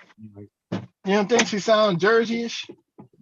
You think? I don't know. Like everything sounds East Coast to my ass down here. Do I have a my accent? I don't know. I have an accent. I don't know. Nah, you got a neutral tone. Okay, yeah. Mimi, I can't tell like her accent. See how she said, yeah. Yeah, maybe it goes up high. Yeah, that's different. Maybe you can and pick with up us, it's her. down. Yeah, like the sun just beaming down on our ass in the south. Yeah, man. Shit. I'm probably used to it because I'm like New York and Philly is like right next door. And all my friends that came to Xavier when they, a couple of my friends are pharmacists, and they said they went back home, and they're like, "What did you say?" When she started talking, "What'd you say? Say that again. You've been in New Orleans too long." And she said, "Yeah, it was all messed up, Kevin." I'm like, "Yeah." I'll tell you, man. When I was in the Marine Corps, man, I had a terrible time understanding like Southern talk. I was like, "What? What you talking about, man?" Like take Baum for instance, right? Yeah. Baum got a distinctive voice, right? I didn't know Baum was from the South. I thought she was because she said Delaware. She was from Delaware. Right. And then when we started talking, I'm like, damn, Baum sounds Southern. And then she said, and come to find out, Baum know my family members from down here in Louisiana. Yeah. I know exactly. The only reason why Baum didn't see me when she used to go to like little teen clubs, masquerade, she was talking about like we used to go out, with my friends and them. The only why she missed me and she met my cousin, she know my cousin well, is because I did that juvenile time. Okay, yeah. At 13. And that's when they had the little teen clubs popping and stuff. That show you how small the world is, man. Yeah, like you could tell I'm a northerner, but you wouldn't put me in like a southerner type. You know what I'm saying? No, I wouldn't. No, you sound Atlanta-ish. Even though Atlanta in the South, they still talk different unless you go to the rural parts. Well, I didn't live long in Atlanta. I lived there like 3 years, 4 years. Yeah, it wasn't that long, but. Well, you don't sound like ARM. Yeah, my family, DC, Philly, that's where we're from. That's all that, I don't know. I guess more like, I don't know. The more you talk, the more people know. Yeah, I've definitely never been said I was Southern or something like that.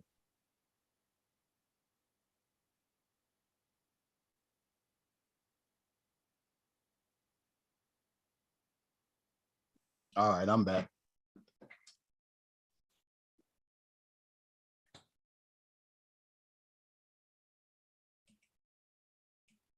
But yeah, I just came through to hold it down, man, until when Bomb and them come back up. Well, you got devastating still, yeah. Devastating, yeah. Yeah, I'm up early looking at about to get on these stock thing. Got my little coffee now. The stock calls. Yeah, man, I done lost some money with them stocks this year, but I ain't scared.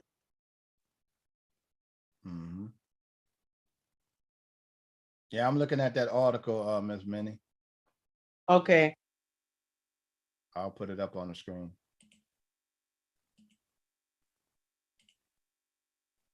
Yo, so what do you think they gonna do with Trump? Or well, you got an article coming up. Okay. Go ahead, go. We can still talk. I'm just looking at that. Nah, I was trying to think like where's the end game? They raided his house. I mean, that's a lot I can say about Trump. Well, I tell you what the end game is. They don't want him to be able to run for re-election. It's not to put him in jail. I don't think they go put a former president in prison. Right. Right. So, but they go definitely ruin his name and reputation. I mean, he can't do business in New York, and that's gonna catch on. You remember he was already exiled from all the major banks from doing business. That's why he had to run to the Russian bank, Deutsche Bank. So whatever business deals, that's why he was trying to link out there to Saudi Arabia and kiss their ass and let Russia try to open some hotels out there. So yeah, they just don't want him to run again. Yeah, I was leaning towards that. Like they trying to get him from running, but And then when see, the thing is, they seize certain particular documents. And I was watching one show, I think that was Roland Martin, and he was saying, notice one thing, Trump got a copy of the damn the warrant, and they have specifically what they were looking for, but he never said what they said they was looking for. He's took some top secret documents that he shouldn't have taken. Right. So they're not looking for the January 6th shit too much, but I'm sure they're gonna stumble across something if they got a phone. They got some illegal shit in that safe somewhere, but that's what they was looking for. And I know they got some witnesses and shit to say, you had to have what happened, Yeah, they damn sure crossing their T's and dotting their I's on it to make sure everything done properly. Personally, I think he was put in to start like a civil war or something. Man. Damn if you do. Oh damn. yeah, he was going for that. Or the next move, they wait for the second term. They definitely was go try to link up with Russia a little more. Don't forget, he already gave them some of our top secret information. That's the first thing he did, was give it to the Russian oligarch when he got in office about Iraq. And then remember, he shut down all the Fed, CIA, and defunded them and stuff like that. And they were stuck out with no funding early on in his career because he was pissed off with the first guy that testified against him, tall white boy. So yeah, he got all kind of shit. Yeah, that's crazy. Right. They got his main, they got the accountant, that's a problem. They got his main lawyers, they seized the shit out of their house. That's a problem. When you seizing the lawyer shit, Rudy Giuliani is just a damn joke. He's just a fucking liar. Like, yeah, he's just a joke. You can get nothing from him. Like he gonna go down with the team. Like I don't know. Like he too deep in it. He can't save himself. He all in it. They already got testimony. He the one that suggested the insurrection, and then because they arrested the boy Bannon, right? Yeah, Bannon got arrested. And remember, he was arrested and convicted already for fraud with the donations going through the NRA to Trump or some shit like that. And now they're looking for some other stuff on him. It's a lot to be and all said. Bannon can do is hope that he get pardoned. Remember Trump pardoned him.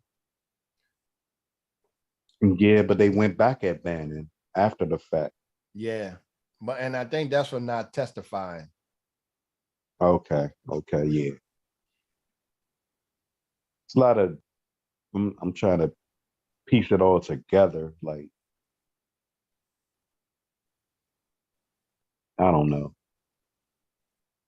They want it. Let them come get it, man. Mm-hmm. I think they fighting a losing battle. They come at Black Americans like.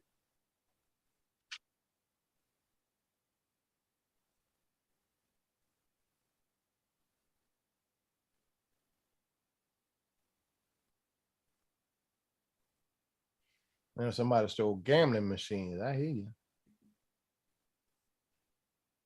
They ain't playing. How many? No. Then you had Trump trying to seize the voting machines. God damn. If I ask some people, okay, what happened to the American way, man? Some of my white friends who believe in it, what happened to the American way, democracy? They're ready to throw that shit out the window to retain power. So what does this mean? Me an article on. Oh wow. I just had a question about it. So somebody can actually, so that crime happened a long time ago, right? So it's like, just because somebody said you did it, the person will get arrested and have to do time based on. Yeah, there's That's no crazy. statute of limitations on murder.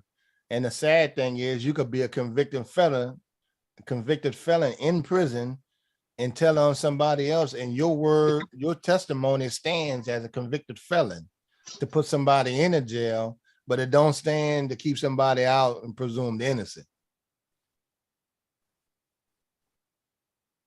They could bring a criminal in to testify against you, and his word is good. Wow.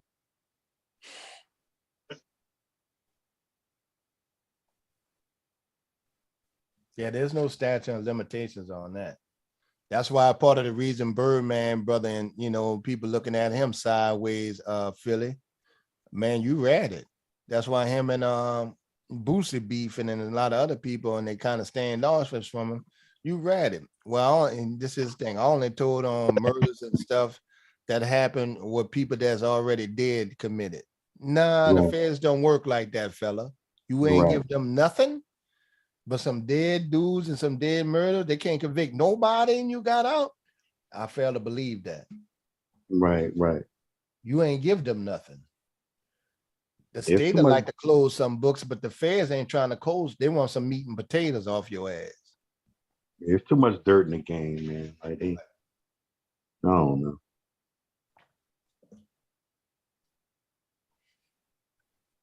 Now you got Jim Jones and them walking around in T.I. like it's all good, man. You on the fucking stand, T.I. in a suit pointing the motherfucker out. That ain't street. You signed on for the street. They better than me, man. I couldn't do it.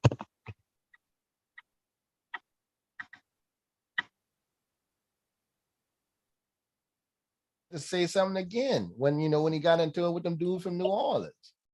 No, but people don't respect T.I. like that as no street hustler. You're a good rapper, dude. That's it.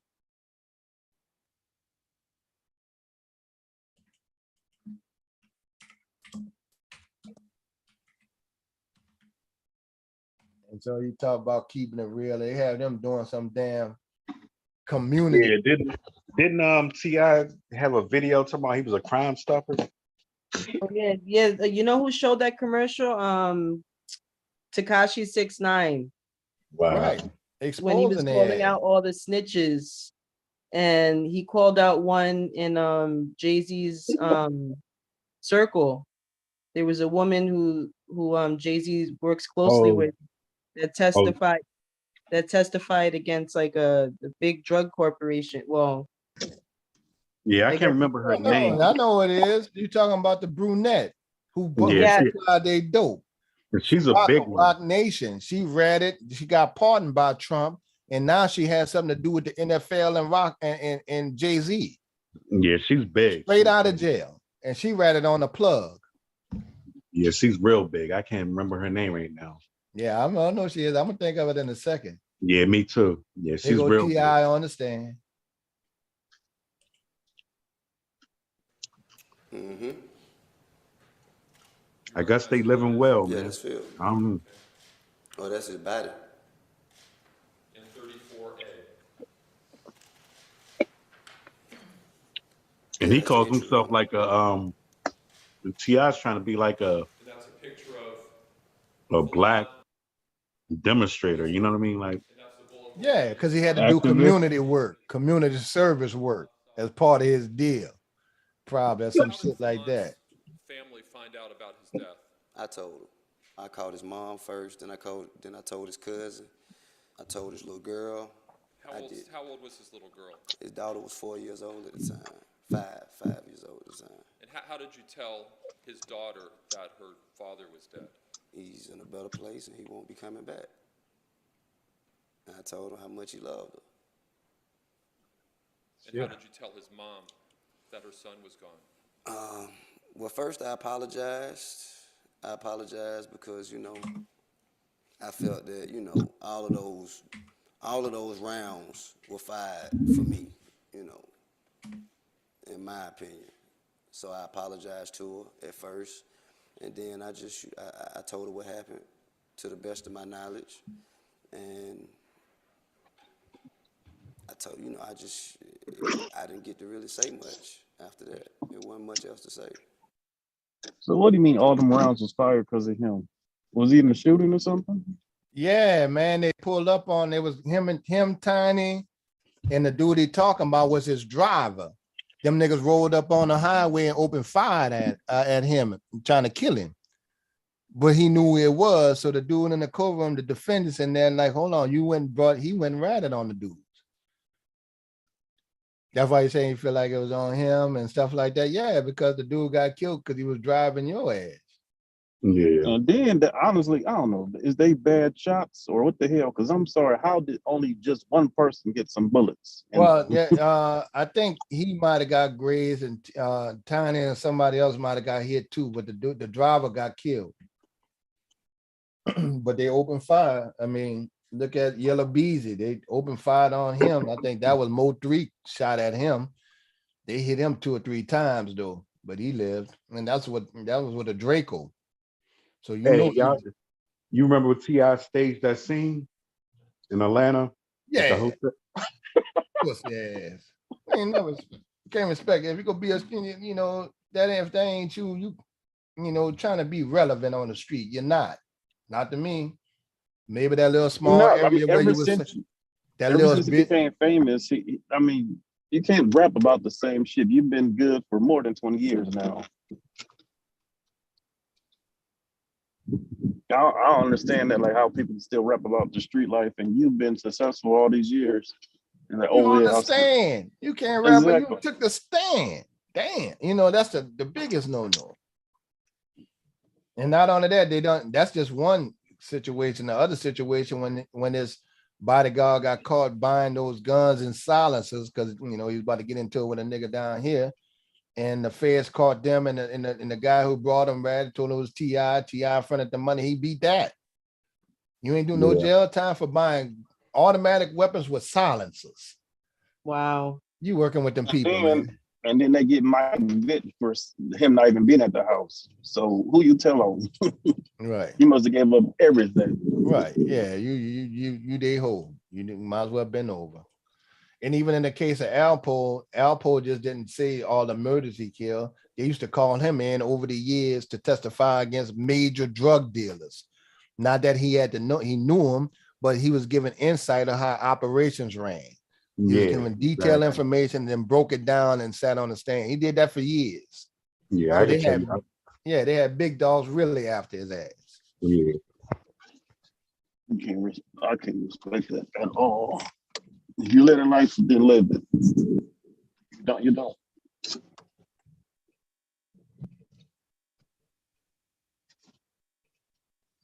It's a lot they trying to get away with, man.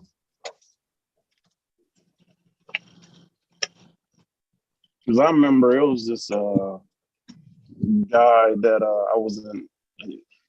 I was in Iraq with, and he was supposed to be like some gangster wife beater type dude. Can you believe as soon as the first fire started happening, he dropped his gun and ran. We kicked him out, or they kicked him out the unit. And put him with I guess the home base thing. Because I ended up seeing him later on, but he wasn't with us no more.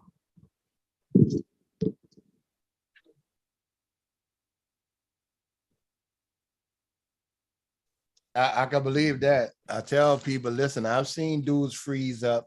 You know, we was just talking, we were showing that video earlier of the boyfriend getting attacked in the home, and the woman kind of sat there and didn't, you know, move or anything like that while he fighting with the gun. I've seen people freeze up like that. Mm-hmm. Completely free, gun in hand, freezing up. Like, man, what you doing? Huh? What the fuck is you doing? Huh? Give me the damn. This nigga then froze up, you know. I mean, they ain't moving, froze. Because I think that's where like bravery or courage, whatever you want to call it, is to be able to, you know, not, you know, saying be able to fight, then flight or even freeze up. You know what I'm saying? Like you got to be able to push through that shit. You can be scared, but can you keep going out there? Oh, fear is a natural human response. If you ain't got no fear, something wrong with you. Right, you could take that fear and use it to your advantage. Mm-hmm. Right, and that's the thing with that. You know, they got adrenaline that comes with fear. You need to use it. We got to change the topic. We corrupted Miss Minnie, y'all. How could I be corrupted after what I sent you in the back chat? All right. Fear can get you focused too. Shit. Good morning, Silent. Good morning, young lady. Yeah, Kev, I just wanted to send that to you to get your input, because it was like, first the guy said, the Frank Kimono guy said that the other guy didn't do it, and all of a sudden he switched up. So I just found that interesting.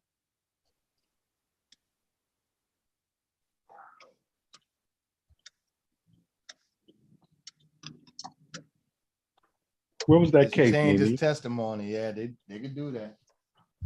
I've heard of people, you know, admitting to crimes without a lawyer, then changing their testimony when they got one. Right, or it could be, you know, the feds have, you know, like when the feds know who you are, but they can't prove it, right. So then they'll throw something on you. Oh yeah, they're gonna put a charge on. I think that's what's going on. I've seen it. I told one guy one time, I said, man, they'll create a charge or a law to put your ass. You know, some of those big dogs, they made laws to make sure they go to jail. Yeah. Like they talk about free Larry Hoover. Larry Hoover ain't getting out of jail, man. You don't think so? Fuck no. It because it'll be a black eye on the justice system to let that powerful name go, and no amount of black politicians will even touch that. Yeah. You want to be the guy known for putting them in jail or letting them out? Nah, but they're not gonna put their reputation on the line letting him out. They talking about letting Meech out. Meech almost finished his time. And he got railroaded because the deal was supposed to be if he plead guilty, he gonna get to 15 years. But since he was the face of the franchise, when he pled guilty, the judge when he took it back or he refused it and gave him the max, even though he pled guilty. So he pled guilty and got the max. Even the who was it? The mayor in Chicago? Was it Chicago? Detroit. The mayor in Detroit. Wasn't he locked up? Marion Barry? Marion Barry, that's my mayor. My mayor for life, DC. Right. Got me my first Marion job. Barry went out like a G. Yeah. And nigga held his head back and lit the crack. You know, you hold your head back. You're like, man, he got us all our first jobs in the government back. I saw that video. He's like, you motherfuckers set me up. They got at him bad, man. He looked bad, but we still voted for him. Right. Mayor for life, man. And then what's so crazy is like they gonna catch him for that, but think of all the other movies that's really on some fucking pills, cocaine, all that shit. Yeah, he just got caught. Hold on, Silent. Now you're messing with the money. Hold on. Like Devastator said, you're messing up the money now. Hold on. No, I was actually thinking about, I think the Detroit mayor, what his name, Kasim Reed or something like that. How did he get out so early?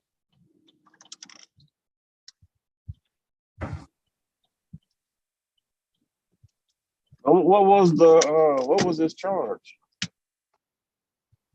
I don't understand the whole story. I just remember his name and him being on like some interviews when he got out, and they was like, "Yo, he out early." So I I'm remember just trying to some see. person that got in trouble for like they was trying to sell the seat in the office and they caught him or something like that. Yeah, I They're don't trying to think make that was somebody him. pay for the seat. That Oh, wasn't him. That was somebody. that was Atlanta. That was the police commissioner. Back in the day, I can't think of his name right now either.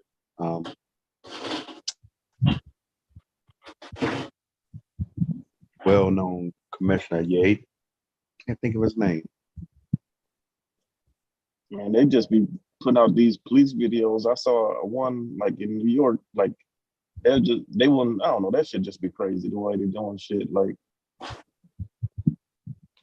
for no reason, and they just ball you up and stump on you and all types of shit. Yeah, well, this new video, these videos coming out is hurting all what they have done from back in the day. You get me? Like that's why they trying to ban that shit because they want to do what they want to do. Yeah. Everything's caught on tape now, so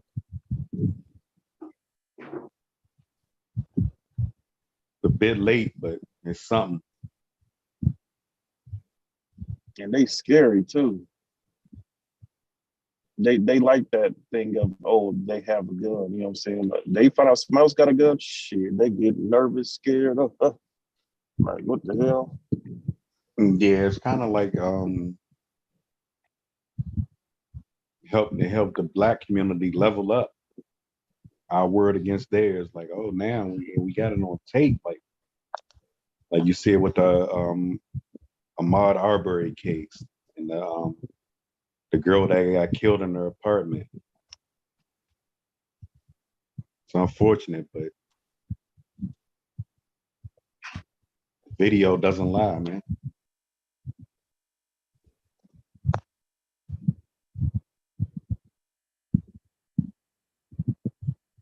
And what be getting me, these people that be trying to do this, oh, their constitutional rights and blah, blah, blah. That constitution wasn't written for you.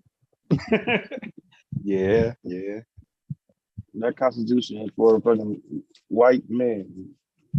If you get pulled over, just give me your license, registration, or your license. Even if you pass your side, just give it to them and get the fuck on. Let them write their ticket and go on. All that arguing and, oh, I know my rights. Okay.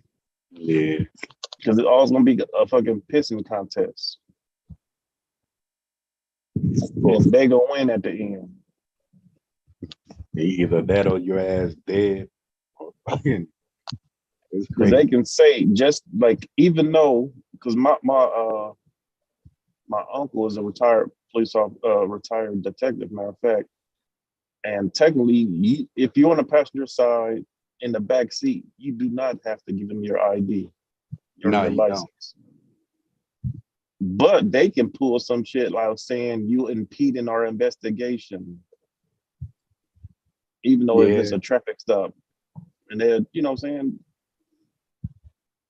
Because they feeling this, oh, so what's wrong with you not giving your ID? You must have did something if you don't want me to know who you are. Like, Right. You don't want to put your name on no reports. Once they pull you over and put your name in a report, that pops up every time you get pulled over.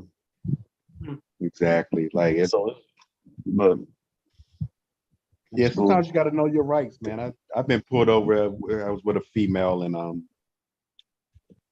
it was a traffic stop. Like I made a legal left turn or whatever, and they just asked me for my ID. They let me go, and they asked her for hers. She was like, hey, "You don't need my ID." Like they said nothing to her.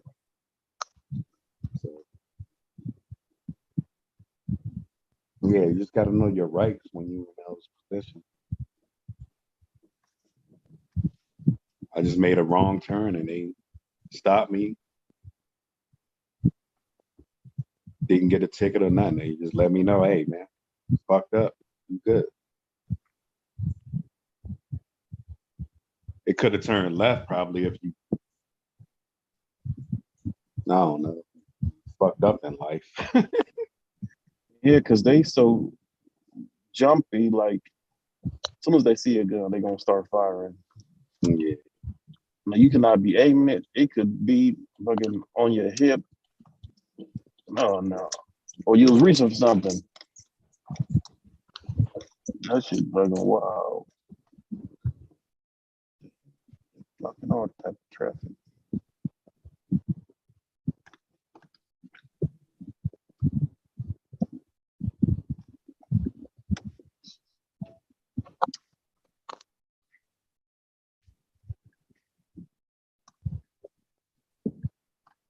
So why went silent? Where everybody else at?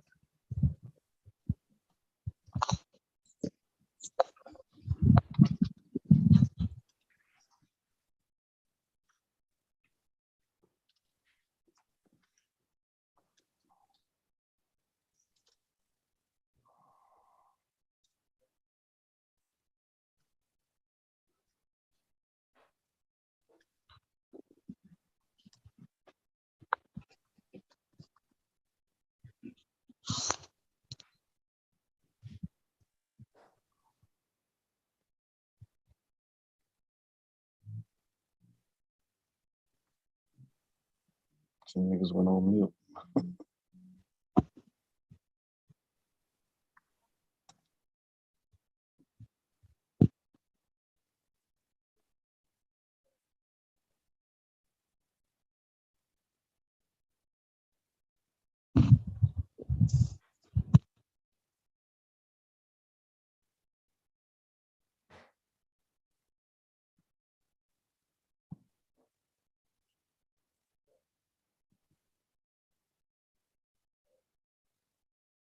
Where is everybody? Oh, everybody went quiet.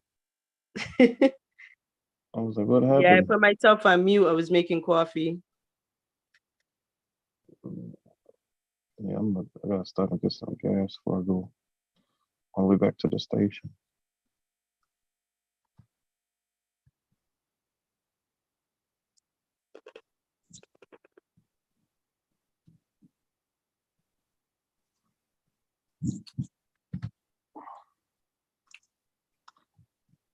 You ever watch Game of Thrones?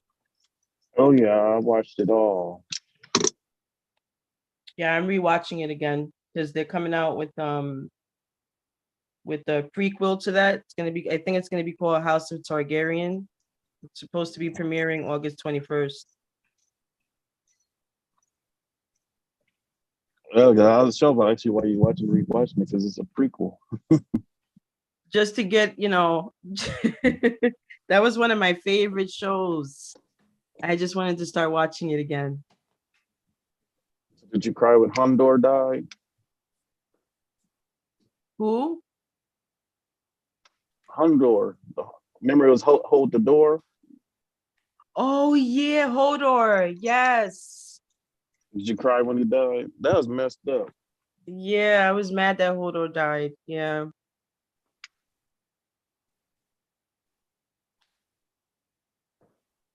Who was your favorite character? Let me think.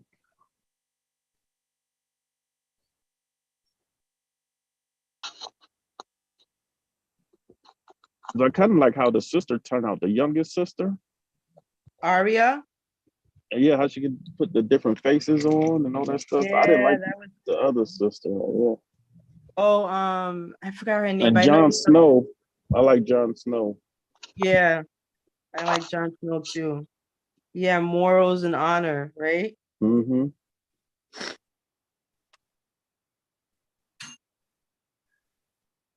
And then the other sister, she was so much of a crybaby, want to be a princess so much, but then at the end she's supposed to be all hardcore. Get out of here! Like I really never liked her character. Hey, Yeah, what's up, Sapase? What's up, RS? Yeah, I didn't care for her character too much. I like Tyrion. Oh yeah, man.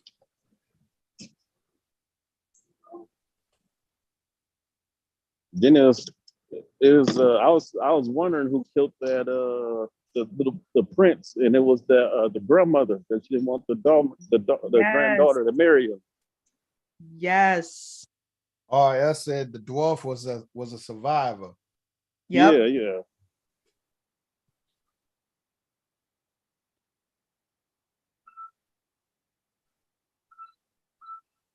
And what show was this? Game of Thrones. Oh yeah. The So what they dwarf was a gangster. so what they gonna continue the Games of Thrones? It's gonna be like a prequel, so it's gonna be like 100 years before that time. Yeah, they're gonna have It's gonna spinoffs now. be Yeah.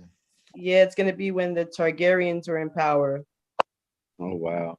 Yeah, I watched like the first 2-3 seasons, and then they started getting into like look like gay things. I left it alone. No, it But gets good. It gets good. everyone at my job, I think I left off when the blonde haired white chick had the dragons. Okay. Oh yeah, Daenerys. Yeah, back in when and her king had got killed. I like your boy. He was a ruthless motherfucker. Yeah, he was good too. Her husband. Mm-hmm. Now I've been watching the Badlands. That was surprisingly good with the fighting scenes and and stuff like that. It's kind of sci-fi, but it is good. They got a chick on there called the Widow. That's a bad broad. And nothing's I do like women in fighting roles that look real good, in those roles. I give you a prime example, Colombiana. Oh, Colombiana.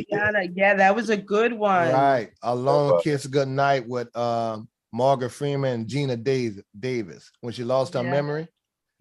Mm-hmm. That was a good, Assault was good for a good action movie about, female lead role players. That I like Salt. The only thing I don't be liking is when they make it unbelievable. You try to tell me this 5'5", 100-pound gonna beat up a 6'6", 300-pound dude? Like, yeah, she kick him in the nuts, she can win. I ain't lying. Did y'all see the Predator movie that just came out? Now I will tell you another good movie that I really enjoyed was The Old Guard. Y'all got to check that out. Old Guard. Oh yeah, that was a good movie. I saw that. Yeah, that was a good movie there. I was like, damn, that was good. I hope they come out with a part 2 of that. It's called Old Guard. Yeah, it's on Netflix.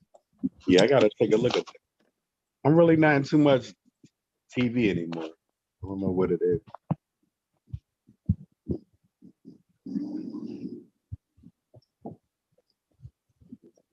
Yeah, they just came out with a new Predator movie called Prey.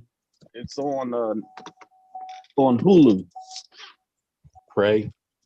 Yeah, I saw it. Yeah, that's a big deal. So it's pretty much Predator going against the Native Americans. Okay. Have y'all ever watched 10,000 BC? Yeah, I saw that too. Yeah, that's one of them. That's one of the movies when you just lay it back and want to see a movie, but it turned out to be good, interesting at the end. That was it was good. It's just I didn't like how they always do the white savior thing. But yeah, right. With leading all the Africans. Yeah. It's a movie or it's a series? It's a movie. Okay. It's a movie. I think that's on because I just watched it the other day. That could be on either because I got a lot of all those apps and programs. I think it is on Netflix. Apocalypto was unique with Mel Gibson as a director. That was different. That's a Apocalypto with the Mayan Indians type of ordeal. Oh, that's a classic. That's right. A favorite.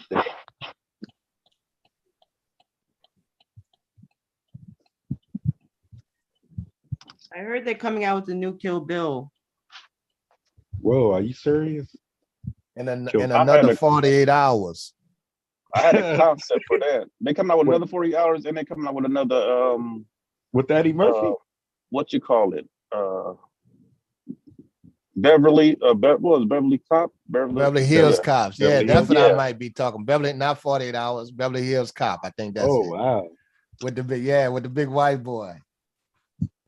that's gonna be crazy, probably. Man. No, 48 hours is with the white boy. Yeah, that was with Nick Nolte. Yeah, those were two classics there. I still remember the Cadillac. Nick Nolte punched the piss out on whack. Yeah, well, Beverly Hills Cop was good too. Yeah. When he got thrown out the damn window. Yeah. Damn. But you got to give it to Eddie. Eddie held it down for a long time. Yeah, I guess they ran out of ideas, man. Like, what can they do? They do a lot of remakes, and then if you look back, a lot of the remakes are remakes of other movies. Even some stuff that come out, you think that's new. Yeah, but you're gonna get some piggyback love off the history of it, you know. Mm-hmm.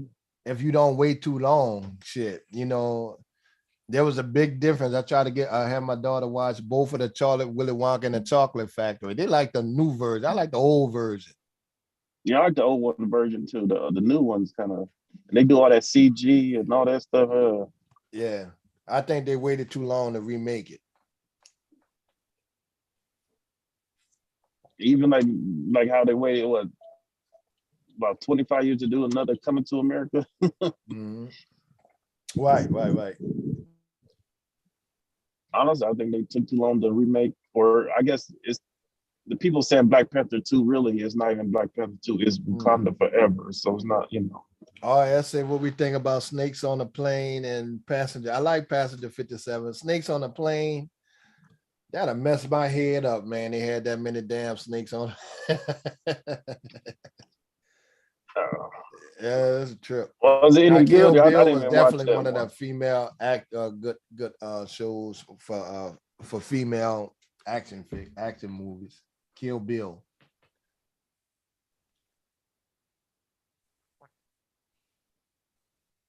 Yeah, that was good. I like the Kill Bill. Yeah, I had a concept for that Kill Bill for the part 3, honestly. And I like Vivica Fox in there too. She was good in that one.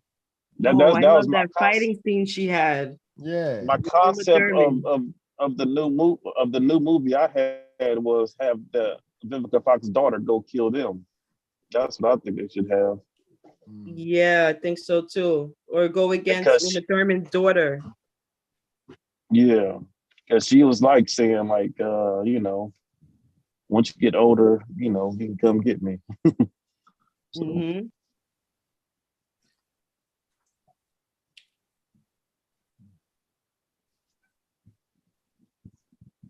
Think of some other real good classic movies. I like a lot of And honestly, what they should do is my idea was have the daughter, go after her, and the person that trained her is the girl that don't got no eyes. Because remember at the end, she didn't even kill the old girl; she just plucked her eye out. That's right. Yeah. So she could train that girl to go after them. They still ain't ready for old girl, the main character yet. They better come with their shit right. She killed the whole 99 gang by herself. Yeah. That was a badass scene.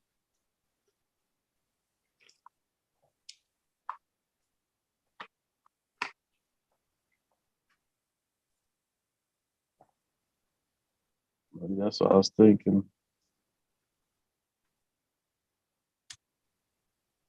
She could, it could have been a couple of trainers because all she did was cut old dude legs off. He could still be alive. Now, good movies that stand out in your mind would be like The Fugitive. That was a good movie. You remember that with Harrison Ford, The Fugitive? Yep. Oh, when he was a U.S. Marshal. Yeah, then it spin off to Marshal, U.S. Marshal. Yeah, when they thought he was a doctor and they thought he killed his wife. Yeah. Yep. That was good. Old throwback movie, The Professional, with Matilda and Leon. The When he was the Professional was a Italian good hitman. movie. Yes. Right. They got I saw a picture with them as 20, 30 years later now that she is all grown up. It's a nice little picture. Natalie Portman, right? I'm not sure her name, but probably That was so. the girl that was in the movie. Yeah. She's a good Yeah. actress, Natalie Portman. Yeah, she was just in the new Thor movie. Hey, nothing can stop DiCaprio. Anything he plays in is exceptional. Yeah, it's gold. Yeah, it's gold. And he got talent too. I thought the Titanic may have been a fluke because of the love story and the movie and everything, but he is talented. I give him that. When he played that movie with the when he was like a thief, like he was like everything, an airline pilot. Yeah. Oh yeah, that was based on a true story. Yo, that movie that thing was great. Yeah. Once Upon a Time in Hollywood was good too. Yeah. You guys see that? Yeah, I saw that one. That was a great movie. I like that movie. That was pretty good. I think you would like it, Silent. Leonardo I heard they DiCaprio did was in it. a bad, like how they did Bruce Lee was wrong. Supposedly, I don't know. I haven't watched it yet, but they were saying it's that's like, not how he was in real life. yeah, but but they it was act like but it was supposed to be funny. That's the thing. It was supposed to be exaggerated and funny. Right. And they even go into what's that guy's name? Charles Manson, the compound that he was living on. Somehow Brad Pitt ends up over there. It's really good. I'm telling you. Yeah. I caught that later on. Yeah, you gotta. I watched it twice because I fell asleep in the beginning. It drags a little bit. It's a little boring, but then once you get to like the middle toward the end, it gets really, really good.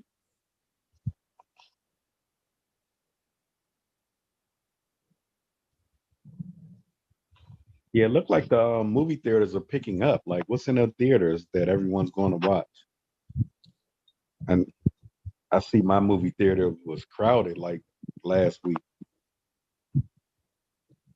I can't really think of nothing that's coming out yet that I'm waiting on. I guess the only one so far is if any other DC or Marvel movies coming out.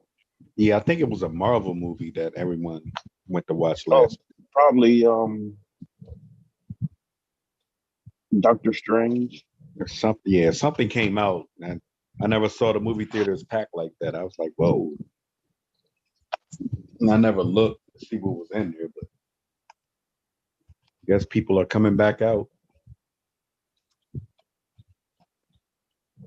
Yeah, I like going to the matinees and stuff like that. And the times I went to the matinee, I'd be the only one in the theater. Yeah, I haven't been to the movie theater in years. Yeah, me too. Last year, I took my daughters to go see. We went to go see The Conjuring. Okay, that was a good movie. I never saw it, but I heard it was good. Yeah. But yeah, you just notice things sometimes. Like movie theaters used to be like real thin, and then last week I just saw it packed. I was like, whoa, what are they playing? I think it was a Marvel movie, like Silent said.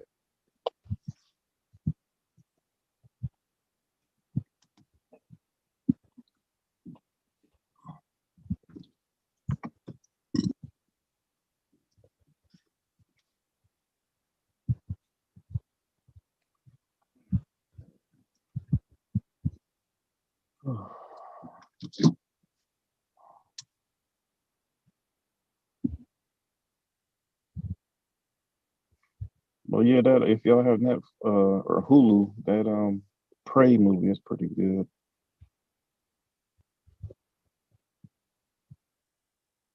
Yeah, I'm gonna check that one out. Free. You gotta take some, it is can't look at it practical. Just watch it for the enjoyment. Because there's some parts in you like, okay, come on, really, really. But it's just the usual. Honestly, I think lately a lot of the movies have been women based, like women as the star, and the superhero. Like that's what Marvel doing. That was their plan. Now is to turn majority of the lead characters to women superheroes. So you're gonna see a lot of more of those.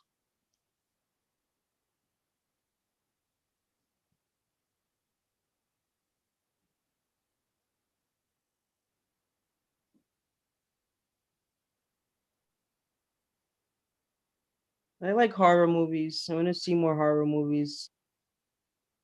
I end up going back to the older stuff like The Shining or the Halloweens. Did you see Doctor Sleep? No, I want to see that one. Yeah, that's pretty good. It's pretty much The Shining Part 2. Oh yeah, I did see that one. Yes. That was when the little the boy in The Shining, he's older now, and Yeah. yeah, and he connected with that young girl. Mm-hmm. What I is it like called that. again? When you can, I forgot what it's Doctor called. Sleep. Yeah, when you can connect with somebody and you can talk to each other without speaking. Are you I talking about forgot like that. telepathy? Yes, that they had that going on. That was pretty cool. Did you ever see Dark Tower? No. That's a pretty good movie with Idris Elba and what's his name?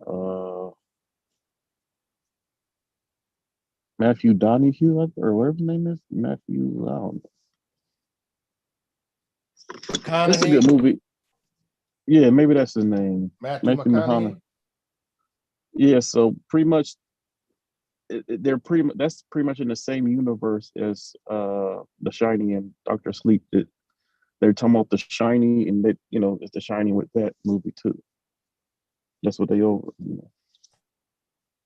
They're trying to make a somewhat a universe, a Stephen King universe, because the It is along with all that stuff too. Okay. Yeah, I gotta check that out then. Thank you. Mm-hmm.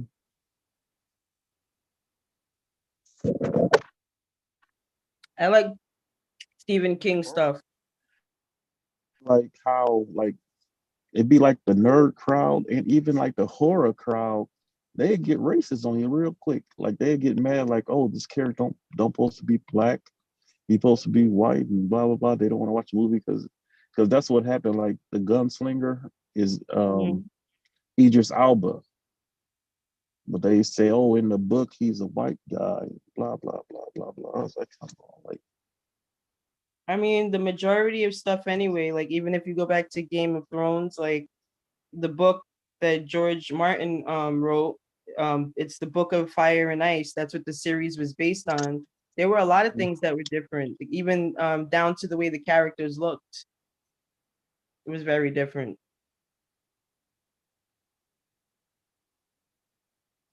yeah, because people already complaining about yes, in the House of Hungarian, or I think with the pretty much the ones with the dragons and stuff. Yeah. I guess people saw in the trailer, it's a black family in there too with white hair. Yep. And they tripping about that. Well, they better I get was like, over man, it. people, like, come on, like, is it that Right. serious?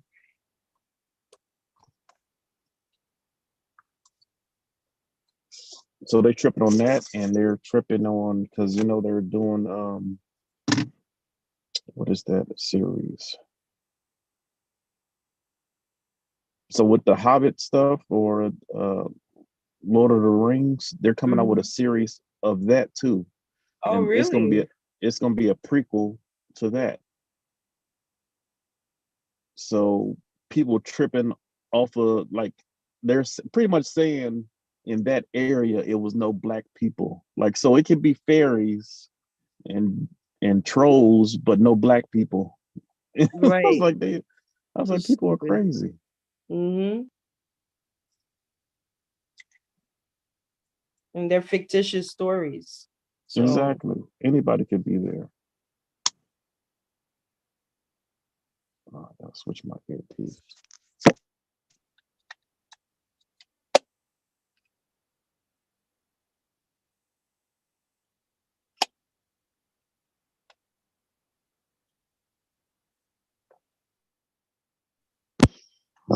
Hello.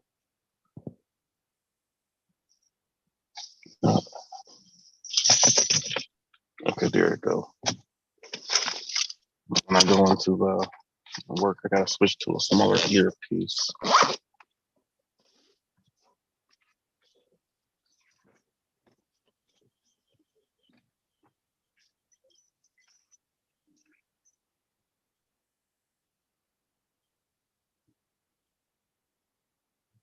Oh yeah, RS. I've seen Gone Girl. Yeah, Gone Girl was pretty good. That woman was crazy. Did you ever see Gone Girl? I don't think so. Who's the actress in it, or what's the basic? What's the story? Ben Affleck is in the movie and his wife goes missing, but there's like a twist. You gotta see Okay, it. no, I didn't see that one. No.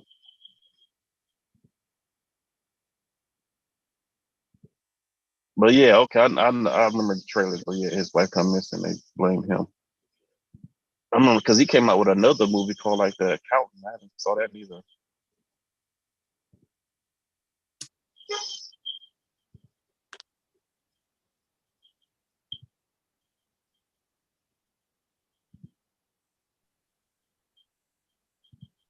Right now, I'm watching Manifest. How I'm is on like that? I watched the first episode. it's pretty good. I'm on the second season now. It's like 3 seasons.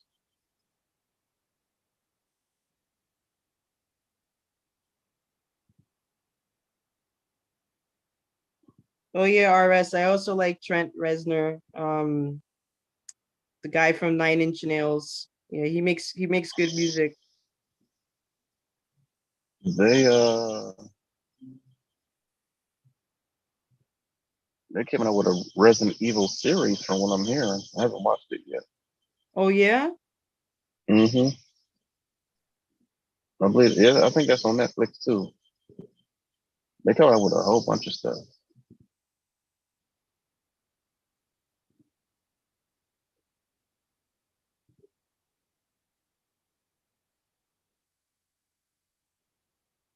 Then do you have Disney Plus?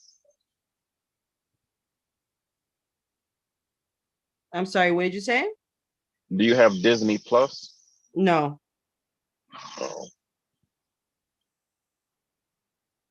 Because with Disney Plus, it has all the Pixar movies, Marvel, National Geographic, all the Star Wars. What else? Of course, all the Disney stuff. Mm-hmm. Uh, it's just like I think like 5 or 6 different brands and stuff under them.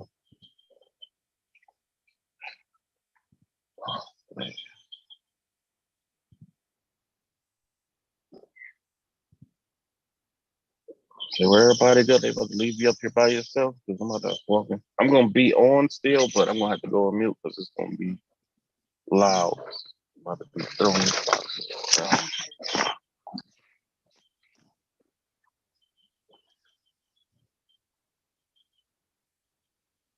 I still will talk if I, not too loud. I have to go on mute for a second while I grab my stuff. I'll be right back. Okay.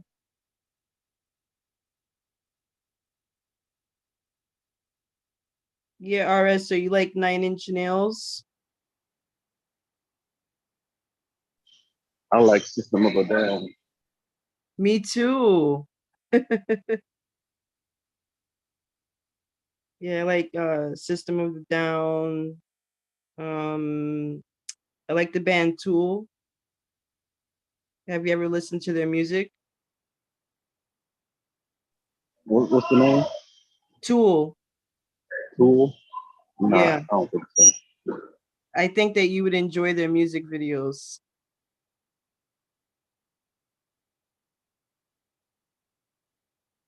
Tool is pretty good.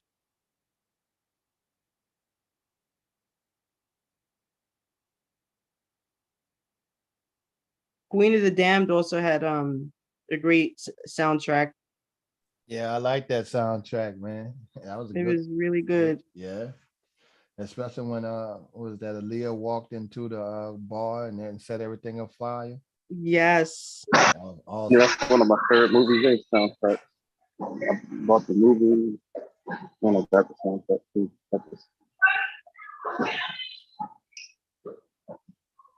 If you guys ever liked the band Nirvana, there's a like a documentary. It's called well, it's mostly about Kurt Cobain. A lot of it's his drawings, stuff he recorded. There's a little anime in there. Some interviews, stuff about his childhood. It's called Montage of Heck.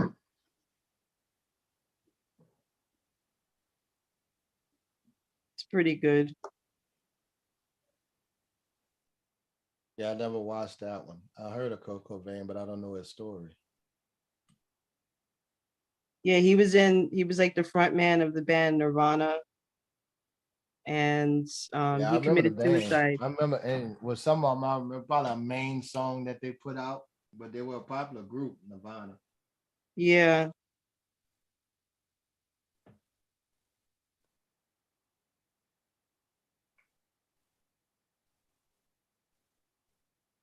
Oh yeah, I like Radiohead too. I like Soundgarden. Yeah, Beck is good.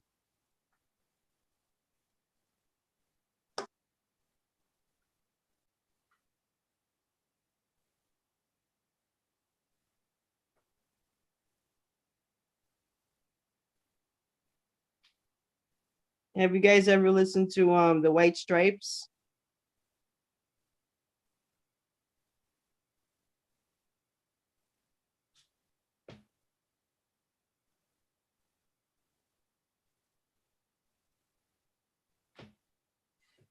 No, I never heard of that one. What they saying, the Star Spangled Banner or the Pledge? No, they're a rock band. I have a little playlist on my on here on YouTube. I gotta fix it though. Yeah, give me a second. Y'all be right back. Okay.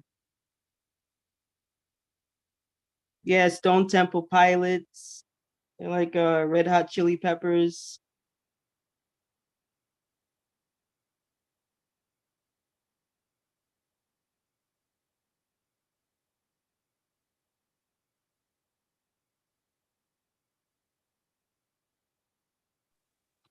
Okay, I'm back. Oh man, what you guys talking about with me? Oh no, we were just talking about music. Oh, okay. Some rock stuff. Rock stuff. Yeah. I'm not a big rock fan. I know a lot of guys in my class were going on high school. When I went to high school and college, they were all into that stuff. Yeah, it's pretty, it's pretty good. There's some songs that are pretty good. Yeah, a guy I work with, man, he can name everything from rap to country to. He really can sing the songs. I'd be like, whoa, man, like. He says he hangs at some bar and they play everything. So.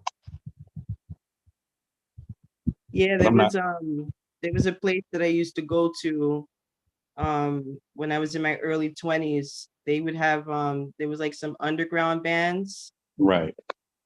Or they would just sing a song of like they would just like do requests. Like if you like the band, they would sing one of their songs. Right, So right. pretty good. I liked this band Bush. I went to their concert.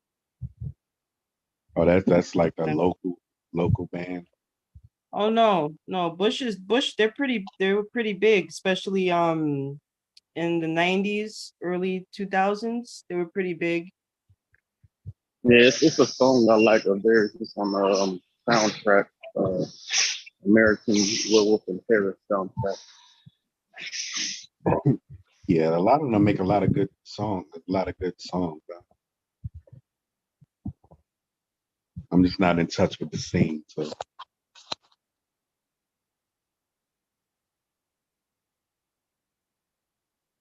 I remember groups like Led Zeppelin, Yeah. um, Guns N' Roses. Yeah, I like them too. They were But that's pretty that good. that's old school though. And Mm-hmm. I don't know what's out today. My daughters and I, we have like a private playlist that we share on YouTube. So we have so many songs on there. It's like newer alternative rock music. Right. They put me onto that, and I put them onto the older stuff. Yeah, the older stuff is, man, you can't touch them older guys, man. I don't know.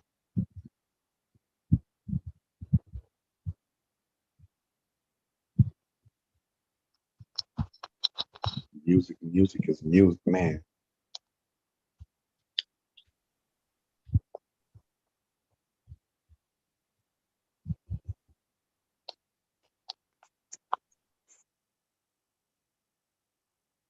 Would you Look at like that. more rap or R&B? I'm more like a today's rap. I don't get down with it. More like 90s, early 2000s. Yeah. After that, I leave rap alone. Like I'm not out here with all the babies and all of that mess. I don't know. They have some nice beats though. I can't lie about that, but everything else I just don't understand. I guess I'm older now. And the beats are catchy though, but I can't. I couldn't even name these guys anymore or females.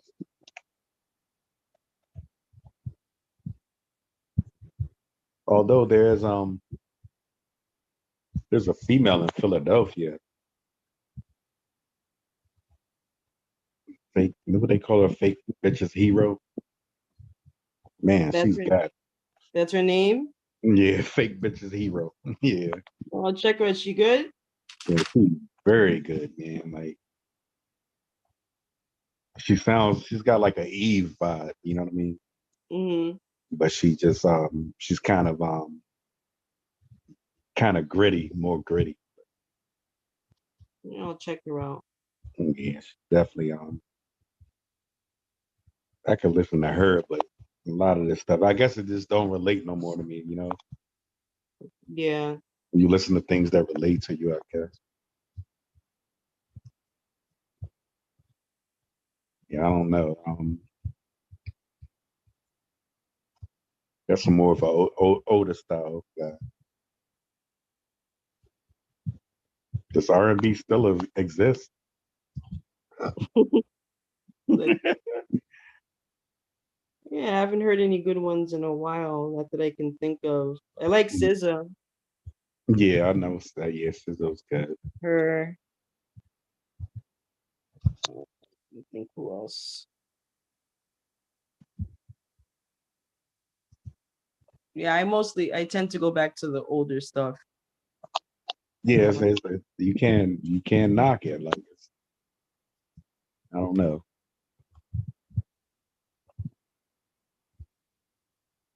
It's different, I guess. Would everyone run off to? Everyone went away. What we got?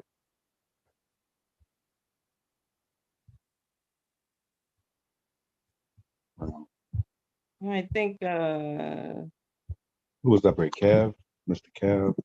yeah. Okay. I thought Dev was in the house. I see him up here. Hmm.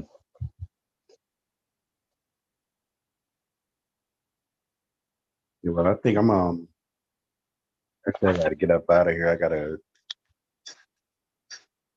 get up and go to work here. So, but I just tapped in with y'all, man. He was going down. I'll be back up later though. All right, have a good day. Yeah, we'll tap back in, okay? Okay. All right.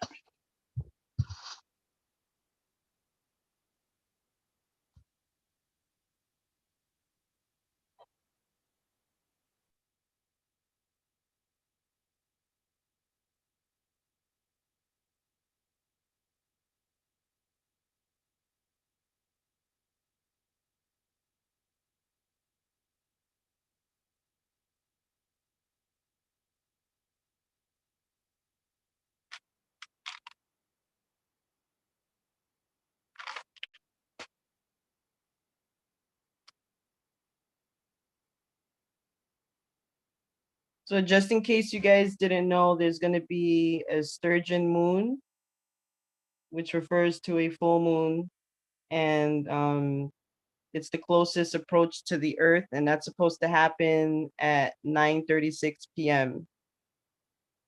If anybody wants to just take a look at it. And then in the spiritual aspect, it presents a time to practice gratitude for what you have, where you've come from, and the nature all around you. And they say that the moon is in Aquarius, just in case anybody was interested.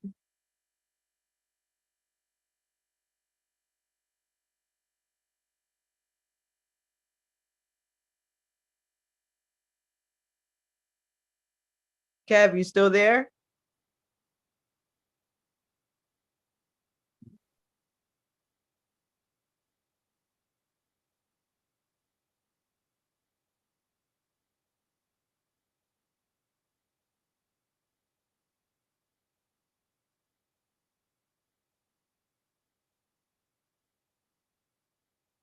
Kev?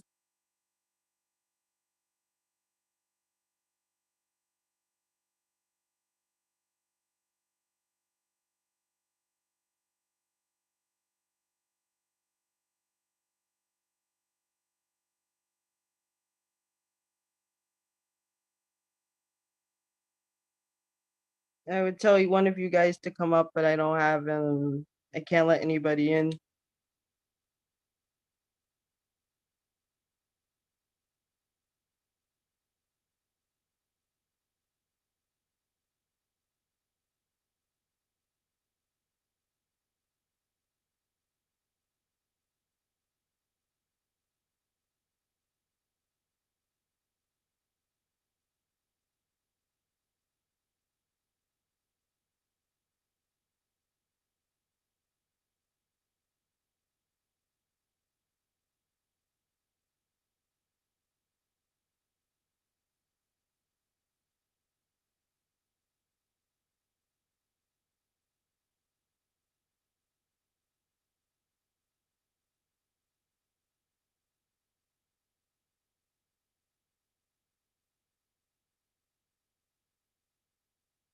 Devastating? Yeah, I'm here. Okay. No, I can't let anybody up if they wanted to come up. I'm not sure where Kev went. I know Silent said that he had something to do. Oh, he did? Yeah. No, I'm still here. It's just loud where I'm at, but I don't got co-host either. Though. Yeah, me neither.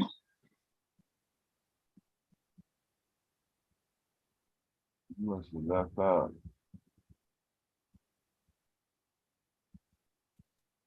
How are you doing, Devastating? Oh, we good. He probably getting his daughter off to school was around that time.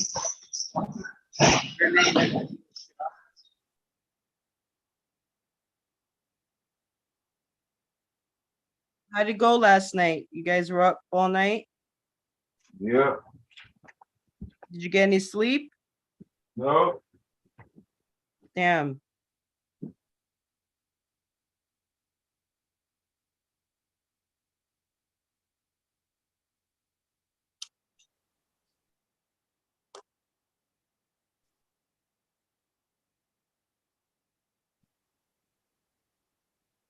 Did Bomb have the Hump Day Wednesday thing?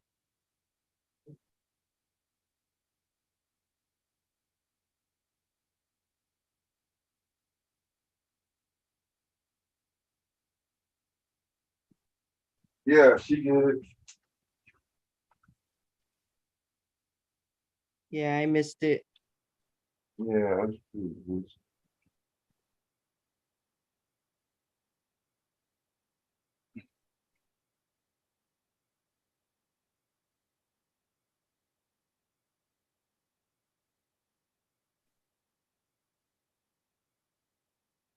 So Dev, did you hear about the sturgeon moon that's gonna happen tonight? Yeah, I read about it. I seen the Yeah. moon the other night.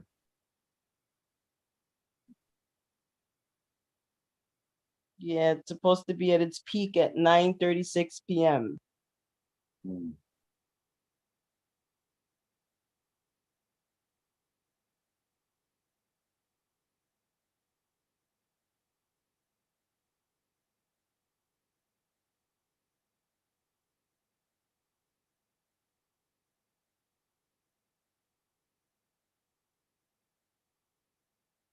Well, anything on anybody's mind?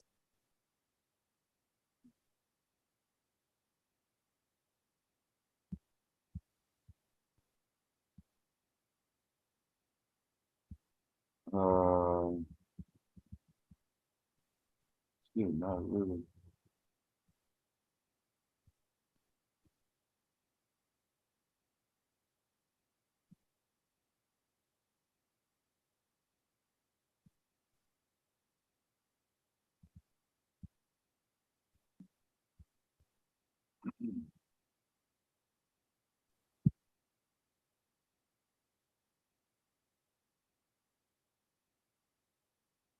Oh, he ain't gonna be able to come up. Who? Some dude. Oh, he's trying to get in? I don't know.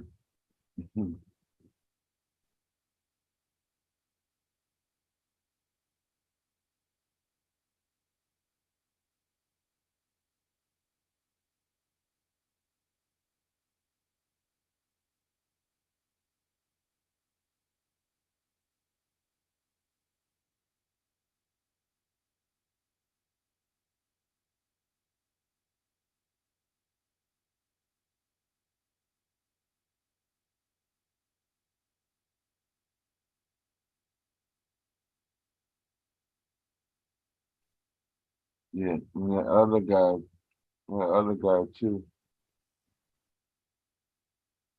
The infamous one? Yeah. What did he do now? Oh, nothing. Y'all already up here. Y'all ain't gotta let him up. Oh, okay. Yeah.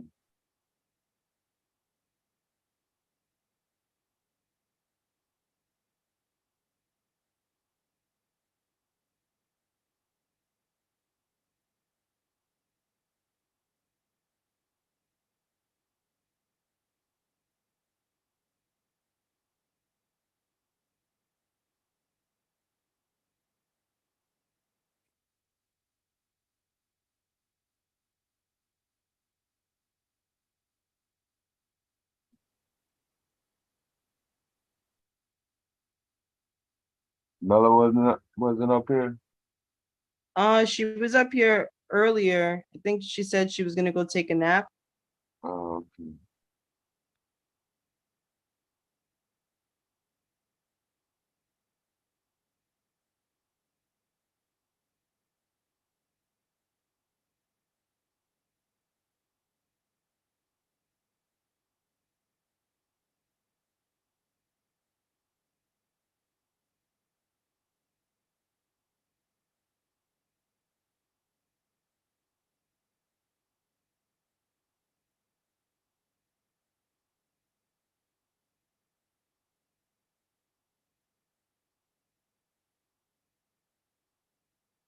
Well, any movies you want to see devastating?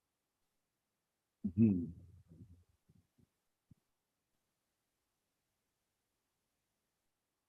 Nah, not really. I don't have anything on my list right now. I think I do, but I forgot the name of it.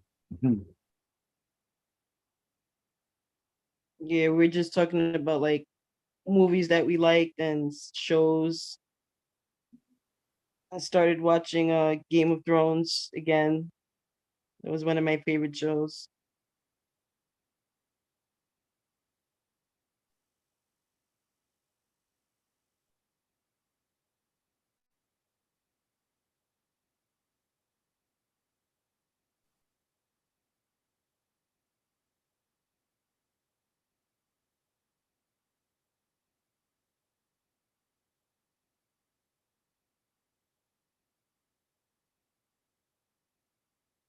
So did it get cooler on the East Coast? A little bit. It's about 80, Yeah. and it's supposed to rain. It's supposed to rain soon.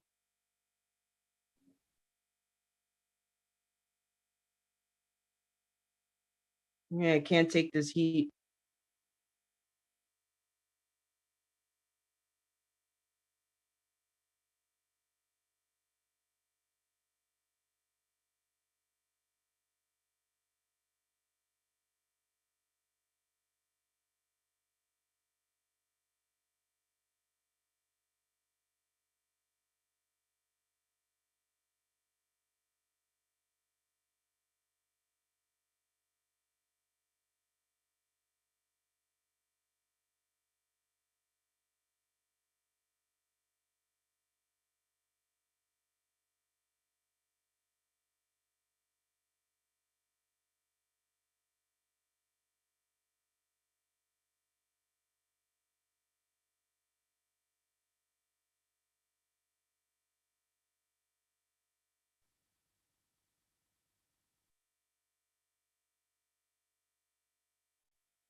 RS is coming up. Yeah.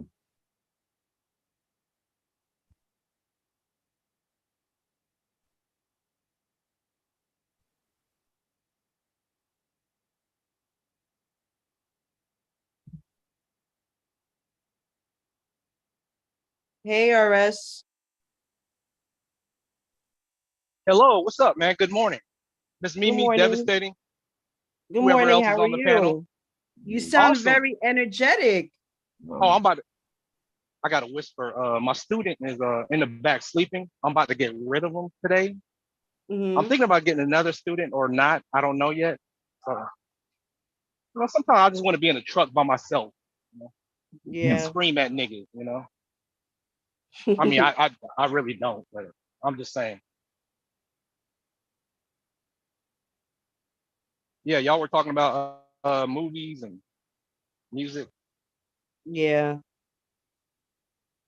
So that's cool. You like Nine Inch Nails. No, it's only a few tracks that I like. 9 Inch Nails. The day the world went away, and a track I think from their first album, Ghost. It's kind of melancholy, but I like it. Yeah. Yeah, they have one that I like. It's called Right Where It Belongs. Mm-hmm. Is that the song you're talking about? No, I think it's Ghost something 1 through 4. Oh, Ghost okay. 1 through 4. Yeah. Okay. Yeah, a lot of times when I listen to music, especially Trent Reznor, like I can come up with a scene or something, and it helps me when it comes to writing. Whenever you have writer's block, Oh yeah, I like to write too. like that one song that I mentioned in the chat called "Empty Places." It's a very sexy track. I like that track. When I was watching Gone Girl, yeah, Gone Girl's an awesome movie. I like it. Psychotic woman. Yes. I question whether or not do I like psychotic women. That lady was psychotic. She was. Yeah. I think she was, she did all that stuff like to punish her husband, and then also to keep him. Yeah, because she was she published the book as a child, and she had fame, so she was like, in her own mind, or she was like a celebrity. Right. So as she grew, so did that book. Her character in that book, it grew. So, but when Ben Affleck came around, he saw her as a celebrity and not as a regular woman, and she noticed the switch up, because I think her biggest gripe in the film was like, help me out. He didn't want to be like a stay-at-home dad or something, or at home father, like stay-at-home husband. Yeah, because she was like the breadwinner. Right. Yeah, she had a child in the end, but it wasn't his. Oh, really? Yeah, you don't remember that? You don't remember that scene where she set up her Y'all telling the movie. Y'all telling the movie. Oh yeah, sorry. Oh my God, Silent, I'm so sorry. Okay. I mean, it's not like you're really gonna see it. So okay, yeah, you're right. No, I think Silent did. I'm so sorry, Silent. I thought you left. Hey, what's up, Silent? How's it going?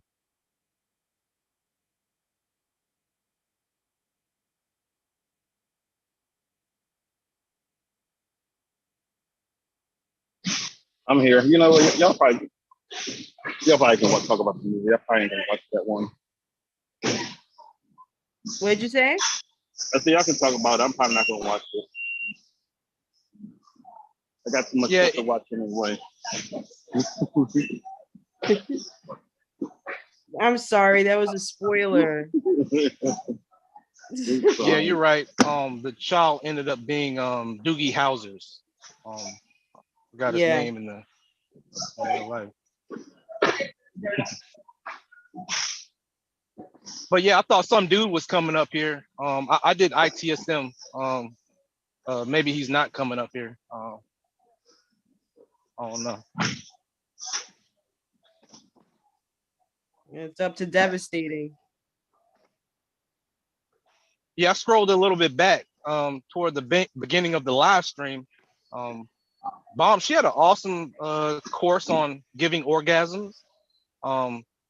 Shout out to her.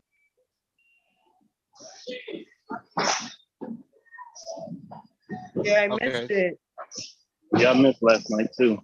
Yeah, I missed it because my daughters went to work and then they had a work dinner, so it was just like it was one of those rare occasions where my husband and I are like alone in the house, so we just wanted to like spend time together. So that's what y'all kids call it nowadays? Yeah, spending quote unquote spending time.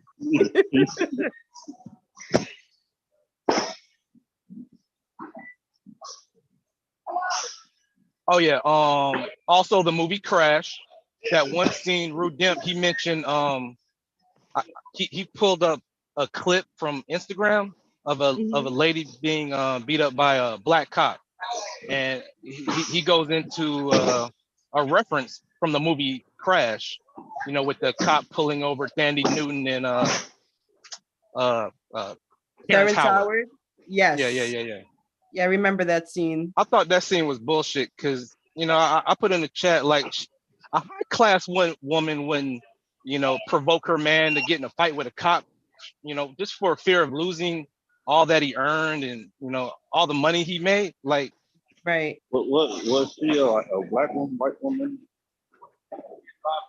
Thandie Newton? Yeah. Who y'all talking about? I don't know her ethnicity. She's mixed. Okay.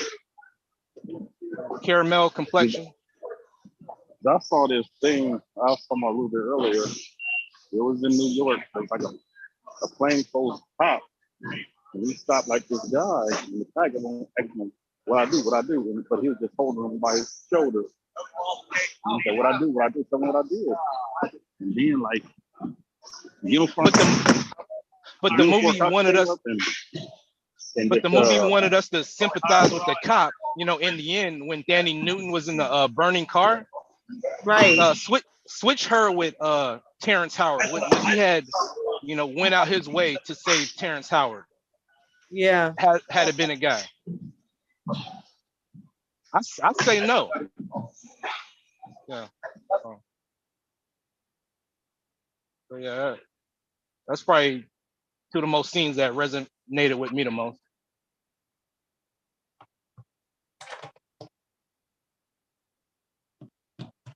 Currently in Indiana, decided to call up.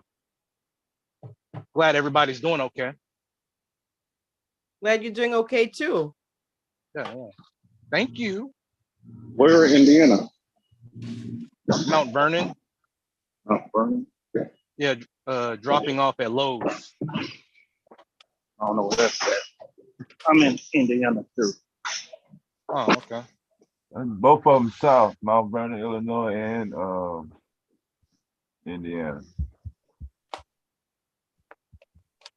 Yeah, I don't think I'm like a real truck driver yet because I'm not good at you know, giving highway exits and highways and. Yeah, you can't come up. Yeah, I'm just turning the steering wheel. That's it. Everything's automated. I feel like I'm special ed. Like my truck has training wheels. Yeah, I'm dry van now. I used to be flatbed.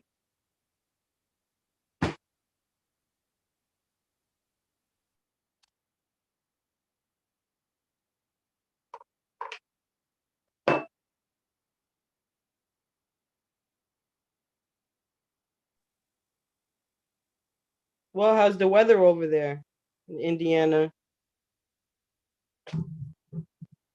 79 degrees Fahrenheit, clear skies, light traffic. Not too bad. Mm-hmm. Yeah, I'm actually 19 miles away from delivery. And I'm gonna go head back to Nashville, Tennessee to go drop off my student so he can graduate, get in his own truck. And he's been with me long enough. He knows how to back. He knows how to do a pre-trip, pre-plan, because the school that he went to didn't teach him none of that.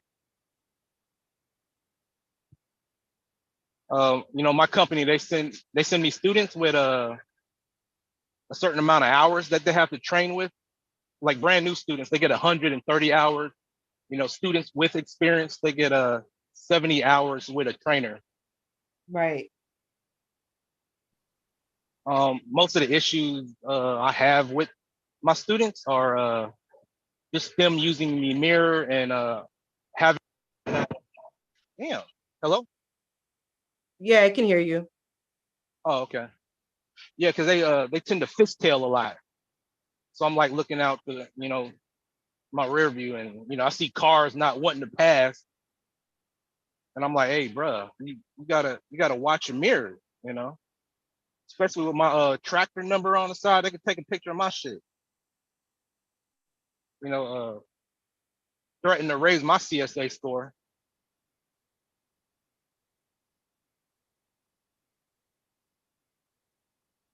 So you like driving alone, huh? Well, not always. Last week I had 2 students, so it was like 3 of us in the truck, and one of them quit because they had issues with their pay.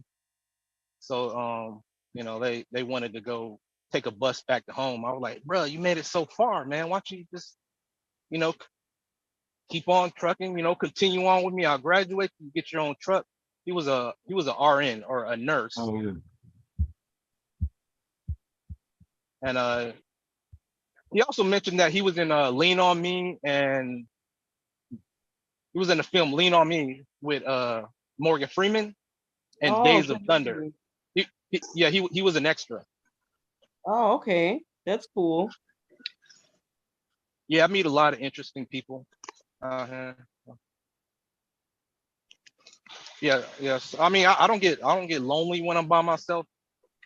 You know, I be talking a lot, so you know, just having students, you know, it's good company. Yeah.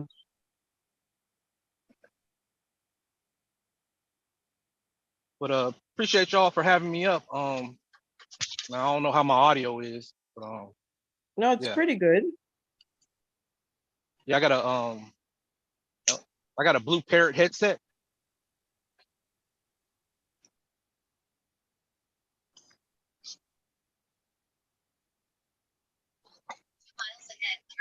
You guys got planned this weekend? Well, Sunday I'm going to Florida. Nice. Yeah. Just going for a couple of days to visit family. Okay. What about you? Devastating working? I'll probably be somewhere. Oh. Good morning, guys. How are you? Hey, good morning, Puzzle. Miss Mimi, Oh, Deb. How are you? Good. How are you? I'm good. I was Morning. coming up to try the New York City ferry, not the Staten Island ferry. The ferry I'm talking about doesn't have cars going on it. And it actually goes like through the fiber, like to Manhattan. All of them lead to Manhattan. So they have it from the Bronx, Queens, Brooklyn. Can you guys hear me? I can hear you. Oh, okay, yeah. And it's like when you go on it, it actually feels like you're on a airplane in a sense. That's how clean it is. So I was just saying that maybe you want to check it out. It actually makes you feel like you're getting away for a little bit. It's like usually an hour ride. Yeah, definitely want to do that soon. And it's only $275 because it's part of MTA. Yeah, that's not bad. Yeah. Are you ready for the upcoming school year? Yeah, I am. Usually around about this time it gets to be like, okay, I'm ready to go back. But then ask me like a week later, and then it just in the beginning it's a lot. It's a lot in the Yeah. beginning. But I do miss being around the kids because I do enjoy it. Hey, so are kids still doing the Zoom classes? You know, being at home, taking classes? I think it depends on where you are, which state. I think some states still do it. New York it doesn't have hybrid so much, but if you had a reason for it, you can put in for it. But mostly everybody's back in. I'm just a little worried about monkeypox coming around right now. Oh yeah, me too. Me too. Because it seems like they're stressing it more and more as we getting closer and closer to September. And I also saw like on the news in Atlanta, there's like a couple of schools that are having outbreaks. So I'm like, please, I really don't want them to mandate any more vaccines. Yeah, man. School administration, they're real strict with the you know, kids waking up early and being present on time in front of the laptop or school computer, making sure they have clothes on or their teeth are brushed. I'd be like telling my sister, man, Really? hey man, you better make sure you know my nephew takes his you know schoolwork and his homework seriously. What state are you speaking about? Because or which well, even in I South guess New Carolina. York. Yeah, it depends because like here in New York, you have charter schools and then you have the public schools, right? And the charter schools can get away with more stringent rules. And if they don't like something that you're doing, they can kind of get rid of the student, right? But public school is for everyone. So even in remote time, I have people that didn't come to school at all. And guess what? Because of COVID, everyone got promoted, whether you were there or not.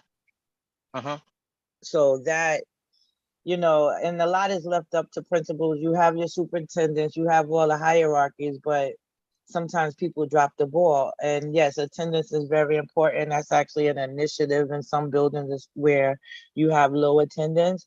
But Yeah.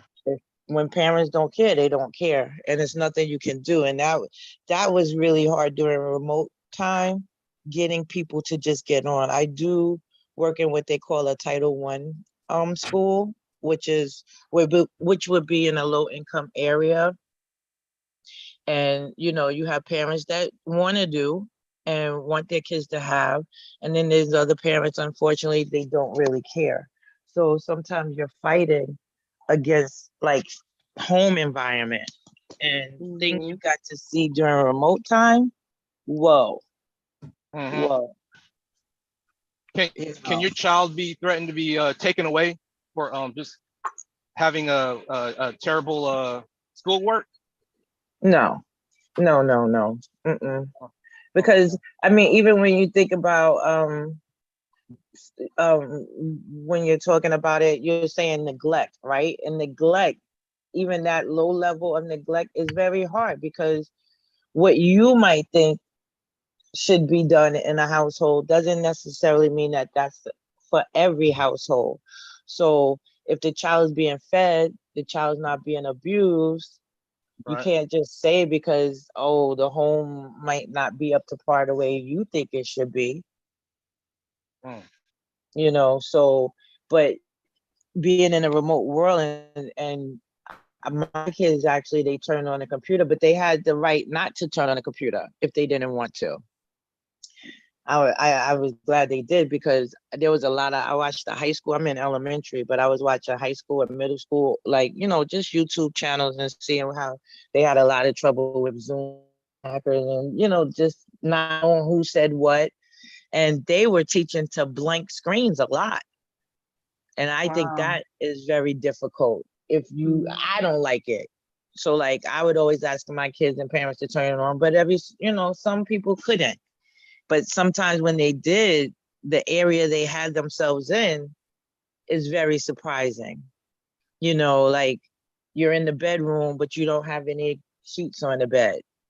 Like, most people would try to we would think about putting ourselves in a little corner to not show our area if we felt like. I mean, I've had people arguing. I had parents arguing, cursing, having to take them off.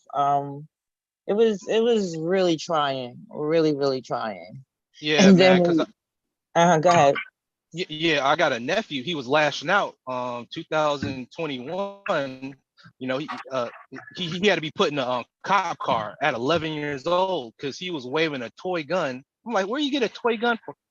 At a shopping center. You know, um, you know, and I got a phone call from my mom, and I was like, stuff like this permeates to like school. School can see this. Like, they can tell if a child's being neglected. My dad, his grandfather, was, bought him a pit bull, and while I was staying at my dad's house, I heard like dogs fighting, and I knew it was his. I looked and saw him and his cousin like making the two puppies fight, and they were damn screen recording it. And I was like, bro, are you serious? And I told my dad, I was like, hey man, what are you doing? So I don't know what's wrong. So my mom, she'd be like, she wants her kids taken away. Yeah. So. Yeah. Well, I don't know. As a teacher, we're mandated reporters, right? But the way that I feel, that's not. I don't always believe in systems. I would rather like talk to the people to see how I can help them. So like, even in my school building, right? So I teach in one grade, but I am always volunteering. I'm always talking to children, just walking through the hallways. I see you, I might say, hey, how are you doing today? That's nice. Sometimes people need just a little bit of encouragement. They need a little help. I've had families, so they've had multiple children. So I've had multiple of their children. And I've seen parents that, they needed a lot of additional help and maybe didn't really receive it with receiving it before or even trying. And now maybe 4 years later, I see them with their younger kids, they're doing better. And so I'll encourage that parent. I see you've grown so much, you know, how can I help you? Always, you know, call me if you need me. When you leave my room, doesn't mean I wouldn't help you, because we don't always connect with every teacher or everybody, right? So I try to just let parents know I'm always available. And with kids, a lot of times my room is where they kind of like, there's difficult kids, like say at lunchtime and they can't go. They may ask, could they come sit in my room? And I am strict, but I'm also a person that actually talks to them to see what's going on with the children. And sometimes if you know they have a home life that may not be the best, I try to give them something in school, like to make them smile, you know? So even though they might have come to my room because it's sort of like a detention and they know they won't leave me because of the teacher that I am, but at the same time, I try to talk to them. And even I've only had one case, and that was this year, that I had to do hands off of a child where she was there and that was it, because I thought we were making, you know, I was breaking ground with her, just talking and giving her a different way of looking at things besides what she sees everything in her environment. But this child actually stole from me, lied. So at that point I had to like say, okay, you're here, but and I don't like being, that felt very bad for me because I always feel like every child is reachable in some kind of way. So that was disappointing that there was a child that I just couldn't, because my career is actually important to me. And if you're making up lies and you're not even my student, I didn't want to deal with that. Yeah, my nephew, he's given a lot. You know, I remember going to my mother's church and the pastor saying, we gave the children so much, you know, as far as like gifts and presents and, you know, not letting them, you know, just have grit or whatnot, or facing life's challenges or earning something. Right. Instead, we, you know, we buy them devices every holiday. You know, they get Well, devices. all children need structure. Structure is Mhm. very important. You know, people might think you give them everything. That's not always the best. Um, Children they actually do really well to me when they have like a schedule, is structured, they know what's going on, and that helps a lot of people. There's a lot of things that people don't want to take time to understand about people, children. And I always think like children grow up to be adults. So sometimes I guess that's why I'm always looking at it. Some people are like, oh, I think they, you know, just need a little more time or something like that. But I just find it's hard sometimes fighting against environment, because the school building is nice and you can see them thriving, but then when they get outside and the things that they're into and the things that their family are into, you know, you're like, you just feel like, do you do recess? yes, they have 50 You minutes. know, recess? Yeah. Okay. When I was coming up, we had recess. We had a kickball. Shut the fuck up. Somebody honked at me. I'm driving too slow. Yeah, we had kickball. We had musical chairs, and they were like hour-long recesses. You know, I mentioned in the chat yesterday, moving recess to start of the morning, start of the school day, because Miss Mimi was talking about ADHD kids. You know, because they're very hyper, or some kids are very hyper in the morning. And you want to kind of drain that energy through exercise Well, also or activities. they also have brain breaks, like when you're at, you know, you might be working on, let's say you're doing math, social studies, whatever. Maybe every 15 minutes you can have a break, and it's called a brain break, where you're doing movement with something academic, or it's just movement for the moment, because that actually stimulates the brain. Also, there are like seating things that you could sit on. There's things that you could put at the bottom of chairs to let children. There are some children that actually need to move around more. That's sitting down. Everyone's just right there looking at you and they can't move until the bell rings. That doesn't work for everyone. And medicine is not always the way. Right, Sometimes I you agree just with need to that. give people the support to teach them how to deal with maybe areas where they need strengthening, because we all have areas that we have done things to compensate, we just don't recognize we have. So yeah, there are things you can do with children with ADHD, and it doesn't have to be medication, and it doesn't have to be looked at as negative. It's just a support, and if I you remember give back them in the days they resources. used to recommend Ritalin, Yeah. like damn near comatose the kid, Right. in the classroom. But I mean, they got a lot of breakthroughs on education now. Like you were just saying, we learned that you could retain more information in short segments than sitting there for 30, 35 minutes straight. Right. Some kids do need to move around, and some of them learn by actually doing activities, especially for the younger ones, to Right. reinforce their education.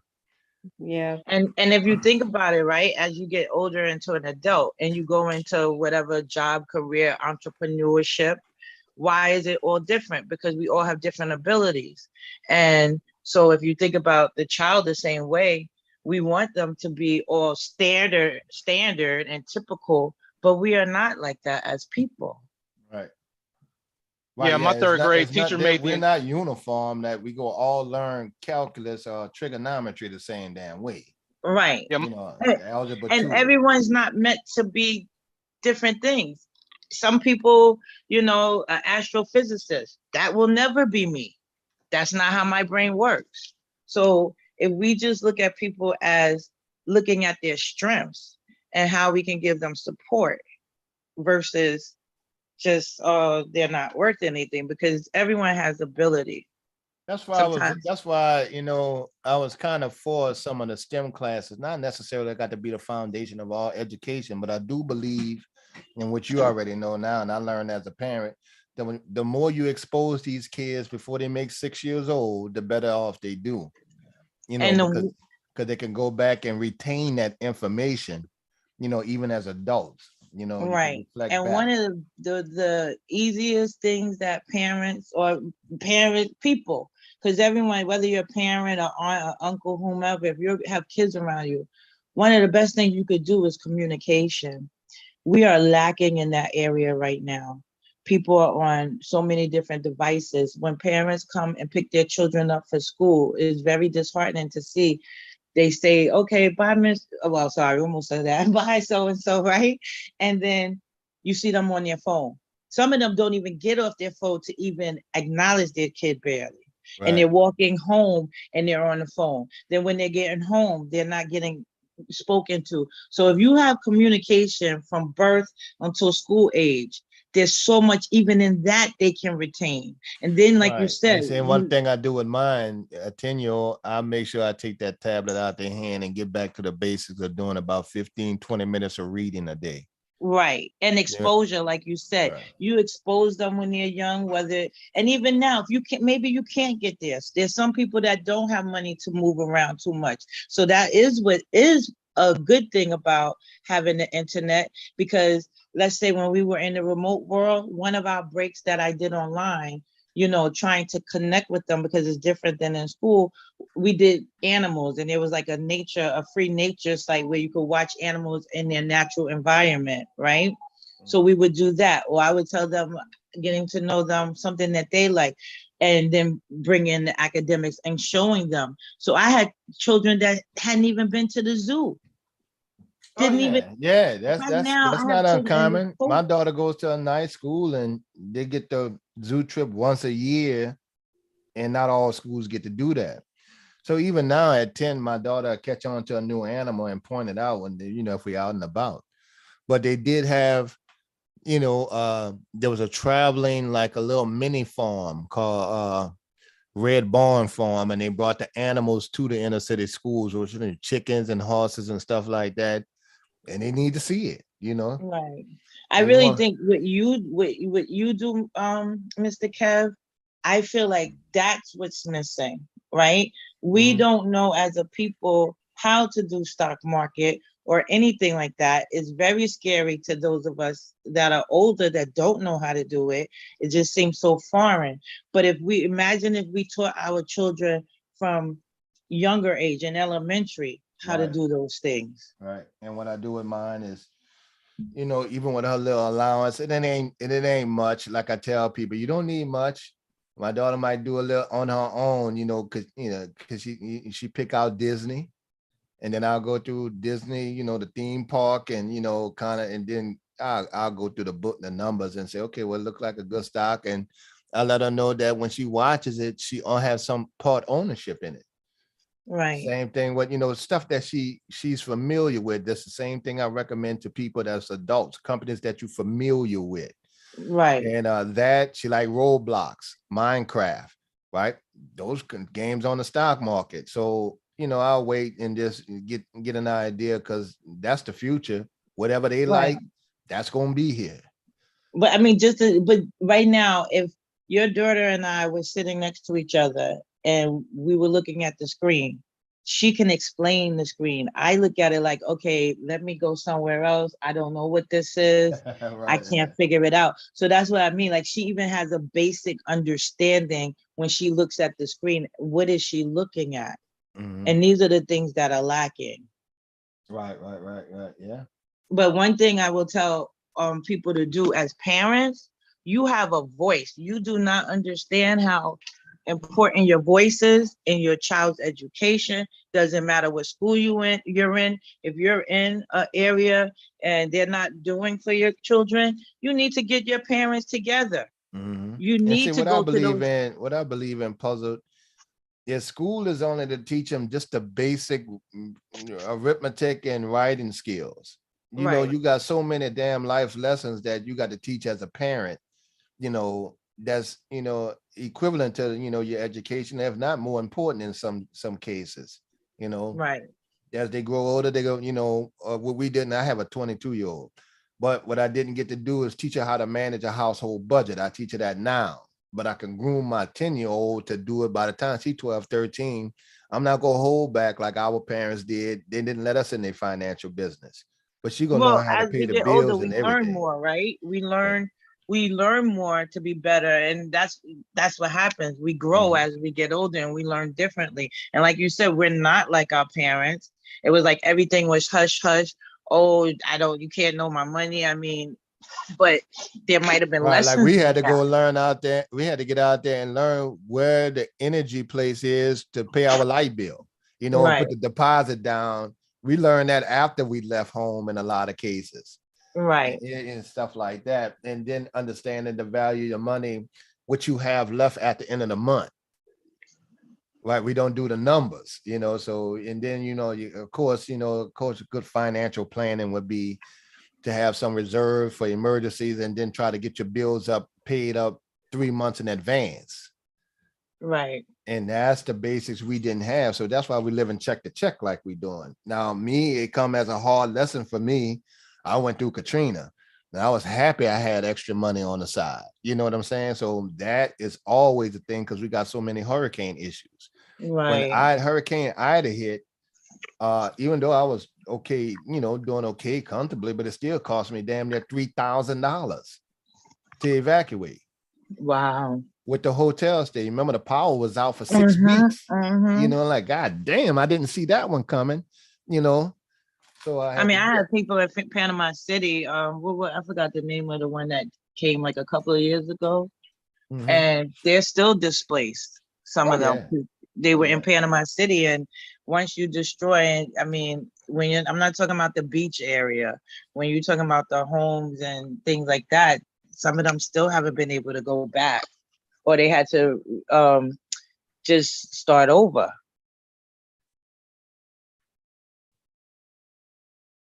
Hello?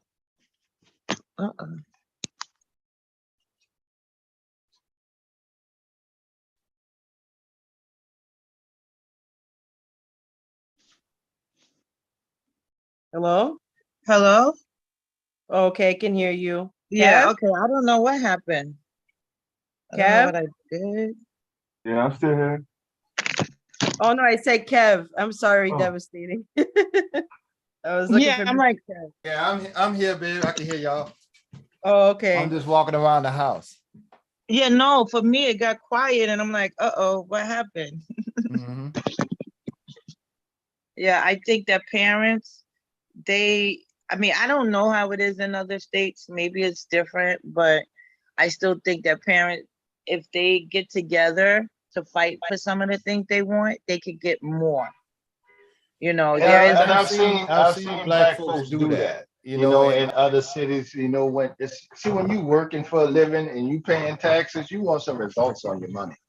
right. And that's why I said they can have a voice. And people don't realize that. If they really have parent committees, they can change things that what's happening in the school. Right. And they can go higher Now, up see, than the our school biggest building. problem down here in New Orleans is our city hall so messed up, and they're not prioritizing. Just like any other city, they're not prioritizing education.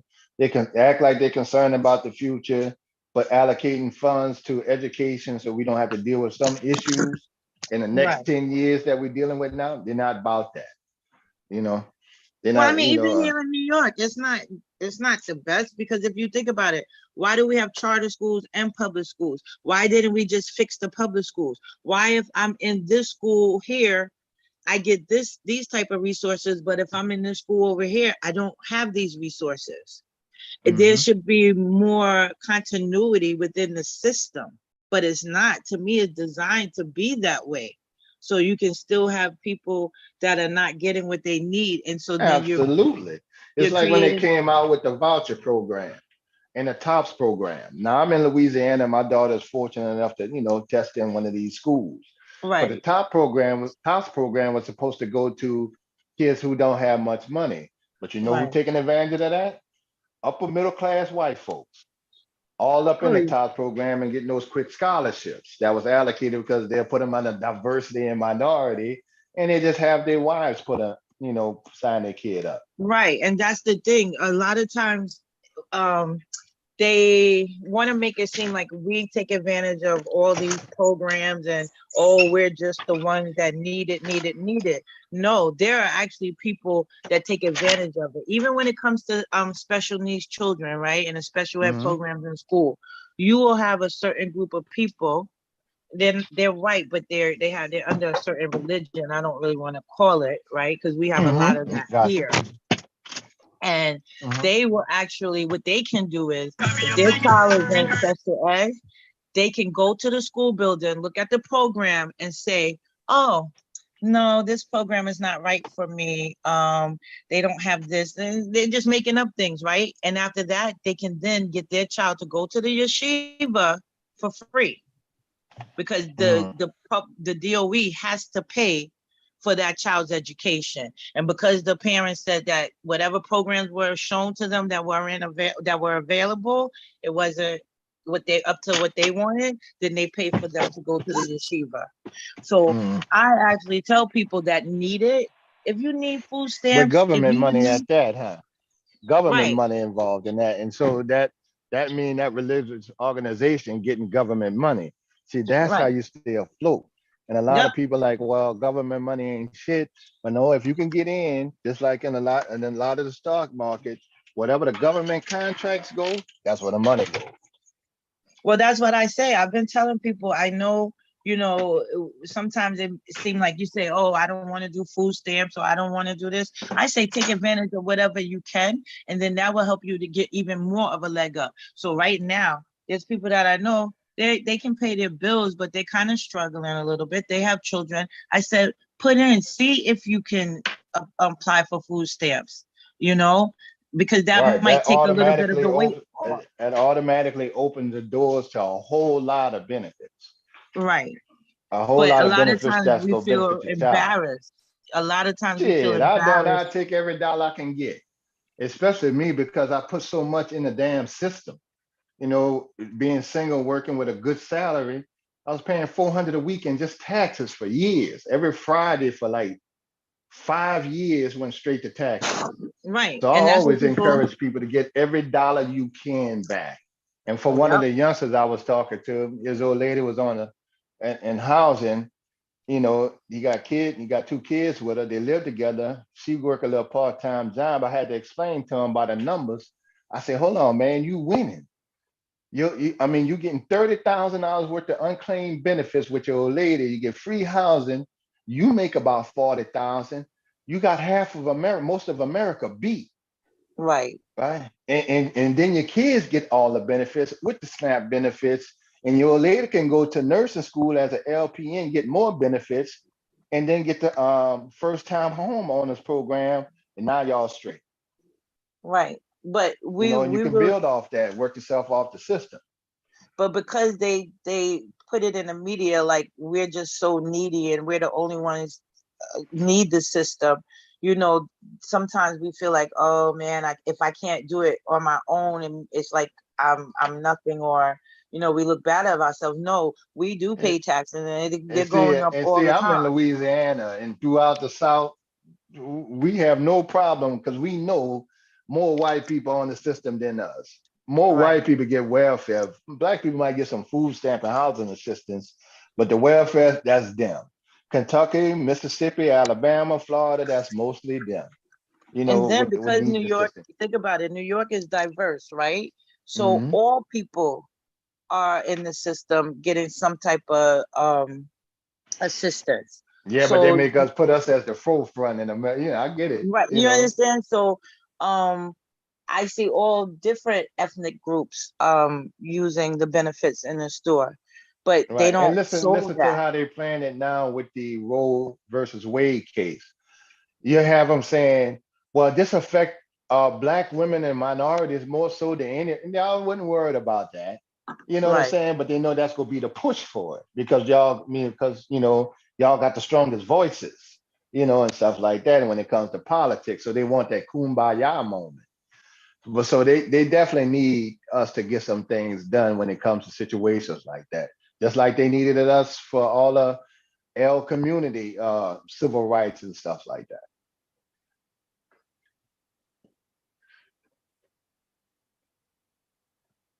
But I definitely follow the politics to see how everything flows with everything.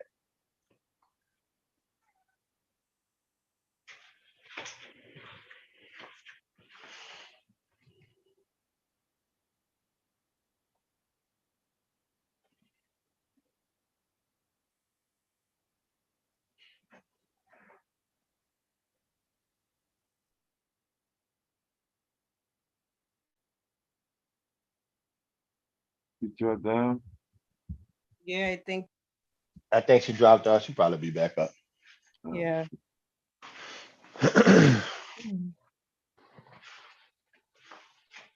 But I see Miss Minnie, that's when I be talking. I'm like, oh no, the glass half full to me coming from the south because I see number wide open opportunities that wasn't there before that was definitely holding us back. Right. Just not as a people, but as just American citizens. Now it's up to them to grab on to it, you know.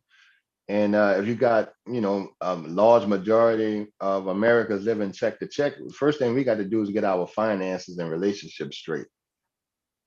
I And then agree. and then move over and then move on from there. I agree. If everybody can work together and stay on the same page, you know, Mhm. and uplift each other, and stop with a lot of the jealousy. Like when you see one person come up and you didn't come up yet, stop Right, trying to right. tear it down. Just support that person. I remember watching the Tuskegee Airmen with Larry Fishburne, right? Mm-hmm. And you remember his plane was messing up and he landed in the field, but he landed in the field, but they had some slaves looking at him, right? And when he took Mm-hmm. off his helmet, they realized he was black. And one of the slaves turned to the other one and he said, "It's a black flyer." And he looked at it with a sense of pride. So whenever, you know, and that's just my thing. I'm always happy to see another brother make it. Even Yeah. if I'm in the conditions that I'm in. That means there's that traditionally gives a little hope that you can come out the situation or some people made it out and doing better. Yeah. That's what, you know, so I don't believe in the hatred thing. You know, I don't knock nobody, you know. Jay-Z and what you calling them and LeBron them made money. I was a pro LeBron James advocate before he hit the NBA because you had black people knocking him by saying 60 million too much for somebody coming out of high school. And my thing was, how is 60 million too much when you had the two little Olsen twins damn near worth $1 billion before they became teenagers? Why is Right. that not enough money? That's too much money for him, but for them it's okay. They got actors in people in entertainment make the same money LeBron made, way younger. So I was like, well, let him get his money. Let him buy his mom a house. And then you go through the old stereotypes of, well, all black people go do is waste their money. That's not true now. In today's society, they opening businesses now. Like I always say, we made money, we ain't know what to do with it now. So now even the youngsters know figuring out what to do with the money. And I was saying earlier, my street friends was terrified. They wasn't spending over. They're like, oh man, that's the feds, man. Literally might have $200,000 in the house, cash, they kick in the door, and the double that they had the house in was worth 60. I said, man, hold on, man. They took that much money and the damn double cost 60. You should have just brought the double. Because at least when you go to jail, you still have some rental property estate charges, not feds. The feds can't the only one that can take your property like that. Put it in your old lady name. At least you have some residual income while you're in jail. With the kind of money they was working with. And like, shit, nigga, y'all got, and look, I'm in the strip club with one of them, right? This chit chat. This nigga here, and I had to call him on him. I'm in my UPS pants, right? You know, I took off the shirt. I'm in my UPS, man. This nigga sitting up there having a drink and stuff, and a couple of partners met up over there. He up there complaining about child support and the white man. I said, man, you just gave this girl about $200 fucking dollars. You can't, what the hell is you complaining about? I just did 10 hours out there in that 100 and some degree heat. You winning. And I had to bring that to his attention because it came so easy to him. Compared to American society, standards, man, you far ahead with tax-free money. But in his mind, he's being held down. I said, man, you got 90% of the white people beat. Shit. But he didn't realize that. I had to show him my check. I said, look, this is my check, man. He said, damn, kid, that's all. I'm like, yeah. Compared to him, it's little or nothing. Because he never worked a day in his damn life. He couldn't fathom the regular, everyday, American living and salaries. Right. And some people, even on YouTube, when they start saying, you got to make $100,000. What? Where? What? Really? That goes completely different in California and New York than it is down in any other state. You may need to make 100,000 in Cali. And from what I understand, they do in New York with the prices they have. Yeah, the housing and everything alone. Mm-hmm. Cost of living is high. And here it was 2 bedrooms for $550. $550? Yeah, that's what it was before Katrina. It went up now, but that's what it was, $550. So a lot of people are like, well, how were y'all able to make it? Well, shit, 2 bedrooms, $550. To buy a double was under $100,000. And then if you Section 8 both sides, well, you're making a little bit over $1,000 of extra income. Get 10, now you're in high, you at the 100,000 mark without even working. And that's opportunities that I realized that a lot of folks up New York and, in those high rises don't have. Like they may have 200,000 in the bank, but I might have 2 rental properties and my net worth is higher. Right. So we got to get, like we were talking about education, net worth matters.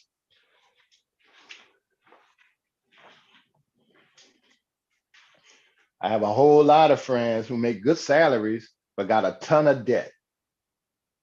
They're gonna be in debt for the next 10, 20, 30 years, even if they, focus on getting rid of their debt. 2 finance cars in the house with 1 kid. Just so they can have the 2 cars. Yeah, 2 That's new where cars, people get 2 their 2 car priorities. notes. That's where people get their priorities mixed up. Like they'd rather And spend. it's not a black thing. It's an It's a American people thing. thing. Yeah, Yeah, definitely. it's Yeah, a it's Western people. thing. Yeah, like And my husband was telling me last night that there was a guy that would come around in the neighborhood, always had nice car, jewelry, nice clothes. You know what they found out? They found out that he was living in an attic, right, spending all the money on clothes and everything. right. And the hood is that way. And when you get up to upper middle class America, look how many people got kicked out of their homes in 2008. 1 in 5 middle class Americans got their shit thrown out on the street. That tells you a lot. Yeah. And see, I think black folks dodged the bullet because we wasn't getting those balloon rated loans and all that kind of stuff there. Like shit, we dodged the bullet. I had some friends that got crippled by that. And the money that they had, some of the older people, money in their 401ks when it was up to the high 6 figures, came all the way back down to barely over 100 and something thousand that they could never make back up.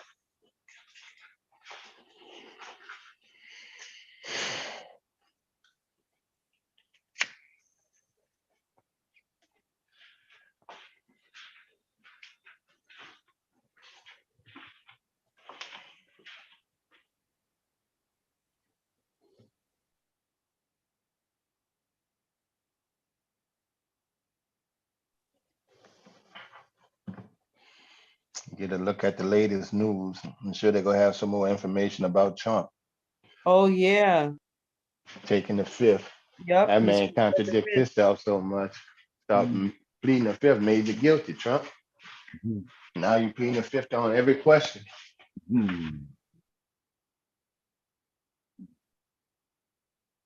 I know what's in that doc, what's in that warrant that they wanted to get out of his house.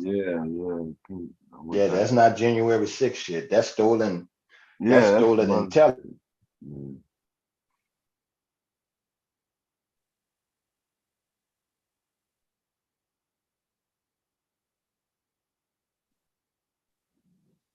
Hello?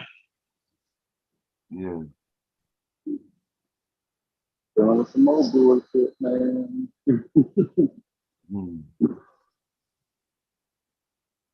Now they're trying to do a thing of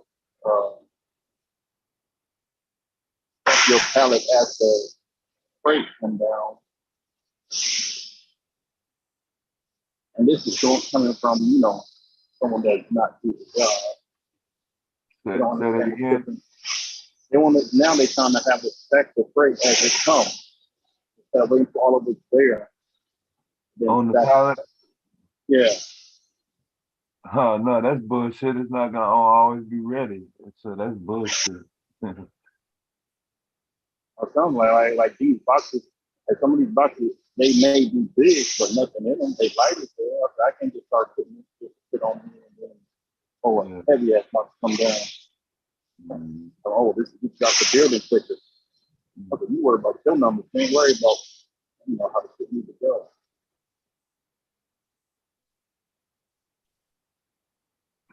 Oh, Puzzle said her phone was messing up. Oh, okay.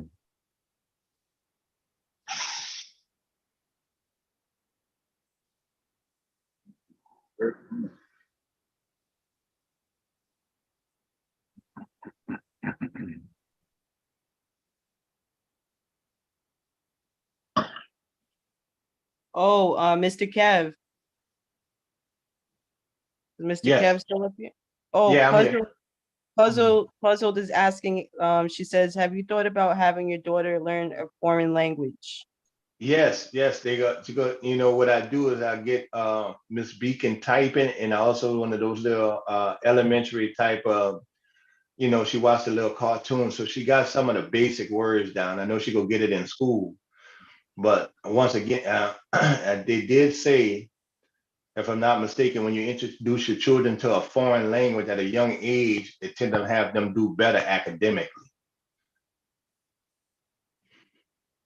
So yes, definitely. You know, one kid I raised, he took Latin, German, and anyway, he had English down and another language, French. So it's good that my daughter's school even offer those classes in elementary. Yeah. She almost feel guilty, you know. She actually said that last year. She feel guilty going to the new school as opposed to her old school because she could tell a difference in what they're doing in education.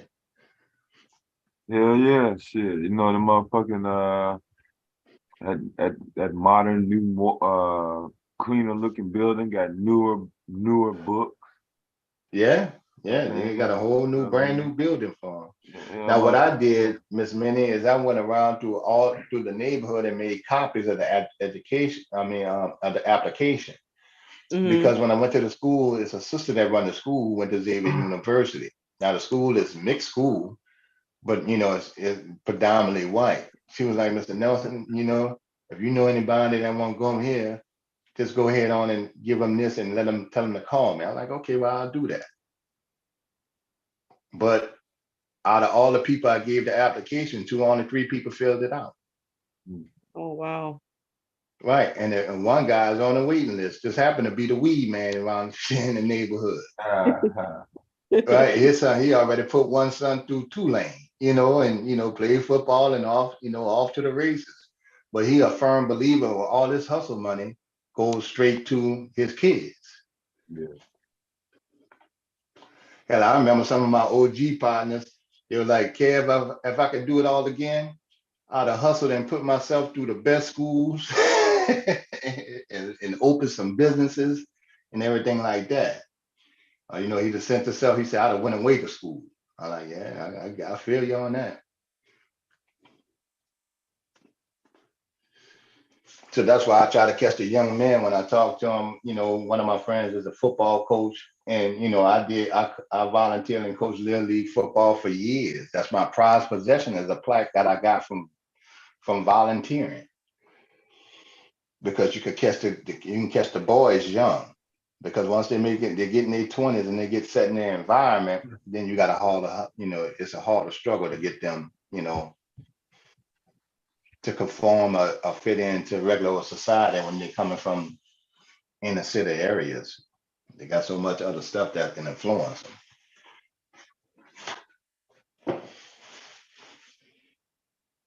Yeah, that's amazing, Mr. Kev. You're a great mentor.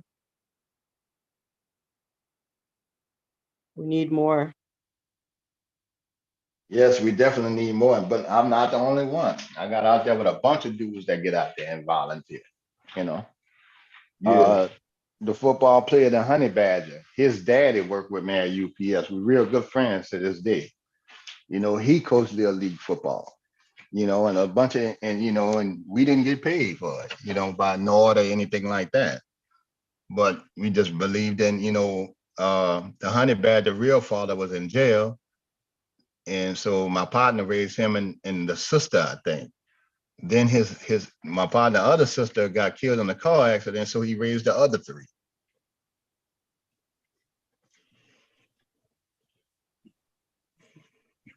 And so when I hear these manosphere dudes, man, I'm like, y'all niggas talking all that black community shit. You got no body of work. I can hold up my plaque and can walk around New Orleans with dudes that are now 30-something years old saying, hey, Mr. Care, what's happening, you know? And I forgot I brought them to a football game when they was teenagers. But they remember it. Hardcore hustlers, some of them. But they'll still make a beeline and come dab me up. And it's the little thing, like I told people before, I had a big brother right before I went to the juvenile system. That made all the difference in the world. Just to have a male around another young boy.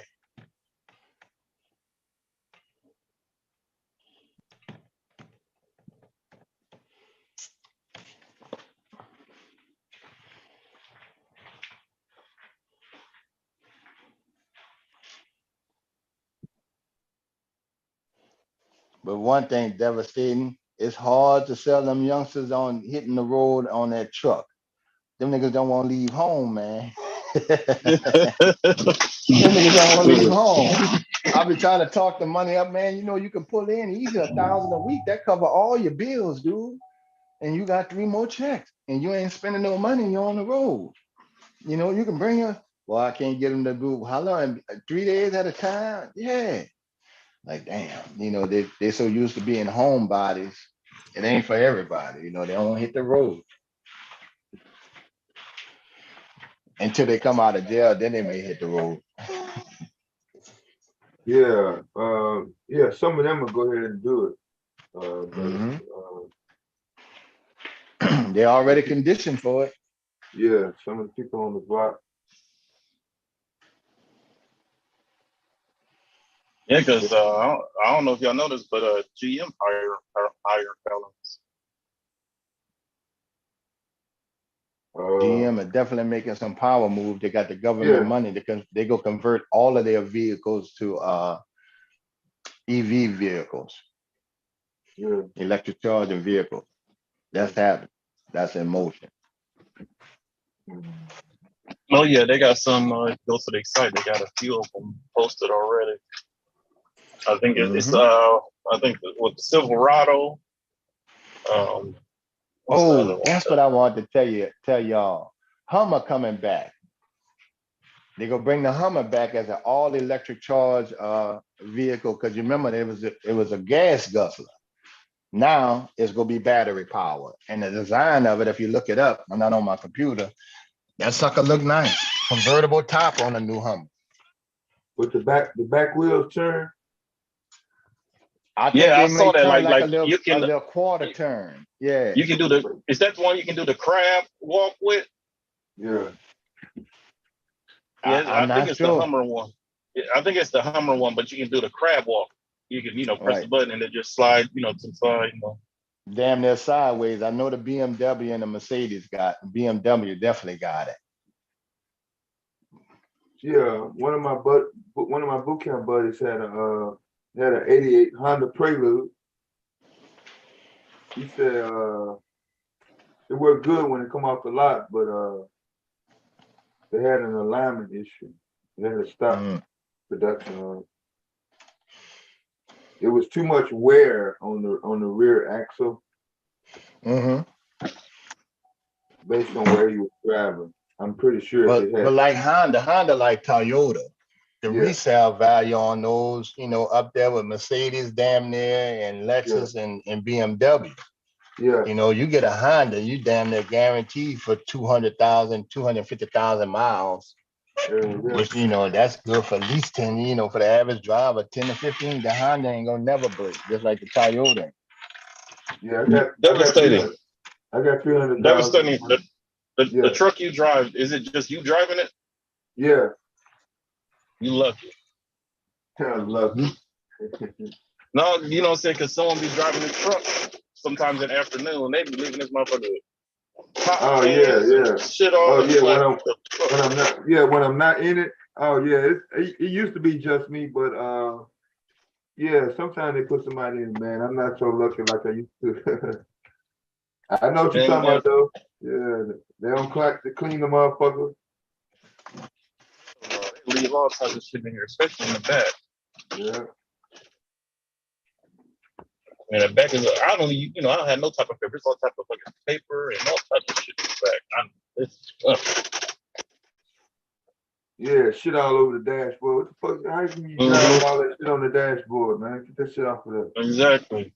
But once I get done with this my CDL training though, then that's when I'm gonna, because they just got all brand new trucks in.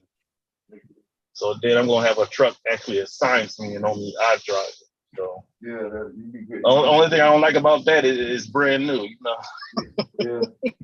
They ain't gonna want you to they don't even want you to fart in the motherfucker damn near shit. Any nick, cranny, anything. It's your fault. They gonna want that brand new smell to be coming out that motherfucker for the first 6 months.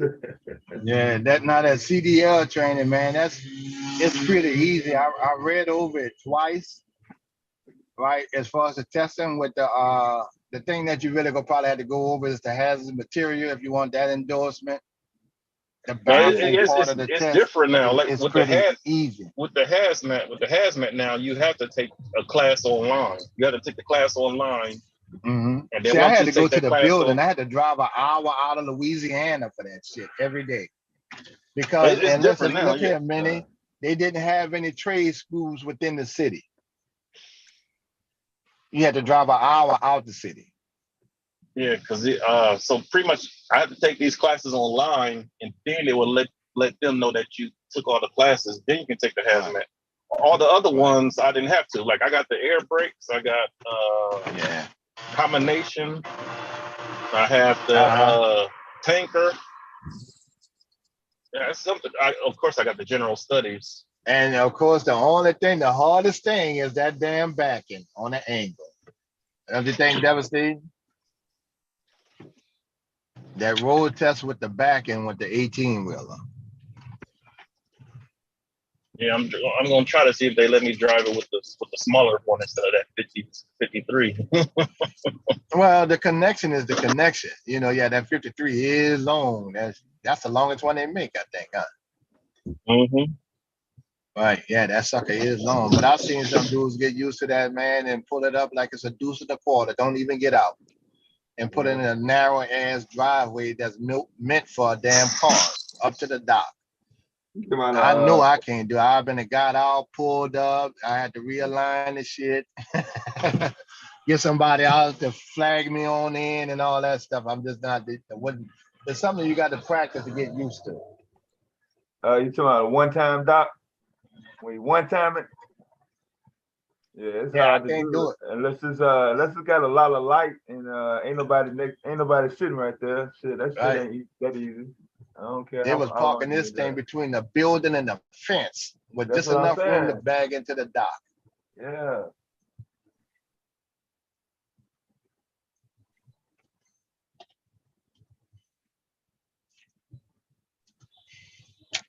I mean, like I was telling, I remember I was talking to the manosphere. They was talking about professional men and man, you get the fuck out of here with that shit. They set me They up. got blue collars, we got guys that make way more than y'all ass.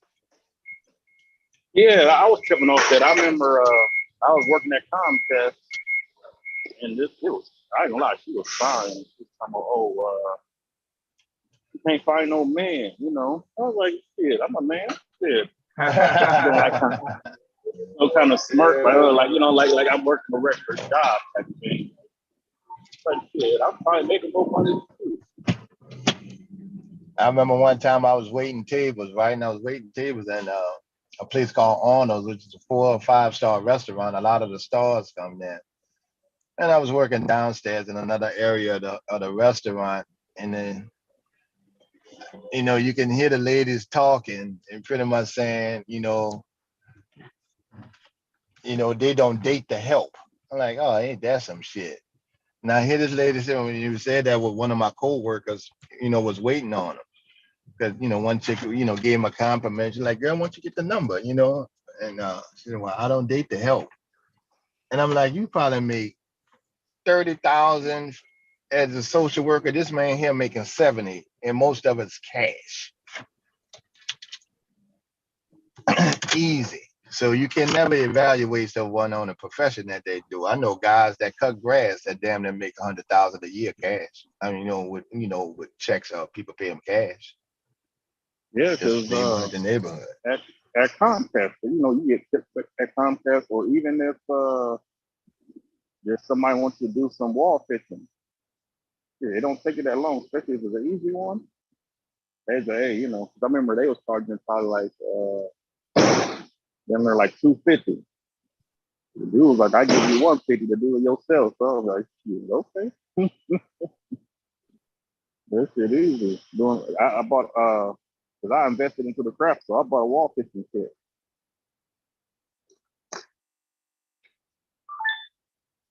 You just go up in that attic and, find your hole, drop it. And, it has a magnet on there. So once you drop it down, it's another little roller device.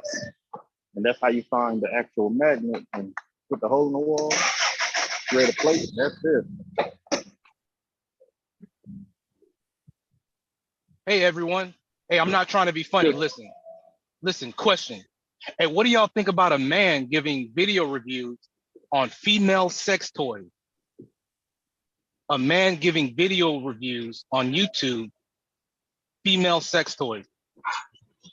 Well, you got to use the product to give an honest review. Wouldn't he have to be a woman? You have to be a woman to give the reviews. How would he know? Read what other people are saying in the comments of that product. Because Miss Miss Mimi. Yeah. Yeah, I'm gonna pull my car around to the front. I'm trying to do some brake work on it. So you know who's supposed to be in here, right? It's only gonna take me about 10 minutes. I gotta go through the back alley. Okay, no problem. You got it? Yes. Okay. I'll be right back. I'm gonna go get some coffee too. Okay. So none of them, both of them, is not allowed up here today. Okay, no So problem. Miss Mom, come back. All right. Okay. All right. Go ahead, Arya. No, I was only saying, man, what Bomb did was genius. Last night, just teaching people how to give orgasm. Like, I mean, granted, nobody was saying anything in the chat, but you know how many sex depraved people there are out in the world? Me and my sister were having a conversation. I was like, hey, man, because she wanted to do YouTube too. But I told her to do like because she does hair, natural hair.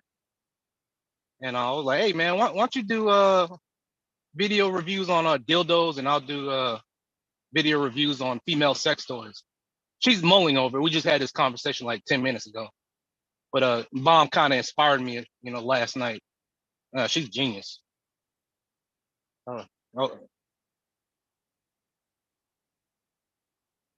Yeah, that's all I wanted to say. So I guess you're gonna go by this woman's experience with the toys then, right? Nah, because I'm in this truck. I see a lot of adult video stores, adult video stores. Right. And I could just pull up the one and just get a toy, do like an unboxing video, because unboxing videos are evergreen content. Content. Content that people always go back to, like building a house or. Right. I brought a weed, man. I was trying to fix it. This damn man had almost 400,000 views on one weed. Yeah. Talking about weed, marijuana, stuff like that. So yeah, this YouTube gonna be around forever. Weed eater, man. Weed eater. Oh, okay, yeah, weed eater. The weed eater, right? That and like they had different attachments and stuff, and he was just showing you how to work the damn weed eater. 400,000 views because people will go back to that product and look at it over and over. Same thing with Flossie Carter when he does the tech reviews. I done brought 3 sets of earbuds and had to watch his videos so he can break down what I'm looking for several times, because you'll go back to those videos over and over. I get what you're saying with that.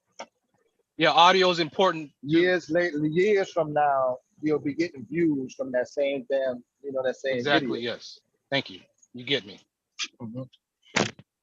Like I changed my alternator in my car. That guy had, in the Toyota, that guy had a ton of videos, and he hashtag Toyota, whatever part that you changing out and stuff like that, and it just pulled them to that algorithm. Especially kids stuff on YouTube. I'm gonna get my daughter into the Roblox game and do the gaming thing, and just record that with her and her little friends at school. They don't have to go live. I could just record them playing the game and talking. Yeah, that's a good idea, Kev. Well, they right there. She playing it anyway. Yeah. Shit. And now the concept of that is weird to us because kids would sit there and watch other kids on YouTube play a video game. Now, as wild as that sounds, you remember when they had the arcade back in the days, and you might have had $10 toys, and you ran it out, but you were staying there an extra hour or two watching other people play the games. It's the same concept. And at the same time, I don't think it's weird because I see an Asian couple, and they did the same thing. Let their kids play with toys. They got so many followers that now they got their own toys. Yeah, the toy review. Yeah. Rob's toy review. Yeah, they got their own toys. And they made a killing with that. Yep. They had companies actually sending their kids toys for the review and paying them to do so. Now that was frowned upon later on when they found, but some people made their money and gone. I looked at the one and they rarely got something for black folks like Mama Cray Cray, a lady that lived, married lady that lived, had two daughters that lived in Florida, and they would go to Disney World and record it and stuff like that, make little videos. And she made a killing, patenting the name Cray Cray. Yeah. And then it's this one lady I watched. She got a lot of views. It's called Cooking and Twerking, and that's what she do. She cooks and twerk at the same time. Yeah, I can believe that. There's something for everybody, man. Yeah, you know, and a lot of people get stuck on, you know, the gender stuff, man, but everybody got something to offer. Even if it's just regular conversation or commenting on what's going on in the news. Because your subscriber base, they're looking to you to bring the new, fresh news. We like YouTube because we ain't got to watch a whole hour of the news to get the story. And hell, if I want the story right, I can get a regular commentator, YouTube creator that's gonna go a little deeper than a regular old news channel. Yep. So it's wide open for that. But the whole sex toy thing, Bomb been doing that for many, many moons. She was the first YouTube internet person to do it. And I followed the stop. When I got on YouTube and heard all the turmoil for dating and looked at all the dating apps, white and black, I just bought more stock in Match.com. They own Christian Mingle. They own all of, the top brand dating sites. And I be looking at people's subscriber count. I be looking at people's subscribers count, and I'm like, how are you struggling to get 1,000? Some people, have been streaming for like years, and they only got like 2,000, 5,000. I got to angle it. So there's so much content. You can work with what you work with in your lane, but when you get to those YouTube suggestion boxes, the way you tag people and stuff like that, or tag events that draw you to that algorithm, that's one of the key goals. Yeah, there's so much content outside of gender war that you can be talking about, man. Right. That's why I get thrown off, because I mainly hang around Bomb Channel, but I heard them dudes on the internet. That's not gonna hold my attention. Talking about one gender or the next. That ain't helping nobody do shit. Then, to be honest, it's that drama that fails. I know, like me and a person started our channels at the same time. I'm just doing cooking videos, but he doing drama, and man, his channel shot up. I think he even monetized now, getting donations and everything. Y'all about that drama? Yeah, no, everybody run to a fight. Nobody runs to a damn chemistry experiment.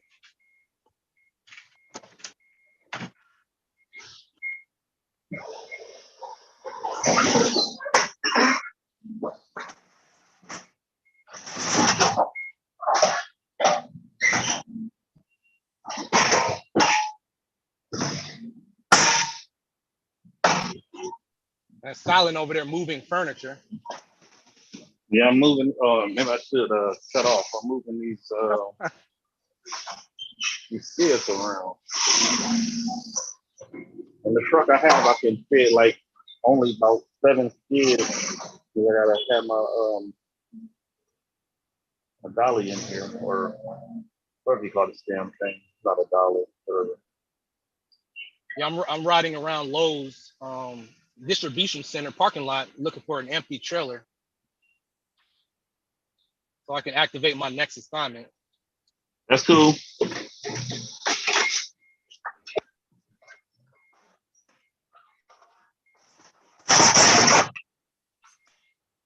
So So RS when question. Oh, go oh, ahead. I'm sorry. Go ahead. You were talking. Go ahead. You got Yeah, it. yeah. You mentioned your husband is Italian Greek. Did you meet him in the States or overseas? No, I met him in New York. Yeah, He was Jose, born right? he was born and raised here. His So he know how to cook then parents too, right? weren't born here. Huh?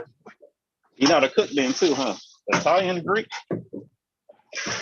Yeah, well, the Greek stuff, I always liked Italian food anyway, but there's some Greek dishes that I learned to make, which is pretty good. I make a little bit of everything. I make Spanish food. I Right said, now can I'm he doing, cook? That's what I was asking. He can cook too, right? yeah, he can cook. Oh, that's There's some good. stuff that he makes better than me. Yeah, that's how it is. Like my mom, boyfriend, he cooks better than her. Yeah, my daughter's stepdaddy cooked better than me. I like CJ. I like, oh, he good. I gave it up. But you know, it's rare. What throws me off, it's rare to find a man who can't cook down here. Oh yeah, that's That's it's 101. it's people that go to school just to learn how to make just salsa. Oh So, yeah. Yeah, you learn your 5 sauces, you're off to a good start. Hey Kev, hey Kev, hey, give me you just like put some those on good. it, put that on the end. Hey, give me like some Yeah, like it doesn't some matter. good New 'Cause I gotta Orleans take that one artists, too. music artists that give me like the heart of Louisiana, like That side over here. southern, You talk about like jazz or something. No hip hop, no rap, just real good. yeah, see, I I don't know I'll what you sing you call it. something, but the Talk thing about about the our music, man. jazz is a little different from jazz you may hear, you know, in Kansas City and in New York. Uh it is definitely a different type of beat because we had such a mixture with Native American Indians. So our jazz is a little different. Yeah, but yeah, I'll send you a little something, man. I mean, Trombone Shorty, he's a beast with Trombone it. Shorty. Right. Trombone Shorty. Okay. That is a natural. I mean, when I talk about naturally gifted, there's a video and that you can pull up on YouTube. It's I'm called writing all that Trombone down. Shorty versus Wynton Marsalis, right? Wynton Marsalis was like Satchmo, the king of jazz, right? With the Yeah, horn. I know Satchmo. Yeah. Well, here it's traditional to take that title. You have to battle the next guy. That the next guy got to battle the leader. And Wynton Marsalis was the leader, so Trombone Shorty had to battle him, and they did it in the House of Blues. Now the thing about this particular concert, this wasn't for everybody. This for the old school cats and the old jazz players to decide and vote on who the king is. And they had their little battle royal out there. Shorty won. Trombone Shorty won. He just that talented, and he did it with a trombone. We're like, God damn, you know, you can't fade that, you know. But and Winston gave it up to him and passed the torch. So that was a monumental thing. That's an ongoing thing until somebody can come up and challenge Trombone Shorty, and that's a hard feat. Hey, give me one more, and then I want to ask both you and Miss Mimi a question, but I want you to answer after Miss Mimi answers. You got a Give me lot of one more. jazz groups, man. Second line group jazz, you know, Rebirth Brass Band.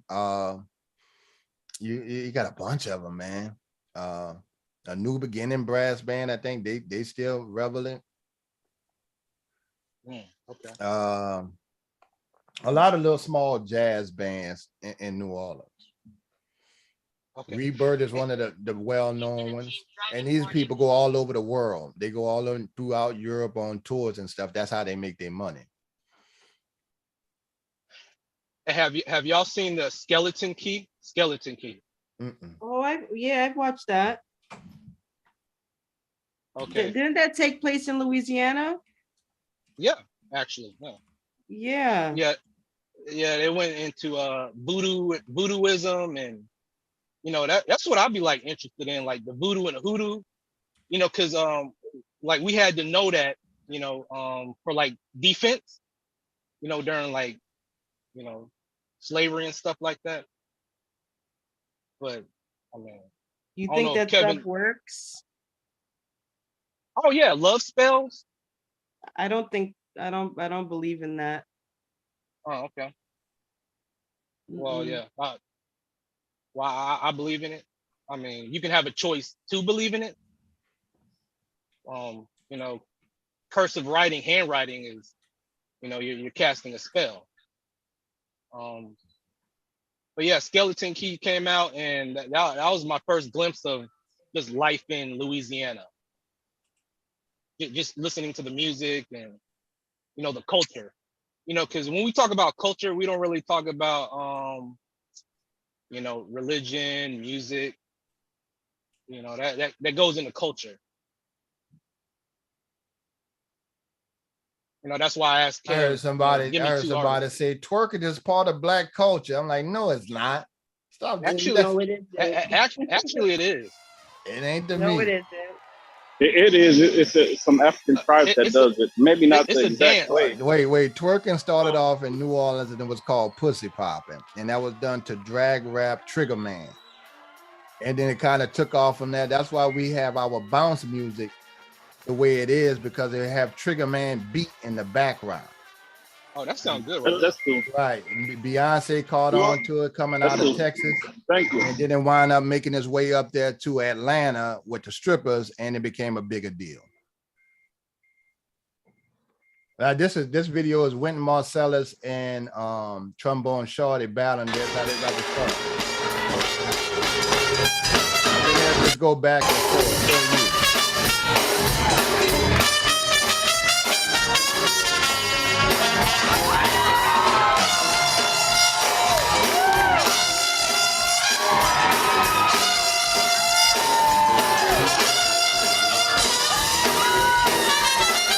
Can y'all hear that? Yeah, we hear it just fine.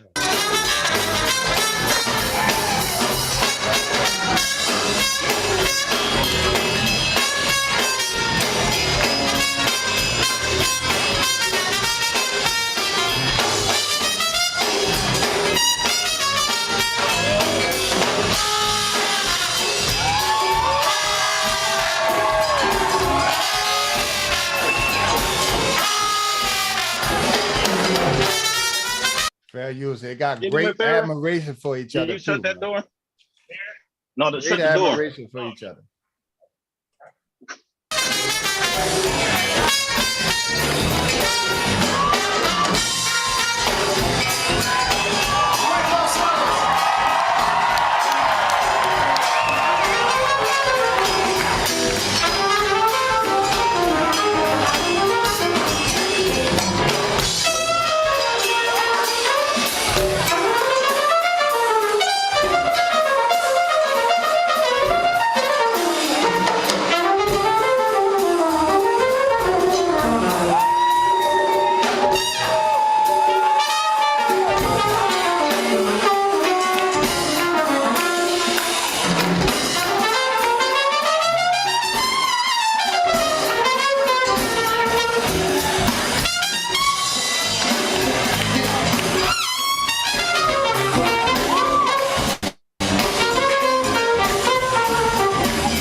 Hey, can you pause the video for a second? Yeah. Yeah, when I listen to this, I think of, I don't know if you've seen the film, with James Bond called Live and Let Die. Yeah, I And remember that old James Bond. Yeah, in the film, when I guess, my take, I guess when they bury somebody or funerals, they play this type of music and march up and down the street. Second line. The second line, you come up there. Yeah, that's a New Orleans thing. Well, what we believe in. Yeah, we don't do that nowhere else, but I'm listening. Yeah, we do it for funerals and marriage. for Funerals, weddings, bar mitzvahs, they don't they go party with it. And the thing is for partying thing, what we do with the funerals is, you know, we mourn differently for funerals down here with our culture. We may mourn the dead and, you know, sorry to see him go. And then after we lay him down, you lay him to rest, you know, they'll, you know, tighten up the music and then celebrate, knowing them, celebrating his life. You know, you might say, well, Johnny, you know, was a cool dude, but he owed me $5, but fuck it. You go put out a little liquor and we go, you know, just celebrate knowing him, you know.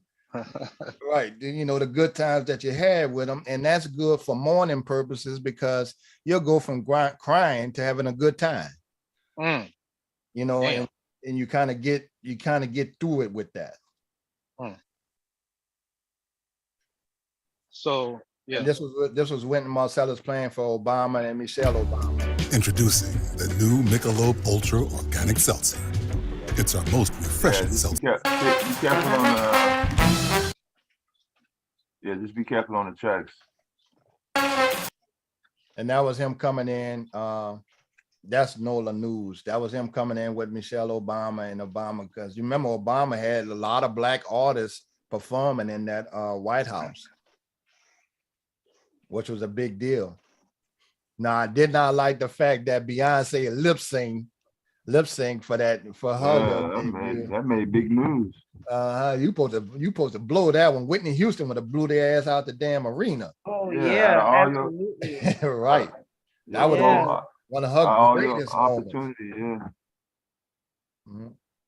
So I'll be telling people she be lip singing like a mother, but they attack you talk about but no go.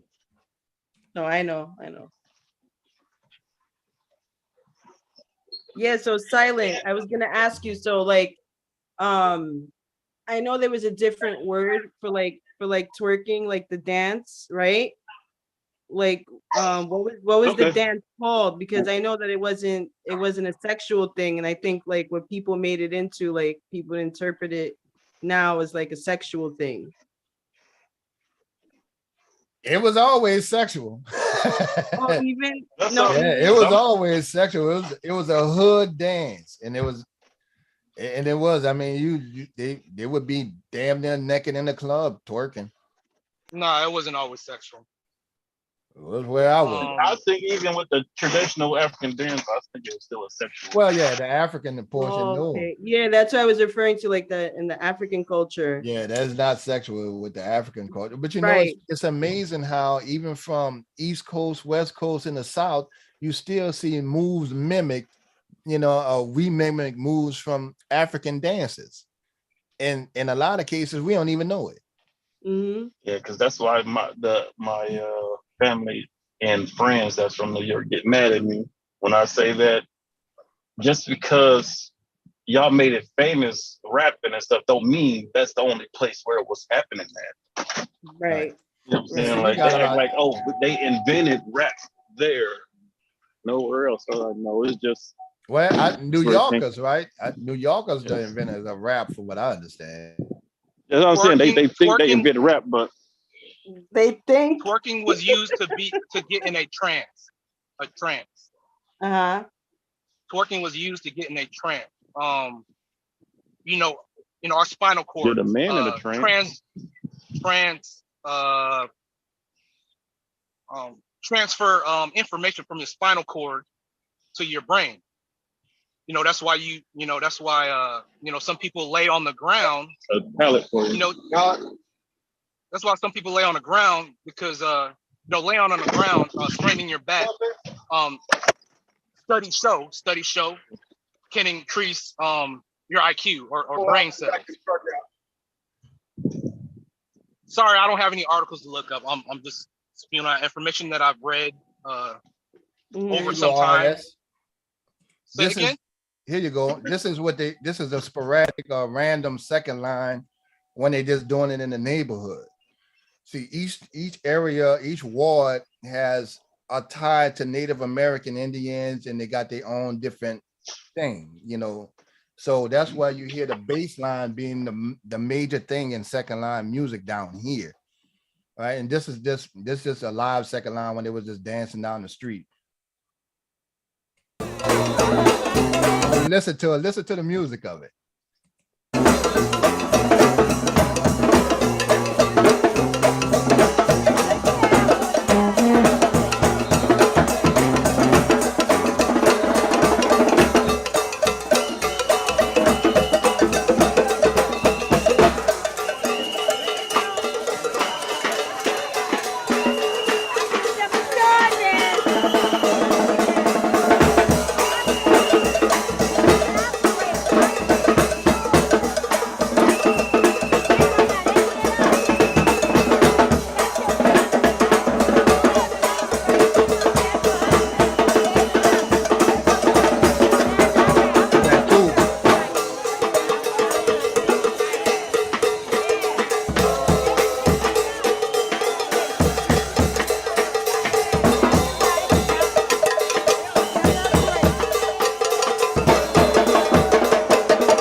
That's kind of how I go with just a random old second line. And then you got white people from around the world that just travel just to be in that, you know, like the lady.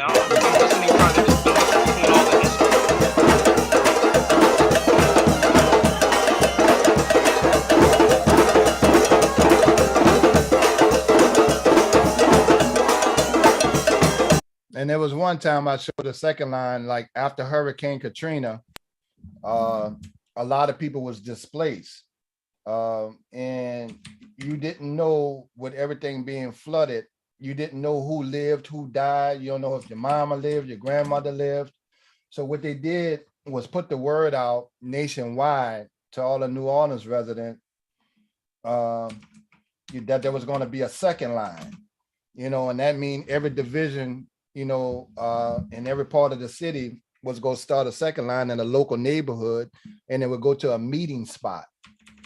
And at that meeting spot, you just followed the second line because you just try to find your family members that you didn't see since Katrina. And people were parked all on the interstate and drove from all over the country just to get to this particular second line so they could find their family members. Red Cross was not ready for that. So you didn't know till you got back. How did that affect you? Oh yeah, I was all fucked up with Katrina. I was in a convention center when Katrina hit. And even though I had funds and means, like I said, that shit don't do. All the banks was closed because all the local banks was underwater. So your credit union, you couldn't even get your money. Was the convention center affected as well? Well, the convention center was like the Superdome. They had over 20,000 people in the convention center. And at that time, I was on the second floor. Okay. In East. So, you know, they got a whole lot of, you know, I asked a lot of questions on that. They got a whole lot of stuff that people just didn't know about Katrina. Mm-hmm. And then, you know, I had to answer those questions. Like, one, why didn't you leave? Well, you know, by Saturday, the whole damn bottom of the state was out of gas. Right. So it's going to be, you know, try to drive from here to Baton Rouge, devastating, which is a 45-minute drive. It took 13 hours. Y'all was in traffic? Yeah, the traffic was that big because you only had two ways out. One, the I-10 toward Texas, or straight up towards Shreveport. They didn't reverse the lane? They didn't. It was two lanes going both ways. Two lanes going up, two lanes going to the west. They didn't even open up the other side. Oh, at all. Oh, okay. Right. So you only had two lanes of traffic with over 1 million fucking people trying to go one direction. Hell, motherfucking yeah. with no gas because all the river parishes, I know. That's right? the They fucked up part. evacuate quick because they know they go get flooded. So they hit Hell up all yeah. the gas stations, and by Saturday, we just realized it might be a 4 instead of a 3. So now you kind of got to make that decision. Right. This is the second line, RS after Katrina. Right. And everybody came. They got pictures of people lined up and down the monumental pictures of people lined up and down the interstate and walking off the interstate to go down there because they couldn't get down there to park. Right. And slept in their cars. They had no hotels. Remember, everything was still, wasn't redone yet. But you had it's good to have it's good to have you around because when that had happened, I was stationed in Fort Huachuca, Arizona, and all that was shown on the news during that time was people stealing TVs and stuff about. So it's good to hear from your perspective, man.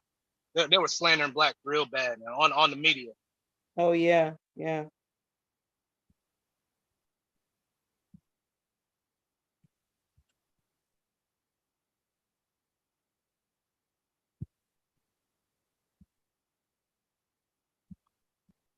So, Miss Mimi, did were you here this morning? If I want to know something about a particular area, I can ask y'all.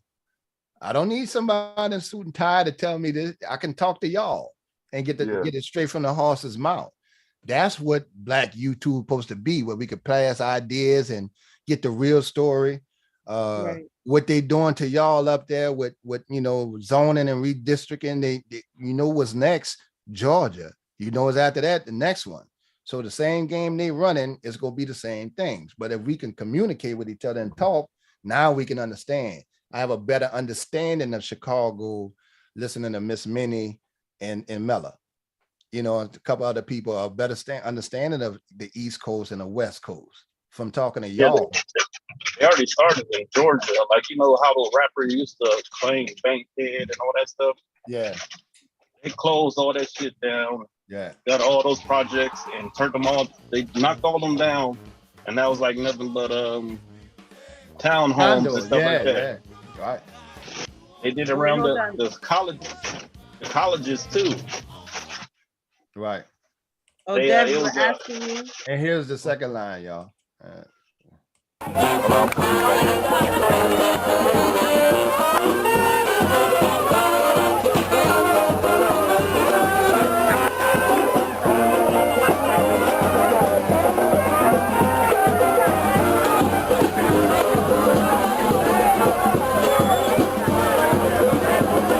Concept is you just jump on, get on that line and go to the meeting spot with the entertainment.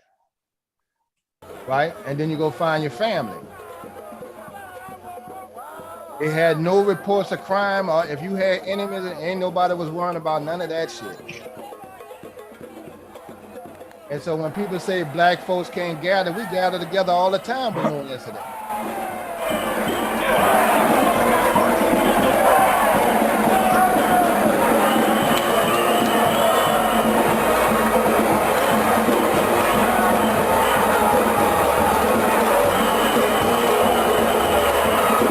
Interstate right there is right there, what they call the Treme area, right? And and what I learned in my later years is that this was the meeting spot. Well, I knew it all my life. This was the meeting spot where blacks go to congregate and preachers and stuff like that, and we'll all go and talk and settle things out.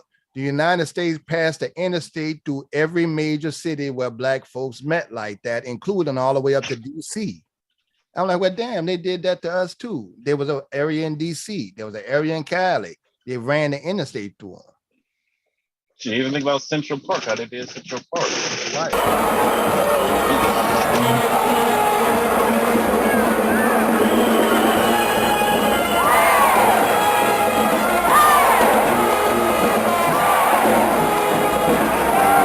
Right across the street from the project. Right, we have a lot. We're not like most cities. Like most cities got lower income on different sides of the city or different areas of the city. It's right there, which goes into what you was talking about with Katrina with the looting. Well, that was only 3 damn blocks of an entire city. I've seen the same niggas 2 times come out there, you know, but there's a housing project directly behind that Foot Locker and those Arab stores that sell electronics. They wasn't flooded. They brought it on the second floor. But the when you show that over and over, you know, to society, people start thinking the whole damn city looting out of nowhere. Even though they only see a few people, they had 800,000 people in New Orleans. And most people were underwater or in their damn attic. But the focus was on a few niggas trying to steal TVs. And that's amazing. That's yeah. The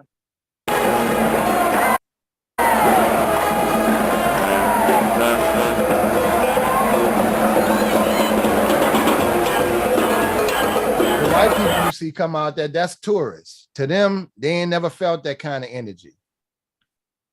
They travel the globe just to be around that and pay top dollar. So, you know, to us, you know, that's just a normal thing. These same dudes, our elementary kids can play like this.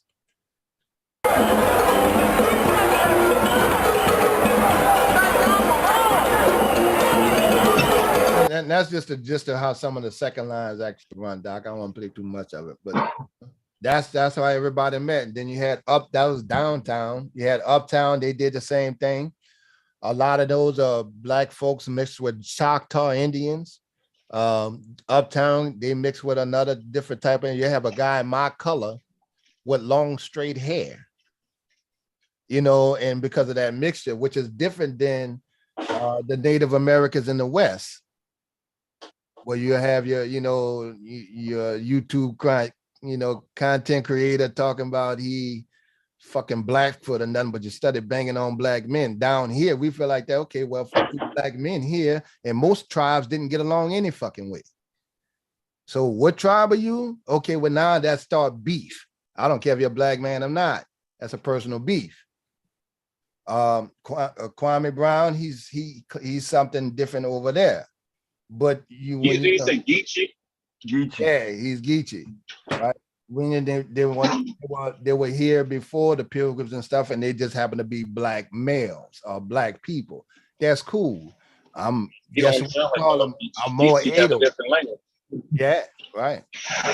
You heard like a real each person, they talk real different. Which is more like North Carolina, Virginia type of thing. Yeah. Right, you know, and you know, the East Coast got their own thing outside of the people that was imported from the South, you know, that left the South and went up to Oakland and, you know, Southern and Oakland. That's why we got a lot of ties to Oakland people, not LA people, you know. So I would always, yeah. Hey, you know, Gullah Gullah Island? I used to watch that on Nickelodeon, and y'all mentioned Geechee. Yeah. I'm not too deep in that because we still got a lot of Creole and Cajun, you know, which Bomb can tell you about that. Her family mixes with that Cajun Creole type of thing, mixed with the French and Spaniards and stuff like that. But you still have black folks. They're not gonna claim that they white, even though they may look white, because it's such a melting pot. Right, they ain't taking side, they ain't fucking around like that. They'll tell you quick, I'm a coon ass, I'm Creole, or I'm Cajun. When you get deep, you know what I mean? Devastate when you get deep out there. You know, like was it swamp people? The ones doing the alligators? Yeah, the alligator. How they Cajun. Yeah. They Cajun. Right. Even when they had the BP oil spill, when Obama's had the 20 billion allocated, white folks didn't even appreciate that. The man locked down 20 billion from a private company to clean up the coast. They had to bring an interpreter down there to talk to them white people because they couldn't understand what they were saying. Mm-hmm. An interpreter, and they were like, "What shit?" You know, they really ain't into mainstream America like that. Yeah. I got friends, if I really go out there, I can't understand a damn word they saying. Like, what? That's how I remember the movie Waterboy? He was supposed to be Cajun. Right. Yeah. I remember that. Yeah, that is like that. They got people that live around alligators like that. Hey, remember the movie Serpent and the Rainbow? What, that was a It's an cartoon? old movie. No, it was an old movie. That was on Disney? I'm No, messing it was a horror movie. It was a horror movie. I'm messing with you. No, I ain't see it. Yeah, but to talk about the voodoo thing, man, like when I was in Holland, people like during Carnival, you know, Europeans used to dress up as Baron Samedi. I don't know. Are you familiar with Baron Samedi? Y'all have folklore down there in the Bayou. That people like, you know, worship your culture and they shame you for it, and then they'll practice it themselves. So I'm not gonna necessarily. I don't say I don't believe with in them voodoo. when they make the movies, they try to demonize you know, religions. You know, so that's not Yeah, I know. Well, anything exactly black gonna be demonized. That's just the bottom line. It's gonna be deep and dark when it get black. Hey, Miss Mimi. Yeah. Oh, sorry, I didn't mean to scare you.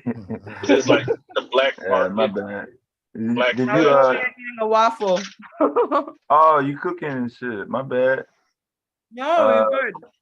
Yeah, let me know when you get done cooking. Did you see this video this morning? No, I could look at it. I'm already done. I'm actually eating the waffle now. Oh, okay. Yeah, this is Atlanta. I guess Sunday night. Some guy and his girl was out, and I guess the cops showed up. Hold on, let me do the sound so we hear the sound. Oh, yeah. Yeah. See what you think about that, Miss Man. Okay. Yeah. And then we're gonna tell you what Ruth said and and see what you think about it. I agree with Ruth. That's how she signed the ticket. You told me you're not. I'm going to sign the ticket now. Mr. Brooks, I'm going to sign the ticket. You don't have that option now. Why don't I have the option, Mr. Because I Brooks? gave you two options. She was just asking for your badge number at first. I'm asking for your badge number, and I wasn't clear on why you weren't giving me your badge. It's a black dude. You do not have to talk her like that. Oh my God. Sir, you do not have to grab her like that. I'm telling you that I'm going to. Sir, you see the city you do not have to grab her like that. I'm going to sign the ticket, Mr. Brooks. I'm going to sign the ticket. Why am I being arrested? Can you please tell me why I'm being arrested? Sir. Oh my God! I'm so scared. My God, please, in the name of Jesus, please, God, in the name. Why am I being arrested, Mr. Brooks? I'm going to sign the ticket. Mr. Brooks, why am I being arrested? Why am I being arrested? I don't understand why I'm being arrested. Can you please tell me why I'm being arrested? Turn around and put your hands behind your back. Tell me why I'm being arrested. I have the right. Do not tase her. Sir, do not tase her. Oh my God. Put your hands behind your back. Do not tase her. Do not tase her. What are you tasing her for? I didn't tase her. Why are you pulling it out? Put your hands behind your back. Not complying. Put your hands behind your back. No, I'm not here to play games. I know, but I'm going to. Mr. Brooks, I'm going to sign. Put your hands behind your back. Sir, you don't have to. You don't have to. You do not have to. I'm asking you, why am I putting my hands behind my back? You're under arrest. I'm going to sign the ticket, but why am I under arrest? Sir, she's about to sign the ticket. I'm going to sign the She's about to sign the ticket. That's all you wanted to do is sign the ticket. That's all it is. I'm going to sign the ticket. That's all she signed the ticket. You told me you're not. I'm going to sign the ticket now. Mr. Brooks, I'm going to sign the ticket. You don't have that option now.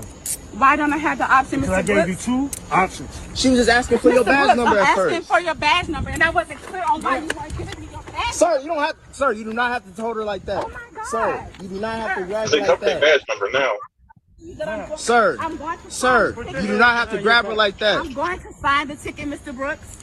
I'm going to sign the ticket. Why am I being arrested? Can you please tell me why I'm being arrested? Sir. Oh my God! I'm so scared. My God, please, in the name of Jesus, please, God, in the name. Why am I being arrested, Mr. Brooks? I'm going to sign the ticket. Mr. Brooks, why am I being arrested? Why am I being arrested? I don't understand why I'm being arrested. Can you please tell me why I'm being arrested? Turn around and put your hands behind your back. Tell me why I'm being arrested. I have the right. Do not tase her. Sir, do not tase her. Oh my God. Put your hands behind your back. Do not tase her. Do not tase her. What are you tasing her for? I didn't tase her. Why are you pulling it out? Put your hands behind your back. Not complying. Put your hands behind your back. No, I'm not here to play games. Yeah. Oh my God. That's the ATL, Atlanta. Fired. He belongs to a union though. Sugar Bum. Hold on. You think he should be fired? And Think so? he's a member of the Fraternal Order of Police. He not gonna get fired. Nah, He's not I gonna don't. get fired, but he should. I He mean, about to get a settlement. What part? I will say this. Now, I will say this. If you don't sign the ticket and they ask you a couple times, they bring you to jail. That's protocol. Right? So she was refusing to sign the ticket. Yeah, she refused to sign the ticket twice. And see, when you refuse to sign, they explained. Now, I don't think they caught that in the video, but they explained to you, if you don't sign this ticket, I have to put you under arrest. not all the ways, because I saw a video yesterday that the guy refused to sign the ticket, and he just gave him another ticket for not signing the ticket. Yeah, and let him Atlanta go. go bring you to The jail. lady New in the Orleans bring you video to jail. reneged and decided she changed her mind and said she was going to sign a ticket. And Now, see is the when he police officer when he wrong? make the call over the radio and he called for another unit, transport unit, he not changing his mind. They're not changing. I'm gonna tell you from my personal he experience. did that though after he got Right, slammed I'm on the gonna tell you my ground, what they how the police go at. Now, if you got to change how they what they're gonna do, that's different. But they will tell you that. You know, so I'm always like, man, I always just sign the ticket. Fuck, I'll deal with it later. But they will tell you that. And I been said, told over I don't know. police I said the thought lady, she was one. the I lady, thought she wanted his changed her mind badge and said number. she was going to sign the Yeah. ticket. So if he wanted his actually badge signed number. twice, if he said that and is on his camera, because they do got cameras, and he did that and then made the call, they expected to bring him to jail. Yeah, that's It was the boyfriend or husband holding the camera. That dude. Apparently. It was also weird, the dude wearing a mask too. And see, one thing you in always Atlanta, man. It's fucking 90 fucking degrees. Fuck you got that shit on for? Yeah, exactly. Yeah. you talking about the police? I'm like, who you talking about? All right, yeah. Yeah, the officer had on. That's why I looked at it. I was like, right. Are you a fucking narc? Yeah, but the notion that black cops are any different is that's false. I got to give it to Tommy It on works. that. You don't want an all black police force. We had one in New Orleans. They worked 60%. in We the had white 60% black police force in New Orleans with all of that killing and hundreds of damn corrupt police officers. It took Obama to send Eric Holder down to revamp the entire police department and jail system in New Orleans, ran by blacks for over 50 years. Always a complaint. He in his finding, he said they had more constitutional violation in this department than recorded in history. That's what we was dealing with black fucking police chiefs. That the shootings you see with white folks and ain't nothing on NOPD. Shooting a 14-year-old 14 times in the back. That they had to come back and catch that case. And we had the same state mayors and all that. Department of Justice, they wouldn't prosecute these motherfuckers. 800 rape kits were not even touched. They never even went through them. Never even took DNA with the DNA on it. But so that means you got some dudes that in prison who didn't commit it, and some dudes out that they never even looked for. They had 150 officers on record selling dope with Lynn Davis. It took the feds to catch him, only because he sent a hit on a mother of three and sent a hitman to go kill her because she filed a complaint on it. So when you file a complaint here, they call a cop and tell them, hey, somebody just filed on you. They're not having that on their record. They had you got promotions for felony arrests. They also had quotas. That's why people be blown away when you say, I know dudes got 5 to 10 years for less than $20 worth of weed. It was a hard ass felony. You got the same time if you was selling crack. You got time in jail, 5 years for each rock. But even if you had the pipe with the residue, you got 5 years. It's paraphernalia. And that was black judges doing that shit. They had one white judge running for office say, you locked up more black men for marijuana charges than I did. Because what black attorneys start doing, the quickest way to get up the ladder politically or in your field is to lock up a lot of black people. That's why you see commercials, we was hard on crime, the Kamala Harris shit. And so when you do that, like my little partner dude I was in school with, he was going to school to be a nurse. He got caught with 2 nickel bags. They give him distribution. And he could never go back to college. Fuck, he might as well start hustling. That don't come off your jacket. And not only that, you destroying families with that shit. And they was arresting you for unpaid traffic ticket. They had people in there 60 days because they couldn't afford to get out because of the traffic ticket. So that's how New Orleans was operating. They packed that jail system just as quick as the white folks. Now, when I asked one of the judges, I went to what they have a constable meeting. That's when you go talk to, when they let you talk to the police chief, right? Me, I'm a bold nigga. Or when you go to City Hall or something. I asked one of the judges, I said, well, listen, y'all got a 1930 law in the books that was created to enslave black people. There's only 2 in the whole country and 1 state do not use it, and that's Oregon. And that says that you can be convicted without a unanimous jury.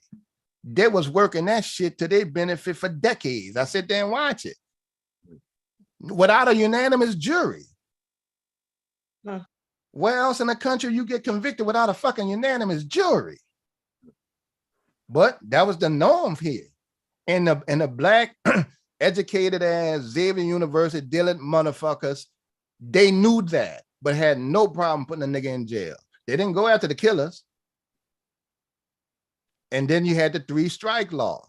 My brother got hit with that. I got hit. He 3 years older than me. I got hit. They threw my ass in the juvenile system for fucking up a white boy, for jumping on a racist white boy. My brother got the 3-strike law. He was hustling, but that only pertained to people if you have 1 violent felony. That was non-violent crimes. When they figured it took them 23 years on a 25-year flat sentence, because it's supposed to be life, that okay, well, that's not supposed to work because I don't have any violent offenses. Soon as they find that out, they let him out early, and then they got 3 months to 6 months for any prisoner, or they go close that loophole. That's how they work that system. Yeah, so back to the video. Is it protocol for a female officer, or is it, I mean, that should be present to search her? I think I don't even know if they're driving. It looks like he's at a. Oh well, they got to be driving if she's getting a ticket. And well, his lights are off. I don't see any. Oh, you're driving, so let me turn on my lights to let you know to pull over. I don't see those lights off. Do they ever turn them off? I think they're supposed to leave the blue ones on. That's what I'm saying. So I don't see nothing flashing. Like, if the lights. Can I give my opinion? He rolled up on him. He ran down on these motherfuckers. They're not in no fucking car. Did he really have to like slam her down on the ground like that and then threaten to tase her? She was. Isn't he supposed to call for a female officer? Yeah, can I give my perspective? Search him. Can I get 30 seconds uninterrupted? Go ahead. Go ahead. Hey, niggas is smart as shit, man. I say that these people are scam artists. They knew each other before he became on the police force. They were talking amongst each other, and they said, "Hey, I'm gonna go join the police force, and we're gonna record a video of me whipping your ass, and then we're gonna get a huge settlement." I be telling my mom, I got cousins that be snorting coke. I was telling them, hey, I'm gonna become a police officer, and so I can whip up on the ass, record it, and get a settlement. I think this video's a scam. That's just my opinion. I think they knew each other before. I think you've been doing cocaine if you think that. I would love to. Oh, you're funny, man. He definitely grabbed at her chest. Cause I'm telling you, like it wasn't. It's not that they wouldn't go that far, and even if so, they would do an investigation. They would find that shit out. They would connect some dots. They ain't gonna just be like, okay, here's the money. You think so? You think they would really do an investigation? That was an Atlanta police car, man. Yeah, you remember during those protests when they pulled those 2 students out the car and whooped their ass and beat them? The little chick and the little dude, those were black I officers. remember that video. Yeah, that was black officers. That's not new. And people surviving as black, that's not new. Yeah, but if you're gonna, you run a scam, dude. You're not gonna put the city of Atlanta in a scam. I mean, looking at this chick, man, she's really mild mannered compared to what we've seen on like, other circulating videos. They weren't driving, man. They was at the park. She not ratchet at all. Yeah, she didn't have a bonnet. She didn't have caterpillar eyelashes. No, that ratchet is a mentality. Don't start it, RS. Don't start it. Right, wait. Ratchet is a mentality, not a look. Her behavior, she was scared more than anything else. She was very scared. You can tell. Mm-hmm. Yeah, and that was an overreaction by the cop. That's what made me Miss think Minnie, the question was, what Rue was saying is, after this and whole man just standing there videotaping, it didn't help her when she's scared like that. She ain't gonna want to fuck with that man no more. He lunged. What he supposed to do? There's nothing. I don't know. Okay, so that's the question. That became the question of the night. Right. That became the question of the night. As a black man, right? You're the cameraman. Are you letting this go down, or are you willing to risk? What's the most you're gonna get if you step in and say, "Hey, don't do this to my woman"? What's the assault on a police officer? It could be your life. It could be your life. If he would have stepped in to do something, that could have been his life. So is your woman worth you saying, "Yo, I gotta sleep with her, I gotta look at her, but I'm gonna look at her knowing," you know what I'm saying? That I didn't let even the police violate. You know why? I still love my woman with a black eye. I'm gonna have to record. But what's gonna happen is while you locked up or dead, she gonna be fucking the next man. So you risking your life. She may cry at your funeral, or she may cry at your arraignment. Yeah, but Miss Minnie got. I mean, would you still? Question to Miss Minnie is, would you still respect your old man if he did nothing? If he did nothing, no more than what this guy did with the camera. If that was your old man, would you respect him after that? You got to go back home to him. What could he have done in the situation? You would have gave him a pass? Yeah, what could he have done? What was he supposed to do? Go fight with the police officer?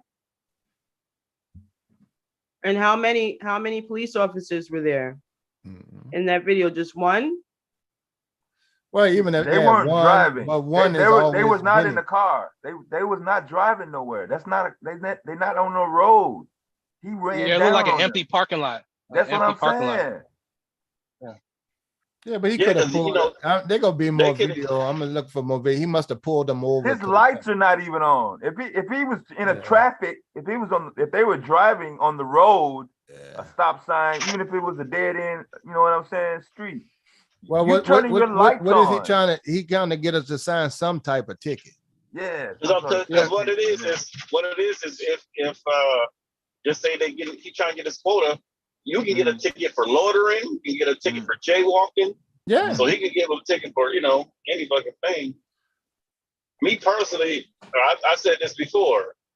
Give him my shit, sign the shit, and get it over with. All this. What's your badge number and all this? Okay, yeah. You're going to be a pissing contest and they're going to win. Just like I was saying, I don't know if it was earlier today or yesterday, that Constitution is for white man. That Constitution shit don't mean nothing about your black ass. You can quote it all you want. When it comes down to it, it's going to be a pissing contest and they're going to win.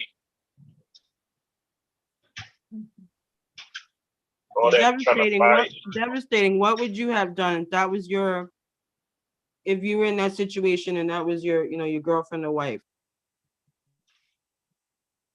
I don't give a fuck. You're not gonna send me back to the house, and then we got to deal with that just on some. Oh, I don't want to go to jail, or even if it come down to it. Yeah. At least they'll know Yo, he didn't let nobody, not even the police, violate his woman. You know what Yeah. I'm saying? It'll go down like that. So you're willing to die? You saying? yeah, Right, 'cause you could lose your life. over that. On this one, yeah. I'll say, you know what? Instead of me saying, well, at least I saved myself, but the woman I'm with got violated by another black man on top of that. Well, it'd be even I worse gotta if he was live with white. that shit every night. It'd be You know what it'd be even worse for me if he was white. Yeah, shit. Right. Then it's gonna come up. Another argument that's not related is gonna come up. Yeah, we ain't got to go there. But This gonna come up right here. No matter, male, just a man, not a manhandler. You ain't doing. Yeah, I can hear it. Okay, so I have a question then. Okay, so you saying you would Instead have of fought going him or through whatever? that though. Yeah. Okay, Die, you would have fought him, whatever. I wouldn't. Go ahead. You fought him or whatever. Yeah. You get locked up. They give you 2 I don't years. die. Okay, I don't die. He don't kill don't me. die. Okay. Yeah, you just take an ass whooping. Okay. And then you get out you get and the felony. she got another man. She got another man. Yeah, I don't know if that'll go down. After I'm also thinking, what kind of ticket was it? Yeah. If he violated her and then I got locked up, yeah, she gonna fuck somebody.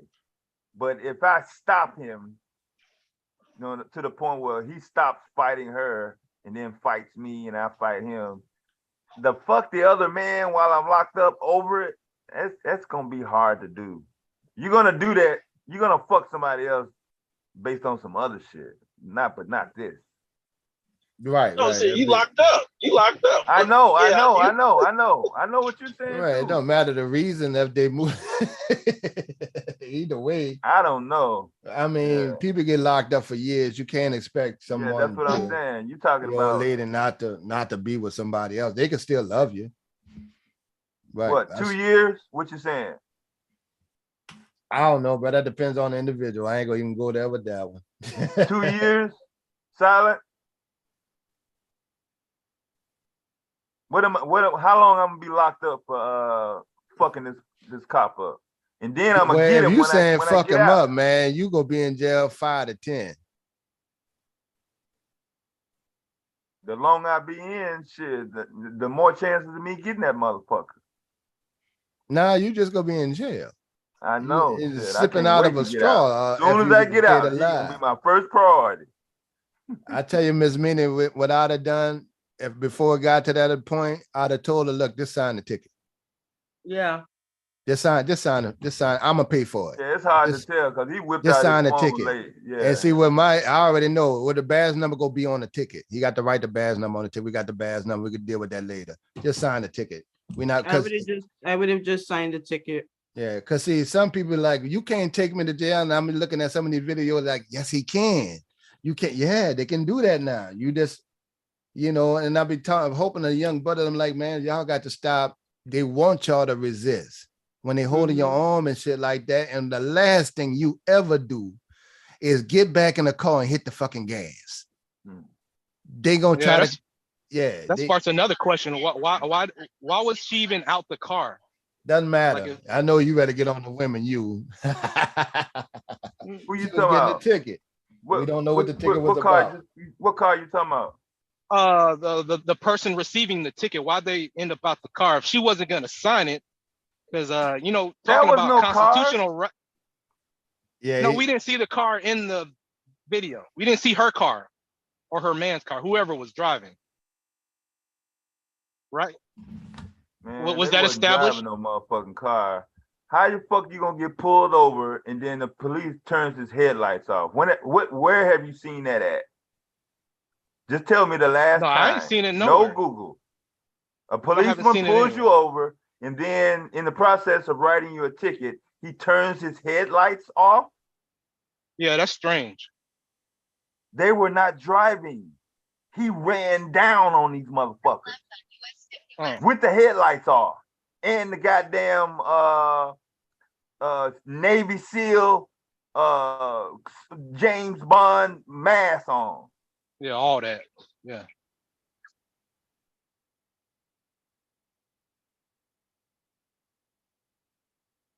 So sometimes and it's hard to tell when it went left. Like it was going good for a second, and then that's when he whipped his phone out, I guess, when he saw that.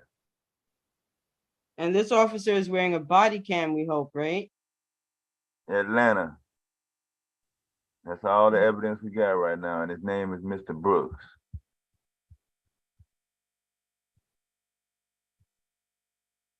Were they at a club or something? A nightclub? Did you see any other people around there? Okay, I'm gonna just stop asking questions. That's an Yeah, 'cause- empty park. That looks like a park or the end of a little parking area. There's no car. It's either a bench or something that they were already at. He don't have his lights on. He's probably already sitting there or somewhere close. He puts the ski mask on because it's hot as hell outside. It's like 80 degrees. Well, maybe he's an establishment security guard, not like a real police Atlanta. officer. That's a real Atlanta police officer, and he you're right. His lights never on. The only thing he had on was the spotlight, and they're in the parking lot. Yeah, he's probably a security guard. Nah, he a cop. Yeah, he's got an Atlanta police car. Yeah, he a cop. It's a police. He a cop. That's not off duty nothing. Yeah. Okay, because I ain't see a billy club or anything. No, you saw Atlanta police. Shit, I ain't see a billy club for so long. It's guns, taser, and that little jack stick that they can. You saw that you saw that taser gun though, didn't you? Well, at least she ain't shot or He was dead gonna or tase her anything. ass. He was gonna definitely tase her. Yeah, he was very close to doing it. Right, till your boy said something. I don't know. Yeah. They're gonna be more stories about that because it probably went viral. I'll check and see if I can find something on it. How many motherfuckers named Brooks for Atlanta PD? Start there. Grayson or Jackson. Actually, it shouldn't be that hard to do. A devastating Relax Its Life said that she'd put money on your books. You know what I'm saying? Since Silence said I'll be alive, he'll let me live. Cause it looked like the dude lunged at first, and then shit, when he reached for his fucking taser, I guess he said, fuck it. He gonna let his woman be, you know. I don't know. That y'all would have seen it. Y'all would have been looking at a different story if that was me. It'd have been like, this crazy motherfucker resisted arrest. They would have blamed everything on me. I don't know if y'all have probably even seen that part of the video, the first part of him whipping her around. It wouldn't have got to that point for one. As soon as he grabbed her, I probably would have just lunged right then and there. Like, motherfucker, what the fuck are you doing? Hell yeah. Yeah, you never know in a situation like that what a person can do. Yeah. Your loved one. Motherfucker. She wasn't even from Georgia. Huh? She wasn't even from Georgia. She was from California. So she didn't know if she didn't sign a ticket, she'd get arrested. But and he didn't even explain it to her. They got to explain if you don't sign this ticket. Devastating wouldn't do shit. Talking all that shit online. We know. But the Atlanta officers wear body cams, so that's how they caught up with the good. Devastating wouldn't do shit. Huh? What'd you say? No, I'm just saying you wouldn't do shit talking all that shit online. You wouldn't do nothing. Oh no. How do you know you probably pull out your phone. You probably pull out your phone like everybody else. Yeah, talking all tough. Nah. It wouldn't have got that far. You're right. It wouldn't have been no slinging How tall are you? around. 6'5"? 6'5"? You just call for nothing.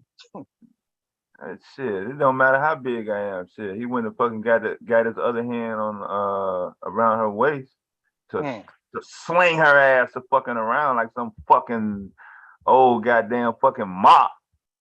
And then you want me to go back to the house and go to bed with her after he didn't fucking I took feel his some type of goddamn way too, leg man. out.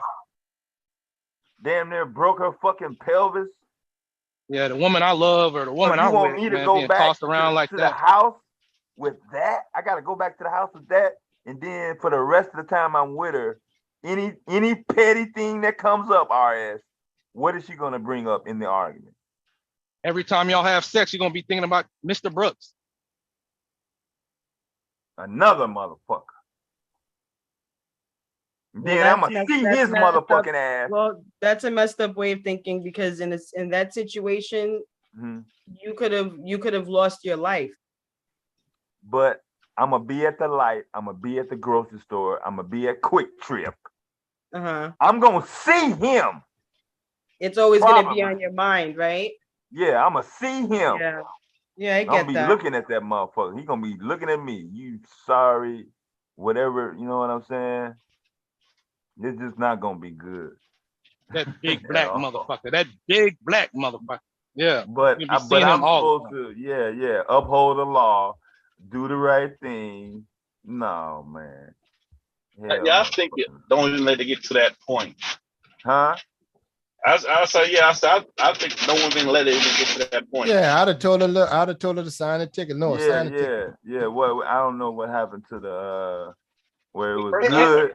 Yo, imagine how a white man must feel a black dude sleep with my wife and shit, man. Big black mother, just ate. What? I don't know where I was going with that, but I don't Yeah, I'm see how, sure it's a hurtful feeling, but I don't see how anybody can regardless, sleep. It's just like devastating. I know like this is an extreme example, but it's like did you ever hear about the Night Stalker that was terrorizing California couples for years? I think I heard someone about that. Yeah, because I watched a documentary on it, and what this Night Stalker would do is break into the home while the couple was sleeping, tie the husband up somehow, and then rape the wife in front of the husband. Had a weapon and everything, would come in with a gun. There was one situation where a man did fight back, the husband did fight back, but he was killed. I said I'm down with that one. Yeah, but the outcome of that, I was looking at the couples that it happened to in this documentary. A lot of the husbands couldn't deal with it, like knowing that they couldn't protect their wives, and they ended up splitting up. Yeah. Some of them got counseling, but some of them it just didn't work out. Yeah. Well, they had to live with that I shit. always tell Miss Minnie, tell people, Miss Minnie, everybody not aggressive like that. Everybody ain't killers. Everybody ain't fighters. They're built. Right. People They're are not built. it's just not that. And that's no shame on being a man. But at some point, you're gonna have to defend your life. I suggest, get your weapon. You have to, man, if you got to use it. Or yeah, you we got to all put have yourself out egos. there. Yo, Kev. Yeah. Devastating. Let me know if y'all can relate. After sex, what's the main question that we ask? Was it good? Or am I bigger than your last boyfriend? I never Can asked y'all those relate? two questions in my life. Okay, it was just me. Never mind. Going on mute. My bad. What the hell was that? I never asked Too much sugar in in So silent. Why would you ask that? No, okay, let me ask Silent. He wanted to know. No. RS, go mute up, man. Mute up. No, I want to ask Silent. Go ahead and mute up, dog. It's okay. Go ahead, dog. Go ahead. Thank you. Yeah, too much sugar in the Well, it's cereal. coffee, it's breakfast coffee time, I mean, he loaded the whole box up. The 4-pound box. He put the whole box in that motherfucker. Mute up. You're done for a minute. Take a commercial break. Hell. Hey, do some push-ups. Do some push-ups. But yeah, back to the video, man. Yo, I don't know. It was going good or something. I don't know where it was going. It went from to where he got to grab her. He's saying he gave her 2 times to sign it. Right. So I don't know how that's supposed to look. Yeah. I had him say, man, no, man, I stopped at the light. Look, if you don't sign the ticket, I'm gonna bring you to jail. Yeah. Man, you're not gonna bring. They tell my partner, hey, bro, they can bring you to jail. They can bring you to jail. You got to sign it. You just take it and you just go down there to the judge. That's what I tell dude. Just like the young dude, man, just go to jail. It's a misdemeanor fucking charge. Yeah. What y'all bucking for, man? You 9 times out of 10, they're gonna let you sign out on your own recognizance, or they go get their little overnight hustle on. Yeah. For something simple like a trap. You know, we know they file when they're trying to, you know, meet quotas on trap. Y'all can't buck at them, no. Man, I'm not doing. I ain't doing. You can't do. They want you to do that. They've been practicing to fuck with you, and they go egg you on. Yeah, because another thing I know, like she was like, oh, they want a badge number, but you know now they put a little black thing over their badge number, so nobody can just get their badge number now. Yeah, you file a complaint. You can get through all that. You use that pin on their ass like they use on you.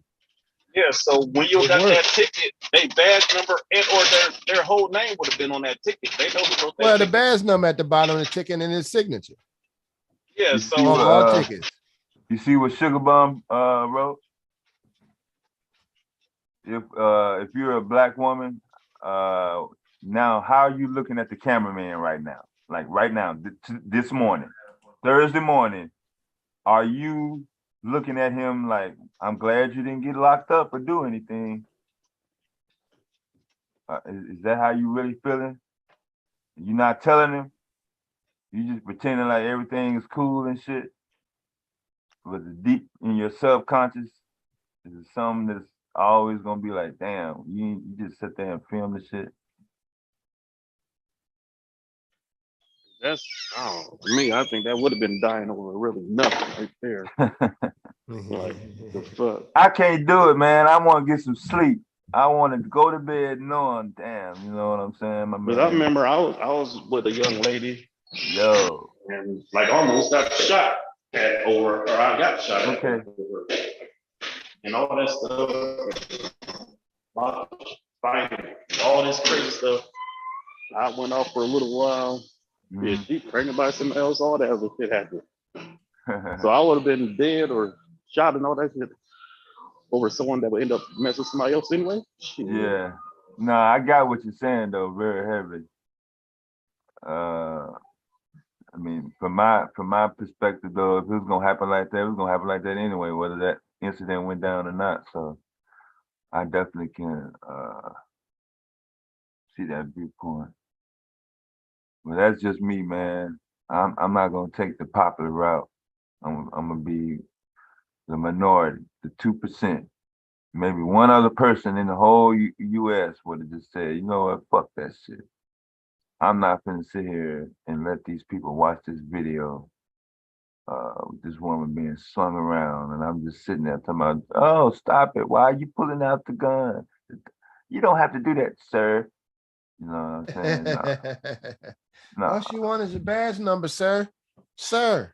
Meanwhile, Sir. her fucking hips and shoulders your in hips. 2 different directions. She like walking around with your hips on. I wonder what happened at the end of that situation. Though. I'm gonna look at it. Right, you slinging my hips around, man. What you doing? God damn, man. And then I'm supposed to go to the crib. Come about, are you all right? I hope you all right. After you done got fucking.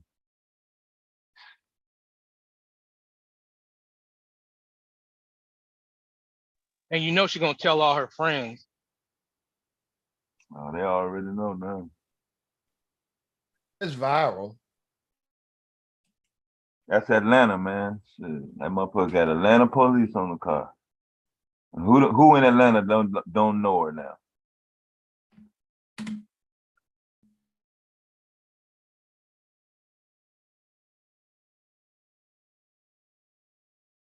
You just heard Miss Nikki. She said she ain't even from there. She's the most famous woman in Atlanta right now.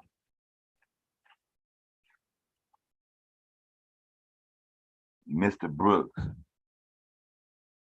Is he at Quick Trip right now getting a donut?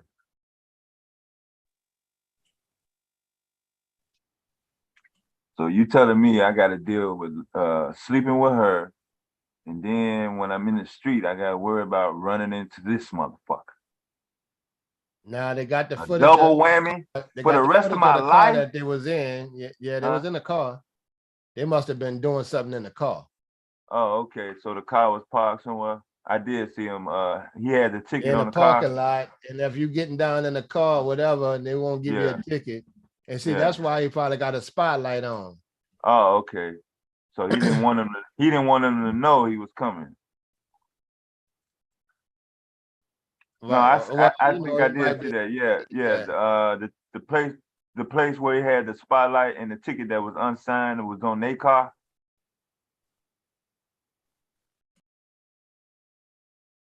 But it wasn't. They wasn't driving it. You're right. They would probably was just sitting in it. She not even from there, so they don't have enough money to get a hotel room. So it's all adding up now. Yo, that's a good point, Kev. Me Indecent personally, like I said, I exposure. would have stopped all that shit before it happened. Like, Yeah, I got caught by okay. the police. That's Getting probably that. why she didn't want to sign a ticket.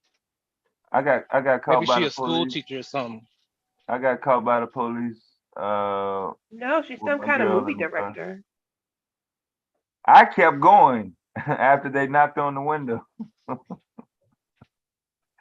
And they're quoting some of what the officer said. Hold on, I'll put it on the screen. Oh, they already on Twitter? No, it's on the news. I mean, it went viral. Oh shit. Yeah, she's trying to sue the people, and they're going through. The cop said, she said, "Do I have to sign the ticket?" He said, "You cannot sign it, and you have to go to jail."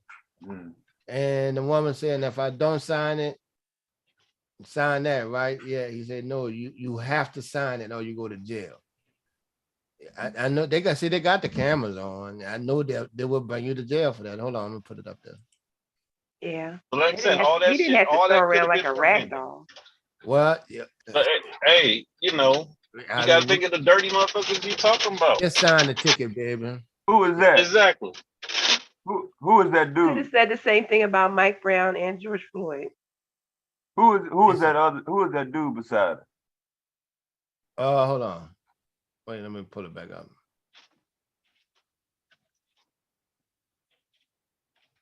Hey, look, Aries in the chat agrees with me. Men do ask if they liked it. Thank you, Aries. What y'all talking about? Nigga wasn't here for that conversation. I'm about to do that dumbass shit. If you don't know that they liked it without asking her, then you didn't do it. Shit. They don't have the full motion video. Yeah, let me find. I think it was one of these clips. All these still. I hate them still shit. I think he signed his. Yeah. Oh, let's see. You see Atlanta police? Here go the full body cam footage right here. Okay. Hit full screen. Are you okay? All right. You better call 911. Hey, you took a big fall. We're gonna Yeah, we got to. I think we got to go through the ad. It don't matter. Fair use.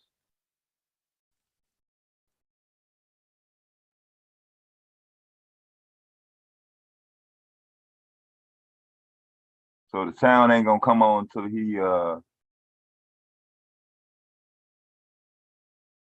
the car on, I guess.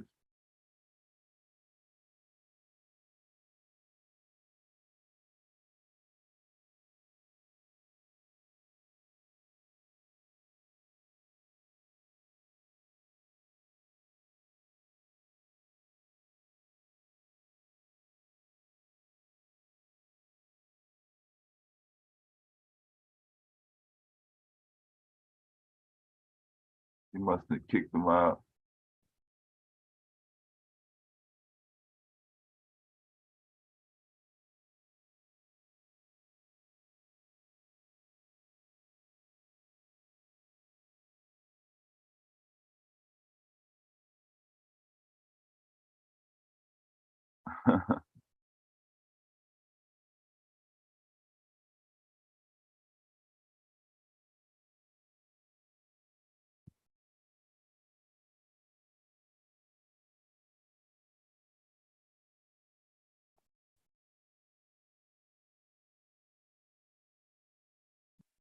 Is my sound still on?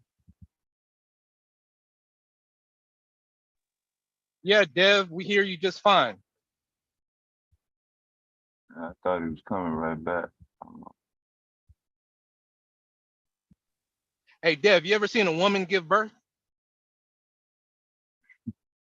What's up with you and these random topics, man? You gotta slow down on that, whatever the fuck you drinking. No, it kind of, I mean, I don't know if you're getting the your video brain together, is but going I like got a to tie it in. I fucking, need some time to tie it in. no, your brain is going like a fucking slot machine. Hold on, let me look up this video.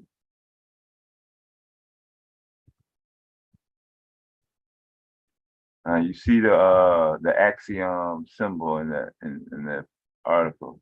So that refutes your scam theory about this one.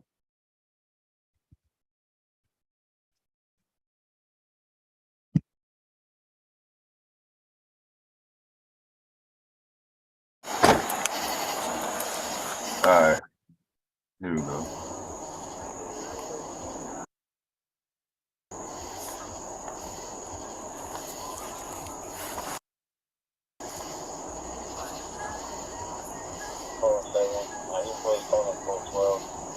You can show me around to that 29.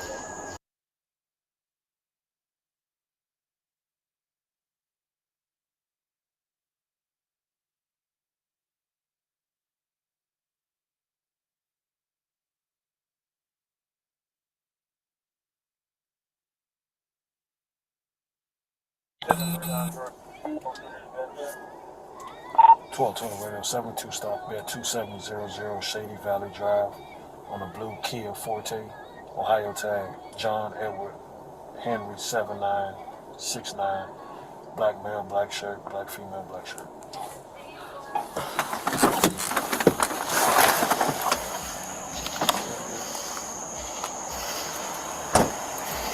What's going on? How y'all doing? Hello. All right. Well, I see the Ohio tag. I'm not sure if y'all from here or not, but you can't be inside the park in the city of Atlanta between the hours 11 p.m. 6 a.m. Okay. You got your IDs on you? Mm-hmm. You have your IDs on you? Yes. I'm gonna need them.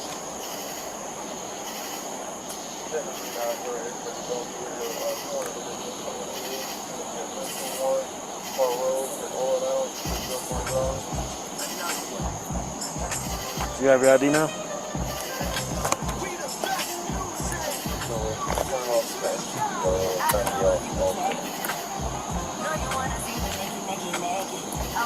All right, just stand by. I'll be right back with you.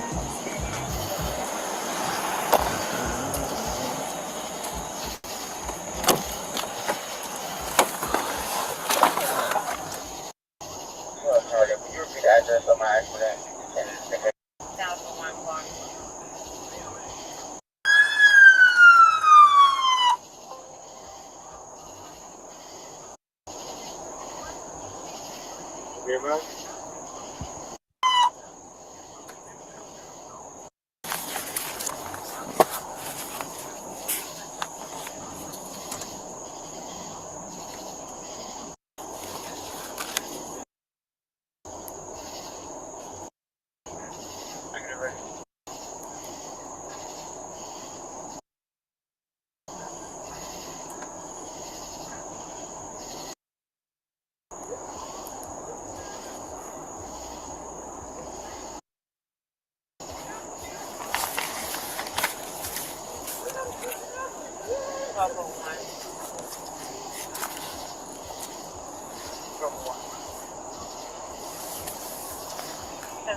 Sir, like I explained to you,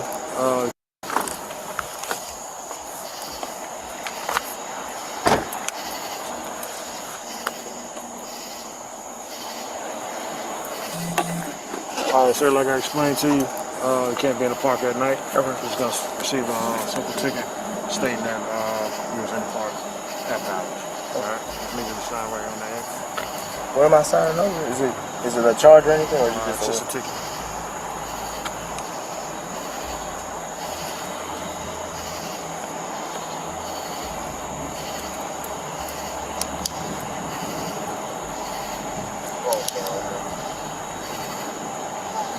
And I have to sign it?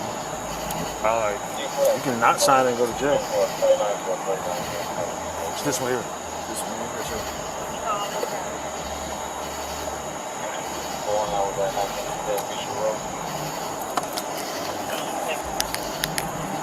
All right, that's your license.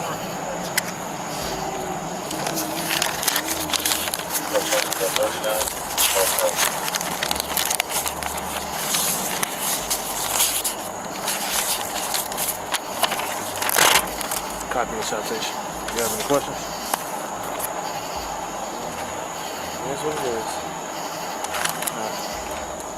Come over here for me, ma'am. Can you come here, ma'am? All right, so you're gonna receive a ticket for being in the park after hours. All right, just need to sign right here on the X. But because we're out of, didn't you say we were out of time, so we wouldn't have known that? Yeah, but that's not a valid reason why you should be in the park because you're from out of town. And what's your badge number? 7452.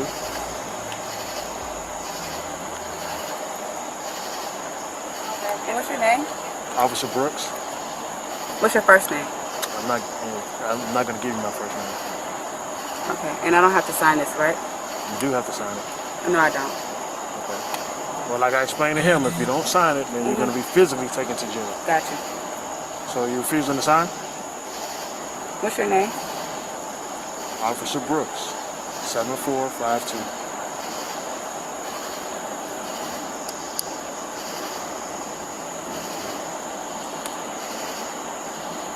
What's the badge number?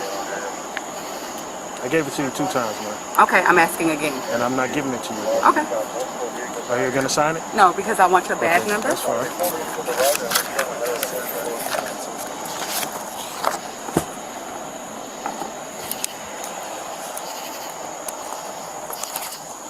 You want to put your hands behind your back for me? No, she got. Hey, listen, my man. She says she's not signing it. Put your hands behind your back. Sir, Ma'am? you're hurting me. Okay. I'm asking you to put your hands behind your back. Sir? Put your hands behind your back. Start me over, man. Sir. Ma'am, put your hand behind your back. Come on. I need you to back up. I'm just saying, like, I need you to back up. You don't need to touch her like that. She's not putting her hands behind her back. I'm asking a question. I'm just, all I'm doing is Put your asking hands behind your back. Put your hands behind Mr. your Brooks. You're under arrest. Put your hands behind your back. I asked you to sign the ticket. You told me you're not signing it. Sir, Put your hands I'm behind your back. asking you a question. Okay? I'm letting you know. I'm not going to ask you again. I'm going to forcibly put your hands behind your back. But, sir, Mr. Brooks, is this really necessary? Mr. Brooks. Hold on. Hey, listen, my She man. needs to Back put. up. She needs to put her. Let her put Can her phone. Let Okay, her you put can her put your phone down. Okay, Let her Mr. Just not Brooks. give her a chance to. Come on, sir. Hold on. Put your hands behind your back. I'm not saying that I'm refusing to sign the ticket. I'm going to sign the ticket. You don't have an option now. Because but I'm going to sign the ticket, Mr. Brooks. I'm going to sign the ticket. I'm going to sign the ticket. No, I'm not here to play games with you. I know, but I'm going to sign. Put your hands behind your back. Mr. Brooks, I'm going to sign Put your hands behind your back. Why am I You're actively resisting. I'm asking you, why am I putting my hands behind my back? You're under arrest. I'm going to sign the ticket, but why am I under arrest? Why am I under arrest? I'm going to sign the ticket. I'm going to sign the ticket, Mr. Brooks. That's all it is. I'm going to sign the ticket. I asked you to sign the ticket. You told me you're not signing I'm going to sign the ticket now. Mr. Brooks, I'm going You to don't sign have the that ticket. option now. Why don't I have the option, Because I Mr. gave you Brooks? 2 options. She was just asking for your badge number. I'm asking for your badge number, and I wasn't clear on why you weren't giving me my badge number. Sir, you do not have to hold her like that. Oh my God, sir, Mr. Brooks, I'm telling you that I'm going to sign the ticket. Put your hands behind your back. I'm going to sign the ticket, Mr. Brooks. I'm going to sign the ticket. Why am I being arrested? Can you please tell me why I'm being arrested? Oh my God! I'm so sick, my God. Please, in the name of Jesus. Please, God, in the name. Why am I being arrested, Mr. Brooks? I'm going to sign the ticket. Mr. Brooks, why am I being arrested? Why am I being arrested? I don't understand why I'm being arrested. Can you please tell me why I'm being arrested? Turn around and put your hands behind your back. Tell me why I'm being arrested. I have the right. I have the right to know. Oh my God! Put your hands behind your back. And stop resisting. Stop resisting. What are you taking her for? I didn't taser. Why are you pulling it out? Put your hands behind your back. Put your hands behind your back. Come on, sir. This is unnecessary. What are you doing? This is over. This over. Oh my God! Just put your hands behind your back. I don't understand why I'm being arrested. That's why I'm not putting my hands behind my back. You have not given me a reason. So why am I getting? I'm not. You didn't haven't told me my rights or told me why I'm being arrested. That's exactly why I'm not putting my hands behind my back. God, please. Oh my God! Yeah, give me your hands.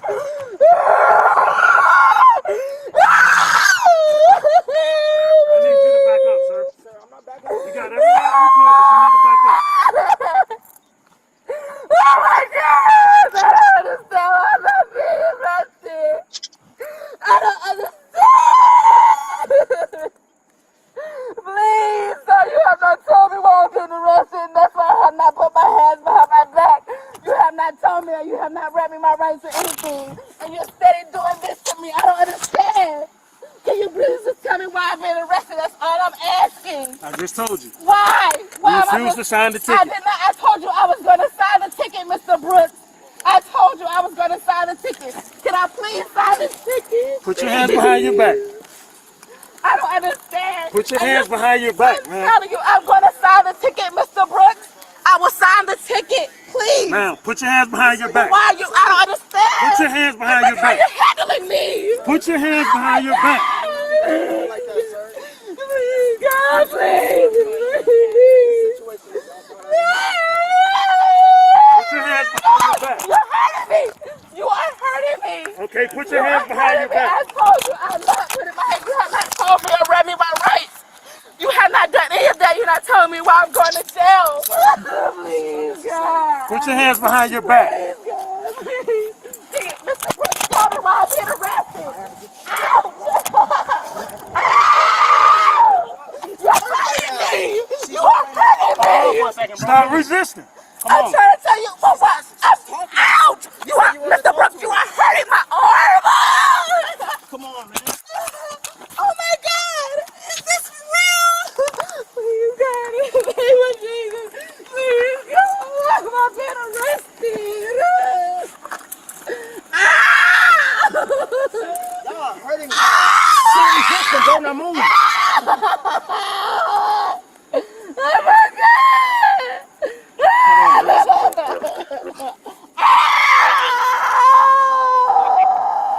Code 4063. Oh my God! Oh my God! Oh my God! Oh my God! That was unnecessary. Oh my God! You can record from over here. Oh my God! What's your name, Oh officer? my God! What's your name, sir? All right. We coming up on less than 10 minutes, man. Shit.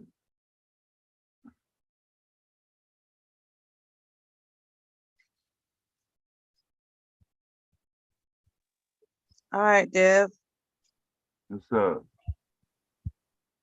You, baby. You gonna shut it down? Deb, after seeing that, do you change your opinion? I already spoke about that video several hours ago. I'm asking Deb. Oh, my bad. I'm sorry. Good morning, Silent. Good morning. You saw the police body cam? Yeah, I just saw the police body cam. I'm talking about Ms. Miller.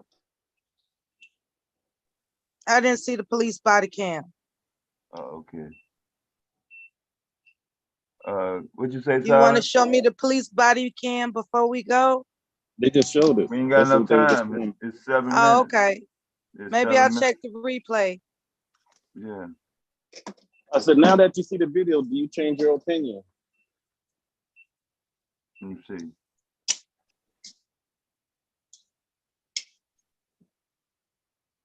Nah, I couldn't live with that shit.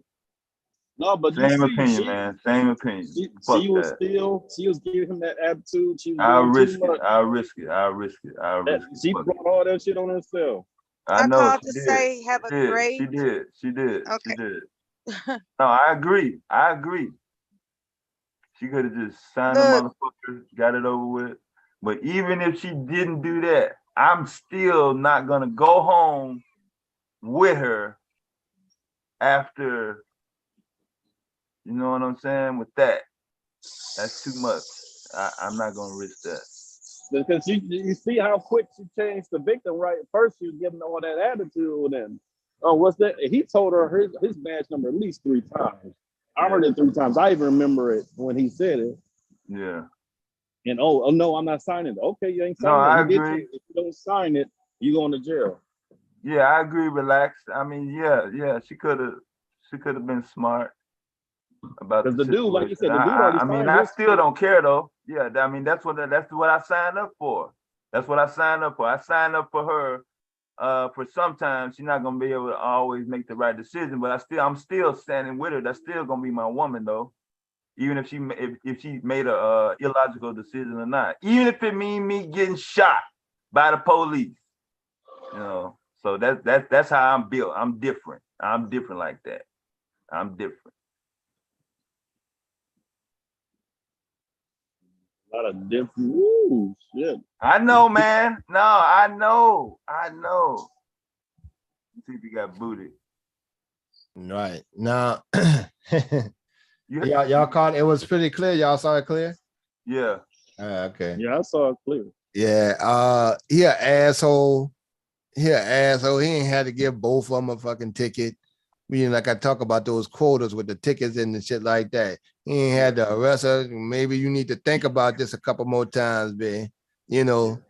Because we can take you to jail if you don't sign it. Just sign the ticket. I seen an officer one time begging, listen, ma'am, please just sign the ticket, please. That lady refused and hit the gas, but he told her the badge number a couple of times, man, and in the name, he wouldn't go play that game. And once she realized he was serious, I'd have just let her sign a ticket. But he was determined to make the arrest by then. But I was looking for the point, devastating.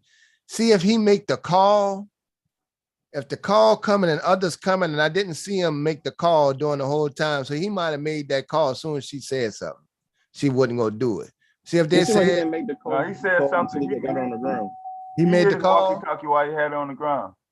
Yeah. See if he make the call, you going to jail. Yeah. They coming, and and like you saw the backup coming. That's Yeah, just the program. And see, this is what happens. That second or third cop, they don't hear nothing else but what just happened, and they come in and they're not asking no questions. Yeah. Like if there's a shooting, the second and third cop, they go tell you we train like that. Just to come in and whatever the situation and enforce this shit. I be trying to tell dudes how it go, Yeah. I'd have just tell them, look, babe, just sign a damn ticket. The man said you can go to jail. Yeah. I'd just rather go ahead on and you're a whole you gonna just take anything from the police. No, they could take you to jail here.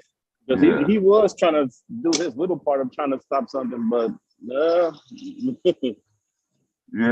I know. I'm gonna take a lot of heat. I was surprised he let her go back to the car. Yeah. So it wasn't no threat. It wasn't no threat. So right. Yeah, because right there, going back to the car, he could have probably tried to shoot her for that. Yeah, I'd be like, hold on, don't go to the car, babe. I mean, just for our, we know how it go though. Don't go just run in the back to the car. Yeah, I know I'm gonna take a lot of heat from my viewpoint, but I'm willing to take it. I take the heat in the summertime. You guys also have to acknowledge how long it took. Yeah, see, that's what I'm on your side with that. The police training. It took a minute, man. I mean, that's a lot. And I think she was like Sugar Bum said, she was kind of performing too much. Yeah. No, I give you all that. I will give you. She was.